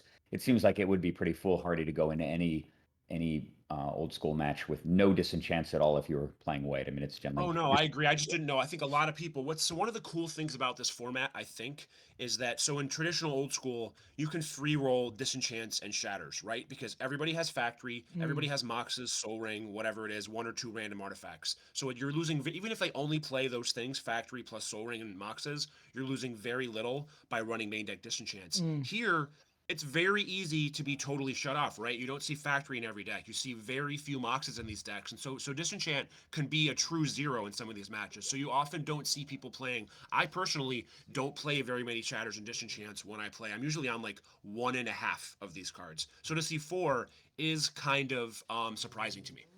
Yeah, I wanted to back up to the last turn when you saw Martin use a disenchant, since we're talking about the card, on an ale pile when Rob was tapped out just to save himself 2 points of damage. What do you think about that play, actually? It sort of telegraphs, obviously, he's got an untapped plateau here, and so he's clearly staring down Factory and not concerned about it. It definitely telegraphs Lightning Bolt, but do you think using a disenchant on an ale pile like that, I mean, maybe he knows his opponent's deck list pretty well, and Do they know each other's deck lists at this point?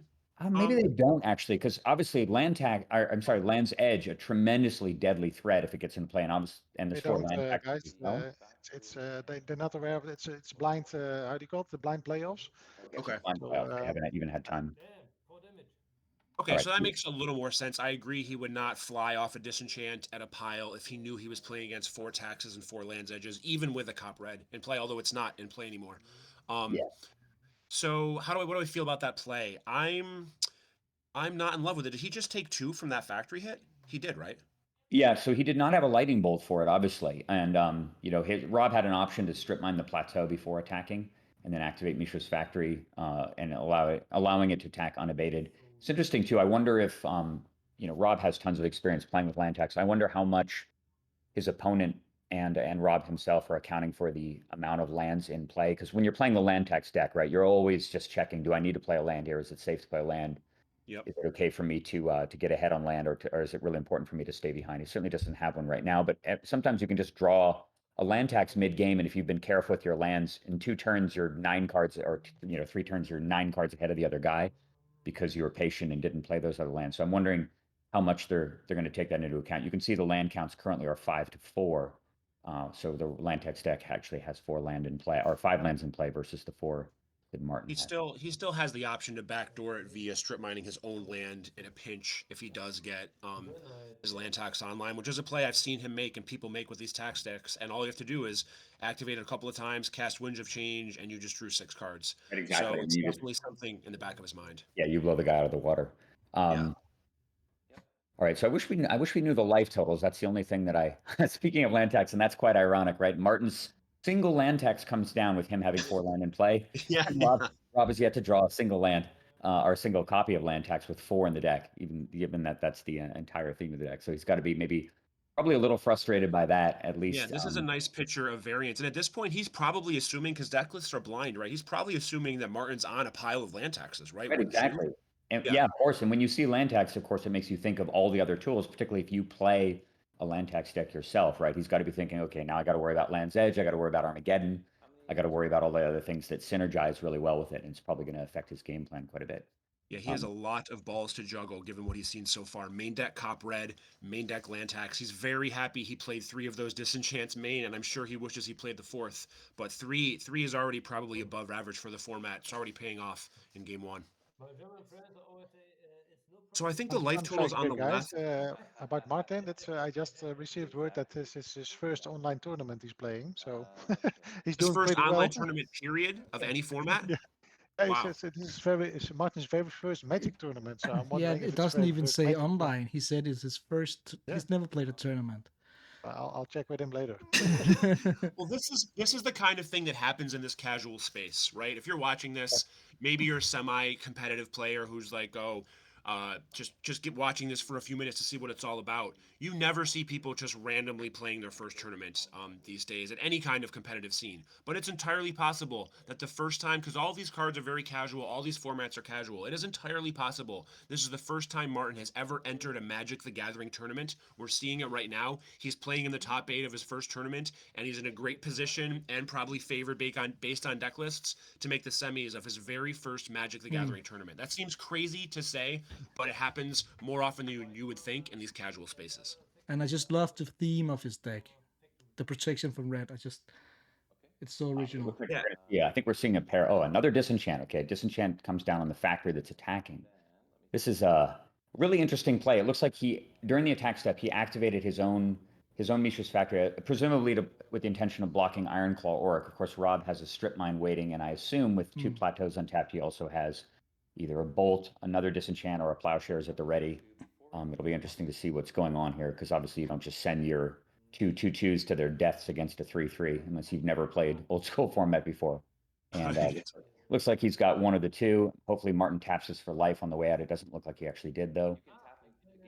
And so even though he's losing a land here, of course, that's going to drop him down to 3 land, and he's got his land tax juiced up even further. Yeah, I don't know how important this is.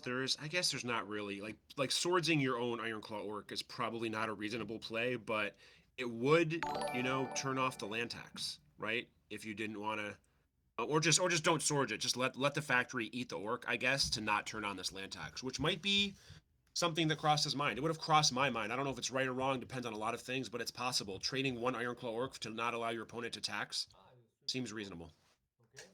Yeah, well, he has, at least Rob actually has the ability. Oh, look at this. Okay, so this so is he did do it. what we're talking about. Although, interestingly enough, he decided to destroy his own mountain rather than having the strip mine just destroy itself, and to keep land parity here. So this does prevent. No, Martin activates land tax, but of course can't use it now.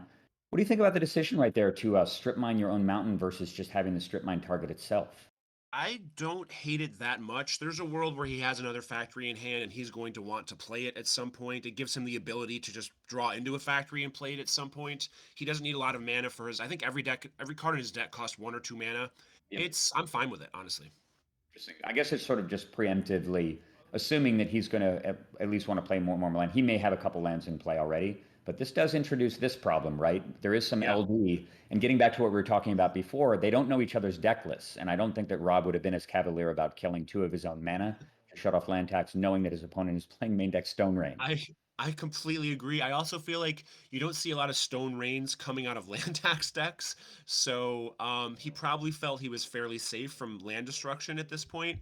But really, Martin is just showing, I don't know, all sorts of things in this match, right? Main deck Cop Red, shooting disenchants around the board with fairly reckless abandon, Stone Raining your opponent's land with attacks in play. There's just a lot going on here. It's an awesome game so far. Yeah, Rob, unfortunately, it looks like he's down to 1 card in hand. I'm actually going to ask if we could ask the players to maybe put some sort of life total display on camera so that we could track that. I saw Rob's 20-sided die a little while ago, but I haven't seen anything. Are the life totals on the left correct? Yeah, they might yeah, be. it is. 13 It to is. 22? It is. Okay, so those are right. You see those, Brian, on the left? Oh, you know what? I cut them off. You're right. Okay, there they are. Duh. I cut them off with my deck list pictures. They were cutting them off. Okay, so we're seeing 13 built to in Tolaria, Brian. Right, So we you have can a build in former life reference for this game. Rook Egg comes down from Martin's side. Going to be quite a problem for Rob, given the fact that Martin has a lot of different ways to get that Rook Egg into the graveyard to generate a 4/4 flyer. And we also missed last turn, though, where apparently Rob ripped a land tax off the top and now looks kind of like a genius for, strip mining his own land, whatever, is kind of what it is. But that Stone Rain actively helped him at this point. Yeah, this is going to change the tenor of this game extremely quickly with Rob driving the land tax engine. We were talking before about his hand size was tiny. And it's funny, he's got a little die sitting on top of his deck list. This is obviously on top of his hand, which is just a visual reminder, probably for the audience and for his opponent, given the fact that they're playing a remote match of Magic here. And he looks like he's ripped a Swords to Plowshares right off the top here. That removes the Rook Egg problem. What do you think about doing that preemptively versus waiting for Martin to do something to potentially target his Rook Egg to make it into a 4/4? I think you have to do it because Diamond Valley is such a thing in Old School, and if he plays Diamond Valley, then he can't respond. So I think you can't risk Diamond Valleying at this point. That's true. I guess it would allow him to gain 4 life, right? And Rob is looking probably at this point to just grind out a ton of land out of his deck, Winds of Change into a real hand, and then just blow Martin's face off with an avalanche of lands via Land's Edge. Yeah, he almost certainly has drawn. Not certainly, but he's very likely to have drawn into a Winds at this point. So he's probably going to tax 1 more time next turn and then wins for 9 or something. Yeah, from Martin's position, you got to be thinking right now about that Aeolipile disenchant right now and about how much those 2 points left. Now there's 2 land taxes in play, just revving the engine here, and you called it perfectly. Winds of Change coming down, and it looks like this is probably at least 6 cards. It might even have been 1 too early. He could have really gone to town next turn, right? Like gone for 12 next turn. Yeah, this looks like it's a 6-card draw 6. His opponent is going to cycle 2 cards. Could very likely be lands. Yeah, you're right. We kind of glossed over. You mentioned the Aeolipile play earlier, and I didn't really get a chance to respond. But I definitely didn't like it at the time. I like it even less given how the game has played out. It's possible that Martin, given that play, it's entirely possible that Martin is in fact in his very first Magic the Gathering tournament. Yeah, certainly. And the fact that they don't have any foresight about each other's deck lists is a factor there. And the fact that he can't possibly know that his opponent has 4 copies of land tax in his deck and that those disenchants are incredibly precious. But at the same time, you got to figure, guy's playing red white. He's probably got at least a number of things that I need to disenchant urgently. And I'm at a bare minimum just a Mishra's Factory, because there's already a factory in play, and an Ale Pile only is a maximum of 2 damage. And my creatures are copious. I mean, I guess most of his creatures, with the exception of Rook Egg, are killed by Ale Pile, but he didn't even have any in play. So it strikes me as being a little bit impulsive. We're going to see how this land tax Land's Edge resolves. I'm sorry, not Land's Edge, but just Winds of Change. So he's drawing 6. Martin gets 2 cards. Yeah, I've seen Rob in this exact position. I've played against him a couple of times and been in this exact same spot against him, and he has pulled games out of nowhere doing this exact same thing. I kind of think that this aggro red-white strategy with tax edge, Winds of Change, is kind of underplayed in general, and it is definitely a very powerful, probably just flat-out tier 1 strategy in 10-point X point. Yeah, it's got to be, just based on how powerful the engine is. So you notice Martin giving up completely on the idea of playing the land tax game with Rob. Has played another land and put down a pretty pesky Repentant Blacksmith. It's pretty tough for Rob's deck to remove it, but given that he's at 22, he's not under any type of life pressure here, and can just continue to pull a million lands out of his deck. So the question is, what happens here if Rob picked up one of his 2 copies of Land's Edge in those 6 cards? How much damage is he going to be able to inflict here? Do you think he'll tax for all 6, or is he going to only go for 3 so he can keep some more in the deck? What do you think? It depends on what he has in his hand. So he's going for 6. Does that mean that he probably, if he does 6, his opponent's at 13? Oh, so his opponent's just dead. He must have Land's Edge in his hand. Seems very likely. Seems that way. And unfortunately for Martin, he did not pick up one of his remaining 2 copies of Circle Protection Red. He's playing the bolts too, right? Yeah, he is playing bolts as well. They're both playing. Actually, it looks like Rob's got the full set of 8. And I think we've only seen a couple cast, and Martin conversely has 6. And there haven't been a lot of lightning bolts flying here, so pretty safe to assume he's picked up at least 1 or 2 lightning bolts to go with, I think, the inevitable Land's Edge that he may have picked up based on Brian's read, but we'll see how that goes. Doesn't seem like it. He's tapping 1 mana, so... Yeah. Be another land tax here? It could just be... Another line, yeah. 1, 2, 3, 4, 5, 6, 7, 8. Let's see what this other... All right, 2 lions. Well, I mean, that's a way to chip in for damage. He's just thinning his deck out at this point. He doesn't want to really discard lands, so... Oh, he is. He's discarding them. Okay. Yeah, 3 go away. I mean, it's sort of, I don't think there's any way to help it. When he was fanning his hand really briefly there, we couldn't see it completely in the camera, but it did look like he had about 9 land in hand. So I think he picked up quite a few lands. Right, so how do you feel about that play of double taxing there and literally just discarding the extra 3 versus keeping them in the deck for another turn when you draw a Land's Edge or Winds of Change? Yeah, I think I honestly think it's a good play. I think that with his opponent at 13, he doesn't really need to hold that many lands in hand to close out the game. Yeah. And additionally, I mean, he's really just got to draw gas, right? He probably assumes that his opponent is playing more than 1 copy of Circle Protection Red. And if he doesn't thin his deck and hit one of his Land's Edges relatively quickly, he may be facing down another copy of COP Red and have no way to remove it. So I think he's just going to go for the throat here and tax all the lands out of his deck, assuming that he can just win the game through thinning the deck out completely. I completely agree. I agree. Thinning in this point is the right play. He's well ahead at this point. He has Savannah Lions, or I guess he can't attack now because he just played a Mishra's Factory. But either way, he's well positioned here and does not need to keep his deck fully full of lands for the inevitable Land's Edge because he doesn't need them all to win. I agree. Yeah, the other advantage. Let's see if he has. So it doesn't look like actually Rob is including any X spells at all in his deck. His deck is really, really, as you mentioned before, super, super low mana efficiency. Okay, good. We got a Winds of Change here. I expect this is probably cycling at least 5 or 6 lands out of Rob's showing hand. the camera right now. It's an Orc and 6 lands. 6 lands and an Orc. So just gorgeous.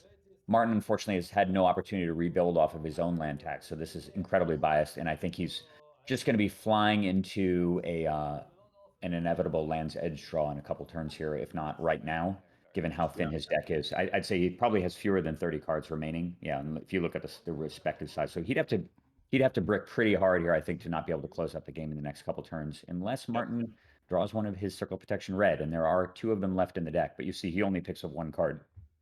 pretty biased. All right, Yeah. let's see some lands. I believe he's already played a land for the turn and may not have the ability to. Yeah, I think he doesn't have the ability to play a land, but he can't send in the lions due to the factory. Although he does have 2 Javelineers to back up the lions now, at least to push them past Mishra's factory. Right for next turn. Yeah, gotta love occasion Javelineers showing up in the budget formats. You know, the pointed formats. They're ubiquitous in any type of aggressive deck in the 7-point old school singleton format. Just such a like a little beer advertisement. Super good in that format, and obviously fantastic with Savannah Lions because they give you that critical point of damage to push past a tapped Mishra's factory. Although they're not quite as common in this format as they are in regular old school.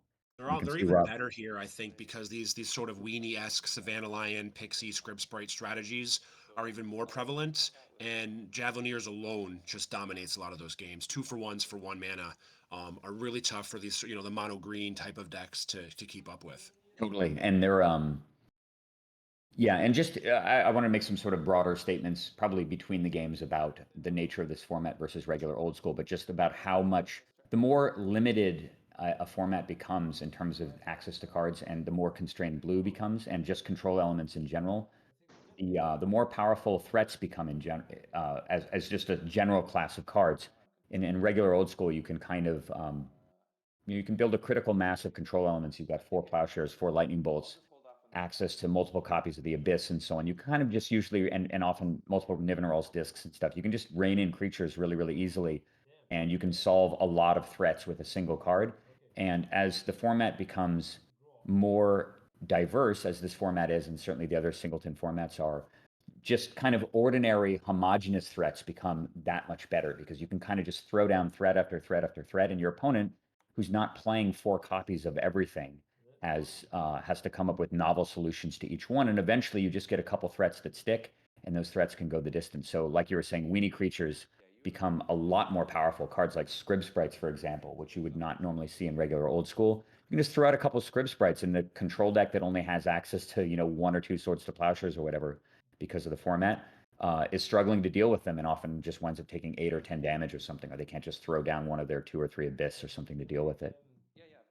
Yeah, and I think specifically the point, you mentioned this very briefly earlier, but the fact that Abyss is pointed does a lot of the heavy lifting as far as that imbalance is concerned, right?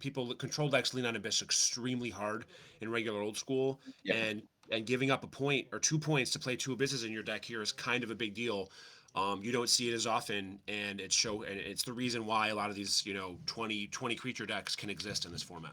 Yep, exactly. And you don't see that very much in regular old school. And look at this. On Martin's side, the savior, with no cards in hand, it appears that he has top decked one of his remaining 2 circles in red. That is going to change things a lot. He's got quite a bit of defense here. And of course, Rob can't know this, but Martin also has 3 copies of Earthquake still remaining in his deck. We haven't seen that yet. He also has an Inferno, although that's unlikely to be cast with him only having access to. Well, I guess he has enough mana to Inferno. He can actually cast it, yeah. Yeah, he can Inferno and prevent the damage, and could blow up all of these creatures and could flip this game around again. This game has been so back and forth. Early on, Martin looked way ahead, right? He had that cop red. Rob hadn't drawn attacks. He wasn't doing anything. Remember there was one point where Martin had 6 permanents in play and maybe a card in hand. Rob literally had a plateau and 1 card in hand. Remember that? Yep. And so he was way behind. Then Rob went way ahead after ripping the tax and Winds of Chaining multiple times, and we thought he was running away with it. And now Martin's almost flipped the script with this Miser's cop red draw. This has really been an awesome game. Yeah. Still continues to be that way. Okay, so Rob's looking at his hand. It did look like he actually had more land left in his deck. He now has reached land parity, so I expect that there probably are no more basic lands left in Rob's deck at all. We don't have an exact count, but the fact that he played a 5th land there means that he probably has taxed all the land out of his deck. And the question is, can he attack here? It looks like he is committing to a big attack here. He's got to try to close this game out around the COP red, but Martin does have a lot of defense. Those little Repentant Blacksmiths can trade 1 for 1 with Savannah Lions. They have the critical 2 points of toughness to survive javelins. And he's got to know that if Martin's got COP red and these pro red guys, that he's definitely dealing with Earthquake. I'm sure Rob is more than savvy enough player to recognize those as potential threats. So he's sending those in. So from Martin's perspective, what do you think you do here? Do you commit your factory to block? Do you throw away your Repentant Blacksmiths, or do you hope to top deck one of the Earthquakes and wipe away all your opponent's creatures while your guys live and you can go on the offensive? What do you think? You're 13. I don't think you can really afford to take a lot here. It's gonna so he could trade 2 lions for 2 blacksmiths, the factory for a factory, and a javelineer poke. That would leave Rob with 2 javelineers and 1 poke left. So I think. So it doesn't look like he's doing that. He's double poking something right now before Just one. blockers are declared. It's a blacksmith, I think. Yeah. Okay, so it looks like he's shooting down 1 blacksmith to prevent it as a blocker. That obviously keeps one of the Savannah lions alive. And with 3 mana untapped, got to figure we haven't seen any bolts really from either. Yeah, he's got to have a bolt for that factory, right? Okay. He's got a bolt for the factory. That prevents a block on the factories. That's the only thing that makes that double javelineer play make sense. Right, exactly. So just pushing through a ton of damage, and might even have a plowshares for the blacksmith. So he's just waiting for Martin to activate his factory, just to eat up a little bit of mana. It's a good savvy play, and this looks like 6 damage is coming through here unless Martin has some instant interaction. I don't think it has any cards in hand. So forget about the red component. It looks like this game may just come down to beat down from traditional white creatures. That's 6, and that's going to drop Martin down to 8 life, leaving him with he has 1 turn to draw Inferno. Yeah, no cards in hand. He's basically got to just draw Earthquake, and even if he does draw Earthquake and he's able to cast it for 1, he's still got to deal with a factory. Okay, I think that's probably a little overly aggressive from Rob to drop that other Savannah line. But we'll see what Martin can draw here. Yeah, I guess Inferno he can't prevent anymore. Inferno doesn't work. He can't prevent the damages. He's lost a card. This has to be literally Earthquake. Fireball, would Fireball keep him alive for a turn? He could split it 3 times, and that's not 1, 2. It would keep him alive for 1 turn, I guess. Right? And he just passes the turn back. And another factory comes down. This is just straight sick beats. Yeah. Disenchant on the COP red. Is it disenchant? Yeah. This just seems cruel, right? Why bother Yeah, with just that? seems cool. Exactly. But I mean, this is what we're seeing here is the effect of land taxing all the lands out of your deck. When you're playing with whatever it is, a 20-card deck, you're just going to draw everything turn after turn. So Martin did top deck of swords. That is insufficient to stave off lethal damage. And we are done with game 1. That was a clinic put on by Rob Hackney. His deck, his play. I mean, he literally had one plateau and 1 card in hand. At a point in this game, and he won kind of going away 10 minutes later. Just showcases the power of this engine. Totally. And like you said, I think very underutilized in general in old school. I know that Randy Bueller has tinkered around with land tax quite a bit as far as a person who's put a lot of time into the format, who's really dug deep into that well. But overall, I agree with you. I think that the card is pretty underutilized. Although I know that I keep invoking 7-point old school singleton, but land tax is one of those cards that was sort of missed initially and gradually crept up in points up to the point where I believe it is also a 2-point card, which puts it on the same level as a card like Time Walk in terms of it's a 2-point card in singleton. It is, yeah, and wow. I think rightfully so. I think in that format, given the fact that you only get to play 1 main deck disenchant and a Chaos Orb to deal with it, there's so little interaction against land tax that if you play land tax early, you can often just win the game on the spot with it, provided your deck can support it. It is. So let's talk about. Yeah, let's talk about sideboarding here. This format, unlike 7-point old school singleton, and some of the other singleton or limited formats and formats like Canadian Highlander, which use a points list, this format actually uses a sideboard, which is really pretty interesting. And I'm just going to go over the sideboard choices right here for the audience. Martin's deck has the following cards in the sideboard. And Brian, I'm going to ask you for your recommendations. Martin's deck has 4 copies of Red Elemental Blast, a pair of Karmas, 2 copies of Order of Leapbore, 2 Chain Lightning, although that may be actually a Falling Star. Yeah, I think it's a Falling Star and a Chain Lightning, a copy of Dust to Dust, 1 Divine Offering, 1 Sarah Angel, another copy of Rook Egg, and finally, he's put one of his pointed cards, a Maze of If, in the sideboard, which is a little bit bizarre to me that you would actually utilize one of your very precious points would be in the sideboard, but I'm sure he had a reason for that. And conversely, Rob's deck, I think, his sideboard seems quite a bit more traditional. He's got a bunch of life gain in there, 3 copies of Ivory Tower. He has 3 Red Elemental Blasts, 3 copies of Divine Offering, a pair of Cities in a Bottle, 2 copies of Blood Moon, and 1 additional copy of Swords to Plowshares and Disenchant. What do you think Rob is bringing in against Martin here? He's definitely bringing in the Disenchant. He's definitely bringing in the Swords. That looks like it's probably it. I think if I'm him, I cut probably orcs, because he does not see an earthquake, but he probably puts him on earthquake. I probably just cut 2 orcs for a swords and a disenchant. Yeah, I I think was is going to all say I do if I'm Rob. those orcs have got to be the weakest cards, right? Given that Yeah. he's seen main deck COP red and tons of sweepers, tons of removal, 4 factories, the orcs are just almost dead on arrival. I mean, there's a rare chance that they might get in for maybe 2 points of damage, but compared to the ability to remove the deadly circle protection red at a minimum, and those really annoying pro red creatures, swords has just got to be better. And so from Martin's side, he doesn't seem like he has as many good options. They're about to draw their hands. But what would you see Martin bringing in here, based on his? He doesn't have a lot of I mean, great there's choices. really Honestly. not a lot to bring No. in. I guess I don't even know if you want to bring in the Angel, because you're probably not going to have a lot of mana in play if you're in this land tax war. Yep. The top 8 cards, the Red Blast, the Karma, and the Orders, no chance, obviously. Divine Offering, Dust to Dust, no chance. So you're only looking at those last 5 cards. I'm more looking at what are really bad. Crusade has to go. So that's a no-brainer. The actual Crusade in Martin's deck, if you heard us talking about Crusade, you would probably think we're talking about Rob's deck, the one that just played all the Savannah Lions and I Cage Javelineers, but it's not actually in that deck. It is in Martin's deck to go along with his 6 white creatures, or 7 white creatures, I guess. That absolutely has to go. Other cards that have to go. Not many. Fork is kind of medium. Rob, it's okay. It's actually fine. Stone Rain, not great in this matchup. So those are the 2 cards I'm probably looking at the most: the Crusades and the Stone Rains. And I would probably just bring in Maze, Rook, Sarah. Yeah, I was going to ask about the Maze of Ith. Do you think it would make sense to bring in the Maze against Rob? That's actually, now that I think about it, maybe not, because while that is a potent magic card that can slow the game down and stop one of Rob's white creatures with a cop red out or whatever it may be, it is a land and it does turn on land tax. So thinking about that more, I'm actually going to say no to the Maze. So maybe it's just something like Angel, Rook, and if that's a falling star, if you're right and that's a falling star, it has to come in. I can't tell if it is. It actually looks more like a Chain Lightning to me. So Yeah, it's really hard to tell. The picture is kind of blurry, but I think you're right. I'm only seeing a single mana symbol. It looks like factory attacking and evaded for 2 here.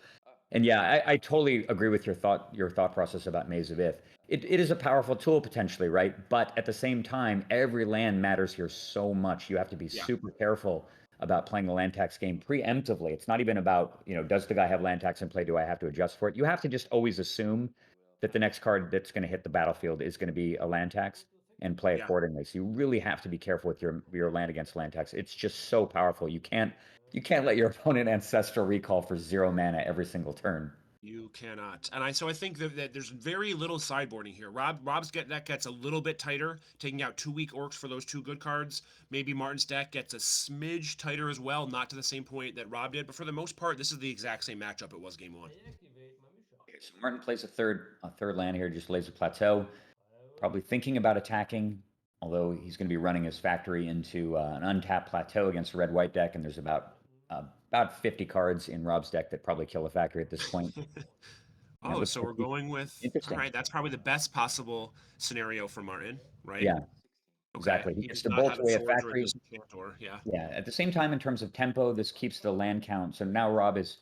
It's funny how normally you're really loath early on in the game, playing really any deck in old school to let your opponent kill your factories, effectively stone raining you for 1 mana.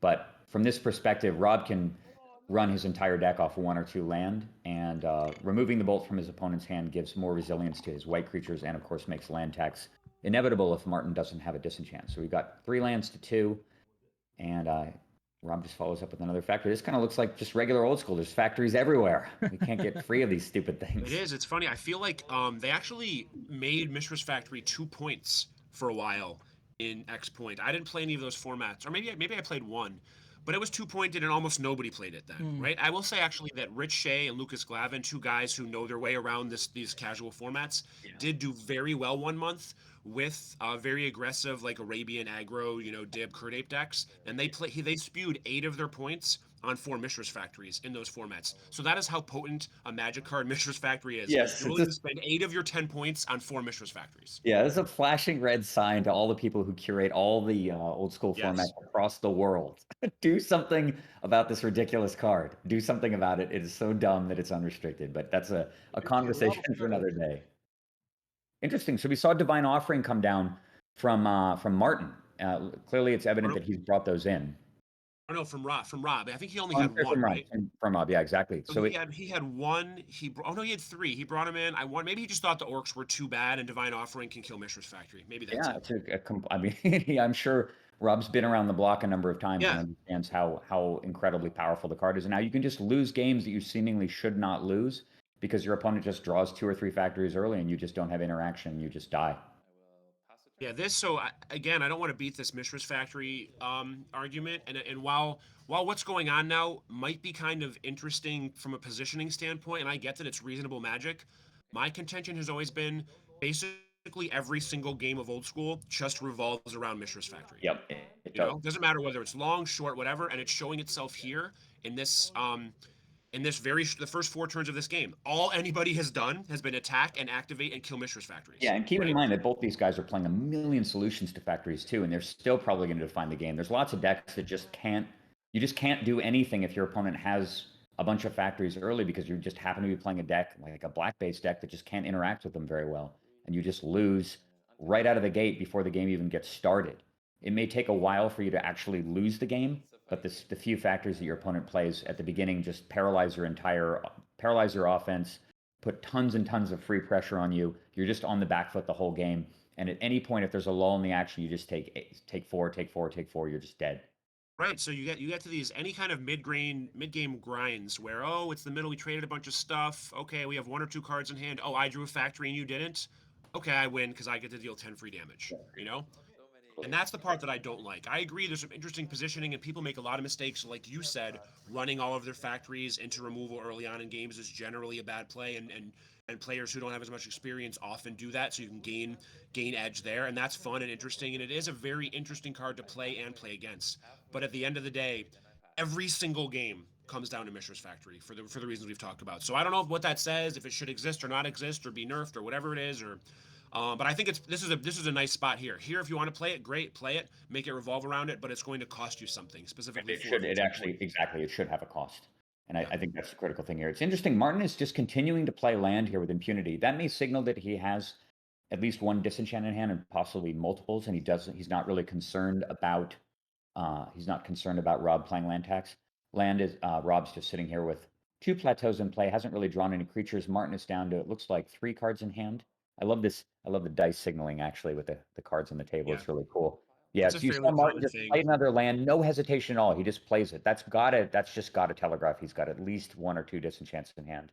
And we're gonna find out if he thinks Aelopile is worth disenchanting. Don't do it, Martin. You learned your lesson last game. Yes. He's at 23, and it looks like he's disciplined enough not to do that. All of his factories are dead at least. He's a quick learner. Yeah. What is this, an egg? Yeah. Yeah. I feel like has Rob played 1 swords or just 1 swords, I think? Yeah, I think we just saw 1 swords to plowshares early. Also, Martin has a single copy of the mighty JMD Tome in his deck too. Rob can't know that. Rob can't know that, of course, but it is interesting that gives the Divine Offerings some extra good targets. And down comes another Mishra's Factory. I'm interested actually about the lack of Felwar stones in most of the lists that we looked at. We'll see some of the games coming up, but it was sort of my impression that in a format where you're not really where you're priced out of most Moxes and Soul Ring, that Felwar Stone just gets elevated massively in terms of effectiveness. And maybe it's just the fact that everybody's pushing towards these kind of hyper aggressive 1 and 2 drop decks that makes Felwar Stone not very good.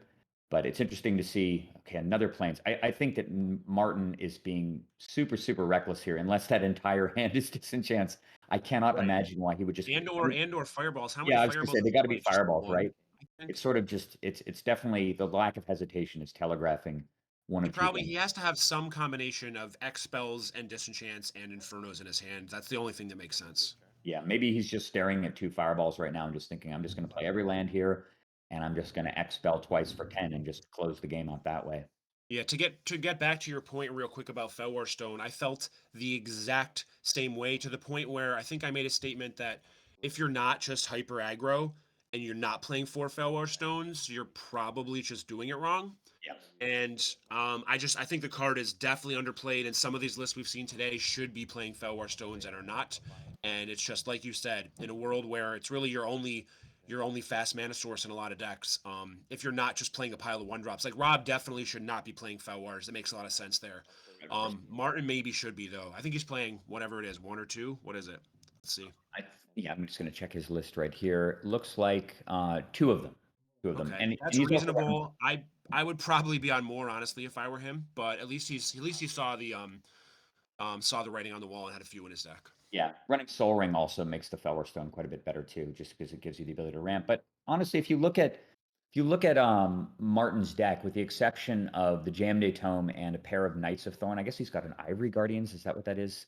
Yeah. Sitting above the Circles of Protection red. Kind of an interesting card. I guess it's per red. I'd have to look it up. But well, I think what's interesting that's going on in this game right now is so first of all, Rob's what always happens, right? And inevitably happens is you sword your opponent's rook egg and then you draw City in a Bottle. I guess it City in doesn't a really Bottle right matter. afterward, exactly. And the rook is an Arabian's card, right? It's treated as an Arabian's card by the rules, even though it's created by an Arabian Knights card. Yeah, I think the egg or the 4/4 that comes into play does not come into play with City in a Bottle. Yeah, I was going to say it would feel rather counterproductive. Is this Sarah? Very nice. For how many? It'd be a Sarah Angel, right? I see 5 mana tapped. Oh no, just Quake for 4. just Okay, Quake, so okay. he's going for it. Quake for 4. All right, so that's one of the X spells. Could be very interesting. yeah. That second Savannah Lands comes down, and he's casting an Earthquake for 4, and he's leaving 3 mana untapped, even with a life lead, which is pretty interesting to me. Yeah, what do you think? Because we could have Earthquaked for any amount there. Earthquaking for 1 might make sense. Earthquaking for the full amount might make sense. Yeah, it looks like he's adjusting it. It seems like that was for 5. Yeah, why would you do 5 though? Can you think of a reason that you would do 5?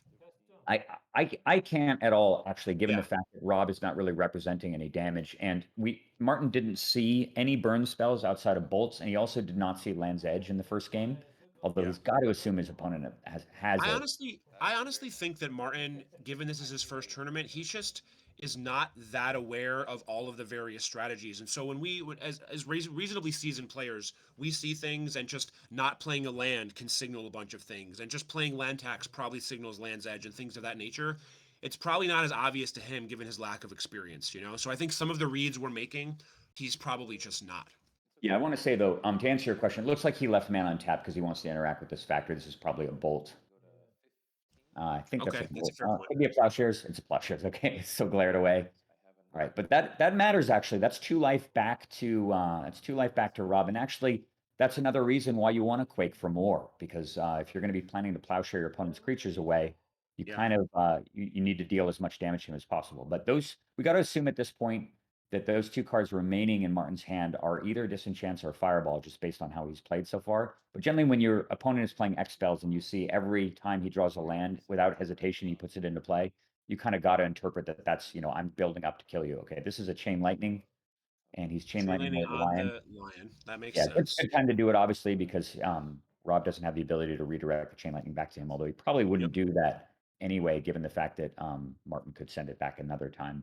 Right. What do you think about bringing in City in a Bottle for Rob's deck? I mean, surely it's better than Ironclaw Orcs, as we mentioned before. But do you think there are enough targets? I guess there's the Repentant My Blacksmith guess is he probably just thought Orc was so bad he hedged his bets. Right. The first 2 Orcs clearly go for Disenchant and Swords. Right. That's a no-brainer. The last 2, he probably brought in like 1 Bottle and 1 Divine Offering just to hedge his bets, and they have random utility depending on what Martin draws. My guess is that's what he did. Yeah, I mean, speak of the devil, right? Martin just played a Repentant Blacksmith. Rob indicated to him that it goes to the graveyard, and Martin then put it back into his hand, which sort of is a nice signal of the general casual nature of the format. All right, here we go. First land tax comes down. We're going to find out if Martin's been sandbagging Disenchants this whole time. But the way that he kind of dejectedly put the Blacksmith back into his hand kind of makes me think he doesn't actually have a Disenchant, because he would have killed the Bottle, and it looks like he doesn't. All right. The engine appears to be activated. You can see Martin tapping the card on the battlefield, thinking, What's in his hand? Yeah. For what it's worth, he actually, while Rob is a nice guy, and I'm sure he would have let him do that if that was the ruling, Martin can't legally play that blacksmith. So That's right. Yeah, I'm sorry. It doesn't. Yeah, it buries him in play and prevents it from being played. So you can't just. It's not like throwing it in. It's not like Nether Void where it just counters it. I'm looking in the chat real quick, and I guess I haven't had this interaction in so long, but apparently Simon, MTG Misprint in the chat is telling me that the token does still come into play after you bottle. Good to know, right? Of course, but of course, if you can't play the rook egg, if the bottle comes out first, Right. you don't have the option. But if you do play the bottle and the person has a rook egg in play, it buries it. Right. So bottle is not a great answer to rook eggs on the battlefield. Yeah, good to know. Okay, so Cation Javelineers comes down. Rob has just activated land tax for the first time, and due to the land disparity, he's going to basically be able to land tax every single land out of his deck at this point. Yeah. 7 cards. This is circling back to what you said about Martin just playing every land he draws into. Inevitably, Rob will draw a land tax at some point, and I'm wondering what's in his hand if none of those cards were disenchants, and we know one of them's a blacksmith, but there's 3 cards in there that should be doing something. Yeah, I would think. Sometimes Chain Lightning. So he brought in those chains, right? Those were not in his main deck. Let's see. He has 2 of the main deck and 1 or 2 sideboards. You see, Rob is without hesitation sending the Chain Lightning back to Martin. Martin has the ability to rechain it and certainly should. Come on, do it. He's got to. I don't see him tapping. Nope. I did not see him doing it. Wait, he might just be untapping so we could tap all 3 of his red together. Yeah, that's got to be it. We're gonna find out. See him tapping. Yeah, he did. He did. Okay, good. All right. So the Chain Lightning. I've noticed new players like to have all of their lands tapped together at the same time. So he definitely just untapped his 1 mountain so we could tap all 3 together and have them in a nice pile. But he did in fact bounce the Chain Lightning back.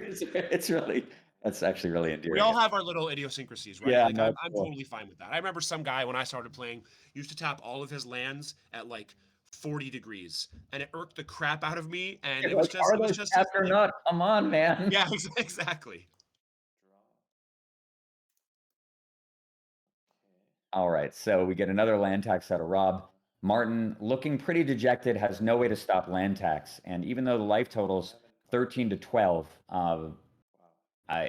you got to feel that Rob is favored at this point, unless Martin's got at least 1 fireball, and I think he's got to have at least 1. He does have 4 cards in hand.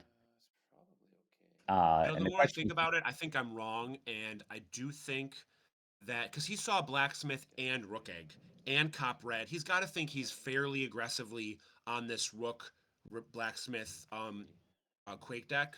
And so I probably would be more aggressively bringing in bottles if I were in Rob's shoes. So I could easily see him bringing in both bottles. I kind of forgot that blacksmith, until he just played it a few turns ago, was an actual Arabian creature. So I'm definitely bringing in 1 if I'm him, and I could see bringing in 2. It's reasonable. Yeah, you don't see it too often, and of course it was reprinted, I think, in Chronicles at some point, which is why there's a hideous white border version of it floating around.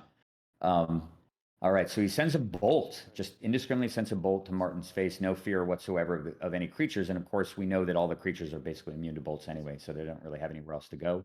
He's got 9 cards in hand currently, probably thinking about playing. Yeah, so he's just discarding land. There's no way he's ever going to really catch up, I think, given that he's still got, I think his deficit is 2. It's 8 to 6. Yeah, this is just like, so Rob this game, he isn't even doing his thing. He doesn't have the Winds of Change to do all of his shenanigans, and it's still showcasing the power of just good old-fashioned deck thinning via land tax. Yeah, he's going to draw more good cards more often. Do you think that he would play Winds of Change, given that Martin does have 4 very likely dead cards in his hand outside of Fireball? We know that at least he has a Repentant Blacksmith. I can't get a read. I honestly can't get a read on what Martin has in his hand. We know he has a Blacksmith. The bottle hasn't been out that long, but I guess probably Rob does think that he's on more rook eggs than he is, so he probably thinks there's 1.5, maybe 2 Arabian creatures in his hand at this point. So yeah, you're right. Maybe he just doesn't. That's a good point. So Martin just threw a bolt at Rob's face. That's 3 more damage. Down comes Knights of Thorn. Pretty pesky, honestly, except for the Aeolipile pile in play. And yeah, if it wasn't for the pile, that would be quite annoying. Knights of Thorn is a card that almost never sees play. As a 4 mana 2/2, albeit with First Strike and Pro Red, it does have its uses once on the battlefield. But 4 mana 2/2s, even in old school, don't usually quite cut the mustard. Yeah, I did a lot of testing of the, you may guess, given how many times I've invoked it, but of the 7.0 school singleton format. And man, Knights of Thorn is a house in that format. It is so good. there's one of the best decks in that format is just pure white weenie, and every time your opponent plays Knights of Thorn, you just go, God damn it! There's just no answer to that thing. It just does Can't everything. kill it. Yeah, you only have 1 swords. You only Yeah, have. you only have 1 swords. You can't bolt it. You can't chain lightning. You can't kill it with any red sweepers.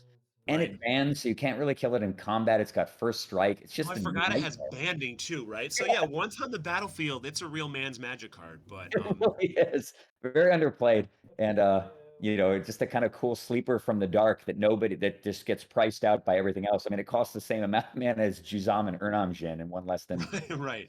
All right, so chain lightning. So if you're Rob here, do you send this back? I mean, you got to be pretty nervous now. I You don't can't think send you it do. back, right? Because then you'll be at 3.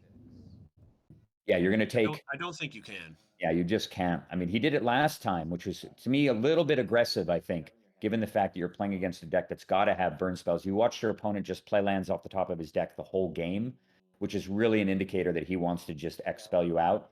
And every point of life that you got outside of Divine Offering, and we know that he's got at least 1. Rob does have some instant speed life gain, which would be interesting if it gets played on, you know, either the city or the Ale Pile in an emergency to prevent him from dying. But I can't imagine he would chain back and go down to 3. That would just be insane. No, But that now seems we're just crazy.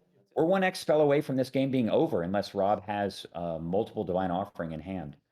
So it's going to be Which tight. Of seems. course. Yeah, if Martin. Seems unlikely. Yeah, if his X spell is Earthquake though, then Rob does have the ability to Ale Pile him at least to tie the game. So I don't think this is over. It's really looked like it was Rob's game to lose once the land tax got online. But I would say that it's not a sure thing at all. The life totals are real low. Of course, he's going to Both land. of these games have been great and have been showcasing kind of the awesome feature of this format. Where in old school, a lot of times the game is over on turn 2, and whoever's well positioned after turn 2 just wins the game, right? Whether it's via Mind Twist or a balance, or they just ancestraled and regrew it, or they played a turn 1 tome, or whatever it is, that person wins very often. That is not happening here. Multiple times, people have been in very what looks like winning scenarios and ended up likely losing the game. And it's just awesome when the games are decided on turn 2, I think. Yeah, I love that about these limited formats, and the fact that they let cards that normally just sit in people's trade binders and stuff kind of shine in a way that you normally don't see. And obviously you can gain some newfound appreciation for cards like that little guy over there, the Knights of Thorn. Okay, so Rob drew another card here. He's got to be hoping I got to rip Land's Edge here. You've got to just be assuming from Rob's perspective that you might just be dead next turn. Got discards a So city. he in the brought in bottom. a second bottle. He's discarding it. Yep. So your read on that was definitely correct. The second bottle. I think he definitely did. Given I completely blanked on Blacksmith being an Arabian card. Understandable. So Okay. end of turn, or this is his mate. What is? Yeah. It looks like he's just going to kill Knights of Thorn. Did you see a reason to do that? I mean, I guess you're going to do it anyway, so you might as well just do it now. What phase are we in? Because he just discarded a city in a bottle. What phase are we in? I mean, this could be during end step, right? Both of those I are instant guess. effect, so he could be doing this during end step. So he's sending Is a there a bolt. reason to do this on your end step? I can't really fathom the reason other than having to not discard the bolt, but obviously he's doing. You could just do it on your main. I guess there's no reason not to do it on your end step. I'm just wondering if there's some techie loophole. Yeah, in the well, I rules mean, if you discard, you've effectively passed your cleanup anyway, so you can't bolt unless. Yeah, the timing is a little bit off here. Yeah. It's a bit screwy, but this is what I like about old school. Like in a real tournament, somebody might be like, "Oh, well, you already discarded city in a bottle. You can't bolt this, right?" And here it's like, "Oh, whatever. Just get down to 7 cards. It's fine. Do whatever you want to do." Which is kind of how I like it. It's just however you intended this to work out is how we're going to make it work out. Right, and we're intending 2 white. That better not be Crusade. Okay. Oh, that is huge! Wow, what a rip. COP red. Although, I don't think we've seen Rob disenchant anything. So, no. Decent chance that he's got access to, that he may have a disenchant in hand. But it seems like he's just been pretty card dead for a while, despite the land tax. Yeah. And, what is in his hand? Yeah, he has a pile of lands, obviously, but obviously, yeah. And he just drew a card right there. He did not even land tax. Didn't even think about it. So, it might just be gone. He's discarded a bunch of them. He probably has 5. I think he has 7 in hand. Okay, that's a second Divine Offering. So we've seen 4 sideboard cards out of him, not including the 2 that he obviously brought in, the 4th Chant and the 4 Swords. So that's 6. At least 6 cards that he sideboarded in, which means all the orcs are gone. Probably some Chain Lightnings are gone, I would imagine. Right? That seems like the next worst card. Yeah, it seems terrible, right? Not only can you not kill any creatures with it, but your opponent can deal 3 back to you with impunity, and that seems rather think, yeah. counterproductive. He All right. obviously knows his deck better than we do. I think that's definitely what he did. Some of his cards just don't do anything. Very nice. Okay. Fork. Wow. Wow. Pretty cool. That's awesome. Yeah, so forking it back onto the City in a Bottle, that will gain 2 life from Martin. Yeah. And allow him to play this blacksmith. And the blacksmith can come down, and Rob doesn't really have any, certainly no immediate apparent solution. He could be holding Swords to Plowshares. He's played a bunch of swords, though, I think, right? Yeah, He's played, like, and also from Rob's perspective, you got to be viewing each Swords to Plowshares that remains in your deck as potentially 2 life also, right? A way to maybe offset a lethal X spell. But the fact that COP Red is down means that Martin could now win the game with Earthquake, too, without having to worry about a tie due to a Lightning Bolt. Lots of outs for Martin now, paying 2 more mana, and down comes that Blacksmith. Been waiting all this time. 1 card to 7. Oh, this game is tense. Rob, I guess I'm trying to think. I mean, Disenchant's okay, so he has the Disenchant for the end of turn Cop Red. Yeah. Oh, bad one. What did I just do? But no X spells to close things out. He's got to do it with Land's Edge. There's another land tax. Yeah, I don't think he does have any land left in his deck. He's obviously not even there's no hesitation. And just sitting with 7 cards in hand. They've got to all be land at this point. If he can draw Land's Edge, he just wins the game. No answer to the Blacksmith. He's going to take 1. And we're going to see this. There's no reverse damage. There's no instant speed interaction that Rob has to deal with lethal red spells outside of Divine Offering or Swords to Plowshares. Right, which don't do anything for him now. So the X-Spell just does it. Although, again, he doesn't know this, right? Like, Martin doesn't know his deck list and also is not a seasoned old school player. And so I feel like when you're in the dark like that, you're a lot more timid and just, like, tapping out for a potential game-losing Earthquake, right? Yeah, definitely. But that Blacksmith, honestly, that Blacksmith may just go the distance here. It wouldn't really. Hey, man, that fork. God, what a sweet way to end this game. Fork on Divine Offering, on City in a Bottle to gain 2 life and allow you to play your 1/2 untargetable. Yeah, exactly. This is magic as Garfield intended. Yes, clearly. I really do wonder also Rob's decision to discard that second copy of City in a Bottle, though. Could come back to haunt him. Could this be... Oh, boy. Yeah, right, over a random land, right? Because he doesn't need that many lands. Martin's at 9. He only needs 5 lands to kill him. This looks like 7 points of damage. Oh, it's Ivy Guardians! Holy shit. Let's Google this one. I think it's a 3/4. Yeah, what is this thing? Yeah, he's showing it to the... It might even be a 3/3. It's a 3/3. I'm gonna have to Google it. Yeah, it's like, all it costs like 5 mana. Guardians gain +1/+1 if an opponent controls... I don't know. Opponent controls a red permanent. Another reason for Rob to sideboard out all of his orcs. Yeah, the Iron Claw orcs. He needs to dodge the Ivory Guardian. What's it attack. called? Ivory Protection Guardians. from red Look at that. creatures named 6 Ivory mana, Guardians. 3/3. +1/+1 as long as the opponent controls a non-target red permanent. Bring in the heat. But look at this. The Ivory Guardians could be closing out this game. Rob This is needs really it. Land's Edge exactly. Oh, this looks like a Plowshares, actually. That's certainly a beefy enough target. But Plowshares matters a lot here because giving 3 life back to Martin. To 12, right? Yeah. He probably still has 6 lands, so it probably doesn't put him out of range. Yeah, staves off death, but it's going to put Martin back to 12. It's going to make Rob's... I mean, this is sort of what you predicted in game 1. It didn't turn out that way, but you kind of expected that the pro-red creatures and just the infinite small creature removal in Martin's deck would give him enough ability to get to the mid to late game where his bigger spells would take over. And it didn't play out that way, of course, due to the land tax engine. But in this game, Rob has not drawn a Winds of Change. He's kind of just been floundering with a bunch of lands in play, and that's allowed Martin to just incrementally chip his life total away. He just drew a land tax number 3. Bounty. Who should we be rooting for here, right? Rob is a seasoned player. He is a streamlined deck that he's been fine-tuning for like 2 years, right? Martin has a deck that is just a pile of magic cards with a bunch of random Miser's cards, including cool stuff like Ivory Guardian and Miser's Rook Egg and Miser's Fork and all these things. I think I'm rooting for Martin. I think we have to be rooting for Martin. You kind of got to root for him at this point. I got to root for the guy who's got Ivory Guardians in his deck. We can get a game 3 too. Okay. Game Sorry, 3. Rob. We appreciate all your work you've done in this space, and you clearly have gone deeper than anyone ever has down this rabbit hole. But we're not on your side. Okay, so this factory, this blacksmith, it's looking very bleak. It really is at this point Land's Edge or no. And he only has 2. Or I guess Winds of Change is a great draw to get him into. But then he will get rid of his lands, right? And so then he won't be able to Land's Edge him in that exact turn. Yeah, exactly, because there's only going to be a few lands left in the entire deck. Life totals are actually 13 to 5. The graphic on the left side doesn't reflect that yet, but you can see that Rob's life is currently at 5.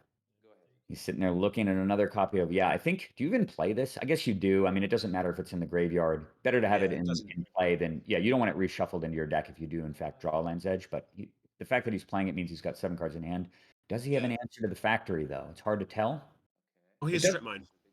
Yeah, he's got a Strip Mine, yeah, of course. Maybe if I think Martin had the Strip Mine in play, he could have stripped the Strip before playing the factory. Maybe that's something he probably should have done last turn. Yeah, something to consider. It just closes off the opportunity. And he doesn't care if Rob gets a free. If he trades 2 to 1 to kill that Strip Mine, that's totally fine, right? It's irrelevant. He has 1 million mana at this point, so totally irrelevant. He's got more than enough mana to expel Rob out of the game. They're both coming in, so we're going to see the Strip Mine.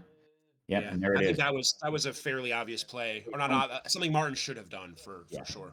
Don't try to Strip Mine. I think they're talking over that interaction. Martin's asking if he can strip in response to the Strip Mine, which again, sadly no. Yeah, it belies his lack of experience with the format in general. But it doesn't stop the Repentant Blacksmith from rampaging in for another point, taking Rob down to just 4. And if his life total ticks down to 3, the amount of things that in the game massively multiply. Yeah, and it's more likely that he has more Chait landings in his deck now because he already played 2 this game, which means there's probably more than 2 in his deck. So he has many, many ways to draw a card that does 3 damage, we would think. Totally. It's funny how we, we as old school players, we just have these instinctive aversions to being at increments of 3 and 4 life. Yeah. 3 is the one you really, really want to stay away from. But against blue decks, obviously 4 life is not safe either. But the moment you go down to 3, the entire texture of the game changes and your chances of winning drop exponentially. We'll see what Rob's doing here. Cannot bolt away the Repentant Blacksmith. Bolts are not going to do anything to Martin's life total. He's just secure. Is this a wins? Did he rip a wins? It's got. I mean, he's got to be thinking about doing it right, but he knows that there's no X spells in Martin's hand because he'd be dead, and giving Martin 2 more draws off of a win. The thing is, he ripped his swords. Yeah, but he was tapping red. I think he was probably okay. That's going to keep him at 4. That's a really good spot to be in, right? Yeah, no, it's way better than being at 3. All right, Martin draws another card. 3 cards in hand currently, I believe. Rob still has a full hand, and we presume it's all land. Feels so bad having a Swords to Plowshare. Angel? Is this Angel? It's got to be Angel. I think. It's a 5 mana. It could just be a Quake. Either way, Rob's dead. Yeah. So the question is, does he do it for more? There's no targets, there's nothing for Divine Offering anymore, though. So I think. So you probably don't do it for more just in case Rob randomly is playing like a reverse damage or something. Exactly. Right? Yeah. There's no way to know your opponent might have that on his sideboard. See 2 mana. Okay, so that's it. That's that. So I mean, these games, Jesus. He's quaking for 1. Wait, what? He's got a Bolt or Chain Lightning then. Okay. Yeah, he's got the lightning bolt. Okay, phew. Lightning bolt. All right, so he had a whole handful of lands. He had 2 bolts and another disenchant. Thank you for showing us your hand there, Rob. Appreciate that, Rob. Full reference, very much appreciated. And that's game 2, guys. Wow, they've tied it up after sideboard. See Martin getting up to go. We'll take a little walk. Breathe a sigh of relief. Taking a leak because he's probably been drinking beers all day, given this is his first Magic tournament, and presumably he's playing. Given his name, this is probably a little bit, I don't know, racist of me, but I'm guessing he lives in Europe, and it's probably 9:15 p.m. He's from Germany. From Germany, okay, right? So I wasn't wrong. He's been playing all day. I think these guys got started around 8 a.m. Pacific, or no, it must have been earlier than that since we started what time did they start? Pacific. I think they started 8 Eastern. So like 2 p.m. European time. Yeah, 2 p.m. 5 CET. Yeah, 5 a.m. So they've been going for over 6 hours, and 6 hours of rounds. I mean, and he's not. Martin's deck actually has a long-term game plan. So a lot of these games are probably really slow and grindy, where he is just chipping the opponent down with Repentant Blacksmiths for 7 turns. I think so. Just the power. He's showcasing the power. So we talked about. The way the points are structured and just in general, these formats where you can't just play whatever you want, you're kind of more incentivized to play aggro cards. And I think he's probably just won a bunch of games on the back of having a pile of Earthquakes and a pile of Cop Reds in his deck. Right? Yeah, Like you get a exactly. lot of free wins that way. Yeah, I mean, I'm actually going to just as a reference point, assuming that Martin manages to win this game, how many decks in the top 8 his deck is really well suited for by nature of the fact that he's running main deck Earthquake and all those protection from red guys and COP red. It seems the like Abyss deck he's great at. That deck plays 8 Knights and Juggernauts and oh god, that deck has 16 things that are amazing to Earthquake away. Yep.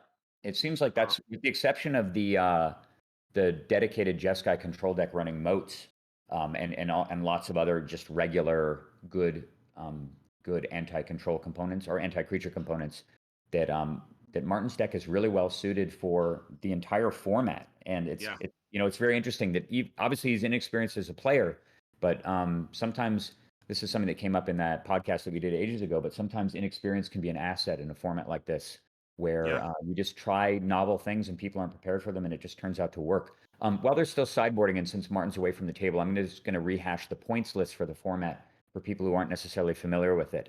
So 10.0 Old School Singleton, the X in the title is actually not indicative. It's a Roman numeral X, meaning 10. When I initially saw it, I thought X point.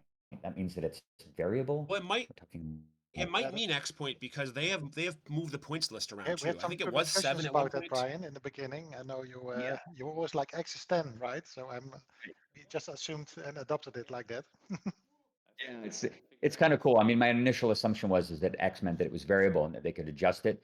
But currently it's 10, I believe, and this is the points breakdown. So at the very, very pinnacle, there is only one card in this format that's worthy of the 5-point distinction, and that is, of course, Ancestral Recall, which I don't see in any of the top 8 deck lists, given how expensive it is and that it's half your budget. Right below that, at 4, are Library of Alexandria and Mind Twist.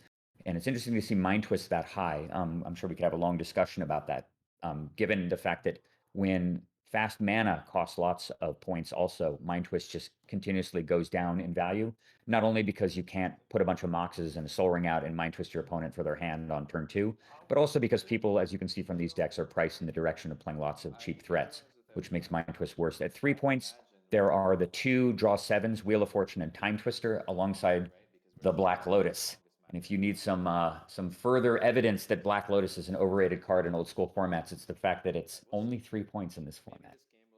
At 2 points, there's a wide swath of cards. All the Moxes and Soul Ring are there. Time Walk is at 2. Balance, Brain Geyser, Demonic Tutor, and Hymn to Torak. Even Hymn to Torak is at 2 points. And I guess that's probably because given the limited tools to rebuild your hand, the lack of wheels, the lack of Brain Geyser, Ancestral, all being priced out by the 10-point restriction, that if you hymn your opponent a couple times at the beginning of the game, it's really, really hard to dig your way back out of that hole. And in normal old school, of course, if you get hymned a couple times, you can just top deck balance. You can draw a Demonic Tutor and Ancestral and then regrow it, and you're right back to the races. And finally, at 1 point, there's actually fewer cards at 1 point than at 2, but from left to right, Armageddon is 1, Land Tax is 1, we mentioned that. Mana Drain at 1 point, presumably restricted, right? I can't imagine you're allowed to play with 4 copies of Mana Drain. So it's interesting. No, it's restricted. So you have both restriction. I guess this uses the regular restricted list and also points, because certainly I don't know. The list I'm looking at has a little R on all of the cards that are restricted. Oh, you're right. Okay, yeah, of course. I'm just missing that. Yeah, there is a little R in the. Okay, yeah, I don't know if you're looking at the same one. Yeah, because I would certainly be playing with 4 copies of Mana Drain at 1 point. At 1 point, yeah. Yeah. Then we've got Maze of Ith, the card in Martin's sideboard at 1 point. Mishra's Factory, both players are running that. Mishra's Workshop at 1 point. Regrowth at 1 point. The Abyss as the final 1 point card. So not too, in some respects, not too dissimilar from the 7-point Old School Singleton points list, although a little bit of important differences. Certainly the Hymn to Torak thing, I think, is the most glaring thing. What do you think about him at 2 points, Brian? It's probably a smidge high. I do feel like if you had him at 1 point, it would kind of be everywhere, though. And I don't know if you want that format. I think it's a function of 2 things. It's probably in between, and maybe the correct answer is leave it at 2 points and have like a 13 or 15-point total list. Maybe you have to tweak a couple of other things. But it also probably has to do with, I think, people, and so I'm going to say Europeans here, but generally people that don't have a lot of experience playing Atlantic and play a lot of Swedish and don't have a lot of experience with him are a little bit more scared of him than they should be. And so I think there's some fear about that card. So all of those things together are probably pointing it a smidge too high. All that said, I think 1 might just be too low. And I think the correct answer might be on a 15-point list, pointing it at 2. Yeah, I think that's a perfect answer, right? It's kind of a tweener card, but I think at the end of the day, this is fundamentally a fun, relatively casual format designed to celebrate these old cards. And when everyone's playing for him to Torak, it kind of makes for a miserable game experience for everyone involved. And I think it's okay, probably just for the general ethos of the format, to have that card priced out of most people's lists so that it isn't just running roughshod over the format as I think I it think would. that's exactly right. It's just not a very fun way to win and or lose games of Magic. And so it's safe to do that. Just it basically removes it from the format, right? Like nobody's playing him at 2 points. It's fine. Speaking of fun, land tax turn 1, followed by Factory Soul Ring Felwar. Oh, wow. Goodness gracious. All right. This is a great start to this game. Rob must have been so happy. First turn tax on the draw on the play. And It's now the first time it's ever happened. And Yeah, then Martin like, what's going explodes on? There's tons of mana in play on turn 1, like regular old school. That's not supposed to This happen. does look like a regular old-fashioned game of old school. Yeah, And he has so to play a painful. second land, which allows Martin to play another land, which will allow him to.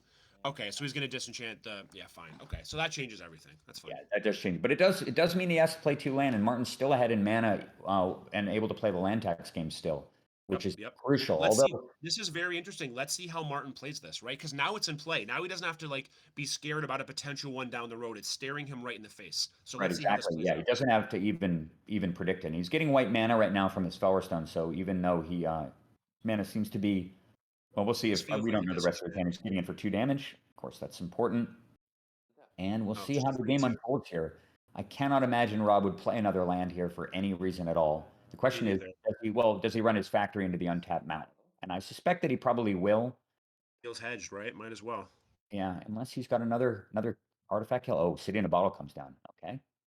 So he's doing that obviously at the risk of taking 2 more damage. What do you think about that play of preemptively playing the City in a Bottle? I think that he thinks he's seen Rook Egg both games. He thinks that Martin is on 4 eggs. I think that's why he's doing it. I think that that's actually a really, really great conclusion. Preemptively playing that because he knows that Martin's got 3 mana in play.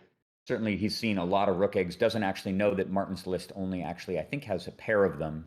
I think it's just 1. Oh, it's a single Rook Egg, yes.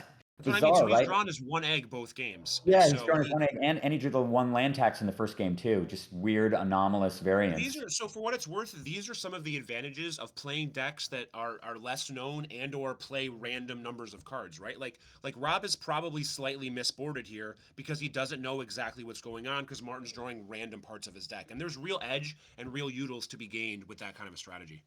Speaking of random, Martin just played a 3rd land. Oh, geez. Oh, no.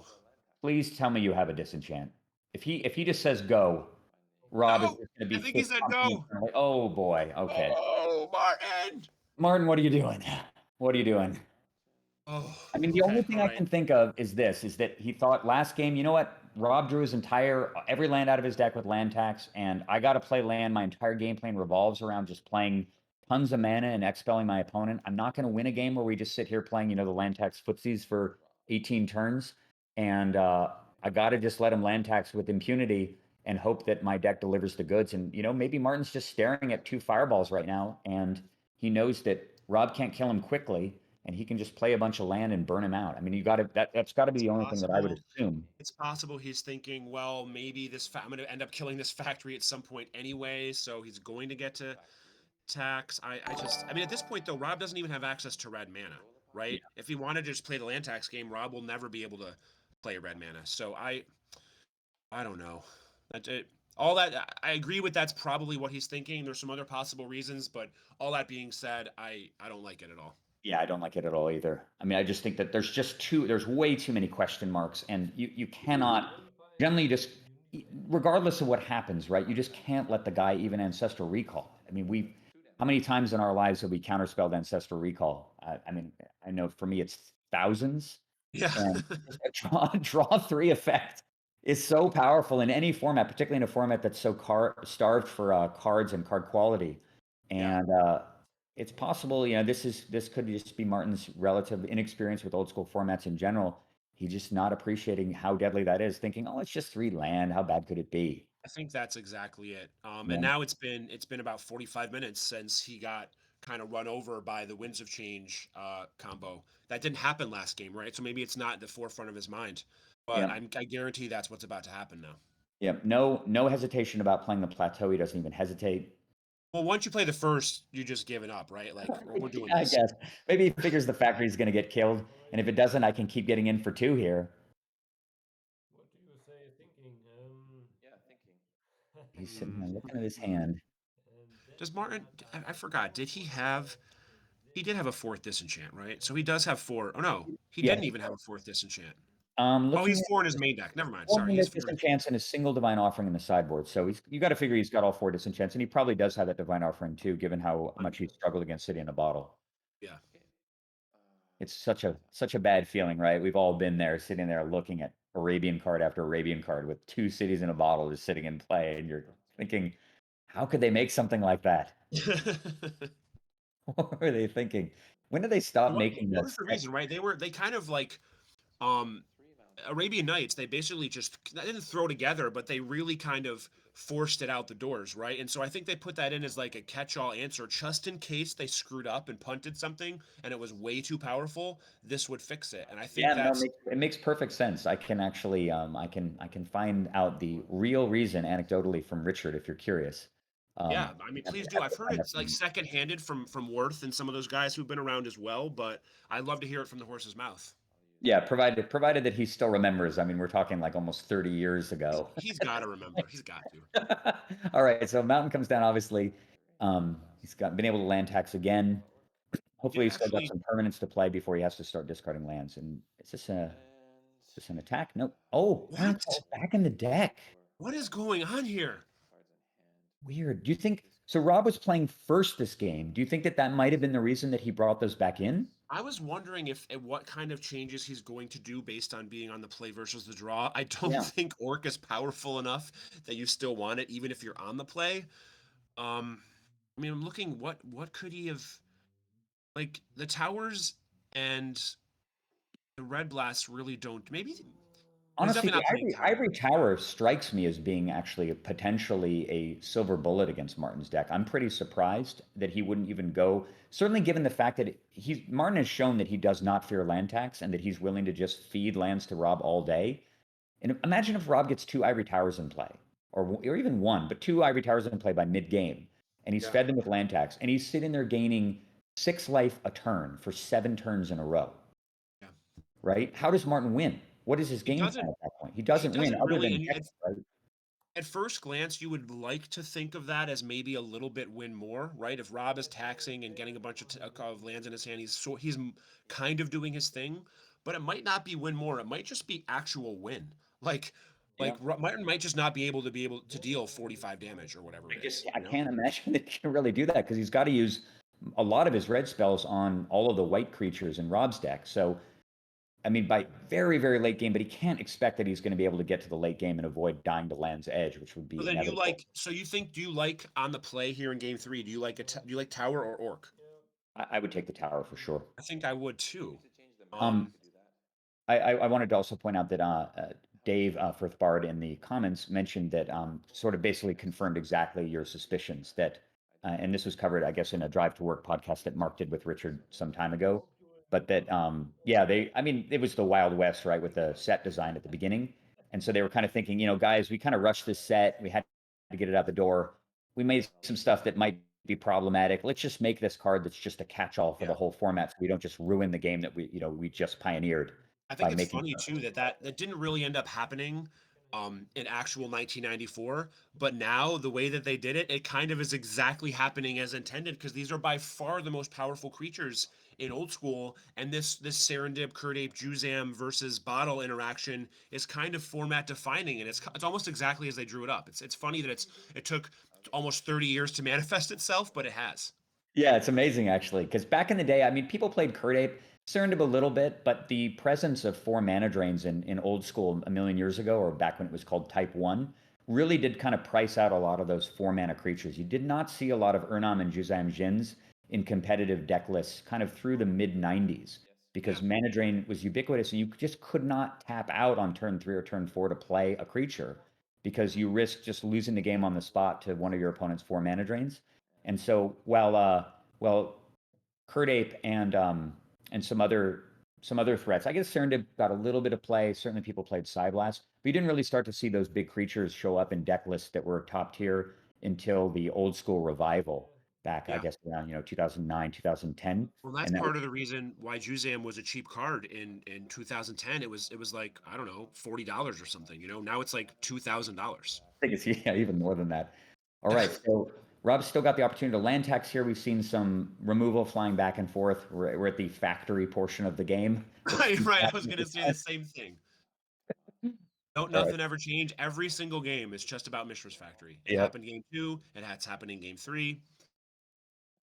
Yeah, I see a reference in the chat to the Handelman deck. Yeah, I guess the Handelman deck was referenced by that old article, Rob Hahn's old article about the schools of Magic, and Handelman's deck was supposed to be a good deck. In my estimation, I'll offer my professional opinion about that. I never thought that the Handelman strategy was particularly viable, given the fact what is his strategy though? What it deck was is he talking basically black. It was black-green, Dark Ritual, Juzam, Urnam, good stuff backed up by things like Sinkhole and Hymn to Torak. Basically, just black-green disruption with the 4-drop Arabians creatures meant to just push your opponent out of the game. And I think that the Handelman strategy as a strategy was pretty effective against some of the decks in the format as people were figuring it out. But once everybody was playing control and there were 4 mana drains and moats everywhere, you just could not, it just didn't function as a strategy. It could win, it was like one of those decks, like a good land destruction deck that could win 1 out of 5, 1 out of 6 games, but you were a big underdog against most of the control decks at all.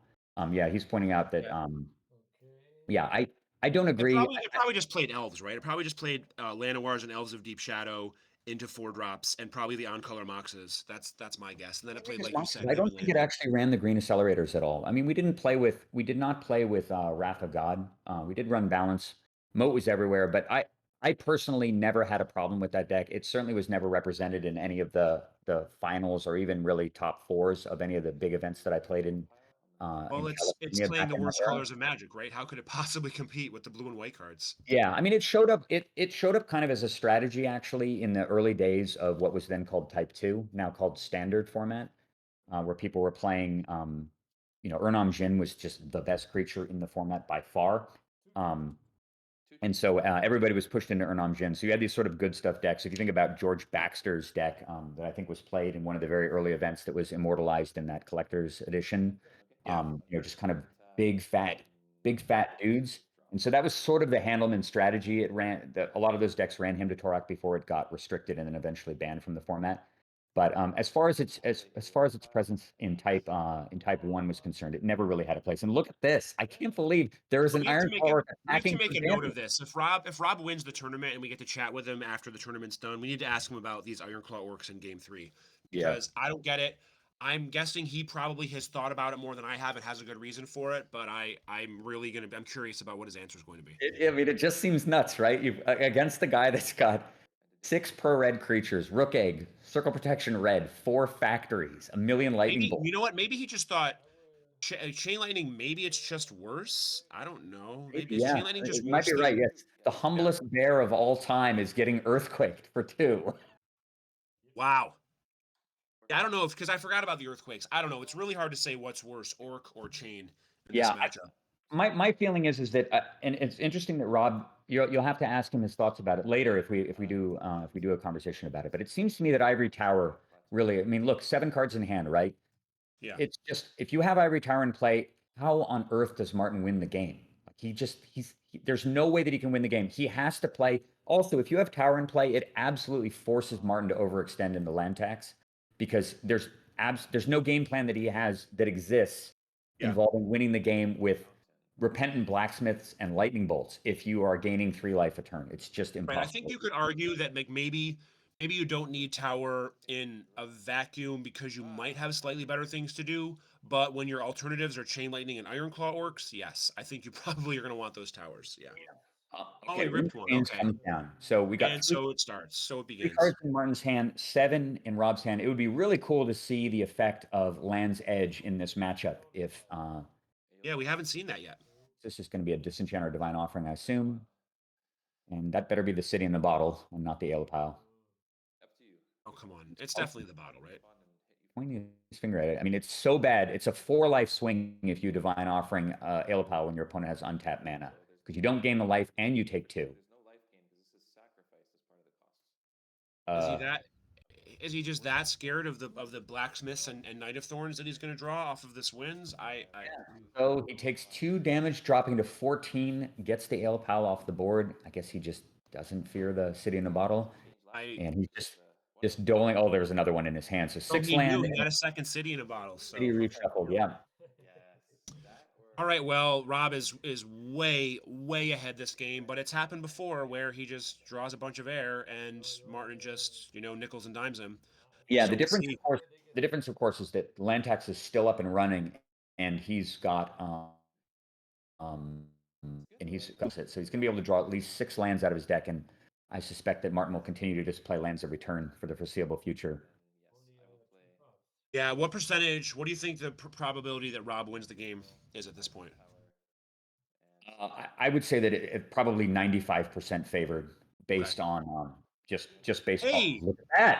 Dude, look, he has Tower, he has Divine Offering, he has going Bottles. on? What did he take out? We haven't. So obviously the Chain Lightnings are completely out. Those have Yeah, to be out. those have got to be gone, of course, right? They were very, very problematic for him. They don't remove any creatures. They're just damage to the face. They're terrible. Maybe he cut Javelineers. They don't really have a ton of utility. They can't kill.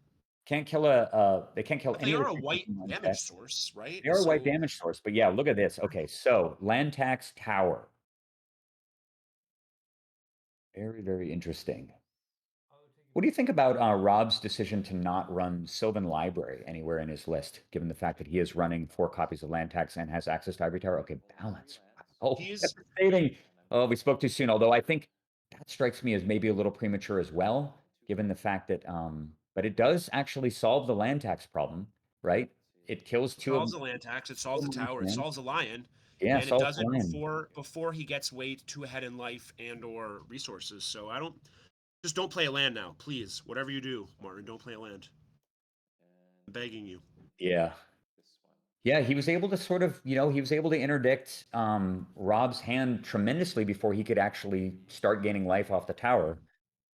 And 2 Divine Offering going away. He's tapped out. He doesn't even have the ability to kill a Felwar. That is pretty devastating, honestly, and quite unexpected. That's a humongous play. Huge play. All right, well, I'm going to revise my prediction from 95%. I was going to say 95 feels a little high at this point. On the fly, the numbers have shifted back to parity. We're going to go 50-50. I always wish that when I comment on these matches that we had a little advantage bar like they do, or they used to do when the Pro Tour was a thing and they would stream matches. There was a bar. It wasn't perfect. They would slide stuff around here or there. Oh my God, did he just play a land? No, they're resolving the balance right now. I think he's deciding what to get rid of. Okay. 2 cards in hand, and a post balance Knights of Thorn, 2 cards in Rob's hand. Oh my God. This could be it. Okay. What the hell does he do? I mean, honestly, if Martin doesn't play any land, Rob has 2 cards in hand, and how many outs against that? The Elepal's already, one of his Elepals is gone. Chaos Orb is still in the deck. Is Martin just leveling us here? He's every time that we say he made a mistake, it turns out to be pretty good. Killing that pile turned out to be pretty good. Maybe he just understands this game better than we do. Yeah, winds have changed. Game over. Oh nope, that put him into balance. It totally blows him out.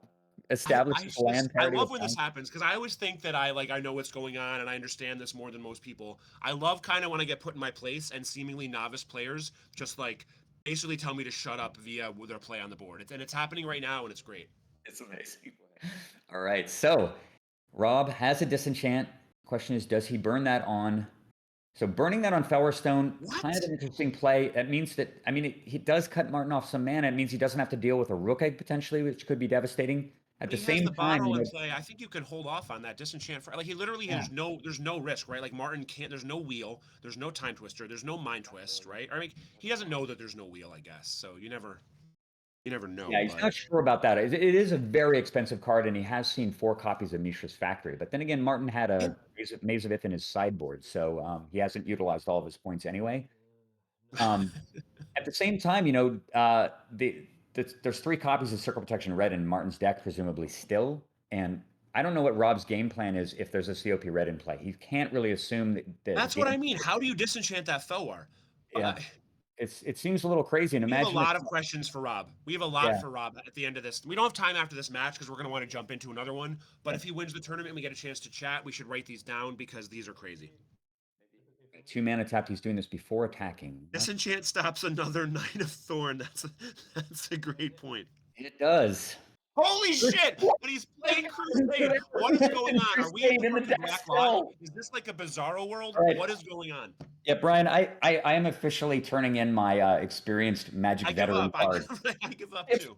no idea what's going on. This Iron is so Power great, in Rob's deck. Crusade, the single Crusade in Martin's deck against the red white Rob Weenie deck. He knew Rob was going to take out his Javelineers because, as you pointed out, they're kind of low power, and Yeah, he knew massive that, meta- so he kept the Crusades in. Must be Massive metagaming. Can you believe this? A pro red bolt attacking, and it's immune to Aeolipile.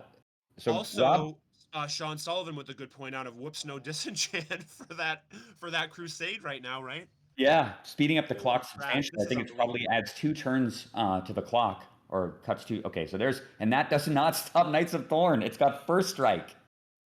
This is unreal. This is truly unreal. What a game. All right, Martin. Okay, now Martin actually could play land now too. And, well, actually, that would be dangerous because then Rob could. This is actually a really interesting play. The question is, will Martin see this? He better not play a land because if he plays a land and Rob is able to just chump block with the factory, he gets right back on tax tower. Okay, there's disenchant.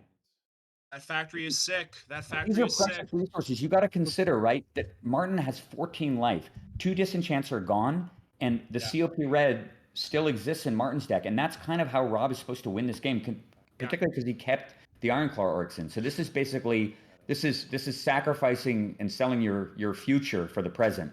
There is no Brian. There's no first strike on the Thorn Knights of Thorn. Oh, you're right. I'm sorry. It's the It's not banding first guy. And, yes, exactly. Sorry. So this gives it's him an just actual trading. ability to block it. But disenchant. Okay, so just don't play a land, Martin. Just don't play a land. Be disciplined. Take 2. 2 damage. 6 life life now. 6 is a very tough place to bleed against. We know Martin has all 8 bolts in his deck. So this game is unreal. Yeah, what a crazy, insane game. He passes it right back. Does not play a land. All right, Martin, stay disciplined. That at least explains the second disenchant does at least sort of explain Rob being aggressive with that first disenchant. It still feels slightly aggressive to me, but it makes a little more sense now. Yep. Okay, so what are cards in hand for Rob right now? Has he been able to build back up into tower range? I think he has 4 or 5. It looks like 4. You're right. At some point, that's going to slow the bleeding, but Next turn, he goes down to 2 if he doesn't have some way to stop it. Now, he does have Chaos Orb as an out, and for people who aren't familiar with the format and the way that Chaos Orb is played, it's basically the one artifact in the entire game that I know of that you can stop its effect on the stack with a disenchant. Okay, Yeah. so he's going to cast Winds of Change.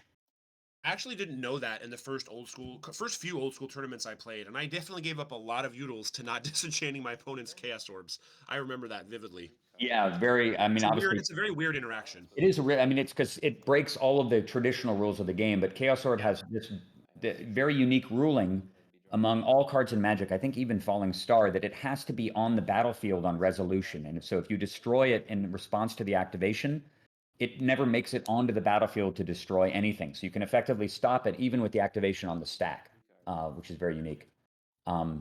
Yeah, Dave Firth Bar jabbing you a little bit, saying you don't play with Jeweled Bird enough because Jeweled Bird does have the same actual interaction. You can, do you know Jeweled Bird, the anti card? Actually, I built an old school cube recently that hopefully gets debuted sometime later this year in an event that I don't want to do any spoilers for it, but and it does have Jeweled Bird in it. But I did not know that interaction, Dave. I appreciate that. Thank you. All right, so he's at 4. How many cards? It looks like he drew 4. We should have been paying more attention to see how many cards he has in hand. Yeah, I'm sorry. We were too busy talking about Jeweled Bird. Yeah, it happens. I think it's 3 cards. All right, 3 cards. Yeah, certainly 3 cards for Martin. I guess Rob has 3 also. Okay, this is it. If one more hit here, gets him to bolt, earthquake, chain, any range. Yeah, and the life totals. Shit, he just played a land. Oh, well, then he's got the game, right? Of course, we know that. All right, that's actually going to take him down to 2. Oh, he's got swords. That's what I mean. Martin. I think you might want to make sure this attack goes in before playing a land. Oh, Martin, unless he's just got 2 bolts and it doesn't matter. Dude. Oh my God, why did you play a land?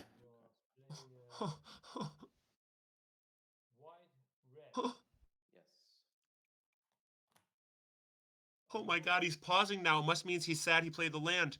Slow roll, double, Oh, he got double 2 bolt. cards. He's got My it. totals are Slow four. roll, just slow roll this double bolt. He for the does love have of the. God. He Goodness. has 2 cards. He wants to drop them both. Bolt. Yeah, and Rob is going to be able to gain 1 Yeah. life here too. He's going to be able to gain 1 life off tower. Bolt for the win! He's got it. Holy Oh my shit. God. Holy cow. What a match. That was legendary. That was unreal. What a great way to start this thing off. Holy cow. I can't believe it. Winds have changed into 2 bolts. Congratulations, Martin. Wow. Yeah, Martin, What a that was game. incredible. Indeed. I don't know if you can hear us now, but Jesus frickin' Christ. We thought you were dead to rights multiple times. That was some real magic. Yeah, is there any way we can get No. either of these players in here, or maybe we'll just need to jump to the next match? I We assume that can't. everybody else is finished. We can't talk to This them. can become a 20-minute conversation. I'd rather press forward a little bit, I feel like. Yeah. What a game, guys. It was a real pleasure, though. If you rewatch this video, hope you enjoyed it as much as we did. And we're looking forward to the next match. But in the semifinals, we got Juice versus Jeremy and David versus Martin. Could you, before we decide which match to do, could you tell us who's on which deck? Which deck is Juice on? Juice is on the Surrender's counterspell mode. Okay, so the traditional, pretty good deck. Yeah, What is I'm picturing we are taking that match since we just saw what's it called? That's fine. What is I will Jeremy take on? Juice's match indeed against Yeah, Jeremy. I don't know what Jeremy is on. I guess we'll find out relatively quickly, given that things are Yeah, paired. we might as well go to that because it's going to take a little while for Martin to collect himself after that freaking barn burner. I'm going to step away for 1 sec just to grab a drink over. That's fine. Yeah, so let's do couple that. of Let's go to the minutes, Juice yeah, match. All right, so let's pull the decks out that lost. Let's see. Rob lost. Actually, I don't even know anybody else who lost, so figure it out. But that was Are you watching the incredible game? way. Are you spectating the game, Mano, or are you watching it through stream? Because it seems like you got I'm a bit watching of. through the stream. Okay, that's should I why you be or got no? the delay. That's why you got the delay. Oh. It's no problem. Is that okay as far as the commentary Yeah, goes? that's I didn't even what's it called? You didn't notice? Yeah, I didn't notice indeed. I didn't even notice there was delay except for the last play because I saw here the 2 bolts and then they went like 3 seconds and then you were like the 2 bolts. Absolutely You could tell incredible. he was holding the 2 cards in his hand. Yeah, He was yeah. kind of rubbing them together. Okay, All right, so I'm- Juice is on or actually, they can't hear us. They right? can't hear you I guess now. they could have had the stream up, but whatever. Do we know what Jeremy's on yet? I don't. Okay, All right, we'll find out soon while we're waiting, I'll just give a quick intro on Juice's deck. Jeskai Control, and actually kind of a deck that, at least from my own deck building sensibilities, seemed like kind of the direction I would want to go in the format. It's Jeskai Control, taking advantage of the fact that Moat is a 0-point card still on their list, and it combines Moat's incredible ability to just basically paralyze the battlefield with 4 copies of pretty much the best creature in Old School, the Serendip Efreet, alongside 4 copies of Sarah Angel. It has 4 counter spells. I think that's a mana drain. No, actually, that's not a mana drain. That's Brain Geyser. It's not. His points are the 4 artifacts, 2 each, and Brain Geyser is also. Yeah, 2. and that's a really interesting choice, actually. Unlike a lot of people who have kind of shrugged off the Moxes, given the fact that they're a little inconsistent and cost points, Juice is actually running the Jeskai Moxes, blue, red, white Mox, alongside Soul Ring. So that's 8 of his points, and his final 2 points are Brain Geyser. So he's actually not using Mana Drain, despite how powerful it is. But at the same time, he doesn't really have a lot of ways to leverage the mana from Mana Drain. So it other than just running out of fast Sarah Angel, and he also is running. He does have kind of a more burn heavy component to his deck than most traditional control decks. So it kind of makes it more similar to the familiar blue, red, white deck that we see a fair amount in Old School. You know, the Bolt, Savannah Lion, Sonic Blast, mid-range deck with Serendips. A little bit higher end, obviously, with Moat, but he's running 4 Bolts, a Fireball, 4 Sonic Blasts, 4 Plowshares, 4 Disenchants, and that's basically it. He's got Brain Geyser to refill. No Library of Alexandria, and that's it for his pointed cards. I don't know what Jeremy is running here. Hopefully, we'll find out. We're gonna find Super out. low So he's res, yeah, basically just on 4 Jeremy's- of all the good blue, red, white cards. One question I want to come to later is just talking about the points and using those points used on Moxes, and if there was a better way to use them. I don't know. I think it's very close, but I think there's another interesting strategy that he could have used with those points. Yeah, well, the thing is, he's not running Jam Day Tomes at all, which is that's the one big departure from what I would run if I were playing this deck. I mean, obviously, Yeah. but yeah, it's an interesting choice because he is running things. One of the reasons why you might not want to run tomes or anything that can be disenchanted, of course, is that you brick your opponent's artifact removal. But he is running the moat, so he does have something that he cares about that wants to be that he does want to be disenchanted. And unfortunately, Jeremy looks like he's streaming to us from 1995 or something, and he's super low res over there. It's a little bit hard to read, but hopefully once he plays a couple of cards, we're going to be able to figure it out. I'm going to try to do this on the fly. Yeah, this is a little bit of a tough setup, right? Juice is like at a 53-degree angle. Yeah, exactly. They're making it hard. Yeah, it is sort of okay. So it looks like Jeremy's mulliganing. That'll give us a little bit more time. I know one of Juice's biggest concerns is that he's not running enough creatures in his deck. Is that what he said? Yeah. So the point that I wanted to get to while we have a minute now, Brian, I'm curious about your take on this. Yeah. The other way to build this sort of blue-white deck, I mean, you could go tomes. That's a slightly different route. I get that. But in general, you could skip all the Moxes and play Ancestral and Mana Drain with those 6 points. How do you feel about 3 Moxes versus Ancestral plus Mana Drain? Yeah, that's a really, really good question. My instincts are that Ancestral Mana Drain is better, and I think the reason is because it kind of just comes down to what are you trying to do with your mana, right? If you're running fast mana, the best use most of the time in old school for copious amounts of mana is to power card draw, Brain Geyser, Jam Day Tome, potentially Wheel of Fortune and Time Twister, dumping your hand on the table and balancing or wheeling or twistering, and that's where fast mana often matters a lot. And obviously, we've all run it. You mentioned a turn 1 Jam Day Tome. We've all run out of Tome on turn 1 before, and how that often just ices the game on the spot. And without a card drawing engine outside of Brain Geyser, he doesn't really have a lot of opportunity to leverage the fast mana. Sure, you can play a Serenade Befreet. There's lots of sorts of plowshares in the format. You can power out a Sarah Angel and people can just side blast their swords it or whatever. So, I mean, I think the fast mana gives you some flexibility, but it doesn't. It's very inconsistent in terms of the advantage that it delivers versus Mana Drain and Ancestral, which are just the most consistent of interactive effects you can have in the format. And so my instincts would be that if you're gonna price 8 of your points, it's probably better to go with the reliable cards that you can lean on. But again, what do I know, right? I mean, we were totally wrong. Proven wrong last match. For what it's worth, I agree with you, and I was kind of hoping you would say the same thing. I think Ancestral and Mana Drain are better than the 3 Mox here, because what are you really accelerating to? I'm glad we're on the same page. It makes me think I wasn't way off, but let's see how this game unfolds. It looks like we've seen a Krid Ape, right? Krid Ape, right? So we know which deck he's on at least. Let's I'm gonna check my deck list real quick here. Trying to figure this out. It's not that. I'm getting. What is it? Oh, there it is. The Zoo deck. It's gotta be the Zoo deck. Yeah, this is the deck I listed as Naya Weenie, or obviously Zoo. So it is. It has 4 lions, 4 apes, 4 pixies, 3 preachers. It has 7 bolts. It has 2 mistress factories, 4 disenchants, 3 swords. His points are 2 land taxes, a balance, a regrowth, and 4 mistress factories. So it really is just kind of your father's Zoo deck, albeit with maybe these preachers, which are a little bit outside the box, but a very sort of traditional Zoo deck with a minor tax Sylvan engine built in. Yeah, I think this is just really, really indicative of how cool and diverse this format is, because you do have a very sort of standard Zoo design, but he's managed to slot in some strange inclusions. And when I say strange, I don't mean that they're wrong or bad, but they're just unusual for the format. You would almost never see a card like Preacher played in an aggro list, for example. Right. I wonder if that's a read on the format, because I'm not as plugged in as some of these players. I don't know how deep Jeremy goes on this format. My guess is it's probably fairly deep, because it's kind of random to throw Preacher into your deck like this. So he must have some reason, some rationale behind this decision. We got Disenchant on the land tax. Yep. So we see Disenchant on land tax.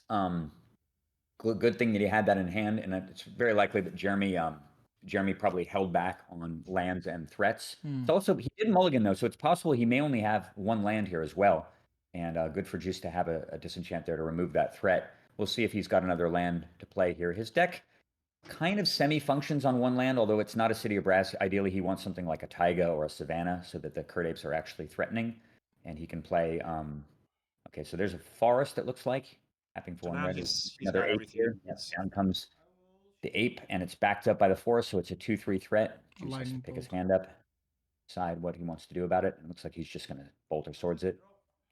No Yeah, hesitation this at is a all. matchup where Moat is going to show its prowess. And for what it's worth, I agree with your read on that also. Moat seems like the most obvious card that maybe should be pointed, and something that I feel like I would, if there was an X Point Grand Prix next week, I feel like I'm going to be on a Moat deck, right? It seems like the best way to get value at 0 points. Yeah, definitely. It's the direction that I was immediately pulled towards. Yeah. And obviously, of course, I have a bias towards control decks in general. And some people would just look at Moat and go, "Why on earth would I ever play this card? I can't attack." Right? That's sort of their initial.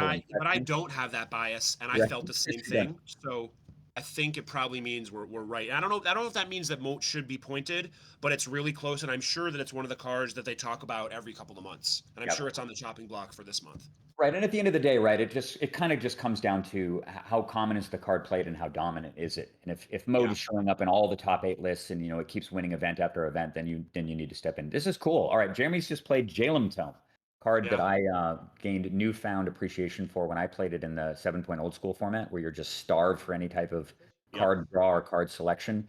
Really, really nice fit in his deck. It's very cheap to activate, so he can both draw cards and deploy threats. And of course, the synergy with land tax is tremendous.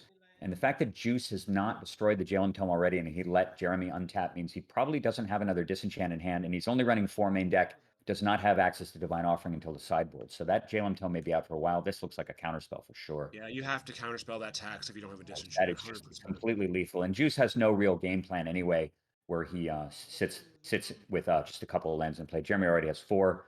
But yeah, land tax, Jalem Tome, one of the most powerful engines that exists in really any format. Another slightly interesting thing has happened in that Jeremy drew his only 2 land taxes very early in this game, and so I'm sure that Juice is putting him on a more aggressive tax strategy when really he's just playing a couple of Miser's taxes for random value.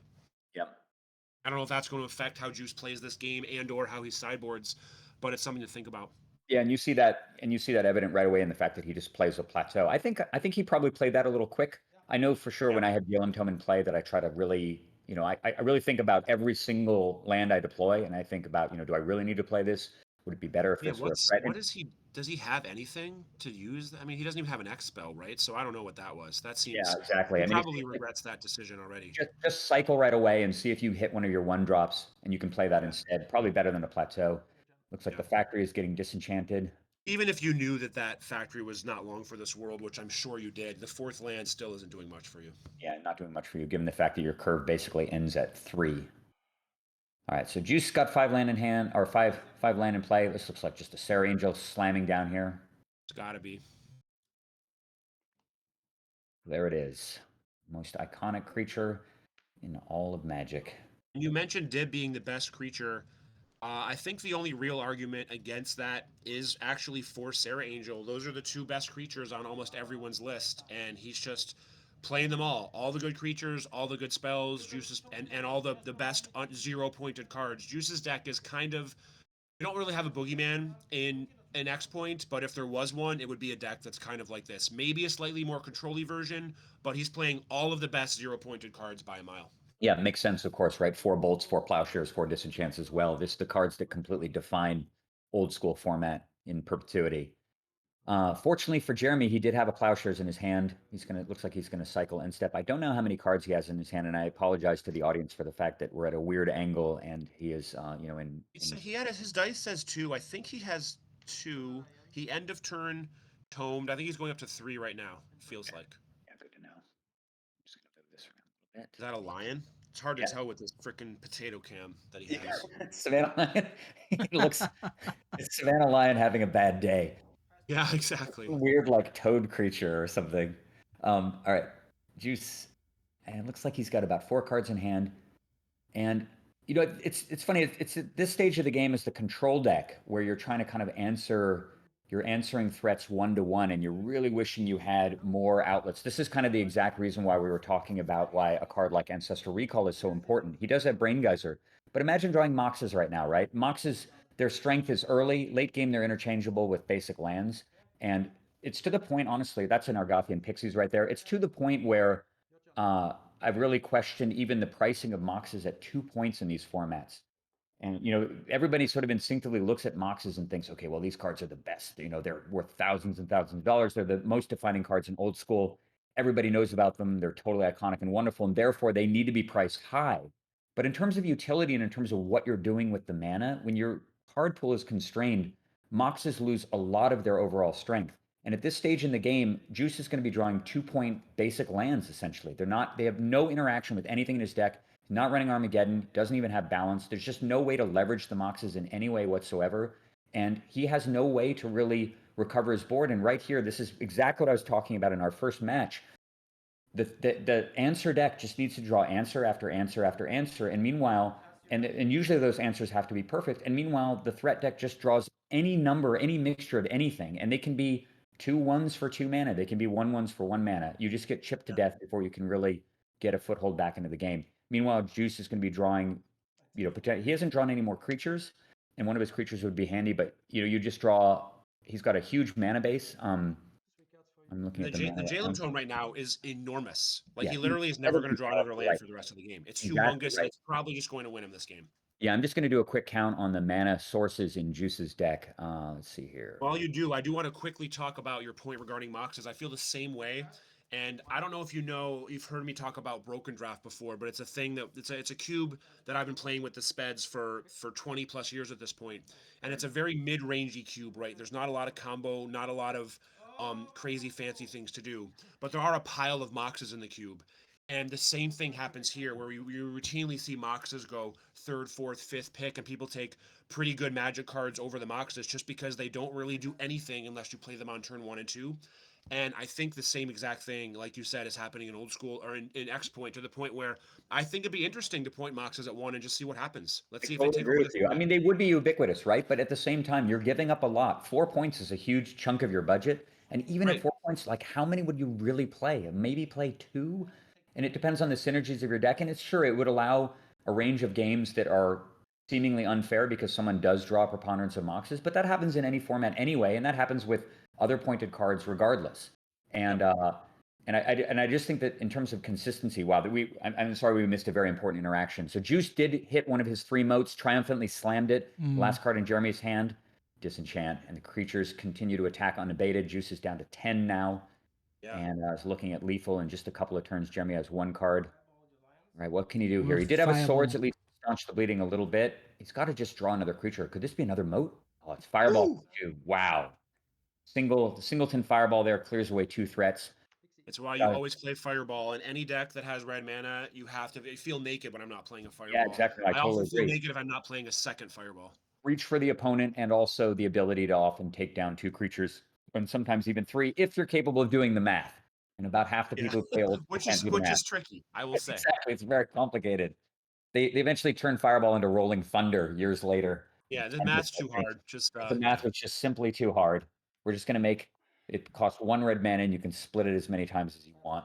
It is an extremely inelegant Magic card, right? I like what it does, but like it is a mess of words on that. A mess of words, yeah. Not as many as like Word of Command or something. Okay, it's interesting. I saw Jeremy has 1 card in the hand. He did not cycle with Jalem Tome. What do you suspect that card is? What do you think he's holding there that he wouldn't activate Jalem Tome at end of turn? Swords, maybe? I don't know, but isn't the rule always loot? Yeah, I mean, it's always loot generally, right? Swords, possibly Disenchant. I mean, the things that, but probably unless you get incredibly unlucky. Okay, I think that's a Pixies. Yeah, it's a Pixies. Pixies or Blood Moon, one of the 2. I can't tell. But yeah, Juice, it's definitely a good card, and maybe I don't know how I feel about the always loot articles. I think that I'm on always loot, but it also doesn't cost him a lot to wait 1 turn to loot on his turn because his hold deck costs 1 or 2 anyway, so it doesn't matter a ton. Yeah, you see that. So getting back to what I was saying about needing to have the right answers over and over and over again, Juice had to Psionic Blast away a 1-drop. Or I'm sorry, a 2-drop. He had to kill a Pixies, taking damage anyway and dropping down to just 6 life here. This is the situation that this control decks will find themselves in singleton formats over and over and over and over again. Just a preponderance of mana, no answers in hand, and your opponent has, okay, he's finally drawn an answer to the Jalem Tome. He'll certainly loot in response. and your opponent just has 8 million cards that they can just top deck, and each one of them requires a singular answer. And so unless you're able to lean on Moat to get back into the game, you just can't really do anything to stop the bleeding. I mean, he does have his creatures, and he's been a little unlucky to only hit a single Sarah. Here comes a bolt to the face. That's going to drop him down to 3, which means that his this is going to be fairly actually, clinicky. one life by point. Jeremy, right? Basically, yeah. This Pixie's attack. Okay, there's Chain Lightning, I think. Yeah, Does he and have a that's second game one? one. I hope. Okay. All right, Yeah. so we moved to sideboard. That was kind of about what I expected. I think that the control deck, unless it's able to stick mode and protect it, is just going to be totally overwhelmed by the flood of creatures. So let's go to sideboards and talk about that. Juice is sideboarding. I'm going to go over the cards real quick. I'll cover Juice's deck, and Brian, if you want, you can cover Jeremy's. Sure. But Juice has 3 copies of Divine Offering, 3 red Elemental Blast, 3 copies of blue Elemental Blast, a pair of Control Magic. It looks like 2 copies of Fissure, and 2 copies of Earthquake. What do you suggest if you were sitting in his shoes? What would you be bringing in against? Let's see. I was looking at Jeremy's deck. So I think I don't know. He saw Angels. Control Magic seems good there. I mean, all of these cards are good, right? Blasts are good. Divine Offering probably not good. Are those Fissures? Yeah, Fissure. I think you might be a little confused. I apologize. Jeremy doesn't have this is Angels. Juice's sideboard. So, given all that, so I take back everything I said. Blue Blast good, Earthquake good. Those are the 5 that I'm looking at. What are the cards in my deck that I don't love? I think you can shave Psyblasts. I think you could maybe shave a Saren. Maybe not against the Bolt deck. Maybe just Psyblast goes, and you bring in 3, maybe 2 and 2 Blue Blasts, and maybe a Counterspell too. Counterspell's not that great against these decks, so maybe you lose 4 Psyblasts and 1 Counterspell for those 5 cards. What do you think? Yeah, I was going to say, I think I agree with that. I think the 3 blue blasts obligatory. I think you absolutely have to bring those in. There's more than enough threats. Plus, you got to figure the guy's bringing in red cards to sideboard against you, so you need blue blast to combat that. I do think Earthquake, very, very powerful weapon against him. And the question is, right, in terms of what you cut. Normally against a deck like the one that Jeremy's playing, you'd probably want to pull. Normally you'd want to pull out Disenchant, and particularly because you are playing Moat, and you can kind of depend on Moat to stop Factory. But I had enough experience early on in my original foray into old school that it turns out that's not actually true. Even with lots of Moats in your deck, you will invariably lose to Factories anyway. So it's not really a reliable answer. And you often just rely on Factories to deal with your opponent's Factories. And the fact that Juice has spent all of his entire budget on Moxes instead of on Mishra's Factories means that he does not have that possible interaction. So I think he's actually incredibly vulnerable to Factories. Not to mention that Jeremy showed a ton of targets, right? He showed 2 taxes and a Jalem Tome in game 1. So that Disenchant is going to be a potent card. He got a little lucky in that sense that I think Juice is probably going to overestimate the number of possible Disenchant targets and has to leave them in. So that leaves basically 5 cards. I think I bring in 3 blue blasts, 2 earthquakes. I think you're totally spot on with the Psyblast. It didn't look like there were any targets that are really worthy of those. I cut all 4 Psyblasts.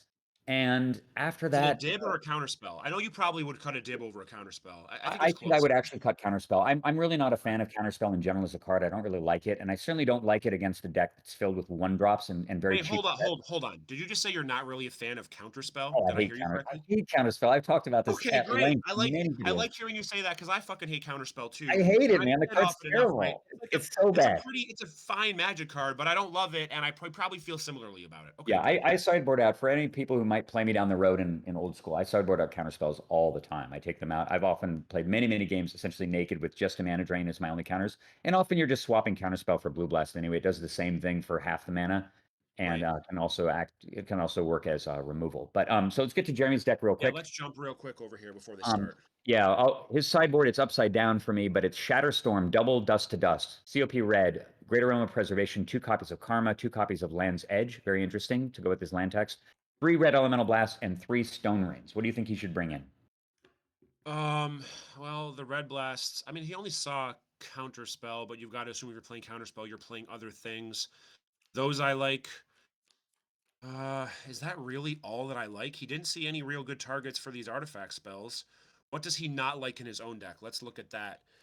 He might not like Balance, even though it's Balance. He might not love Disenchant, and he might. He did see Moat. I mean, the Moat factor is so huge. I apologize. Yes. He saw the Moat, right? So he definitely loves Disenchant. He's got to keep those in. Yep. So he doesn't have a lot of cards to remove, right? Yeah, Maybe it's just a couple of blue blasts it or always like. comes down to chain lightning, right? This chain lightning just it's just not quite good The enough. problem is like reach against these sort of decks matter. If your creatures can just like trickle in for 1 or 2 attacks here or there, and all of a sudden you get somebody to 6 or 9, having the extra reach does actually matter. It's not at its best here, but he's already on 3. You know, it's not like he's cutting going from 4 to 3. Going from 3 to 2 is a bigger marginal difference. So I think I would leave in the chains here.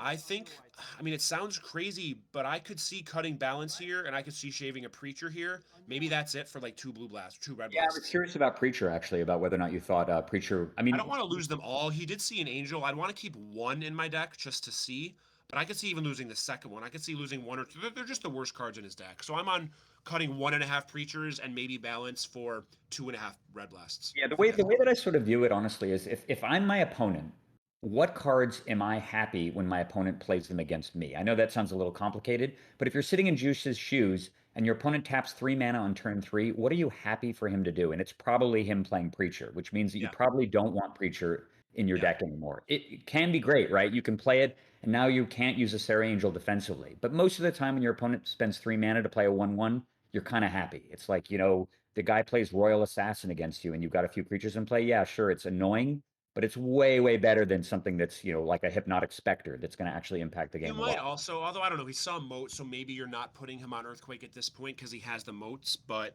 that might be in the back of your mind as well. And Preacher's obviously atrocious against Earthquake. Yeah, exactly. Okay. First turn tax again. Yeah, first turn tax. It's like he's got 4 of them, but apparently only needs 2. I 2 is know. doing the job of 4. What's up with people playing 1 or 2 of a card and drawing it all the time, and people playing 4 others and not drawing it? It's almost like variance is a thing of Magic. I need to tell you about my 7-point old school singleton experience, where my opponents would have a singleton land tax in their deck and have it on the play every game, seemingly. It's so frustrating. And of course, you only have 1 disenchant in that format to deal with it too, right? So often you're just like, okay, well, I guess we're going to be discarding for the next 9 turns. Forever, right? Yeah. What great card design. I know. Talk about an unfun card to play against. Yeah. Maybe that's a reason to just keep it heavily pointed, similar to the him and/or Armageddon argument. Cards that maybe are a little too high, but are not fun to play against. Yeah, exactly. Okay, so Juice elects to not play land. That's got it. That's certainly the correct play in the face of your opponent playing turn 1 land. This is a really good start. But he doesn't have a red mana, so he can't bolt. He can only swords. He's really behind the 8 ball here. Yeah, you see him tap his card. He's like, this better be either a Plowshares but even, God, I mean, he needs to have Disenchant and he needs to have Lightning Bolt here to deal with it. This is just a classic problem with control decks. You just have to have the right answers over and over again. And he passes the turn back after tapping his deck. So he had to avoid discarding. He had to. You could smell he didn't have Disenchant. Yeah. Or maybe he was just hoping to draw Disenchant because he knows he can't just sit there and stare at this lion for 10 turns. So Jeremy's Ancestraling during his upkeep for 0 mana. So incredibly powerful. And yes, it's 3 lands, but pulling 3 land out of a deck that's this dense on threats means that it increases your chances of drawing an additional threat for the next few turns substantially. And now he's got to deal with the lion. He probably can deal with that, given how many ways he does have to deal with it or to kill it right away at instant speed. But Jeremy now has, I think, 9 or 10 cards in hand. He's going to almost, so there's probably a bolt. Yeah, it's got to be a bolt since he's tapping a city. Takes 1 damage anyway. So so the question is, does Jeremy play another land here? Is he satisfied with I think he has to play another land. The first tax is so important. He's going to discard if he doesn't. He has to play a land. Yeah, this is kind of the situation where in a deck like the one Jeremy's playing, where you would normally think he'd tap 2 white mana and play something like an Order of Leetbor, but he's elected to run a threat like Preacher instead, just to have more mid-range capabilities against similar designs, I guess. It's interesting. So he's discarding a forest. That means we've moved to end step and clean up already. There will be no additional threats, no pixies. So Juice has got to be very, very happy for that. Yes, I agree. Jeremy was really hoping to play another threat here. Yeah, he really needed to have one just to continue momentum. So the question is, does Juice play another land? He has 7 cards in hand now. He doesn't have to play a land. Would you? Now he has access to both colors of mana. He also has Moxes and Soul. This is the upside of playing that stuff. He's going to eventually draw into non-land mana sources. Yeah, so maybe he just says draw go for a little while. Yeah, absolutely. Perfect point. Okay, so he passes back, elects not to play land, which I think is totally correct. You just try to staunch the bleeding here. And this is this regrowth? Yeah, it's just Is he regrowing regrowing Savannah Lion? regrowing Savannah Lion. Makes sense, right? Just make I do don't with hate the it. mana. I don't see it very often, but I like it. Yeah, well, the thing about regrowth, right, is that a lot of people will hold it thinking, oh, I got to wait till I get my Chaos Orb on my Sylvan Library, I can regrow my Jalen Tome. But, you know, it's the card has no value just sitting in your hand. It's sort of like the same notion of people who have a counterspell in hand and their opponent plays a threat that's not great. You know, it's not incredibly impactful on the game, but at the same time has some sort of an impact. And they go, well, I'm going to hold my counterspell because something much worse might happen. And 8 turns later, they've taken 16 damage from the Argothian Pixies that they didn't counter, and they've drawn 3 This more reminds me of a counterspells. game. This reminds me of a game I played against Jamie Park, one of our first forays in old school. I played a turn 1 Pixie against him. I was on just like a green, blue, you know, random aggro deck. And he's on, you know, fairly stock the deck. And he made this exact play. He made a Chaos Orb on turn 2. And he elected to not Chaos Orb my Script Sprite. And I attacked him for 17 damage with the Script Sprite before he eventually... Exactly, no case in point, right? Exactly. You have to... Oh, interesting. Okay, so he's flipping on... Okay, so this is obviously a flip on the land tax. Yeah, okay, good. Ooh, if we want to get technical there, that felt like it's a little less That than was 12 like about inches. 8 inches, right? Yeah. Yeah, I mean, I don't want to be... That's fine. We're not going to be sticklers at this point. Yeah, pedantic about Chaos Orb, but vital for that to hit, of course, too. The fact that he... That's just like a very uniquely old school thing, though, right? You're moving all in on that Chaos Orb, and if you somehow miss, which you're whatever, I don't know, 5% depending on who you are, to miss, you might just lose the game on the spot, right? Then he gets to tax again. Everything goes out of control if he misses that flip. Yeah, literally the entire game hinges on that flip right there. I mean, and we've all certainly been there. This is why. Which exacerbates, you know, everything, right? You're sweatier, you're more nervous, you have a lot, you know, it's much easier to miss flips in much higher stake circumstances. And he managed to hit one, albeit maybe from 9 inches, but either way, he hit it. This is why your friend Will McGran has devoted his life to Chaos Orb understanding. He actually offered the Philly Old School group, Forces of Nature, recently had a raffle to raise money for I forget which good cause, but one of the prizes was private Chaos Orb lessons from Will McGran. Oh my God, yeah. A lot of people the most valuable money you will ever invest in Old School. Forget about buying Blackboard or anything. Go take his classes. Yeah, I think it's I funny told because this he's not story. an Old School player. He's a young kid, and he only picked up the game in the last 4 years, and he already became one of the best Old School players. So now we missed a bunch of stuff. Turn 3 Preacher. So Preacher came down. Getting back to what I was saying before, right? If you're in Juice's position, you see the guy tap 3 mana, and it's not Thunder Spirit, it's Preacher. And you go, awesome. And then you play a Moat and test your opponent's hand. He doesnesn't immediately have a reason to disenchant this, although I believe that's a Yes, he factor. does, because of Counterspell. He definitely has a reason. Oh, yeah, that's true. Yeah, and also there's a factory there, too. Tapping 3 mana, it's better. It's either Jalen Tome or another Preacher. Okay. Yeah. So this is really bad for Jeremy. Even though he was ahead with his Lion into land tax draw, and now he's way behind because of Mo and Juice is going to untap with presumably there's a pretty good chance he has a counterspell in his hand, right? And so, this isn't looking great for. I don't know who's our hero here. Is Jeremy our hero? I think it's too early for. I think it's too early for a hero. Yeah. Okay, I agree. Jeremy doesn't have access to red mana currently. Obviously, he can draw into it with the Jalen Tome, but the reason why that matters, of course, is that presumably he has his red blast in, and he's going to need to push his disenchant through with a red blast, and so he's going to have to just be disciplined and patient here. Ride the Jalen Tome. Understand that outside of a Sarah or a Serendib showing up, he's not under any real pressure, and Juice does not have any consistent source of card draw. This is kind of the situation where Jam Day Tome can really change the texture of the game, because as the aggro player, you can wait a while. You can just ride your Jalen Tome and sculpt a better hand to get around this completely backbreaking answer. But you don't really have the capability to do that if your opponent is drawing extra cards every single turn, because he'll just pull so far ahead of you and eventually probably just mind twist you, and then you'll just lose on the spot. But he does have Sylvan, and that's really, really interesting. Normally you can just ride Sylvan forever against a control deck and go even probably down as low as 6 life against him. But Juice has a ton of burn. We've already seen Psyblast, Bolt, and Fireball in the first game. So Jeremy's not going to be able to just use that with impunity. Right. We'll see what he does. There's a 6th land now. Juice says, I think this is the power that we were talking about with Moat, right? It can just absolutely dominate games for 1 card and 0 points. Yep. I did not see a loot at the end of the turn there from the Jalen Tome. He has a lot of cards in hand. I could maybe see perfect circumstances. Maybe you don't want to loot with a single card, but if you have 3 or 4 cards in your hand, you should always be looting. Yeah, and let's talk about extra cards in hand too. So you see Jeremy looking at 3 cards right now off of Sylvan. If you're in his position, do you just snap take 3 here, no matter what, or do you think about it? I snap take 2, I can tell you that much. The third one I might think about a little bit, but I'm going to be pretty aggressive here. You need to start digging, right? You need to get to disenchant, and again, to circle back to your point about Red Blast, be disciplined. Do not just cast this disenchant until you can back it up, because the whole game is probably going to hinge on this disenchant resolving. Yeah, And so you have to wait till you get this Red Blast. All right, disenchant. So what's the target, Sylvan or Jalem? Looks like it's Sylvan. Oh man, that is. I think mean, it's I agree with that, but it's close. Yeah, it's close, but it's such a punish. You notice Jeremy's life total did not change. He took no He extra took damage 0 off the cards. Sylvan Oh library. geez. Yeah, Oh geez. and hasn't looted either. I think that, to me, that's just an indication probably of just inexperience with Sylvan Library, and maybe just with the format in general. You got to understand that cards, the value of every card, in my estimation, every card is probably worth at least 4 life, maybe even 5. And so you have to view it that way. And it's just a no-brainer, particularly when you're at 20 and you're playing against a deck that isn't hyper aggressive. Okay, Chaos Sword comes down, but Juice has a ton of cards in hand. 4 mana available, can either counter or disenchant or Divine Offering this potentially. You see him activating it, so he may have a Red Blast here. I guess it's already on the battlefield. Yeah, So Juice we in his can't. hand. Okay, so this is happening. He's clearly going for Moat. This is, speaking of huge Chaos Orb flips, both of these guys really Bingo. rising to the occasion with their orb flips.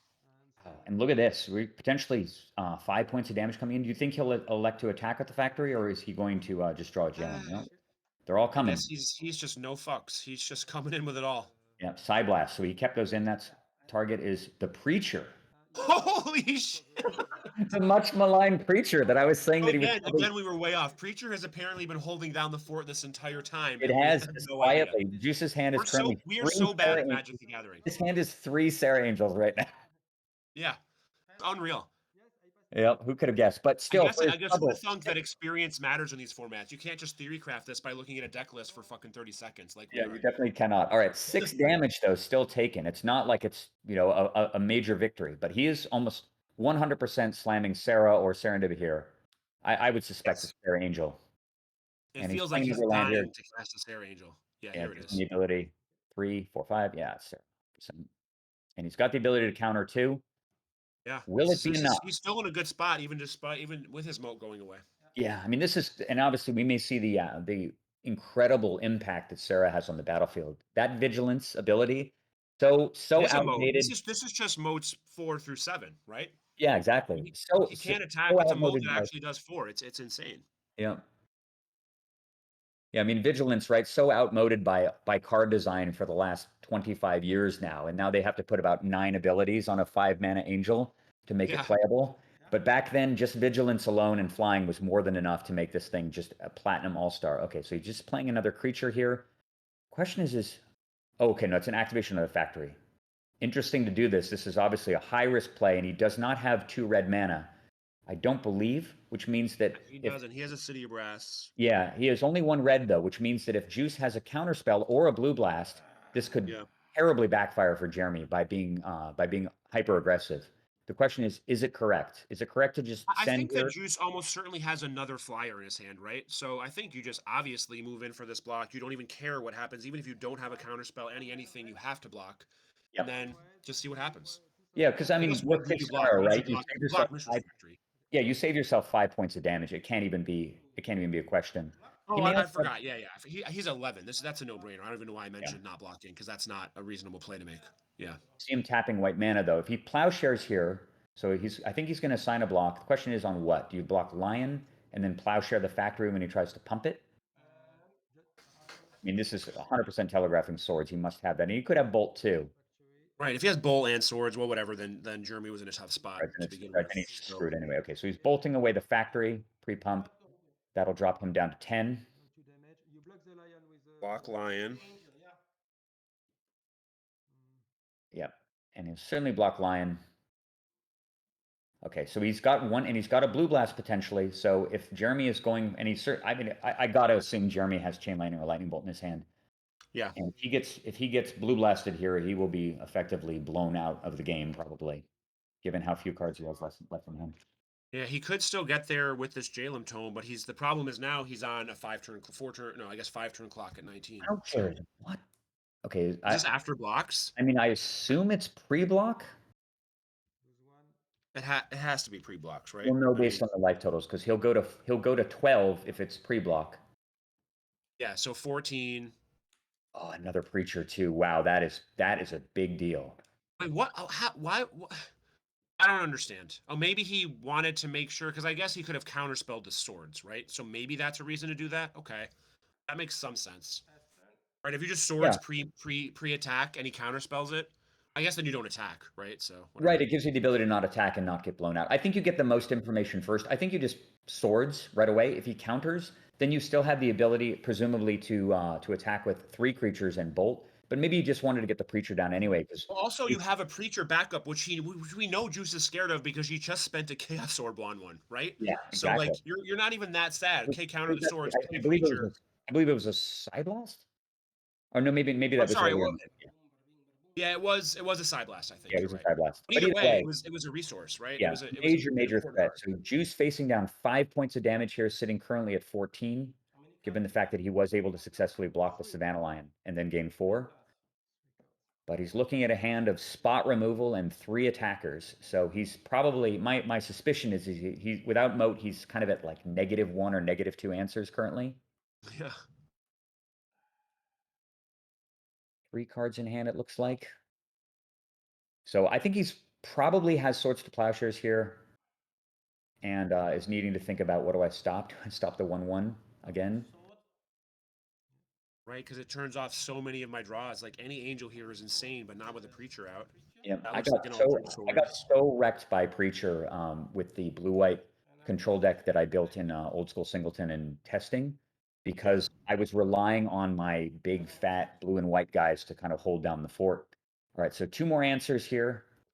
Still taking 2 damage. We had to get the Preacher off the board. That's the second one. There's still a Is he third down one. to? He's down to 1 card right now. Down to 1 and Jeremy's card, and still on 3, and has a lion, and has a Jalem Tome. I mean, this is like these games are playing out. They're both kind of doing things. It's not like Juice is doing nothing. He played a moat. He's had some answers. He's done some things, and it doesn't really matter. It's just not a great matchup.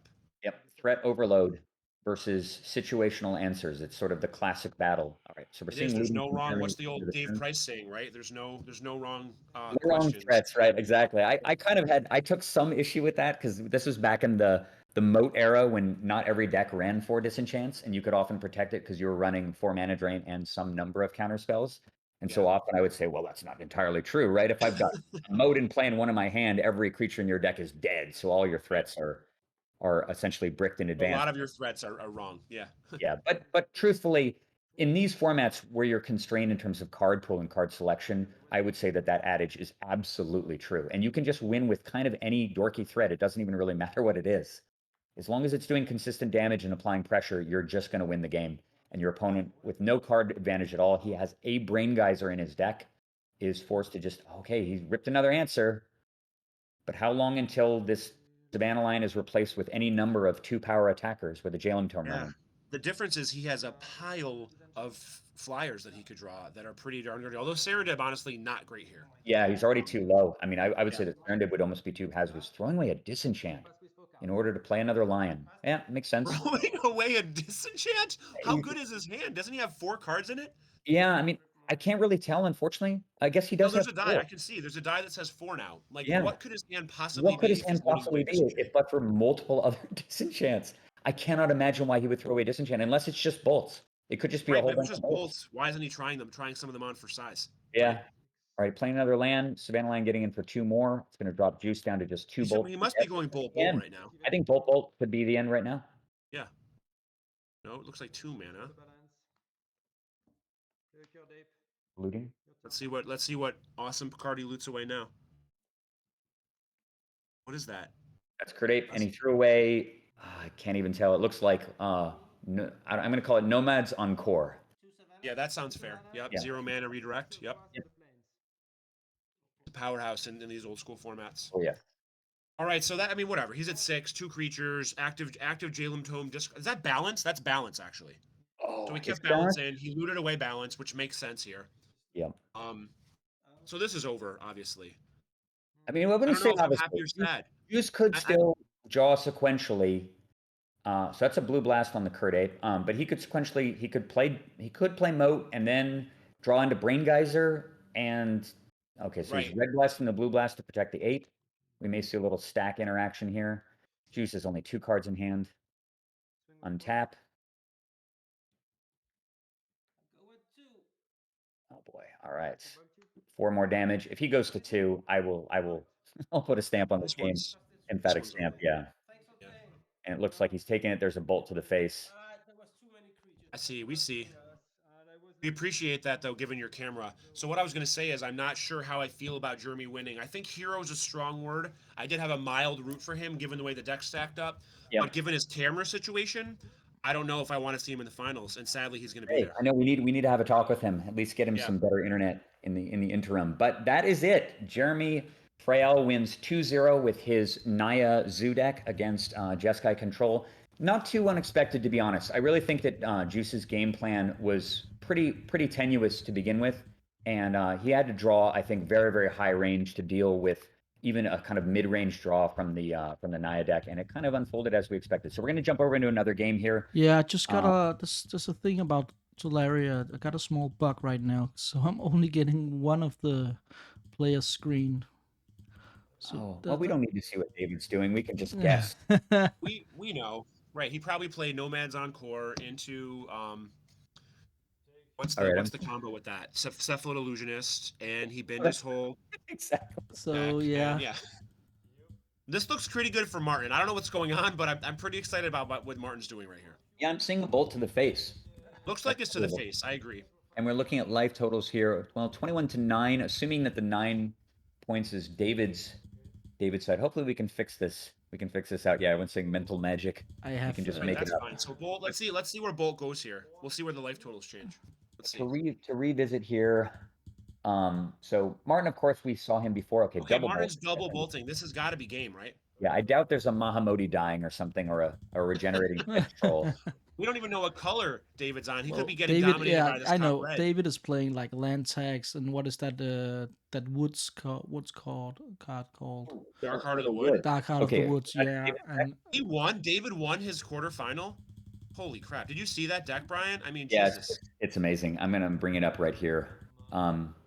Okay, so yeah, just to give the audience a little briefing about it, a very, very unusual deck. Kind of a strange spin on Urnam Armageddon. It's got kind of the standard Urnam Armageddon elements: Birds of Paradise, 4 Urnam Jin, 4 Swords to Plowshares, smattering of Disenchants, 3 of those, a couple Sylvan Libraries, some Sarahs, all the standard stock stuff you'd normally see in this deck. But then it's got some spice added on top of that. He's got, it looks like, 1 Time Elemental. No. That has got to be a Sarah Angel. It's got to be the old Sarah Angel misprint. Okay. I was going to say, like, what the hell it is a Sarah Angel. That's the he was activated off of his Birds of Paradise. Oh, you're right. It's the misprinted Time Elemental. You're right. I can see it's got 5 casting costs. But it's a really cool interaction using Land Tax and Dark Heart of the Wood to gain life to make the Land Tax activations inevitable. An Armageddon at 1 point, a pair of Moxes, 3 copies of Land Tax, and a Soul Ring to fill out the deck. Unfortunately, it looks like we did not get to see any of that. And despite the fact that Martin's tools, a lot of the tools in his deck, specifically things like Cop Red and the Pro Red creatures, seem like they'd be really, really mediocre against what Dave's using. Oh wait, no, this game's not over. I think, did Armageddon just get cast? It looks like David cast Armageddon. That's the only logical explanation. Okay, good. I'm glad the match is not over before we've even started it. Okay, so I'm going to continue to talk about this. Assuming that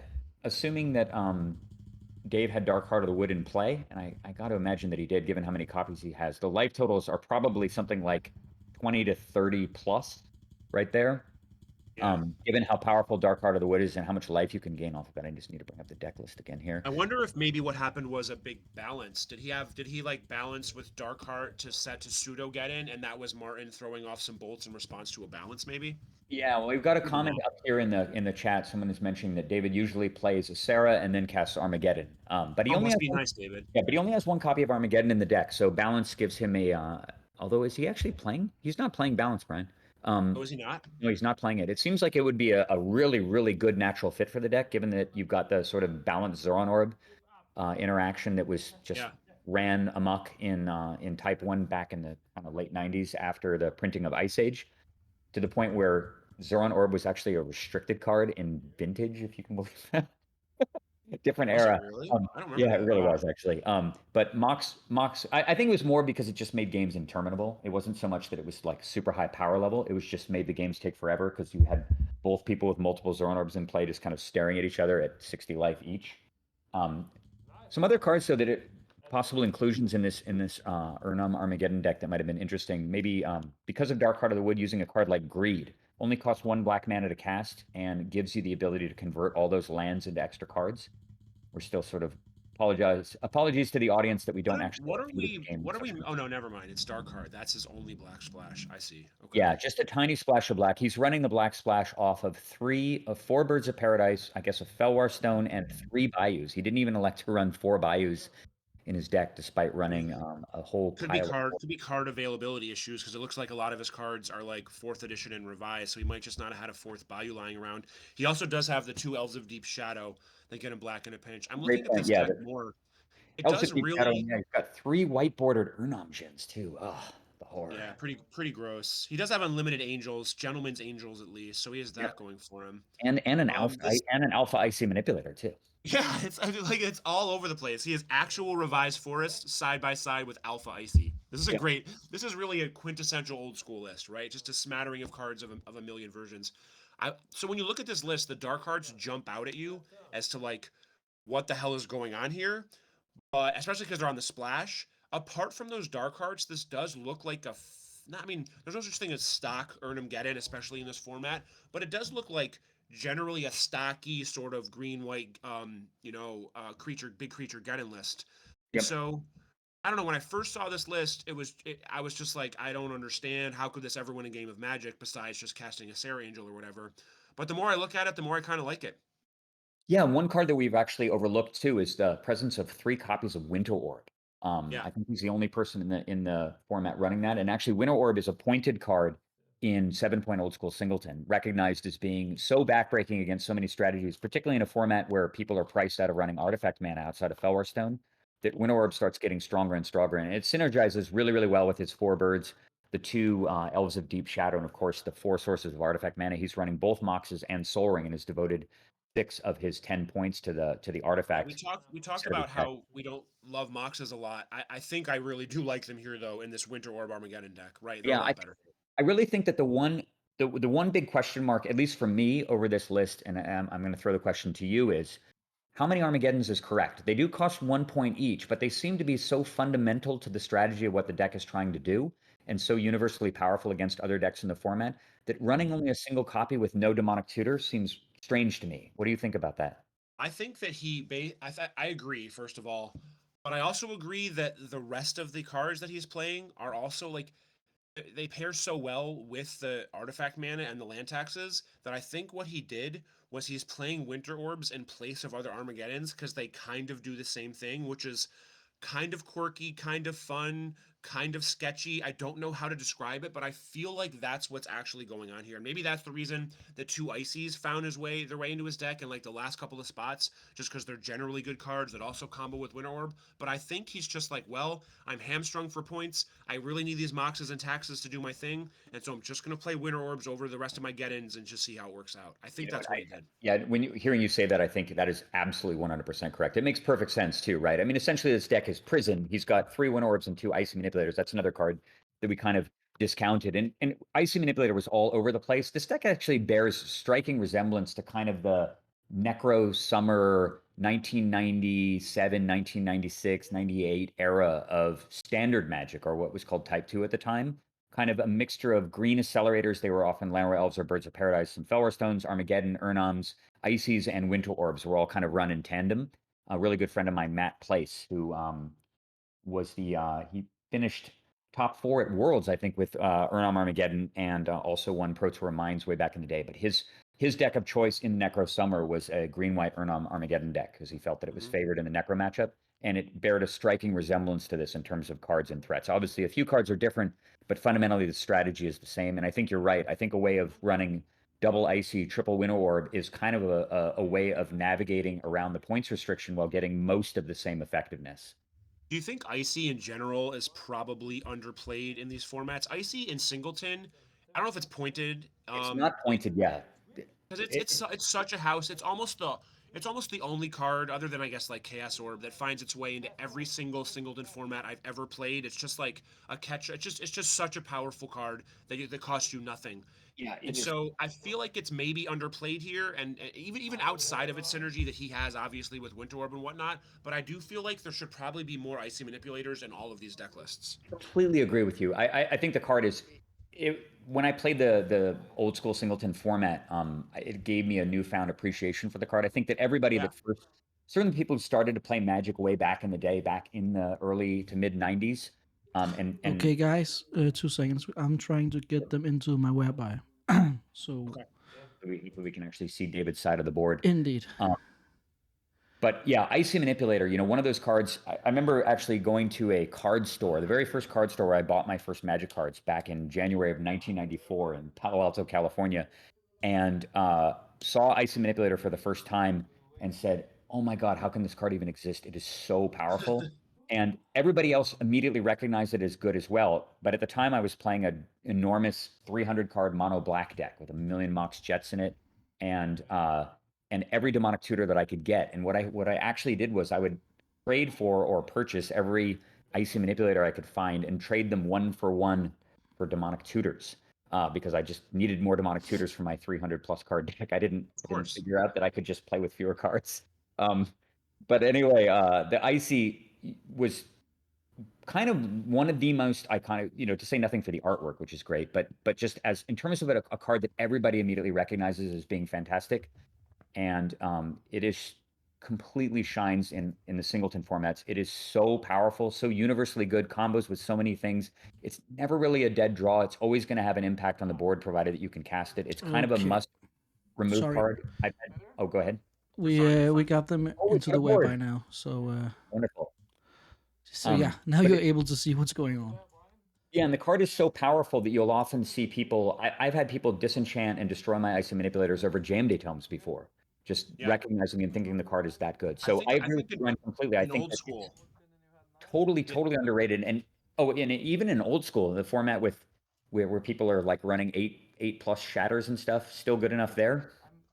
Right. So I think in old school, people like all the shop stacks play 4, right? Because obviously they do.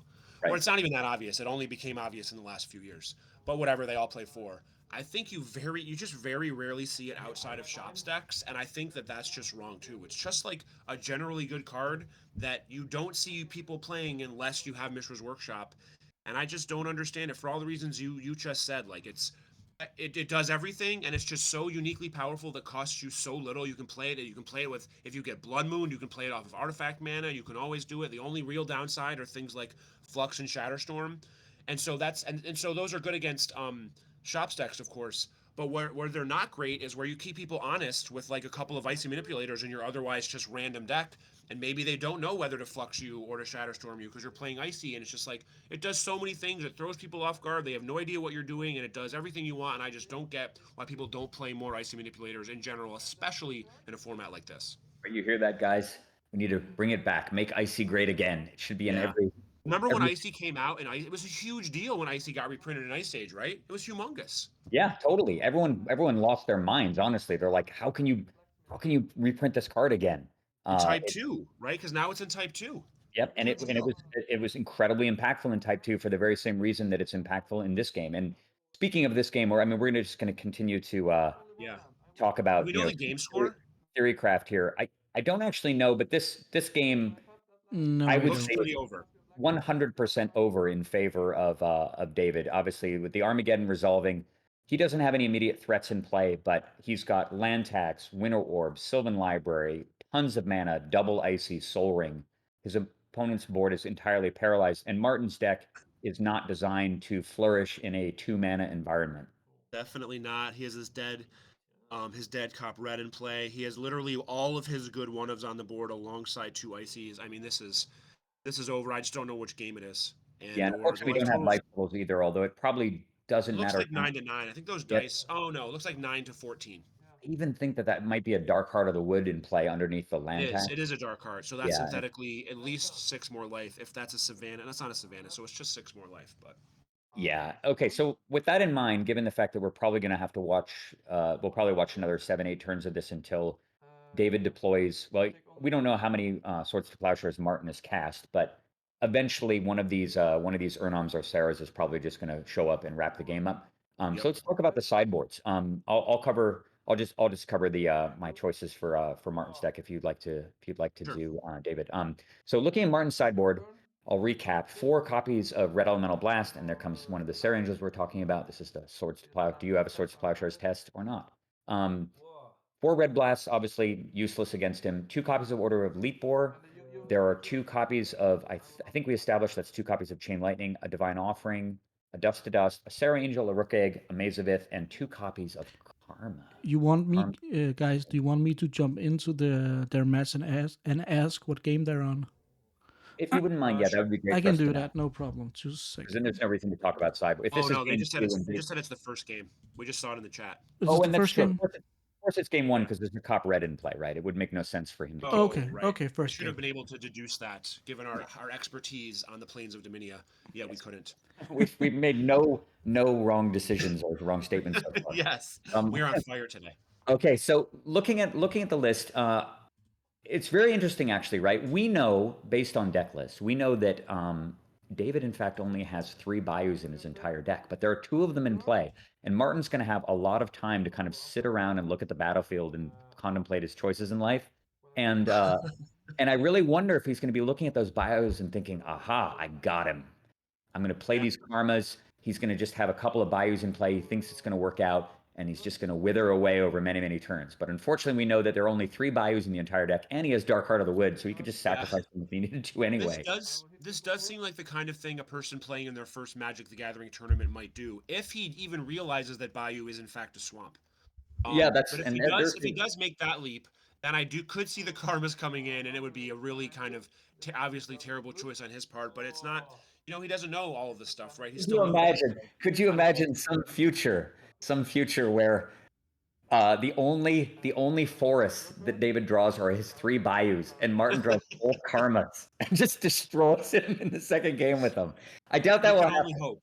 I doubt that we can definitely hope for that, and we've certainly seen things of equally crazy. But as far as other cards, so we're going into game 2. So what do you think? So you think those Karmas? So given all that, is there anything that he obviously wants to bring in? Yeah, see, that's the thing is what does he cut, right? Certainly the 3 copies of Circle Protection Red come out. I think that's a no-brainer, unless he just values his, I'm going to sweep the board with Earthquake and Inferno and not take any damage. But I can't imagine, I think Martin will recognize that his life total is really not under threat until the very, very end of the game when it's basically inevitable.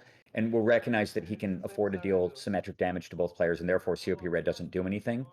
So I think he'll cut those 3. He's certainly going to bring in his artifact kill. He only has 2. He wishes he had 11, given the way the board state is right now. And so he'll bring in Divine Offering and Dust to Dust at a bare minimum. Order of Leap Boar, probably not terrible, just given that he's going to need some sort of additional pressure. The Rook Egg might be good against the sweepers and stuff. Probably the Sarah, just to duke it out with the Sarah. So I'm gonna expect something like Sarah Angel, Divine Offering, Dust to Dust, probably the 2 Orders of Leap, or maybe even the Rook Egg. That would make 6 cards. I can't imagine that he would think Maze of Ith makes any sense, given the fact that his opponent is playing Armageddon and Winter Orb and Ices, so it's basically nullified by that.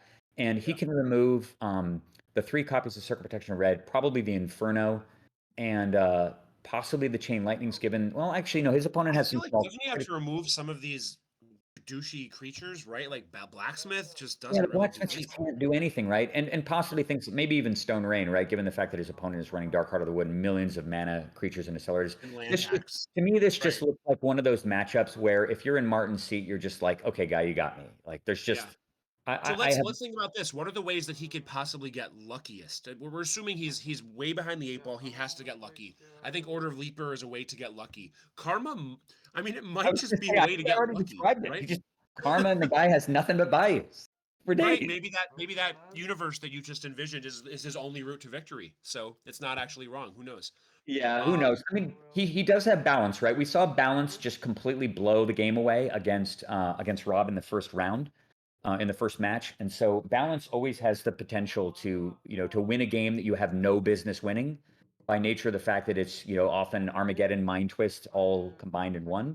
The problem is that is that Dave's deck is extremely resilient to balance, given how many non-checked permanents it has. It has tons of enchantments and artifacts in it. So it's very unlikely for balance to really even make that big of a deal. But I would say you're right. The way that he wins this game is factory order of leap board. That's how he wins. He goes turn one planes, turn 2 planes order, next turn factory, and just beats down while Dave is kind of drawing the more clunky parts of his deck, drawing winter orbs and the slower things, drawing Sarahs, and he just gets his life total too pressured, and Martin's able to finish the game with burn. And I think that that's the only path to victory that he has. I think so. And given that he wants the orders, he wants the artifact removal, he wants the chains, he wants the Sarah, and he probably wants the Rook Egg. And that's 8 cards. The Cop Reds go. These blacksmiths probably just go. That's 7. The Ivory Guardians 3/3 for 6 against the Armageddon deck. Probably not very good. Not great against Icy too. Right. So those are probably the 8 I go, and just bring in those other 8 and just hope I can nickel and dime and maybe cast 4 bolts from 12 or something. Yeah, you got to just hope. Okay, so we'll jump over to there. It looks like the inevitable has finally happened. David is going game 1. So going to looking at Dave's sideboard. You want to cover that? Yeah. So what does he have that he's interested in? He has Avoid Fates, which. What do? They counter Disenchant on land. I guess they counter Swords and Disenchant, so they're not the worst card in the world. Felden's Cane, no thanks.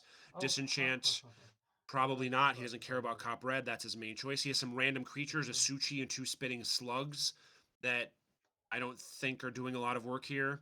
He has 3 City in a Bottles, which I don't think he's going to bring in because he doesn't care about Blacksmith. And I don't know if he saw the Rook Egg or not, but doesn't seem likely. Dust to Dust, nothing. Maybe Trikes just because they're powerful Magic cards and he might have better things to be doing. But he doesn't have a lot. What's really bad in his deck? Not much, right? His whole deck is pretty great. Yeah, exactly. So, it's one of those situations where he probably doesn't even need to sideboard. I mean, I think his deck he's essentially pre-sideboarded against what Martin is playing. Martin is playing a big mana deck intending to stall the game with per-red creatures and win with X spells against the deck that can just gum up the board, gain infinite life, and destroy all your lands. So I could see him maybe like he takes out like the 2 elves if he saw an earthquake or something in game 1. Just go a little bigger, right? Because maybe not, because he also the only way to lose is to get run over. So maybe he wants the elves just because of that. So I don't know. Either way, I think it's a bunch of fairly sideways swaps that as long as he doesn't do too much, he won't really be making much of a wrong decision. So it's not that interesting, honestly. Yeah, the only other way I guess it could go south for Dave is if he gets just the mana creature type draws Elves of Deep Shadow and his his Scavenger Folk, and he gets wrecked by Earthquake or something. But he's not even running Llanowar Elves. He's running Birds of Paradise, and Birds of Paradise fly, so they're not even vulnerable to the main sweepers. And Martin doesn't have Wrath of God, so there's no way for him to. It also just feels like he's playing too many mana. He's playing 29 mana sources if you include all of it, plus 3 land taxes. I think he can safely cut a couple of mana sources from his deck and still feel very safe. So I might just cut those elves for like literally anything. He might not even know what Disenchant might be good for, but just to be safe, maybe like a Disenchant and a Trike or something. Yeah, he needs those elves though to get around Karma. He doesn't have to play. That's a fair point. You're right. I can't imagine that he would ever think that Karma could be coming out from his opponent's sideboard, because he knows he only has 3 Bayous, right? And you generally would. You kind of always give your opponent credit for understanding. You can only hope. I really am kind of hoping we see that, and I'm hoping that it wins the game. Yeah, it would be absolutely epic. So there's still. I think the worst thing at this point could be a really long, drawn-out game 2 that somehow Martin wins before. So basically, puking 45 minutes of our time for the inevitable game 3 loss, because there's no way he wins like 2 of these in a row, right? It's like it's approaching 0%. I would say that, yeah. If I had to bet money, I would bet thousands and thousands of dollars on Dave to win here. Agreed. I had to bet on it, but we'll see how it goes. Crazier things have happened. Sometimes people just get mana screwed too, right? That can also happen. And right, that's what can happen here. Double mulligan into mediocre draws, and Martin does play a factory order leaper plan and just gets there. That's how he's on, not on 0%. He's on 1%. Yeah, exactly. Yeah, something like he has to mulligan twice. He keeps a land and a bird. The bird dies, and he's facing factory order, and he never draws another land. Yeah, exactly. And he gets beaten down. There's just so much redundancy in Dave's list. It just seems very, very unlikely that he could lose 2 out of 3 being this heavily favored. And David has won the tournament 2 times with this deck. Yeah, Wow. I Yes, wanted to yeah. mention that. So he's Yeah. coming off a win in the last month's X point with this Exactly. exact list that when I saw, I threw up a little bit in my mouth because of whatever that I don't even know what's going on here. Like the random scavenger folk, the 3 dark hearts of the wood off of the 3 bayous, and the miser's trike and the winter orbs that seemingly are just poor man's get-ins and all the stuff we've been talking about. But now all we can say is scoreboard, right? He's won twice. He's going to be in the finals here. Like he might have just broken it. Yeah, he might have just broken the format. If you really look at it, I think that we can kind of get a sense of the metagame of the format just based on what's in the top 8. Obviously, it's a really diverse field, but you kind of get a sense of what decks tend to do well. And it tends to be threat overload, relatively homogenous decks with a lot of spot removal, a lot of bolts, a lot of incremental burn, and a lot of small chipping incremental damage. And if you look at the tools in Dave's deck, it does seem kind of perfectly suited to attack those decks specifically, while having a lot of ability to constrain the control strategies. The 3 Winter Orbs and 2 Icy Manipulators plus the 3 land taxes, incredibly problematic for any type of control strategy to deal with, because any one of those cards can just completely change the texture of the game. Obviously, he has access to Armageddon too. And the presence of those big fat Urnoms, plus the tons and tons of potential life gain and the acceleration and the Sarahs and the Triskelion, that's just a nightmare for an aggro deck to deal with. And he's got things like Spitting Slug in the sideboard. We were looking at that and saying, well, it doesn't really matter. Spitting Slug is a total house against any type of aggressive aggro strategy. It's got 4 health. It has first strike unless they pay mana. Like, it's just really, it's a huge brick wall. It's very, very tough to get around while developing your game plan. It's almost kind of like equivalent to a card like Propaganda that can just come into play, prevent you from attacking. You can't really both attack and develop your board at all. And it just gives the guy so much time to get entrenched into the game and start playing bigger threats. And then you're just woefully behind. And because of Dark Heart of the Wood, there's no reach. There's no way to get back into the game with burn. You just can't get around all of those problems. And he's got Sylvans that he can leverage for card advantage alongside land taxes. It just seems like maybe the perfect deck for the format. And that's been borne out by his finishes so far. Yeah, it sounds like he's won 2 monthlies and he's about to make the finals of another one. He might have just figured this all out. And again, I was dead wrong in my first reaction to seeing a deck, because I thought to myself, how is it possible that this deck could ever win anything? And I was wrong once again. What a freaking surprise! I do have a question for you in general about the format. So I played it back in the 2-pointed factory month, like 3 or 4 months ago, and I played like a very aggressive red-green 1-drop deck that leveraged the fact that my entire deck cost basically 1 mana, and so I only played like 18 mana sources and played all 1-drops and 8 bolts and 4 giant growths and 4 goblin grenades.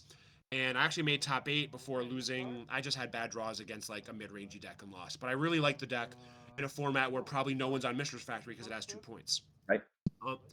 That said, Mishra's Factory is 1 point now, so it's a lot more. It's in a lot more places. So I didn't really want to play it this time, and so what I ended up on was a very aggressive 12 bolt, i.e. 4 chain, 4 bolt, 4 Psyblast, 4 Vice, 4 Ankh, and then my creatures are Apes, Serendibs, and Atogs, alongside my power is Factories and 2 Moxes and a Soul Ring. It felt like a fairly obvious strategy to me that that Vice and Ankh are overpowered in a format like this. Do you think that some of these aggro decks should be playing more Vices and Ankhs than they are? Because it felt very obvious to me. It's great to hear you say that. Obviously, whenever you delve into a format that's pointed, your first impulse is to look for the holes, right? What holes can I exploit in the points list? To me, Moat jumped out right away, and Vice is the other gigantic card that's seemingly obviously should be worth points. The question is Vice's value modified by the fact that everybody is pushed in the direction of these cheap threat-based decks, right? That's the thing. There's this interplay between when the format is biased towards control, then the value of Vice goes through the roof, and it needs to be pointed. But when everybody is sort of essentially priced out of mid-range, just Chain Lightning right off the. Okay. I don't know what to make of that. We'll see if he plays turn 1 Birds of Paradise. Maybe he's drawn 6 lightning bolts. Right. We have no way to know. But anyway, to answer your question, I think the Vice Ankh thing, because I was thinking about, what other old school archetypes can we build in this format given the constraints? And Atog, of course, seems like one of the very, very obvious builds to make. You play Grixis Atog, you get access to most of the tools. You don't have all the refill that you normally have in the format that really makes that deck hum, but you have enough of it that it seems like the deck would be mostly intact, and you get 4 Ankhs and 4 Black Vices, right? To Right, sort of which, red which and alone, like I felt like I could never ever lose to a control deck, right? I have 12 aggressive creatures, I have 12 burn spells, and I have 4 Ankhs and 4 Vices. I'm 93% against anything even resembling a control deck, I would think. Absolutely, and they don't have 3 Fellwar Stones, 5 Moxes, Black Lotus, Soul Ring to Right, get right, so they away just from can't those. get under it. They just stuck. Yeah, the Black Vice in the 7-point old school singleton format is so utterly insane that if you play it on turn 1, you almost always just win the game. I had Dude, games I where, played a couple of matches not in 7-point, but just regular singleton a couple of years ago. Yeah. Back-to-back matches, my opponent just goes turn 1 Vice on the play, and I just like took 15 and Yeah, you died, take and that was 15 that. damage from it. Like, what the hell can you do, right? It doesn't even Nothing. it doesn't even matter what deck you're playing, even if you are playing an aggro deck. So I do think Vice very, very underrepresented in the format. It's possible that it's shown up on other lists, and these players, given the fact that they have way more experience with the format than we do, have concluded that the card is not quite as good as we think it is. Yeah. But that said, there's a lot of these guys are still sitting with tons of cards in their hand, and almost nobody's running more than 1 to 2 Moxes at max, and we're not seeing a lot of Fellwar Stones in the list either. So it seems like it's just ripe for plunder with Black Vice. So if people What want we are to. seeing is a lot of land taxes, though, which even in the mid game sort of turns on your Black Vice a little bit, right? Totally. It's a great So- answer. We're seeing tons of land tax, obviously. At one point, the card is incredibly powerful. Like I said, it was 2 points in the other format. And Black Vice is it's just like, handling your opponent's Library of Alexandria. You just play a Black Vice and their entire game plan goes out the window. They keep their draw because they got Library. And now what are they going to do? Take 6 extra damage per turn in order to ride their Library? I mean, I would, Yeah, but. exactly. What do you, last question about the deck that I just mentioned to you, the 12 bolt, 12 creature Vice Ankh list. I spent my last 6 power, or my last 6 points. The 4 factories seemed obvious. I had to play them in an aggro deck, especially with Atogs. But I spent 6 points on the two main Moxes. I'm not really playing green. I'm just splashing forests for free for Krid Ape. So I played the 2 on-color Moxes and Soul Ring. I could have played 6 points, spent those 6 points on the 2 draw 7s, which in theory are great in a 12 bolt Vice list. But my thought process was, I'm already pretty well positioned against any kind of control deck where those draw 7s would shine, and I'm already playing cards that are kind of symmetric and not great in aggro mirrors, which the draw 7s are just more of the same. It's really hard to cast a draw 7 in a mirror, especially with no power against another 12 bolt list. And so I shoot those for the artifact cards. What do you think about that decision? I think that's totally correct. I was going to make when I was looking at the points list for this format, actually, I was very puzzled by the fact that both Time Twister and Wheel were priced at 3.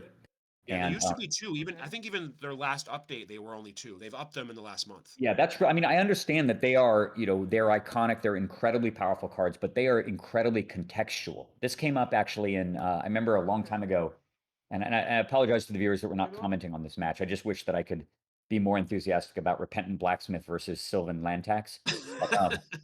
But some years back, I participated in this panel, which was basically assessing the 100 best Magic cards of all time. It was something that Channel Fireball did through a players poll, and then they eventually did the big unveiling of the top 100 at GP Seattle in, I think, 2018. And on a couple of the panels that I sat in on, I think I covered like cards 40 through 50, and then finally cards 11 through 20. And people were discussing the best, obviously we're seeing the entire arc of Magic design from the game's inception. And it blew my mind that the players had ranked Goblin Guide above Wheel of Fortune in terms of its power level, right? Coming from my perspective, it's completely ludicrous that you'd have this 2/2 creature that draws cards for your opponent over a 3-mana draw 7, which is, one of the most powerful cards in Commander format, one of the most powerful cards in Type 1, in an old school and vintage and so on, right? The fact that Goblin God was better, but again, it's contextual. And I think that when you have access to all the artifact mana, obviously Wheel of Fortune is completely insane and is probably worthy of 3 points, but how many of these decks can really leverage that card the way that it's meant to be played? Because you're right, you have this problem with parity and symmetry. Everybody's pushed into playing tons and tons of bolts and cheap creatures. It's very hard to use Wheel in a way that's advantageous at all. And that part is true. It's also similar to the point you made way earlier about Mind Twist, right? Like Mind Twist at 4 feels high because, like you said, you're very unlikely to explode a Mind Twist for 5 on turn 2 when you have no Moxes. Yeah, and so and similarly, those Ranger, cards, aren't as powerful because the draw 7s, you can't deploy them as quickly, and also there's a pile of aggro mirrors running around, so they're just not as good. So I think both of those things are points against the draw 7s, and it's why I skipped them. That said, at 2 points, I probably just skip the Moxes and maybe play the Soul Ring and the draw 7s, because in my Vice burn deck, they might be good enough. But at 3 points, I wasn't interested. I don't know if I don't know if that was right still. I think that, yeah, I mean, 3 points is just such a huge It's chunk just of your so deck. many, right? Yeah, and if you're running ATOG, if you're running Vice, those explosive starts where you draw Moxes and you're able to get Vice and Ankh in play right at the beginning of the game, and you don't have to wait 2 turns, that makes the difference between winning and losing often. Although, often being unable to refill your hand also makes a difference. And I would say that the ATOG strategy is so dependent on at least refilling once that that not having access to that at all, and you don't even have the DT to go get it, is really, really tricky. And you don't want to be ATOG is, one of those decks that you do not want to be top decking in, because so often you're just top decking Ankh number 3 or Vice number 3.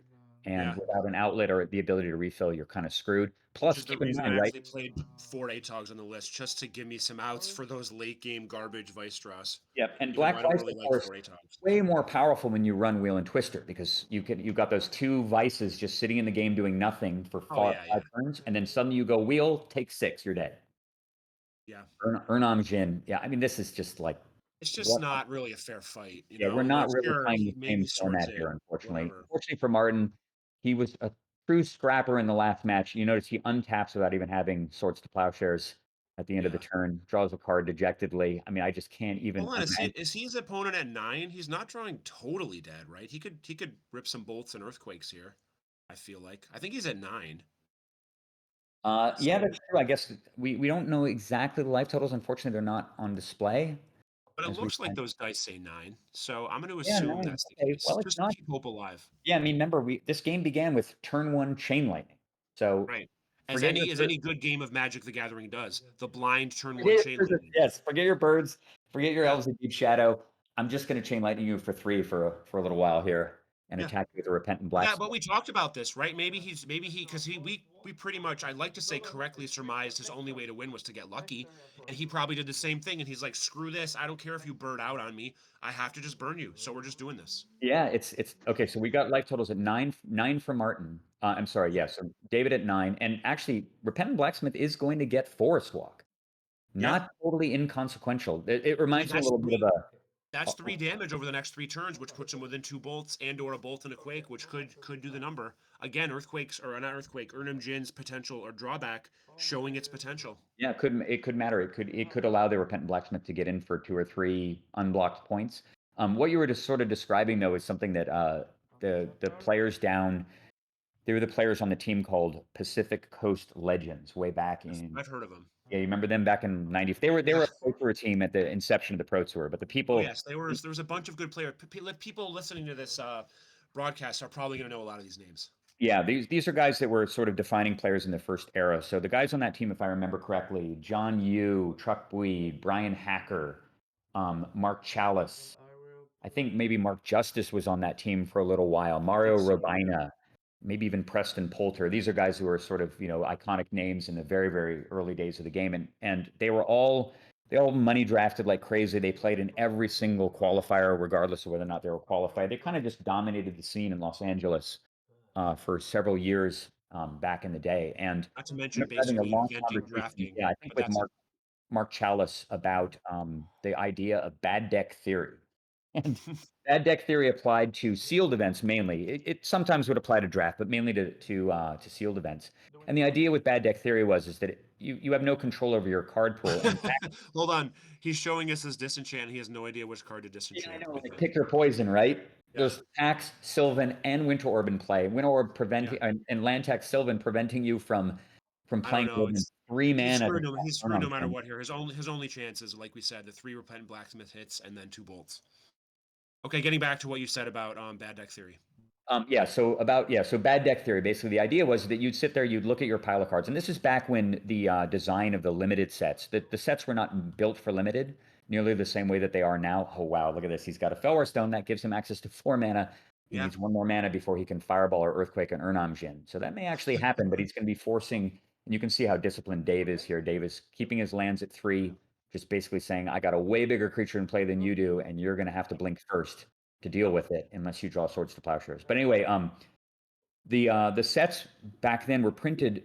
There was so much disparity in power level, even in limited play. They hadn't really figured out how to build limited sets yet, hadn't figured out their pointing system and so on, that you could get sealed decks that were, and you also had a much generally smaller card pool as well. You could get sealed sets that were just absolute garbage. Like you had to have a handful of playables, no good rares, nothing. You'd be at a huge deficit. And so bad deck theory basically dictated that when you're making your Armageddon, when you're making your assessment of how many lands do you play in your sealed deck, right? The standard, the orthodox belief is usually between 16 and 17, occasionally 18. If you're playing bad deck theory and your only chance to win is to get lucky and to draw all your threats and the perfect amount of mana. Is this a bolt on a bird, I hope? Okay. Is that a bolt to the face? That would be bolt to bold. the face. Well, if he has another bolt, this is a good play. Yeah, no, I guess so. But remember, he can't force walk anymore. So either way, then the Repentant Blacksmith's a moat, and we can just play draw go for a little while. True. I guess we'll see if he plays. Now he can't play any more land. That single Armageddon just showed up and really wrecked things. But anyway, so getting back to the conclusion of bad deck theory, if your only way to win is to get super lucky, if that's your only way to win, and you got to draw way more threats than your opponent because your threats are all garbage, then you play fewer lands. And I'm talking like 13 or 14. Because you're going to lose anyway, you might as well just see if it works out. And using bad deck theory, these guys managed to win qualifiers. I saw some of the most unbelievable train wreck sealed decks you could ever imagine that had like 13 or 14 land in them. They would just out-threat the opponent. So getting back to Martin's strategy in this very long roundabout anecdote, but basically, Martin's got to play bad deck theory here. Not that his deck is bad. It's clearly very well designed. But in a matchup that's this lopsided, he has to just try to get lucky. Just start casting bolts right off the bat and hope your deck delivers the goods before you die. Let me just think here. He did get lucky in the sense that his opponent has not found Dark Heart of the Wood yet. So the Armageddon did not gain him 9 life in addition to blowing up all the lands. Is there any world that he chump blocks with this bird? This next Repentant Blacksmith attack? Yeah, it's not totally insane. I mean, he does need the mana, but at the same time, being at 4 is a big deal. Or being at 4 versus being at 3 is the magical number. And although we don't even know if Martin even has, you got to figure Martin has more land in hand that he's just not playing. So, yeah, I think he did show a propensity to just not care about land tax in the other match. So who really knows for sure? Yeah, he's got to protect his life total completely. And by not playing any land at all, also, it also means that the Fellwar Stone is shut off. So Martin has to have any interaction at all. Martin has to play a land here. Now the question is, so he attacks. This is okay. So he took it. Can you imagine? Does he have it? Mountain Bolt. He still has another turn though, so it's okay. He might, but the problem is that David might just have swords, right, to just blow. Right, exactly. Yeah, he doesn't have Divine Offering as well. He could potentially Divine Offering the Fellwar Stone as well, though I doubt he's brought that in. Wouldn't make any sense for him to have it. And actually, he doesn't even have Divine Offering in his deck, so very low chance that he would be casting it. All right, this is it. Last card. Factory. All right, that buys him another turn potentially as a chump blocker. And does he attack with the blacksmith here? I can't imagine that he does, right? He's got to have it sit back. Yeah, it doesn't do anything now. It's bolt or no at this point. It's bolt or no, exactly. One shot here. He can't assume that the factory can block. It's just the chances it can block are so low. Oh, he can't even activate the factory. Can't activate it, yeah. Because the Fellwar Stone. The Fellwar. I mean, he can. He can with itself. So then he definitely cannot attack with this blacksmith. So this is what's going to happen. He's going to forget his Fellwar doesn't make mana, and he's just going to lose. That's fine.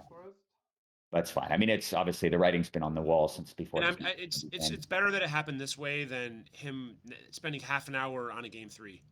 So yeah, we need to find out after this lethal attack. We need him to Martin to rabbit hunt the next card to see if it was in fact a mountain. Yeah. To see if this attack mattered. He's cutting. Well, I'll take that card here. I don't know why he's cutting, because his opponent has no mana and no anything he could cast, and he's at 4 and he has a 4/5 in play. But I'll hit you for 4.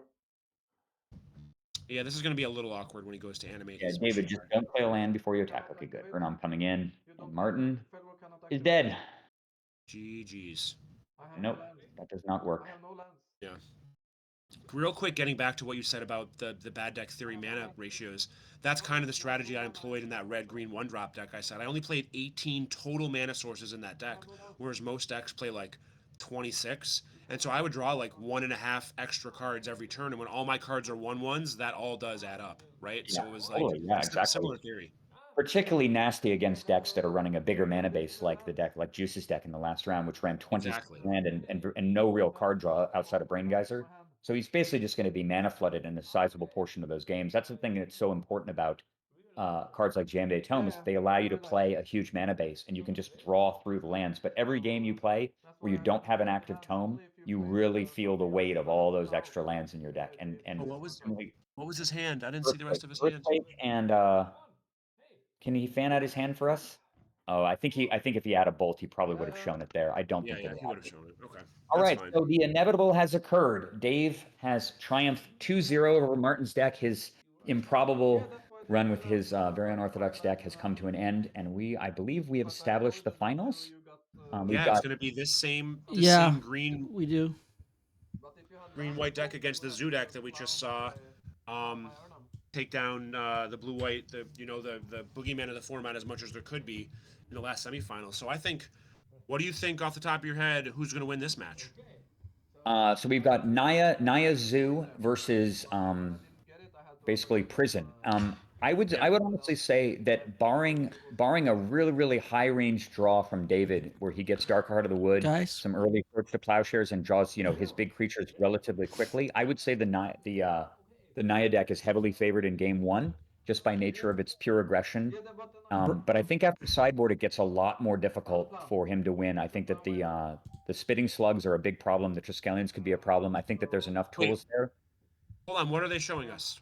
First of all, I just Lars, need to like jump in for, if I can just for 2 seconds and tell them if Tolaria bugs out, he can come back in here. So just need to talk to David for 2 seconds. Okay, go ahead and talk. We'll Thank you. I'll step away for David, can you hear me? Well, yeah, maybe we should go ahead and report. David? Go to the other one. David? Okay, see you in He's the not match room. hearing me. David? Yeah, Can you hear me? I can hear. Okay, perfect. It's if Tolaria bugs out again for me, I'm the one streaming. Okay. Then can you come back in this room? Yeah, sure. Perfect. So You can do it earlier. we will just try to test out Tolaria first, and if it's a problem, we're gonna stream in here. Okay. Okay. Thank Yeah. you. Thank you. We're fine. Yeah. Okay, guys. That was it. Thanks for the game. It was Let's see if we can get Tolaria going now.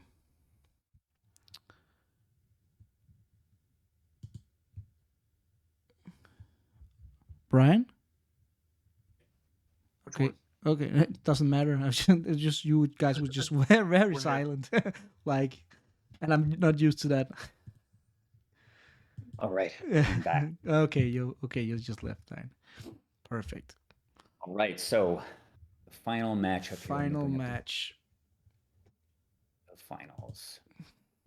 Bid farewell to that one.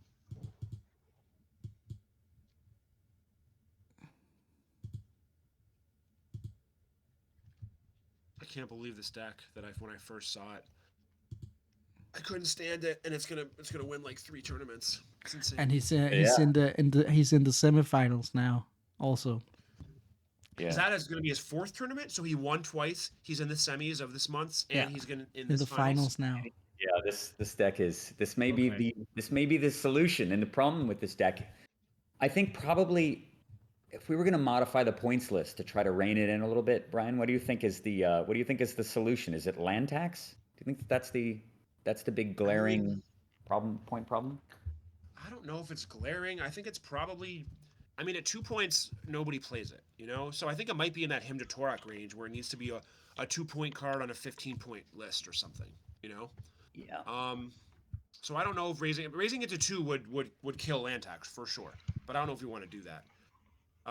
We haven't talked at all really about any general point changes that we would make. What's the most? Are there any points on here that you think are too low? Because I have one-ish card that I think is definitely too low. Yeah, looking at the list, I mean, the presence of restriction changes the rules a little bit. To me, honestly, the card that stands out is Soul Ring at 2. Yeah. That was, Okay, so I lied. There's really 2 cards, but yes, go ahead.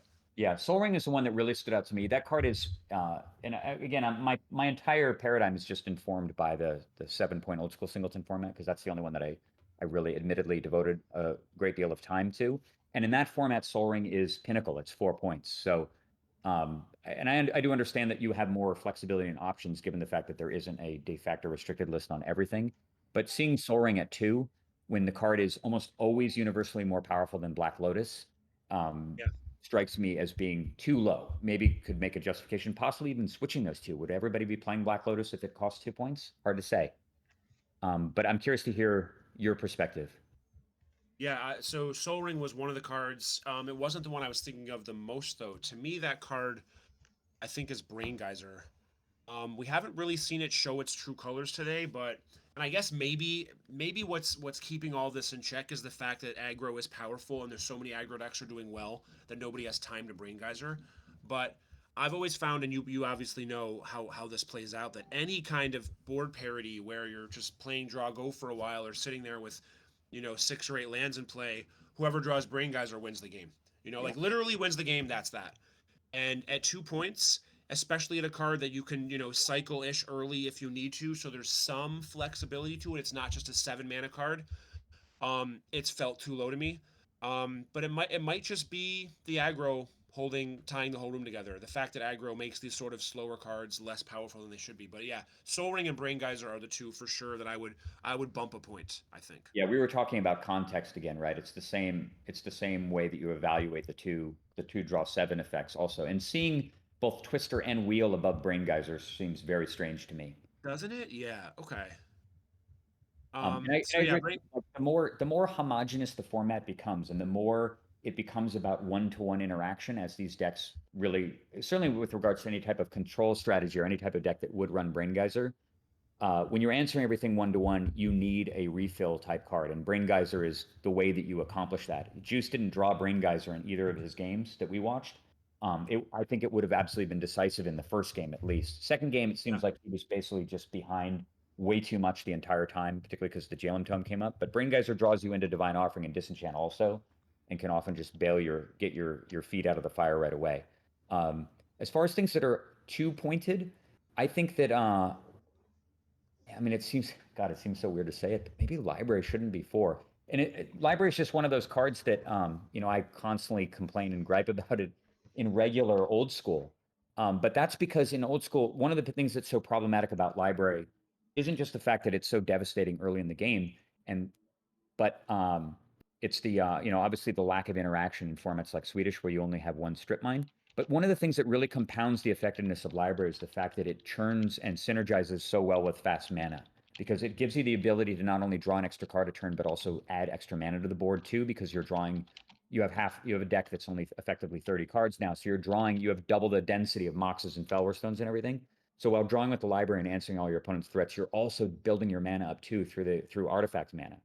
And in the absence of tons of artifact mana, the Library gets a lot less powerful. And the fact that that Ancestral costs 5 and Wheel and Twister both cost 3, which means that if you draw Library even beyond maybe turn 3 or turn 4 in most of these decks, you're never ever going to be able to activate it. It's just like an Urza's Tower. And those factors alone, combined with other things, I think make Library less powerful than I think people really probably assess it as, given how strong it is in other formats where you just kind of lose a sizable portion of your games to it. So I think it would be interesting to drop Library down to 3. I could see Lotus at 2. I could see Soul Ring bumped up to 3 and the Wheel and Twister move down to 2 and Brain Geyser up to 3. But again, it comes down fundamentally to context and what's dominating. And we only need to look at this top 8. How many Brain Geysers were there in the top 8, even at 2 points, right? 1? I think 1? Yeah. 1, exactly. Probably not too problematic. I think that it does have the potential to be absolutely ruinous, particularly in a mirror matchup. And but if you move it up to 3, if people already aren't attracted to it, and it may just be a general problem with blue as just a color. You know, there's very, very little blue in this top 8, which I'm sure is making most people who play this old school formats quite happy, given the fact that they don't have to deal with the omnipresent threat of blue in every single matchup. So that's probably a good thing for the format. I've seen a very similar thing happen in the 7-point singleton format also, where blue has just been steadily nerfed to oblivion to the point where there's almost no reason to play it. Even cards like Control Magic are priced at 1 point now out of your 7. Wow. Could you imagine that? One of your 7 points is a Control Magic. Well, Control Magic is extremely powerful in a clunky format where everybody's playing like 10 plus creatures. So I've been on the Control Magic bandwagon forever. Hello. Getting back to your library point, it does have a little bit of a moxie feel, right? Like if you draw it early on, it's obviously devastating. Just like if you spend 2 points on a mox and you draw it on turn 1, it can kind of be a big deal. But drawing it late is obviously much less powerful. It could just be Urza's Tower, like you said. All that said, I do think that drawing it early wins you the game way more often than drawing a mox early does. And I think at 3 points, I'm playing it in almost every deck, just because the 1 out of 7 times you draw it on the opening draw, you just get to win. You know, I do think 3 is pushing it. I don't know if 3 is too far, but I'd be scared. I will say I would be scared at 3 points. Yeah, I would never have imagined that I'd be, advocating for people to play Library of Alexandria more. Given my relation. We got the guys in the room, okay, and it's healthy for at least people to try it out. Maybe try it at 3. Is it ubiquitous at that point? Is it showing up in every deck list? Is it dominating? Is it causing problems? And I think that's ultimately the best litmus test for whether or not the card is at the right point total. I do think it is, and I like that you keep coming back to that. Like, we can theory craft all we want, but at the end of the day, like, if it's not showing up, it probably doesn't matter much. And we saw one Brain Geyser in the top 8, so even if we both think it's a little cheap, it doesn't really matter because scoreboard and all this data probably trumps our 5-minute theory craft. Yep. Okay, so let's get to the games here. We've got but really a clash of styles, right? We've got Urnam Armageddon, very controlling mid to late game, tons of life gain, tons of ability to gum up the board, versus kind of just quintessential reach aggro, ripping your face off from the get-go. And on paper, I think my initial conclusion is that the Naya deck should be a little favored in game 1, I think, by nature of it's just preponderance of threats and the fact that David has to draw kind of the right answers early. And he also needs to draw a stable mana base that is able to get up to his 4 and 5 mana threats. He's definitely leaning on his creatures for defense. He's got 4 Sarahs and 4 Urnams. Urnam Jin, quite a nightmare for the green red white deck to deal with, given that it has only 3 Swords to Plowshares main, 7 lightning bolts, but that costs it a 2-for-1. But the Preachers, honestly, the Preachers are interesting, I think, in this matchup. The Preachers could prove to be quite problematic. David does have a full set of 4 Swords to Plowshares alongside the Chaos Orb, and he does have that solo Triskelion. But Preacher could really come into play in the sense that Dave has no way to play anything where he can use his creatures defensively to stave off a horde of little beaters. And I think that's sort of why the card is in the deck. I imagine that, in playtesting his deck, probably Jeremy was consistently having problems with Urnam and Sarah, and getting gummed up behind them, and said, I need something besides Swords to Plowshares. Although I only elected to run 3 swords, but I need something besides swords to deal with these creatures. What's a solution? And probably just touched on that while innovating and came up with it. But very situational, of course, and they can be extremely bad depending on what kind of cards David draws. But they're still shuffling. What do you think, Brian? What do you think as far as their respective chances? I think game 1 is pretty bad for I want to say the wrong name, for David. Yeah, he like Armageddon doesn't do much. Winter Orb, I mean, it can do a little bit, but his whole deck costs basically 1 mana or maybe 2. So there's and just the fact he's a little bit clunkier, right? A lot of 4, 5, and even 6 mana cards. So he's clunkier and has some fairly dead draws and some synergies he needs to put together to do anything. So I don't like it game 1. I think it'll change. You can cut some of his really bad cards for things like Spitting Slug and whatever, things we'll get to later. But game 1 is definitely pretty favored for the Zoo deck, just because of traditional you know, the no wrong threats versus wrong answers thing that we've talked about a bunch of times on here. Like, he just doesn't really matter what he draws, as long as he draws a reasonable amount of threats and mana, he's going to do pretty well for himself. Whereas David has to draw the actual right Magic cards. Yeah, Dark Heart. I think the dark horse here is Dark Heart of the Yes. Wood. I think that's the real sleeper here. Dark Heart of the Wood. Because the thing is that Jeremy's going to have to expend extra resources probably to push through these creatures, which means that he's going to be, you know, losing a Savannah Lion and a Lightning Bolt in an attack just to try to push through more damage. And if Dark Heart of the Wood shows up, that's like instantaneous 12 to 15 point life gain. All of that early pressure is just immediately trumped right away.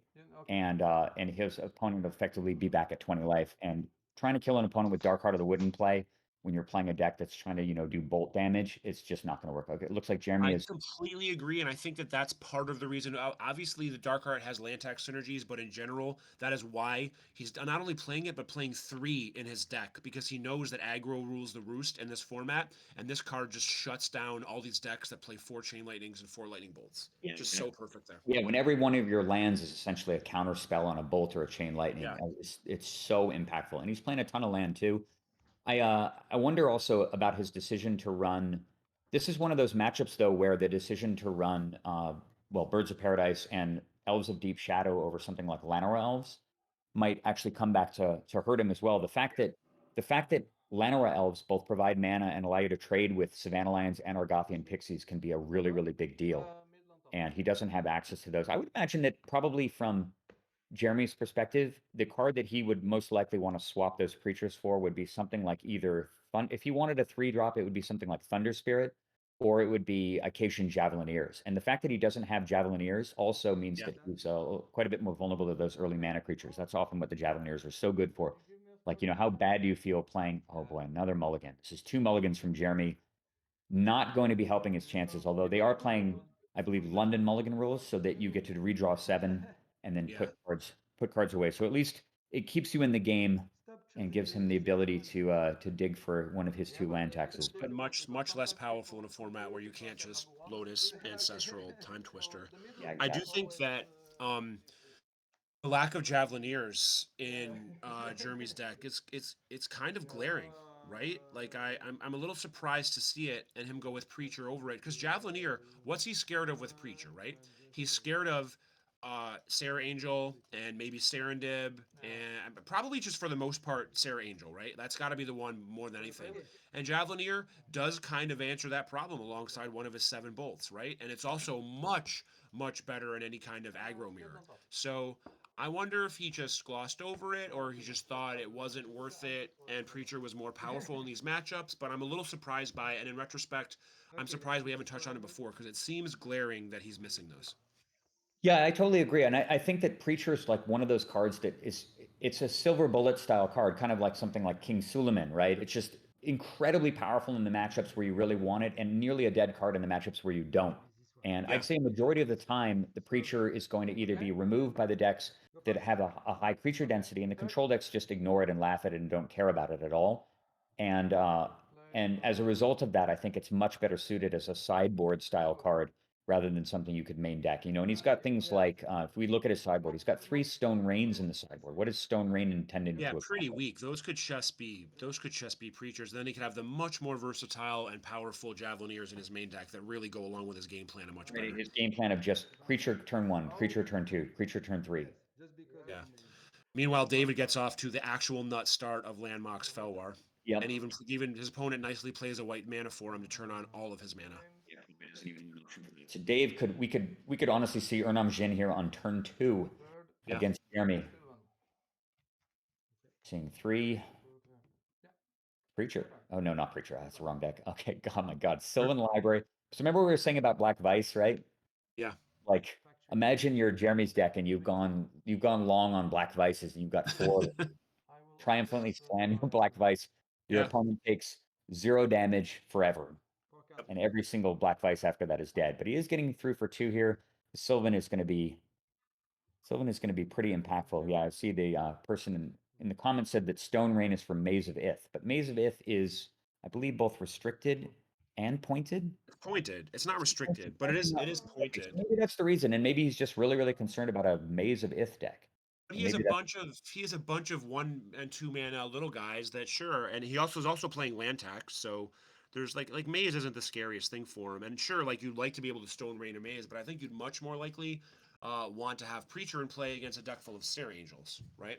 Yeah. So I think I don't know, maybe again, I'm fully open to being proven wrong on this as we have been before.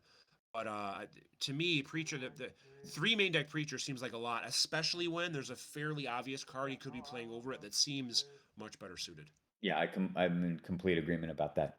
Okay, so we're on Dave's turn right now. He's Sylvaning. Do you think taking any extra damage here makes sense? I mean, he knows his I would opponent. normally say no, but given the mulligan, I would consider paying 4 depending on what it, because he only has 2 cards, right? He might not have a lot of action. I could definitely see paying 4 to dig. I think that paying 8 is maybe a way that you lose a game that you otherwise couldn't lose, though. Yeah, I mean, I think fundamentally it's going to come down to what are in those 3 cards, right? If he's got he has 2 big creatures, for example, that he can't play in the same turn, I think maybe just taking 4 this turn might make sense. He has plenty of mana. He doesn't need to develop mana.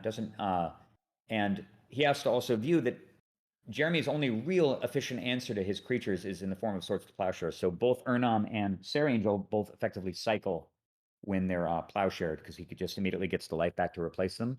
So I guess it'll kind of depend on it. You know, if he's looking at 3 land on top of the Sylvan, then of course he has to take 4. If it's 2 big creatures in a land, there could be an argument to just pace it and see what his opponent has. Right. Putting his life total in Because jeopardy. you don't gain anything. There's no risk of whatever, any kind of draw 7, mind twist shenanigans, whatever. So just take your time, pace it. If there's actual good things on top of your deck, he's thinking a lot. So it makes me think it's not just lands, because that's an easy pay 4. Yeah, exactly. And this is one of the things that just makes Magic such a top tier game, right? These kind of decisions where there's no cut and dried rule about how you play Sylvan Library. It's just sometimes it's correct to take 8, sometimes it's correct to take nothing. It's entirely contextual. It's based on the matchup. And here's Sarah. Oh, Trike, that's GG's. I was just thinking if he drew his Miser's Trike, that should do it. And he did, and it does. Okay. Absolutely brutal. What do you think about popping off the Savannah line right now? Nope. Yeah, I don't think like there's a reason to do that. I think that keeping their Triskelion as a 4/4 just way stronger. He's not going to tackle the Savannah line. You can just keep it as a 4/4 in perpetuity and attack. Right. I don't know why. I don't know why you would do that. Also, that defensive factory is just way stronger as a 4/4 than as a 3/3. It's going to be one of those decisions that probably won't matter, but it does seem like there's no reason to do it. Yeah, and sometimes these games come down to a singular decision like that. Later on in the game, it gets Chain Lightning instead of sitting there as a 4/4 for half the game. And being basically a moat. I do think that maybe I'm overvaluing the fact that he double mulliganed, and so I'm putting Jeremy on almost no chance, but I think I'm probably putting too much weight on that. At this point, David's drawn a bunch of mana, and so sure, he's up cards, but a lot of them are mana, and he's paying 29 mana sources in his deck, right? So we already know that Jeremy can get back some synthetic card advantage like that, and now it's exactly what you said. Yep. Chain Lightning your Trike. Attack for 2, right? Instead of attacking for 0. I mean, this is really... These are the kinds of little things that are going to end up dinging him in the end. Yeah. This is a free attack. Wait, what just happened? Wait, what did happen? Did he just... Oh, he Chain Lightning the bird? What? Wait, what? Dude, I don't know, man. I don't know. But you got to be pretty... I cannot fathom that play on any level, other than that maybe he was worried that if that's his only opportunity to use Chain Lightning, since he has 2 sources of red in play with the Felwar Stone and the bird. I mean, that's possible, I guess, but he's probably going to tap out at some point. Not to mention that the only 6-drop in his entire deck is on the board, so the 6th mana does literally nothing at this point. Wow. No attempt or temptation here to trade the factory for the Triskelion effectively. I mean, he could fire the 2 arms off in response. It's being pointed out in the chat that that's David's only black mana source, but I don't think Darkheart is super important when he's at 20. Yeah, I just can't. I can't foresee a game plan that involves Chain Lightning the bird and leaving a Triskelion in play. I mean, that thing absolutely crushes Jeremy's entire creature-based strategy. He only has 1 creature in his deck. So far we're way off. We would not have Savannah or Triked that Savannah Lion, and then we would have Chain Lightning the Trike. So we're 0 for 2 so far. Let's see how it plays out. Okay, this is another bolt. But also this is the bad point, chat. Jeremy doesn't know that David is just randomly splashing Darkheart of the Woods. This is like in the dark, right? Okay, now this makes sense. Oh no, it doesn't. It makes even less sense. Why are you balancing? He was going to balance anyway, just Chain Lightning your head. why are you chain lightning a bird if you're planning on balancing anyway? And you get Yeah. 2 damage. Yes, 15, 15. But yep, there's balance rearing its head again and giving a But potential. balance is a way back in the game. Sure, he's up 2 artifact mana, but it's not a huge deal. Yeah, not a huge deal. He does have Sylvan, plenty of life to work with. I think Jeremy has 1 or 2 cards in hand. He's still favored for sure. David is still favored, but he's not drawing dead like he was prior to that balance. Yeah, I mean, you gotta figure your chances are practically nil when you're seeing Triskelion followed by Sarah Angel on turns 3 and 4. Practically impossible to see what the Sylvan yields. So do you think with 1 card, I think that's 1 card left in Jeremy's hand. At this point, you've got to be tempted to take at least 4 extra damage. Yeah, at this point, I think you do. Because now he presumably, like you said, he probably had gas on top, so he chose not to take 4 because he wanted to pace it because he didn't need to. Yep. But now he's presumably out of gas, I would think, unless he has an angel or something on top. Okay, so he did pay 4. Yeah, so just cycling the top of the deck here, paying 4 life to get an Elves of Deep Shadow. He's playing another land. Kind of a bit of an interesting play there. He still does not have black mana. So that was an observation that somebody in chat made. The question is, will it matter? And there's Preacher. So it is something that his deck has to solve. He is. Okay, so he's just going to Plowshare right away. No hesitation. He's going to plow it anyway, for sure, but Jeremy whatever. probably wasn't going to block the Elves of Deep Shadow with it regardless. Yeah. I mean, you could try. Maybe he would, but But at the same time, there is a factory over there. Just hanging out. And now he's at the top. Now he's at 16, and he's just literally has no cards, and he has not a super exciting top of his deck. You pay 4 here against a factory and an unknown card. There's only a Chain Lightning gone. Uh-oh, we lost Dave again. Or no, actually, we lost Mark. Or no, wait, I've lost track of who's playing here. Yeah, we've lost one of our opponents. Bird. Now hit you for He is paying 4 again, down to 7. Your turn. So the top of his deck just must be junk here. If he's paying 4 and dropping to 7, I would say pretty precarious. His opponent has 1 card in hand, but it does keep him out. I would say that the magical number you never want to tread on is 6 in this matchup. He can stay above 6, and he definitely. You know what I actually think? There's a reasonable possibility that last card in his hand, it might be the Dark Heart of the Wood. Wait, what's going on? Why is Sylvan dead? We're not seeing the other side of the board. I'm Yeah, sure I'm he's not- got this. Nah, I'm just, I'm trying to fix it. No problem. All right, are we going to see Dark Heart of the Wood here? Dark Heart comes down. It is, well, the life totals have not been updated. The current life totals, I believe, are 7 life for David. 14. Yeah, it's 14 for Jeremy. Disenchant on opposing Sylvan. Okay, so we missed a lot. That Sylvan would have been a pretty big deal. Yeah, it would have been a huge deal. So he's still attacking for 1. We know that the top of David's deck is likely just junk for the time being. I think for at least 2 more draw steps. Elves gets in. Your turn. Oh my goodness. Dark Heart of the Wood has come That's down. it, Dark Heart. I cannot imagine how Jeremy can win now. 1, 2, 3. It's 9 life. I mean, 12. he still has the factory. 12. Is that another? They're 4 land. He has 4 land in play. No, but it has to be a forest for Dark Heart, right? So I think he only has 3 forests. Dark Heart says sack a forest, not a land. Sack a forest. Okay, good. So I think that's a plains, but either way, it's 9 life. I mean, that's a pretty big deal. And we played another Preacher, which is another. I think maybe we're just off, and Preacher's better than we give it credit for, because every time it sees play, it's a must kill on either side of the board. I agree. You're right. It seemed incredibly pesky every time. Now the question is, right? It's powerful in this context, but again, had it been a Javelineer 3 turns earlier with the original one, and how that changes the game, it kills that first Bird of Paradise, right? The Triskelion comes down a turn later, like it changes everything. But by mid game, obviously the Preacher's power level is off the charts. It's going to prevent Dave from really mounting any type of offense at all. He either has to give him another one. Okay, jail him tell. No, Jeremy is not out of this, despite He's hanging around. He's hanging around. He has alligator blood. So the question is if he taps Preacher, what do you give him? Do you give him a tap bird? Or do you give him a thing that can attack you? I think you give him a tap bird, right? Like, actually, you can't tap the bird because there's mana burn in this. Oh, is there mana burn? Yeah. But either way, just give him an untap bird, whatever. Okay, that's game, right? That's game. Game on. Your turn. Didn't Yeah. Well, that's going to change things a lot. I don't know how many disenchants Jeremy has left at his disposal. We've definitely seen at least one. That was the disenchant that killed the Sylvan Library. But land tax, Doesn't Dark have- Heart of the Wood, I've heard that that's a combo. Yeah. Wow. It's not the traditional way, but Darkheart does a pretty good Zuranorb impression in a pinch. Yeah, one of the other reasons, of course, to give him the give him the Elves of Deep Shadow over the Bird of Paradise is that it's he already has a source of black from the Bird of Paradise that doesn't damage him. Probably doesn't really care too much about the why would he not attack with the Elves of Deep Shadow? Yeah, I sacrifice 2 forests. Okay, still end of my turn. You can see end step here. He's going to sack 2 forests, the Dark Heart of the Wood. No, he Frankly, gave him the elf, right? He must have given him the elf. He did give him the elf. I'm just wondering why he didn't attack with it. Oh, disenchant. Oh, brutal. What a top deck. Oh my god. After what he was this? sacrificed 2 lands. And now we lost Jeremy again. Yeah, it's unfortunately about the fortunately the feed struggling.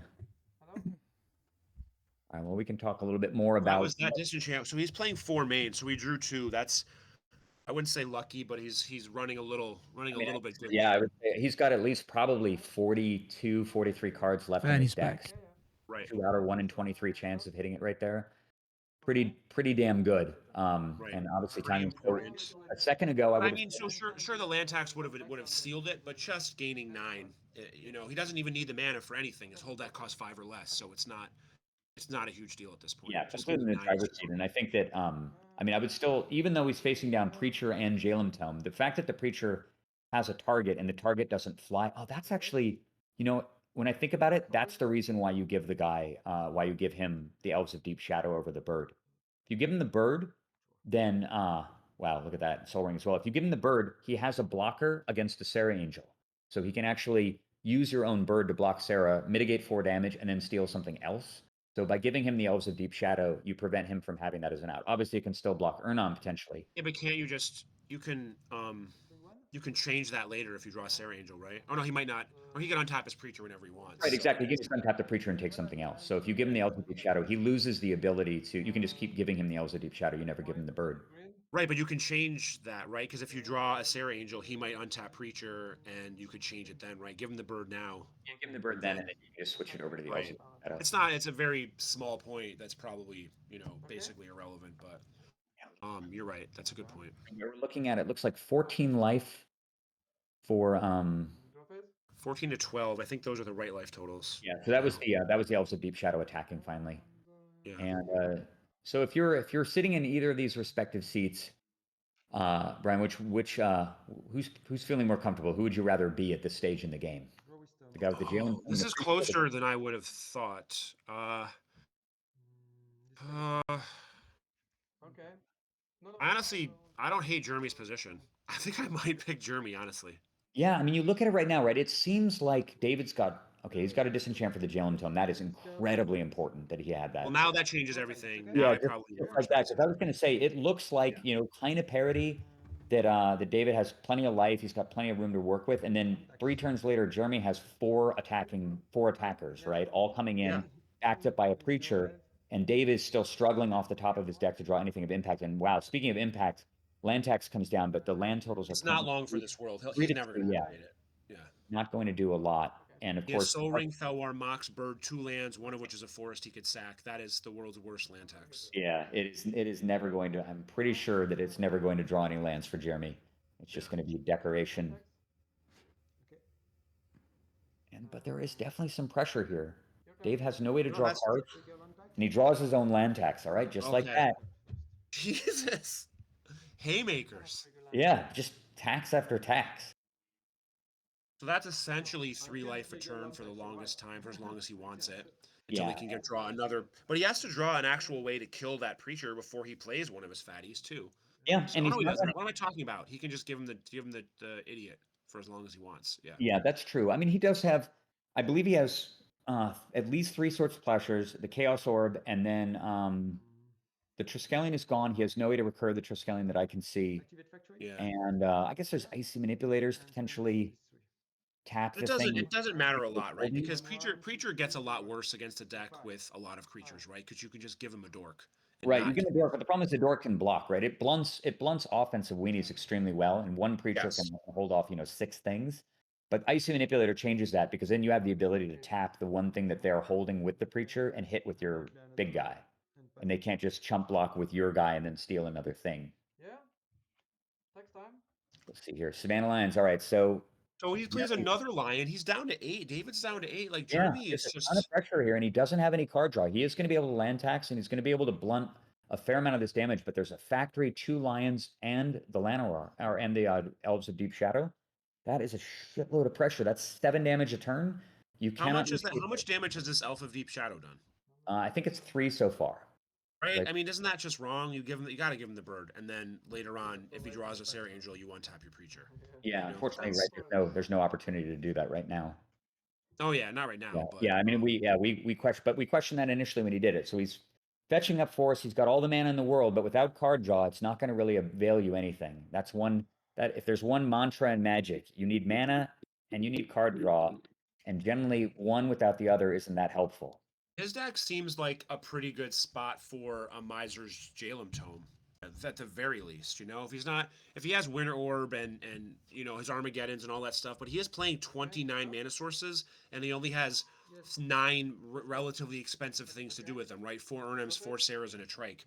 I feel like I want a way to cycle some of these mana sources late. Maybe his answer is just Armageddon them away, but he only has the 1 Armageddon, so I think I'm going to want... Exactly. Like you look at the permanents in the deck that are irrelevant when you have more than one in play is 3 copies of land tax, 3 Winter Orbs, 3 Dark Hearts, and I get that you need to draw those. Each one of those really matters in terms of the deck's game plan. But if you have a Jalem Tome up and running, your deck is effectively halved in size, and now you've got double the numbers. So if you cut 1 Dark Heart of the Wood, 1 Winter Orb, and run 2 Jalem Tomes, and one of those tomes is active, it's like having 4 of each of those permanents instead of 3, and you have the ability to cycle all those extra lands. I would So do that agree as with you. second. Those are my 2 cuts as well. The 3rd Dark Heart seems like maybe too much, and the 3rd Winter Orb also just mediocre against aggro strategies. So that's kind of a hedge. You cut one anti-control card, 1 anti-aggro card for 2 Jalem Tomes, which kind of tie the whole room together. Yep. Okay, Armageddon. All right, well, that gets rid of the factory problem. Does. He's going to gain some life. Man, he's still got to solve these creatures off the top of his deck. And he does not have a lot of time. He can gain 3 life a turn while taking 5.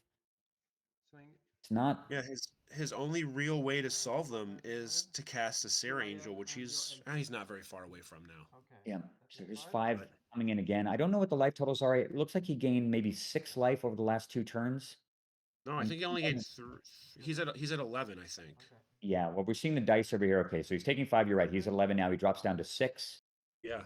And notice Jeremy has tons of discipline here. Does not play a land, which means land tax is shut off also. That's going to force Dave to play a land, and I guess he just plays it and cycles it.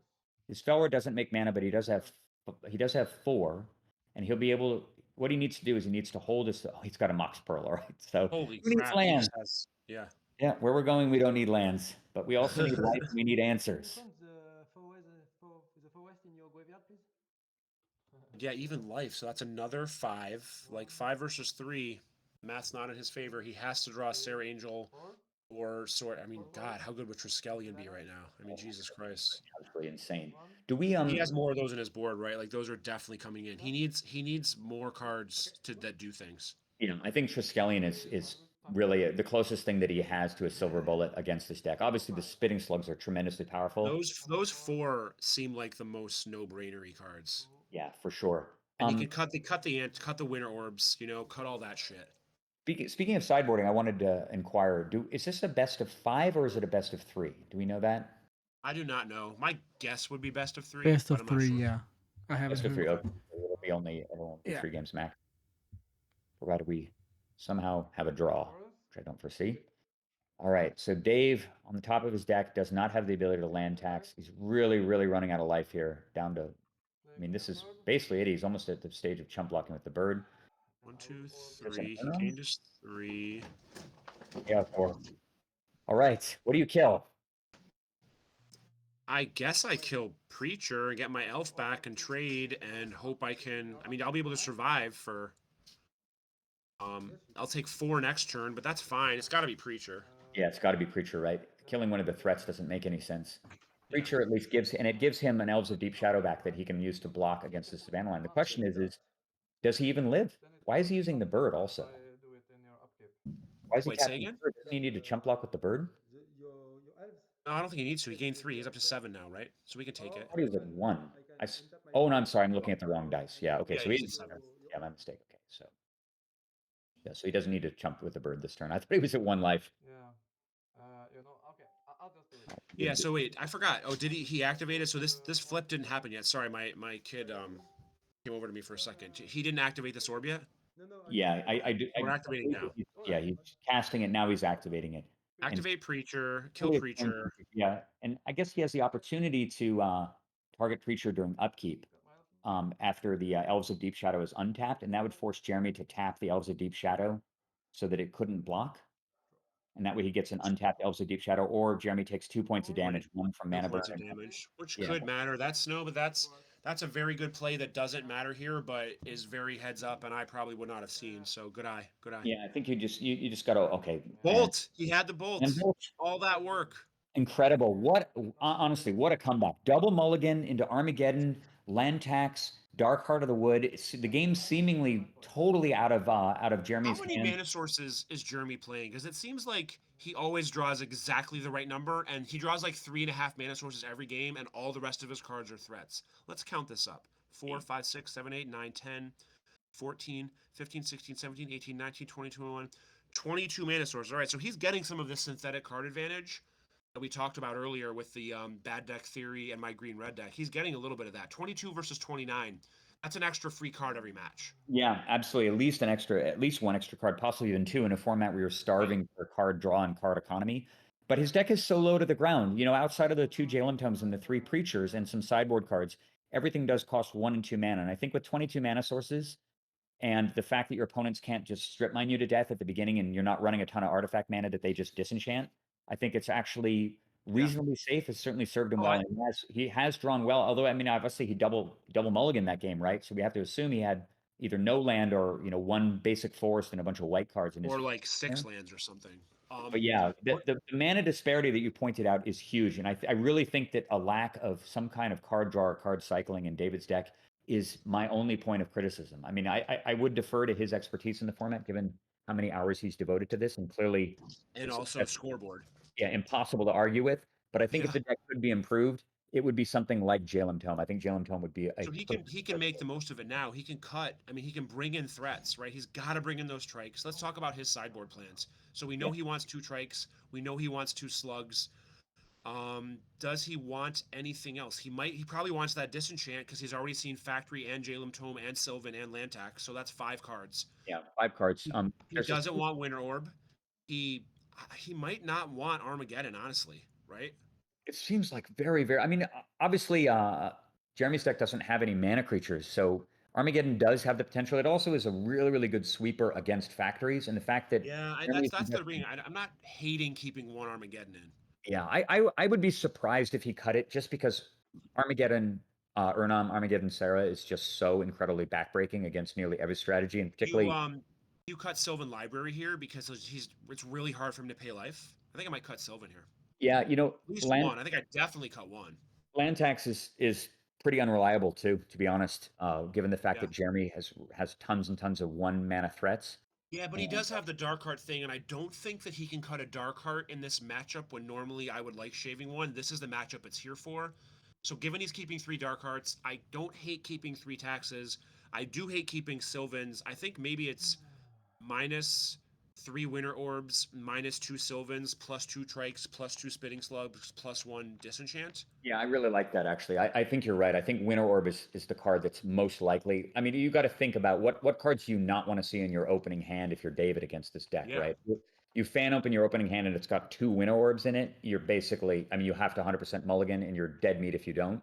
So that seems like a no-brainer. Let's hop over to Jeremy's sideboard. It looks like he's already power shuffling, so it looks like he made a pretty quick snap decision here. To Looks reiterate, like he has almost nothing to bring in. he's got Shatterstorm, double Dust to Dust, 1 COP red, a Greater Realm of Preservation, a pair of Karmas, 2 Lands Edges, 3 Red Elemental Blast, and 3 Stone Rains. Do any of those cards matter in this matchup at all? Stone Rain 0, Red Blast 0, Lands Edge 0, Karma 0, Cops 0. He might. There's a part of him that might.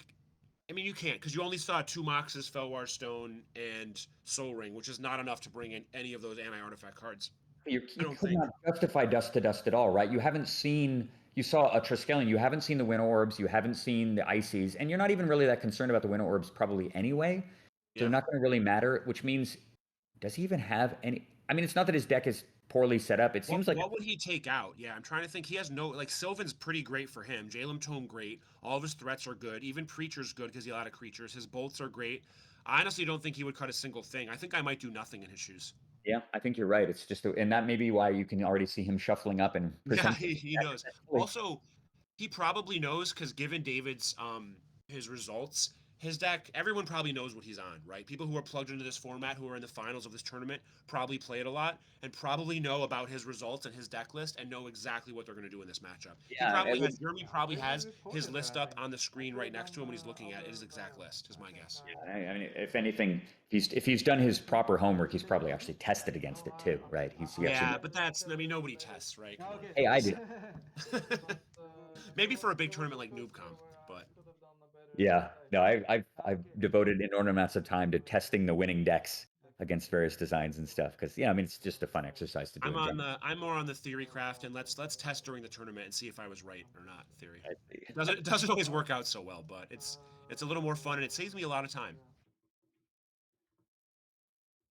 All right, so shuffling up here, David obviously will elect to go first, and I gotta say, sideboard issues aside, the fact that Jeremy double mulligan there and was facing down unbelievable pressure, a turn 3 Triskelion and a turn 4 Sarah Angel against your Naya Weenie deck when the guy's at 20 and he gets Dark Heart of the Wood and multiple land taxes, you would think, how on earth could he possibly win this game? And you know what it was? He had it all. He had Angel, Trike, Darkheart, Sylvan, land tax, plenty of mana. It all came out fast. He did not stumble, No and stumble. It didn't really matter. None of it. He drew tons of point cards too, right? He drew multiple Moxes and Soul Ring as well, and Armageddon, and multiple land. In fact, he drew. Oh, and he didn't. Right, great point. Yeah, he drew it all. 9 of his 10 points, and still lost against a double mulligan. If you're sitting he drew them in the right order. He wasn't drawing turn 6 Moxes. He drew a lot of his mana. He went land Mox Felwar. Yeah, and if you're sitting in his seat, man, yeah, exactly. And someone points out the obvious fact: balance is a hell of a card. That card. Yeah, winning. I mean, what did it actually do? It really only it killed Trike and Sarah Angel, right? It really won him the game, I think. It also mind twisted him for at least 2 cards and killed several land too. It was devastating. Well, I don't know if he killed a lot of lands because he never had a lot of land in play. But either way, he has no other way to get rid of those creatures. So that is clearly what won him the game. Yeah. And that was after, remember, he opted to Chain Lightning the Bird of Paradise over the Triskelion, the play that we were seemingly just baffled by. And then he had the balance. I don't even know if, I mean, maybe he just top decked the balance because I cannot imagine he would have Chain Lightning the Bird. The only reason to Chain Lightning the Bird is if you're worried about a follow-up Sarah or something, right? Another big creature. But if you have balance, you don't even care. You Chain Lightning face there, unless you think that telegraphs too much information. That's the only thing. You chain to the face for sure, but it might telegraph balance. So then you don't do anything because he had an extra mana left over when he balanced anyway. So we could have chained first and then balanced. So that whole thing was weird. Yep. Okay, first turn Bird out of David. Pretty great start, but first turn land tax out of Jeremy. He did play it off of basic planes, which means he can't cast a single card in his deck other than Savannah Lion. Yeah. So look at the start. Oh, wow. Just perfect. Perfect. Yeah. He can just laugh at the face of land tax. Can you imagine he can play Urnam Jin here next turn? Meanwhile, Jeremy is playing Savannah Lion and passing. Now, the question is, if you're Jeremy, assuming you have a land in hand, do you play a second land here and just give up on land tax, given that your opponent has 5 mana? And depends on how many Savannah Lions he has in his hand, I think. Yeah, maybe so. Maybe you just wait to see. Yeah. You might disenchant this land tax to make this decision easy. Sylvan Library. So he has kept at least one of those in. Yeah, and he kept in the white border one, which means he probably kept in both, unless he's a psychopath. So it's a great observation. He's a total psychopath. Right. Because no one would ever do that. No, unless it's just to tilt us and or his opponent, in which case we got leveled again. Surprise, surprise. But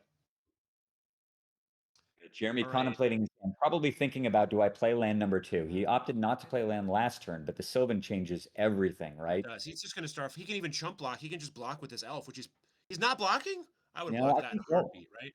Yeah, I don't think the elf does anything, right? Because it doesn't allow him to cast Sarah Angel. He needs a second Yeah. white to do that.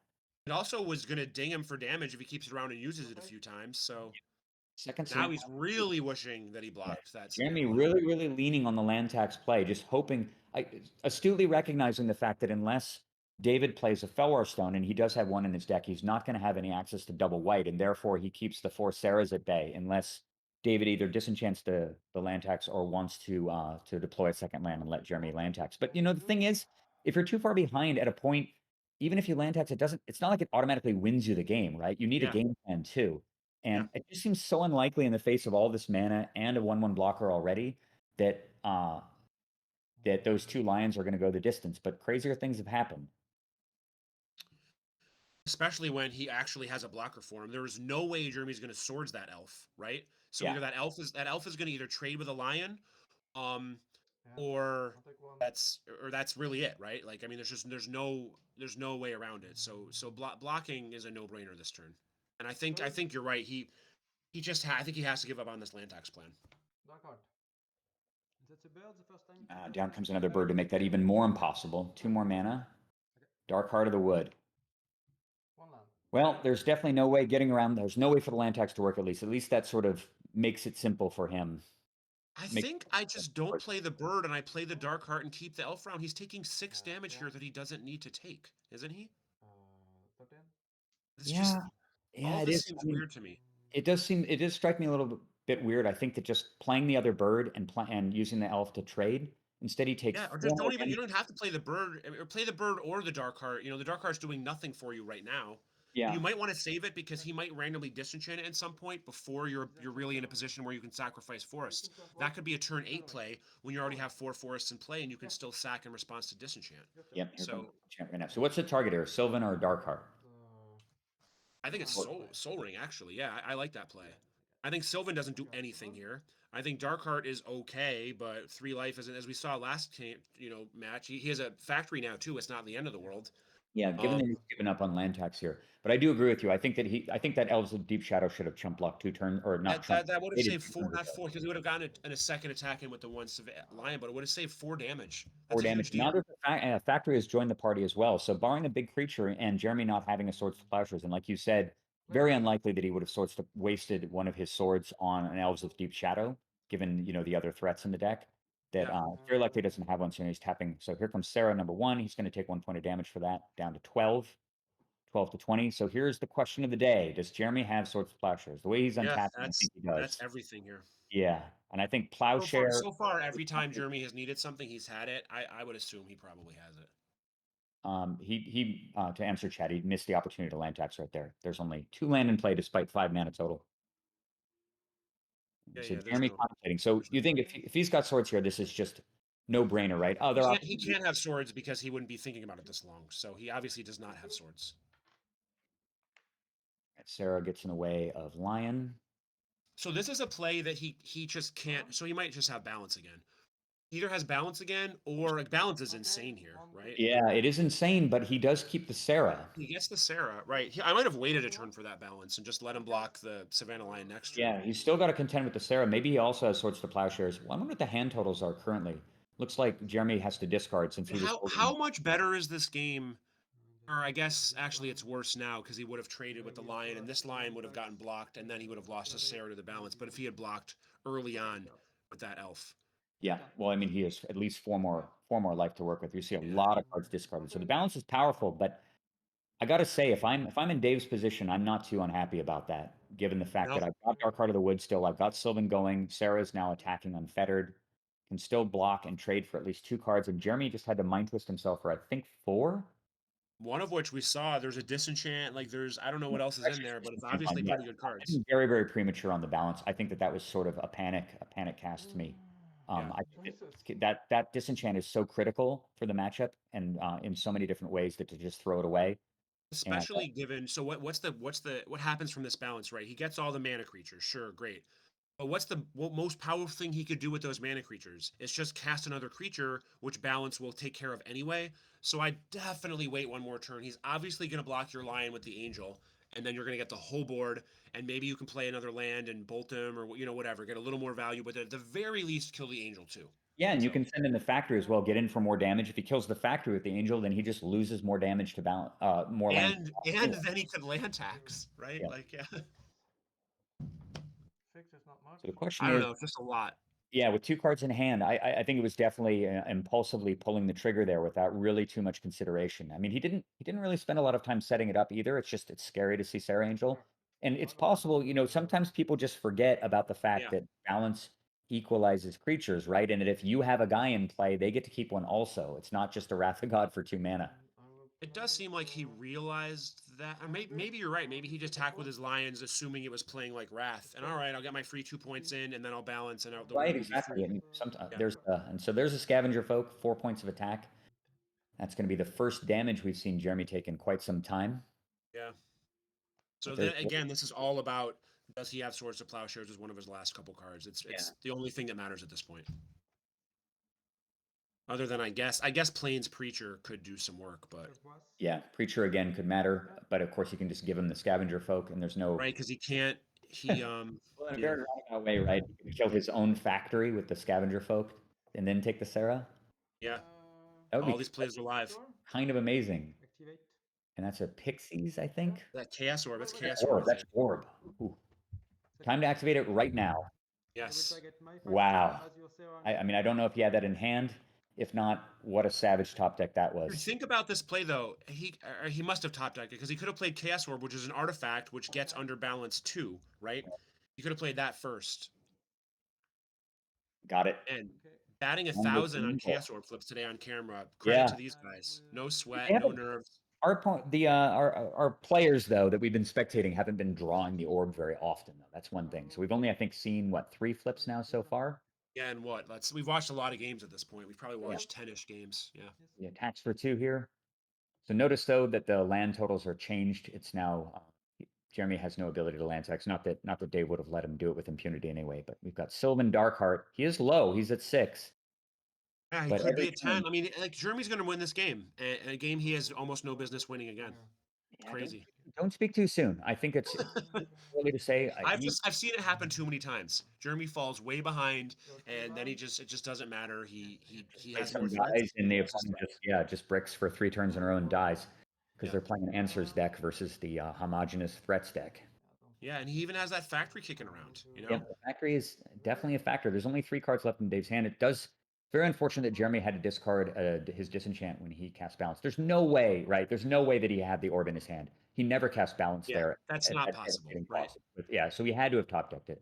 He's shown that he's a solid player. There's no way he makes that play unless he rips Chaos Orb. Man, the Dark Heart of the Wood gives him so much flexibility here because normally you'd say, okay, I can't play a 3rd land here because, right, I have to deal with this factory. I'm at 6. And if I kill the factory, then he's going to have fewer lands than me. And of course, he does kill the factory because he can't take the 2 damage. And now the discard is 2 to 4, but the Dark Heart gives him the ability to just navigate around the land tax so easily. It's such an underutilized It's so card. good. It's really so good. It's way better than I gave it credit for. And it says a lot that he's willing to splash 3 Dark Hearts of the Wood into his deck. It speaks a lot to the power level of this card. And based on what we're seeing in the finals, this is kind of, land tax dot format too, with the card. It really is. So is this, talk about scoreboard and let's look at results. Does this just mean that land tax needs another point? Because we're seeing all these land tax decks do really, really well. Yeah, I mean, that was the point that I made when we were talking about cards that might have been underpointed. It struck me as being a standout, a possible glaring omission. And that was something that the card, I think, flew under the radar in the other format, 7-point Old School Singleton, which was the precursor to this one. And was originally 0, was totally dominant, went to 1, was totally dominant, went to 2. And even at 2 points, there was discussion to move it up to 3. A singleton copy of land tax in those decks was showing up often enough to spoil a lot of games. And like I said, in my matches, it felt like, at least my matches in the top 8, it felt like my opponents had 3 or 4 copies in their deck because they had it every game at the beginning, and it's so awful. It's so hard to contend with 1 copy of it. So miserable, yes. Yeah, but down comes Ørjansen. All right, action again. Jeremy is going to have to top deck once again. You think we're going to get the old Forest Walk, sacrifice my Bayou, and block? That would be pro. Yeah, that would be pro. We'll see. I hope we do. That is a counter on it. What is that card? Is that Argothian Pixies? Take that card. Yeah, because it has force walk. Yeah, It's force walk. That's why. exactly. So he's giving it force walk. Yeah, the problem is when you're playing IRL, you give your opponent the die to make sure they really know it has forest walk, so then you can pull the pro move on them next turn. Okay, so we're not going to see it here anyway. The Urnam's just brawling regardless. But the question is, does he have a second one? Can he go land, play another Urnam, Yeah. and then sack the bio during the attack step to block the pixies, which would be pretty awesome. That would be amazing. All right. We do not have that, but David's looking good for David at this point, I will say. Yeah, heavily favored at this point. Jeremy basically in that position that he's been in so many other times, needing to draw swords to plowshares to deal with a huge threat. And yeah, you imagine if that Sylvan Library was another threat, though. Sure. You know, just that Sylvan has done nothing for him. Brian, Preacher. Give him 1 scry 3. Preacher. Yeah. Oh Holy my crap, God. dude. Oh, he's got the swords. He's got the sword. Oh. This is what I was saying though. This is how Jeremy does it. Oh, whatever I need. Oh, Preacher, here it is. Got it. This time David is 1 step ahead. Yep. Don't need Sylvan Library. It's just waiting for you right on top. We've got 3 to 2 lands again that allow Dave to play another land here safely. Talking in the chat, Greg, in real life, you don't even write it on the sleeve, you just write it on the card in Sharpie. All right, so he's able to play a 4th land. Does this mean another Urnam might come down? Yeah, the life total, big bites out of Jeremy's life total now. He's now in single digits. Looks like the life totals are 8 to 7, although there's 2 bayous in play, so he's effectively 13. And that Pixies is not going to be able to keep up here. He's also getting that free karma equity, right? Because Jeremy has karmas kicking around in his board. Maybe he's going to see those bayous and be yeah, he's licking his chops for the 3rd game. The siren's call of karma might be too strong for him. Darkheart. I mean, it's so freaking good in this deck. It does everything. It does everything. It's anti-land tax. It's life gain. So that pause there indicated to me. Do you read that as that he might have drawn a lightning bolt and he's thinking about doing a 2-for-1 here? I actually was more looking at Jeremy's, David's Sylvan Library and shaking my head. So I missed the pause. But if he did pause, that's a reasonable thing. I don't know. Yeah, there's this bit of hesitation there. It kind of, to me, it looked like he was thinking, do I attack here? Do I need to chump block? But maybe it was just simply, can I afford to go to 4 because of this problem, right? All right, so this is over. Balance is gone. This is over. So yeah, I don't think that he has any outs left. Chaos Orb is gone. Balance is gone. We know he doesn't have swords because he just took 4 damage, which means he's at synthetically 14 life. Yeah, so he needs to start running swords at this point. Yes. Running swords, chump block, swords plowshare again. You see him sort of staring at that last card. Is this a swords? Is this a swords? Oh, nope. Hmm.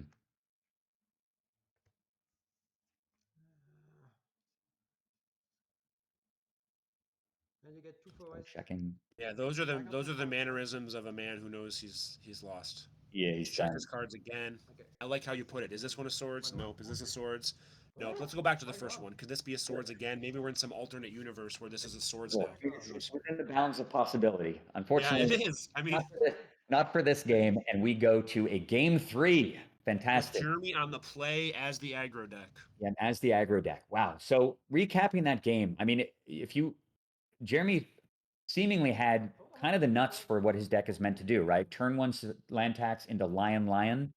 Meanwhile, David, incredible mana explosion, drew Soul Ring early, drew Birds of Paradise, perfect mana, bunch of threats, Sylvan Darkheart, kind of hit all the numbers again. Hasn't really stumbled. I think that was we actually haven't seen any of the sideboard cards that we mentioned. No Slugs, no Triskelions yet. We have not seen Winter Orb make an appearance, although we can probably assume that that the orbs are gone from the matchup. But he did keep the Sylvan Libraries in, and at least one of them, and it was pretty important that game. Actually, he took some extra life off of it and gave him the card selection to stay completely in control of the game the whole time. But going into game 3, honestly, I feel like this is a toss-up. Having seen these 2 decks play each other now, and Jeremy on the play matters, but I would say it's pretty close to 50-50. If you were a betting man, who are you betting on? Oh, if I had to bet, honestly, I would, based on experience, I would give it to David. I think that David is clearly shown that he's, I think, a master of the format, given all of his finishes and how well suited his deck is. I do think that it is going to come down to how cohesive and fast of a start he gets. But if he gets any type of reasonably fast start, I got to say that he seems like a little bit favored post sideboard, mainly because Jeremy just has no tools. His deck is well set up to start the match, but he's just missing key cards. First of all, he only has 3 Swords to Plowshares. That's something we haven't really touched on enough. Yeah. And he's not running he just doesn't have any answers to these big creatures. 3 swords and an orb, it's just, I guess he has the preachers, but it just feels to me like it's too tenuous of a defense. It's too easy for him to lose to just big guy, right? I know he's playing an aggro deck, right? But like even if you are, and I get you don't want to give your opponent's life with swords. You know, I've played a bunch of decks where I feel that way. Wouldn't you still probably play the 4th swords over the 3rd preacher in this list, even if you liked preacher? I think you kind of have to do that, don't you? Yeah, I think that that's sort of a no-brainer. And there's, red white green is limited at this stage in time in terms of interactivity that it has against big monsters. Historically people have played cards like Fissure to deal with big things, but Fissure is probably too expensive for his 22 mana base. Another card that's played quite a bit in the singleton format is the card Spirit Link. But the problem with Spirit Link, of course, is that it only mitigates incoming damage. If your opponent's got 2 Urnams sitting there with Spirit Links on them, sure, they're not beating you in the face for 4. But you're not. Well, I guess that's Urnams. When you're trying with Force Walk, that does change things. But like with Force Walk, certainly. But if they're Spirit Link Sarahs, you're kind of like you're not dying, but you're definitely not winning either. And you can't get. I think Spirit Link gets a little overplayed because people gloss over that fact. Yeah, exactly. The card is actually really, really potent, and certainly in a format like the singleton formats where you're really, really starved for any type of cheap quality removal or interactivity, the card really. How do you feel, while we're on the subject, how do you feel about Abu Jafar in like blue-white singleton? Oh, I never would have played Abu Jafar, mainly because I think I would have just run a Savannah line over it. Mainly, but I mean, I guess it does have the ability to trade for a big thing. Yeah. But I kind of wanted, in the creatures that I chose for my blue-white singleton deck, I tended to go with kind of the more big butt flyers. So I ran things like Azure Drake, Wall of Swords, things that just with more potent bodies. Plus, Abu Jafar doesn't stop flyers, and you really just need to be able to. You can't just get beaten to death by dumb flyers. You have to be able to block those guys. And the fact that Abu does not fly, I mean, he's just like the 0/1 guy in a robe or whatever. Yeah. Means that he's probably not quite good enough. I think that there's just too many cards that I would run over him. But there are there are lots of little sleepers in that format. Cards like the Exorcist and King Suleiman that you don't see too often that can actually be really backbreaking against a lot of strategies. How do you feel in the X point? Are the fireballs pointed? They must be, right? Yeah, it's really been interesting, actually. I think that as that format has evolved, as I perceived it, that has been the biggest change, the biggest shift over time, mainly because of how absolutely incredibly dominant red was as a color. So when I first started in my very first form tournament, and I think in the second one I played also, actually no, the first form tournament I played, they were unpointed, 0. And then they were in every deck, of course. And so then they were made 1 point, and the last 3 or 4 events, they've been 2 points. And despite the fact that they're 2 points each, even those circumstances, they're still almost auto includes in any deck with red. They're just, and that's 4 of your 7 points, right? It's just a huge. That says so much that they're still almost auto includes. They are auto includes. I have my favorite deck right now in the format is a base black deck with just a splash of red, running kind of all the red good stuff that costs a single red mana. So I'm not using good red cards like Fissure, Shivan Dragon, Dragon Whelp and stuff. All my red is a splash. And my pointed cards are Disintegrate, Fireball at 2 each, and then I'm running Mind Twist at 3. I had to cut Demonic Tutor since the 2 red cards were moved up in points each. And look at this. Dave mulliganing on the draw. On the draw, so not the worst. But yeah, I wanted to say this before Dave Mulligan, but I agree this is going to be very close. But gun to my head, I'm betting on Jeremy in this matchup on the play in Game 3. Honestly, the reason is that we saw David have Sylvan Library in his deck post sideboard. If I didn't see a Sylvan, I would have probably gone the other way. But that Sylvan is atrocious. I don't think it can't be in there, and it's enough to skew the matchup. Yeah, you're right.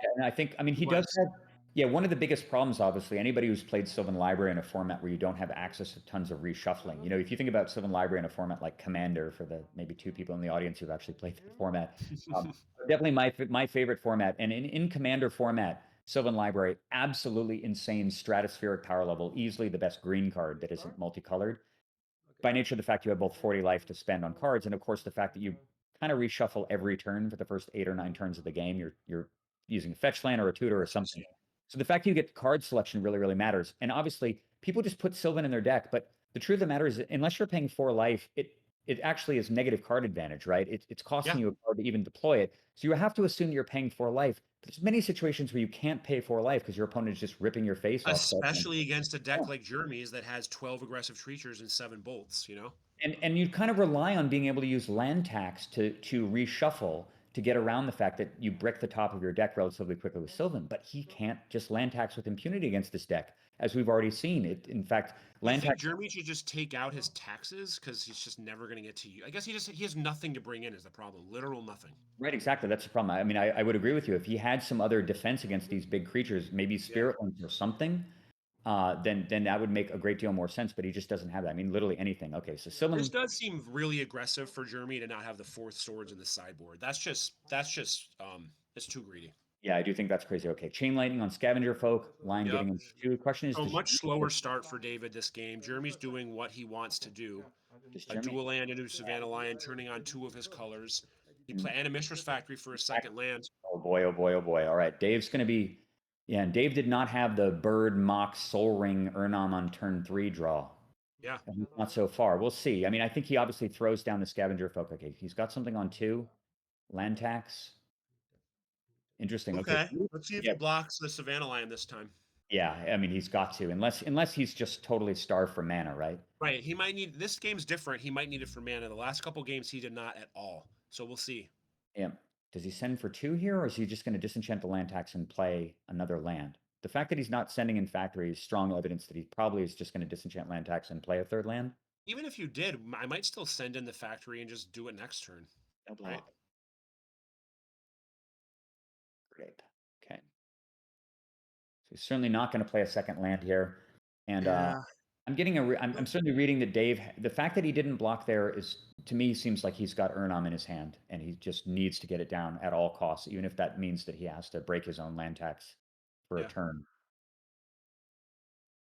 Or I mean, even if it's not Urnam, even if it's Sarah, but he needs he has things that he's building to, and the mana is very important. Yeah. Yeah. Have you played with Sensei's Divining Top much? Like in Cube. I've played with it.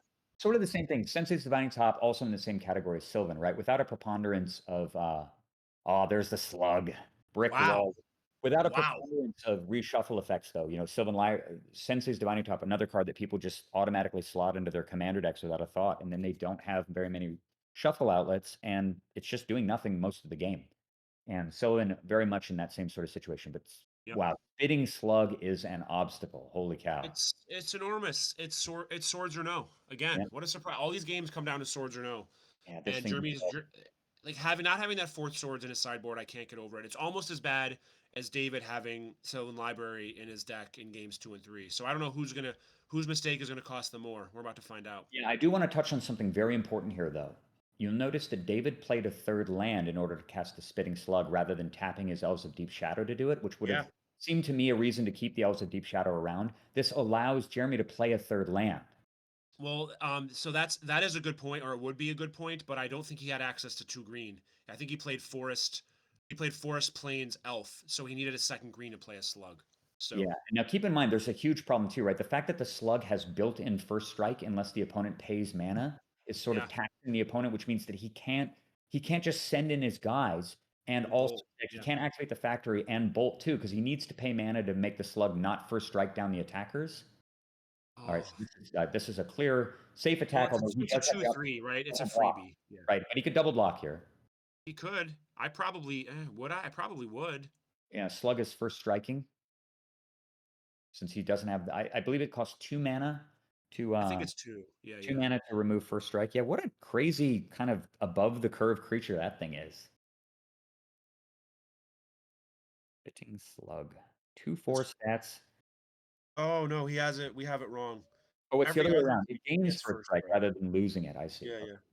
So he takes the damage, or he blocks. All right. So this is really looking good for David. He's now going to be able to tax next turn. He should definitely be trading his elf at the first chance he can.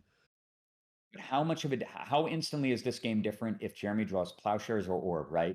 If he's able to get that slug off the board, suddenly what looks like a massive wall of defense is just shattered instantly, and he's taking 8 a turn unless he's trading his elf in. So we'll see. It's just going to come down to that. He plays a 4th land since land tax is inevitable at this point. He can't stop it, but it is another factory and tons of pressure.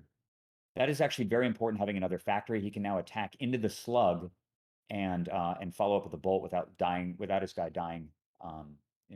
Without dying in combat.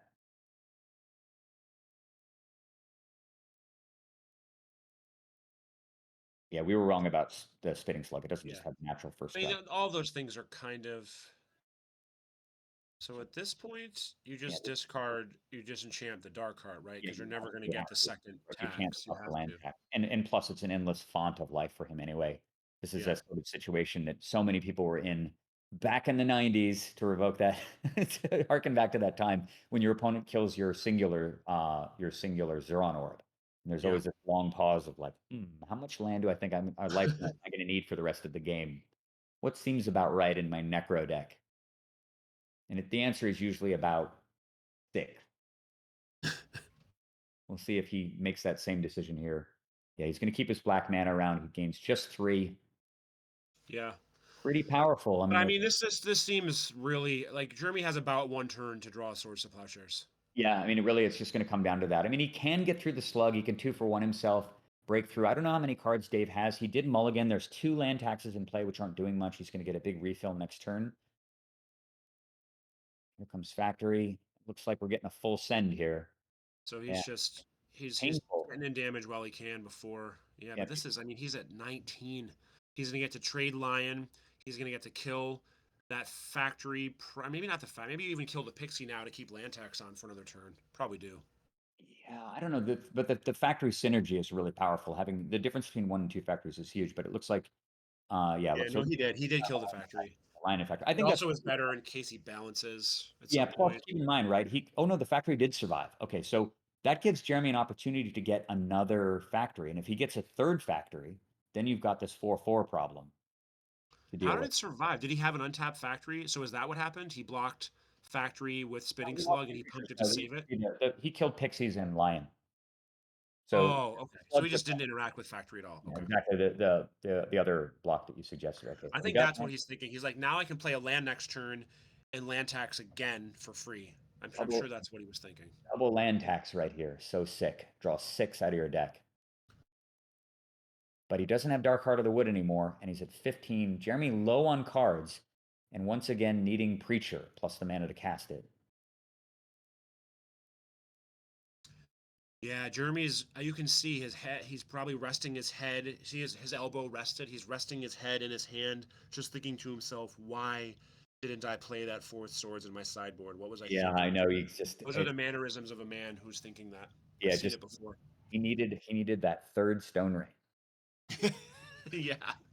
It is surprising to me, actually, and I'm sure that if he were to go back and rebuild the deck, particularly as how these games have played out, that I'm sure he would probably just make it a main deck inclusion. I got to feel like we've seen a lot of Stone Rains in these decks to whatever, like Factory, sure, but Factory's pointed, Maze pointed. You're not going to see as many of these things as you normally do, and also they're coming out of land tax decks where you don't really want to kill your opponent's lands. So I'm not sure what I'm missing here, but these Stone Rains seem real loose in all these sideboards. Yeah, and Library being 4 as well.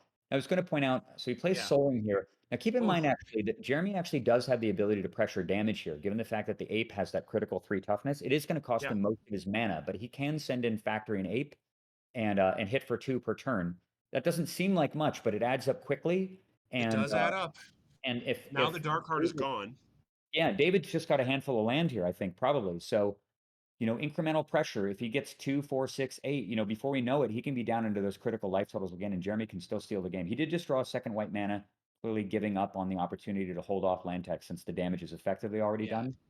He probably doesn't have, what does he have, like 9 basic lands in his deck? So there's not many left anyway. So here they come. Question is, does he have Disenchant or Swords here?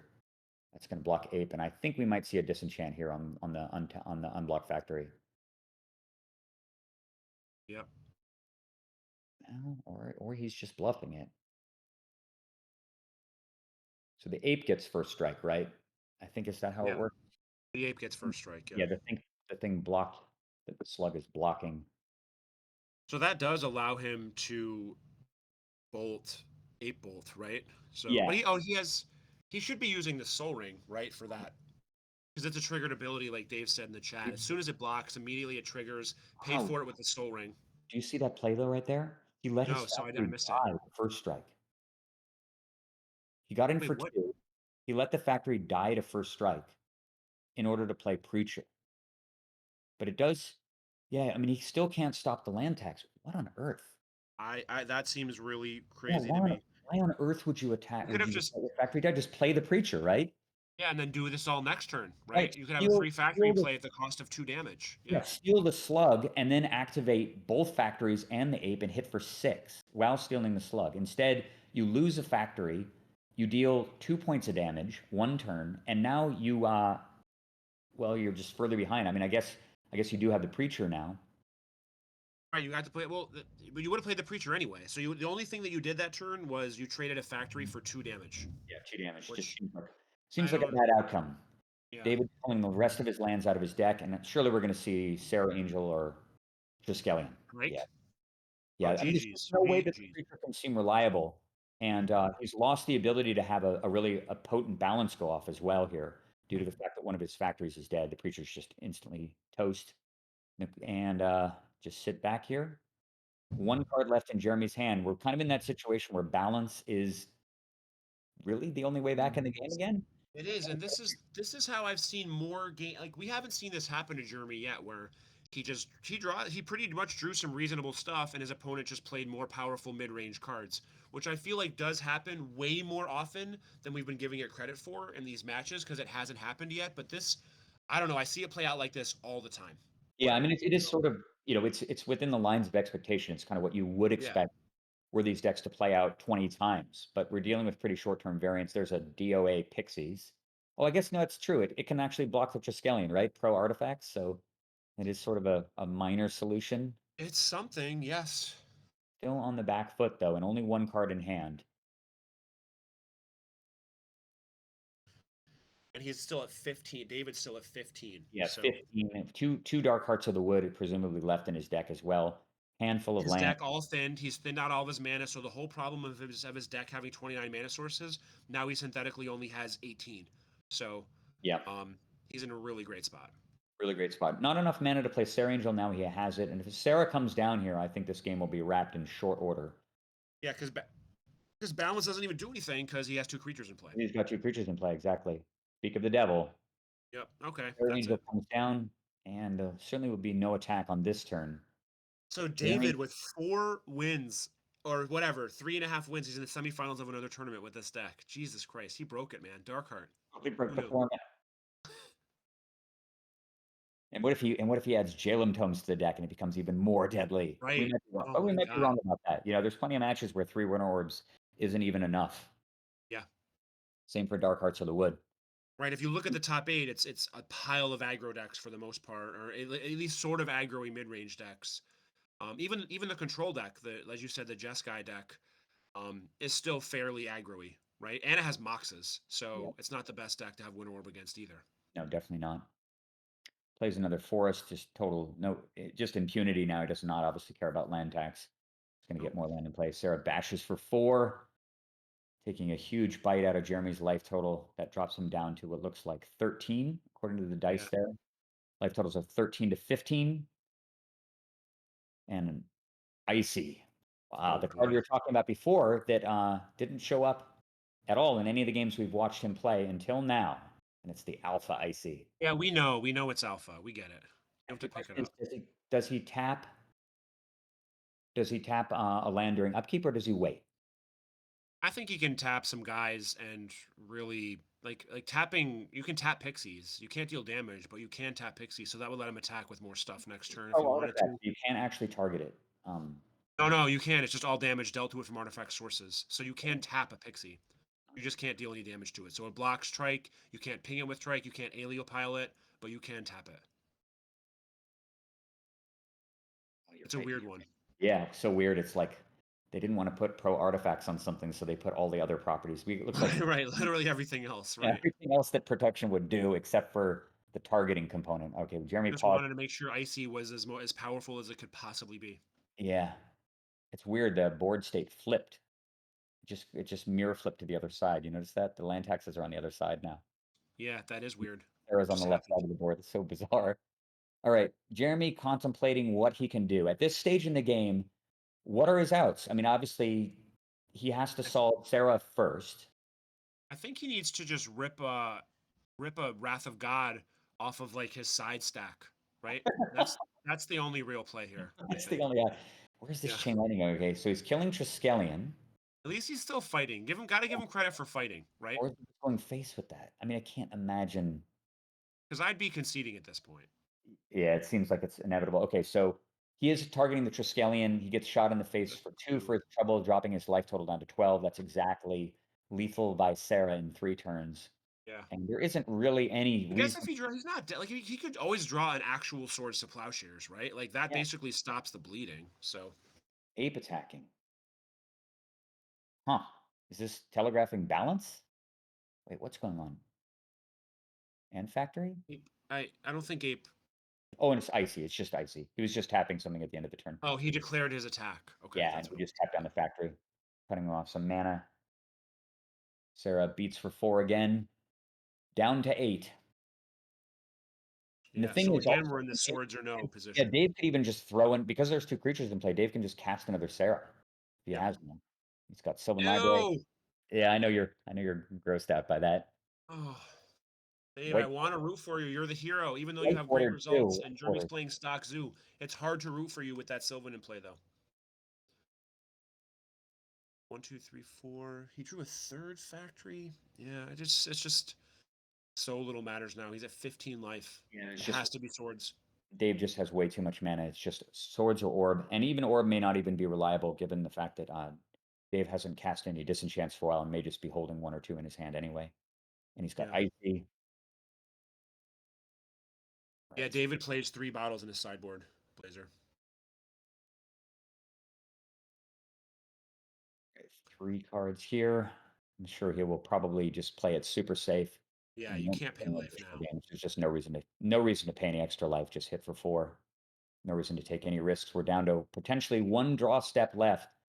And I'm sure that if Jeremy commits an attack with both creatures, I'm certain that Ørjansen comes down. I'm certain that David will not block 2. He'll just take it all and guarantee that balance won't be an out either. This is it. This could be the last draw step of this tournament. Jeremy draws his last card. Was it a swords?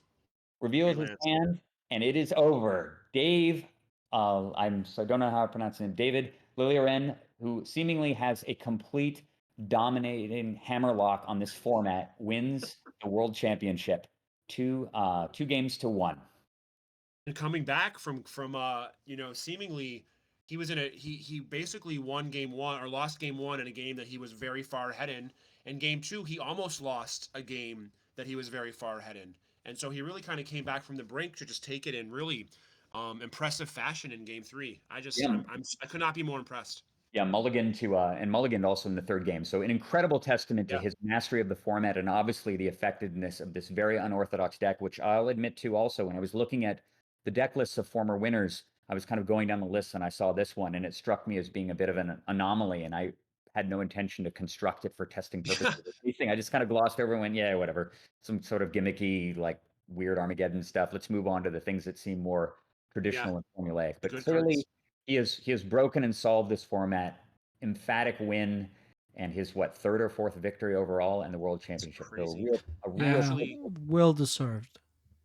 In saving this deck, I saved all the deck lists photos to my desktop for this event, and I just really quick named his X-Point Green White Vomit is what I named it. So I could not have possibly been more wrong.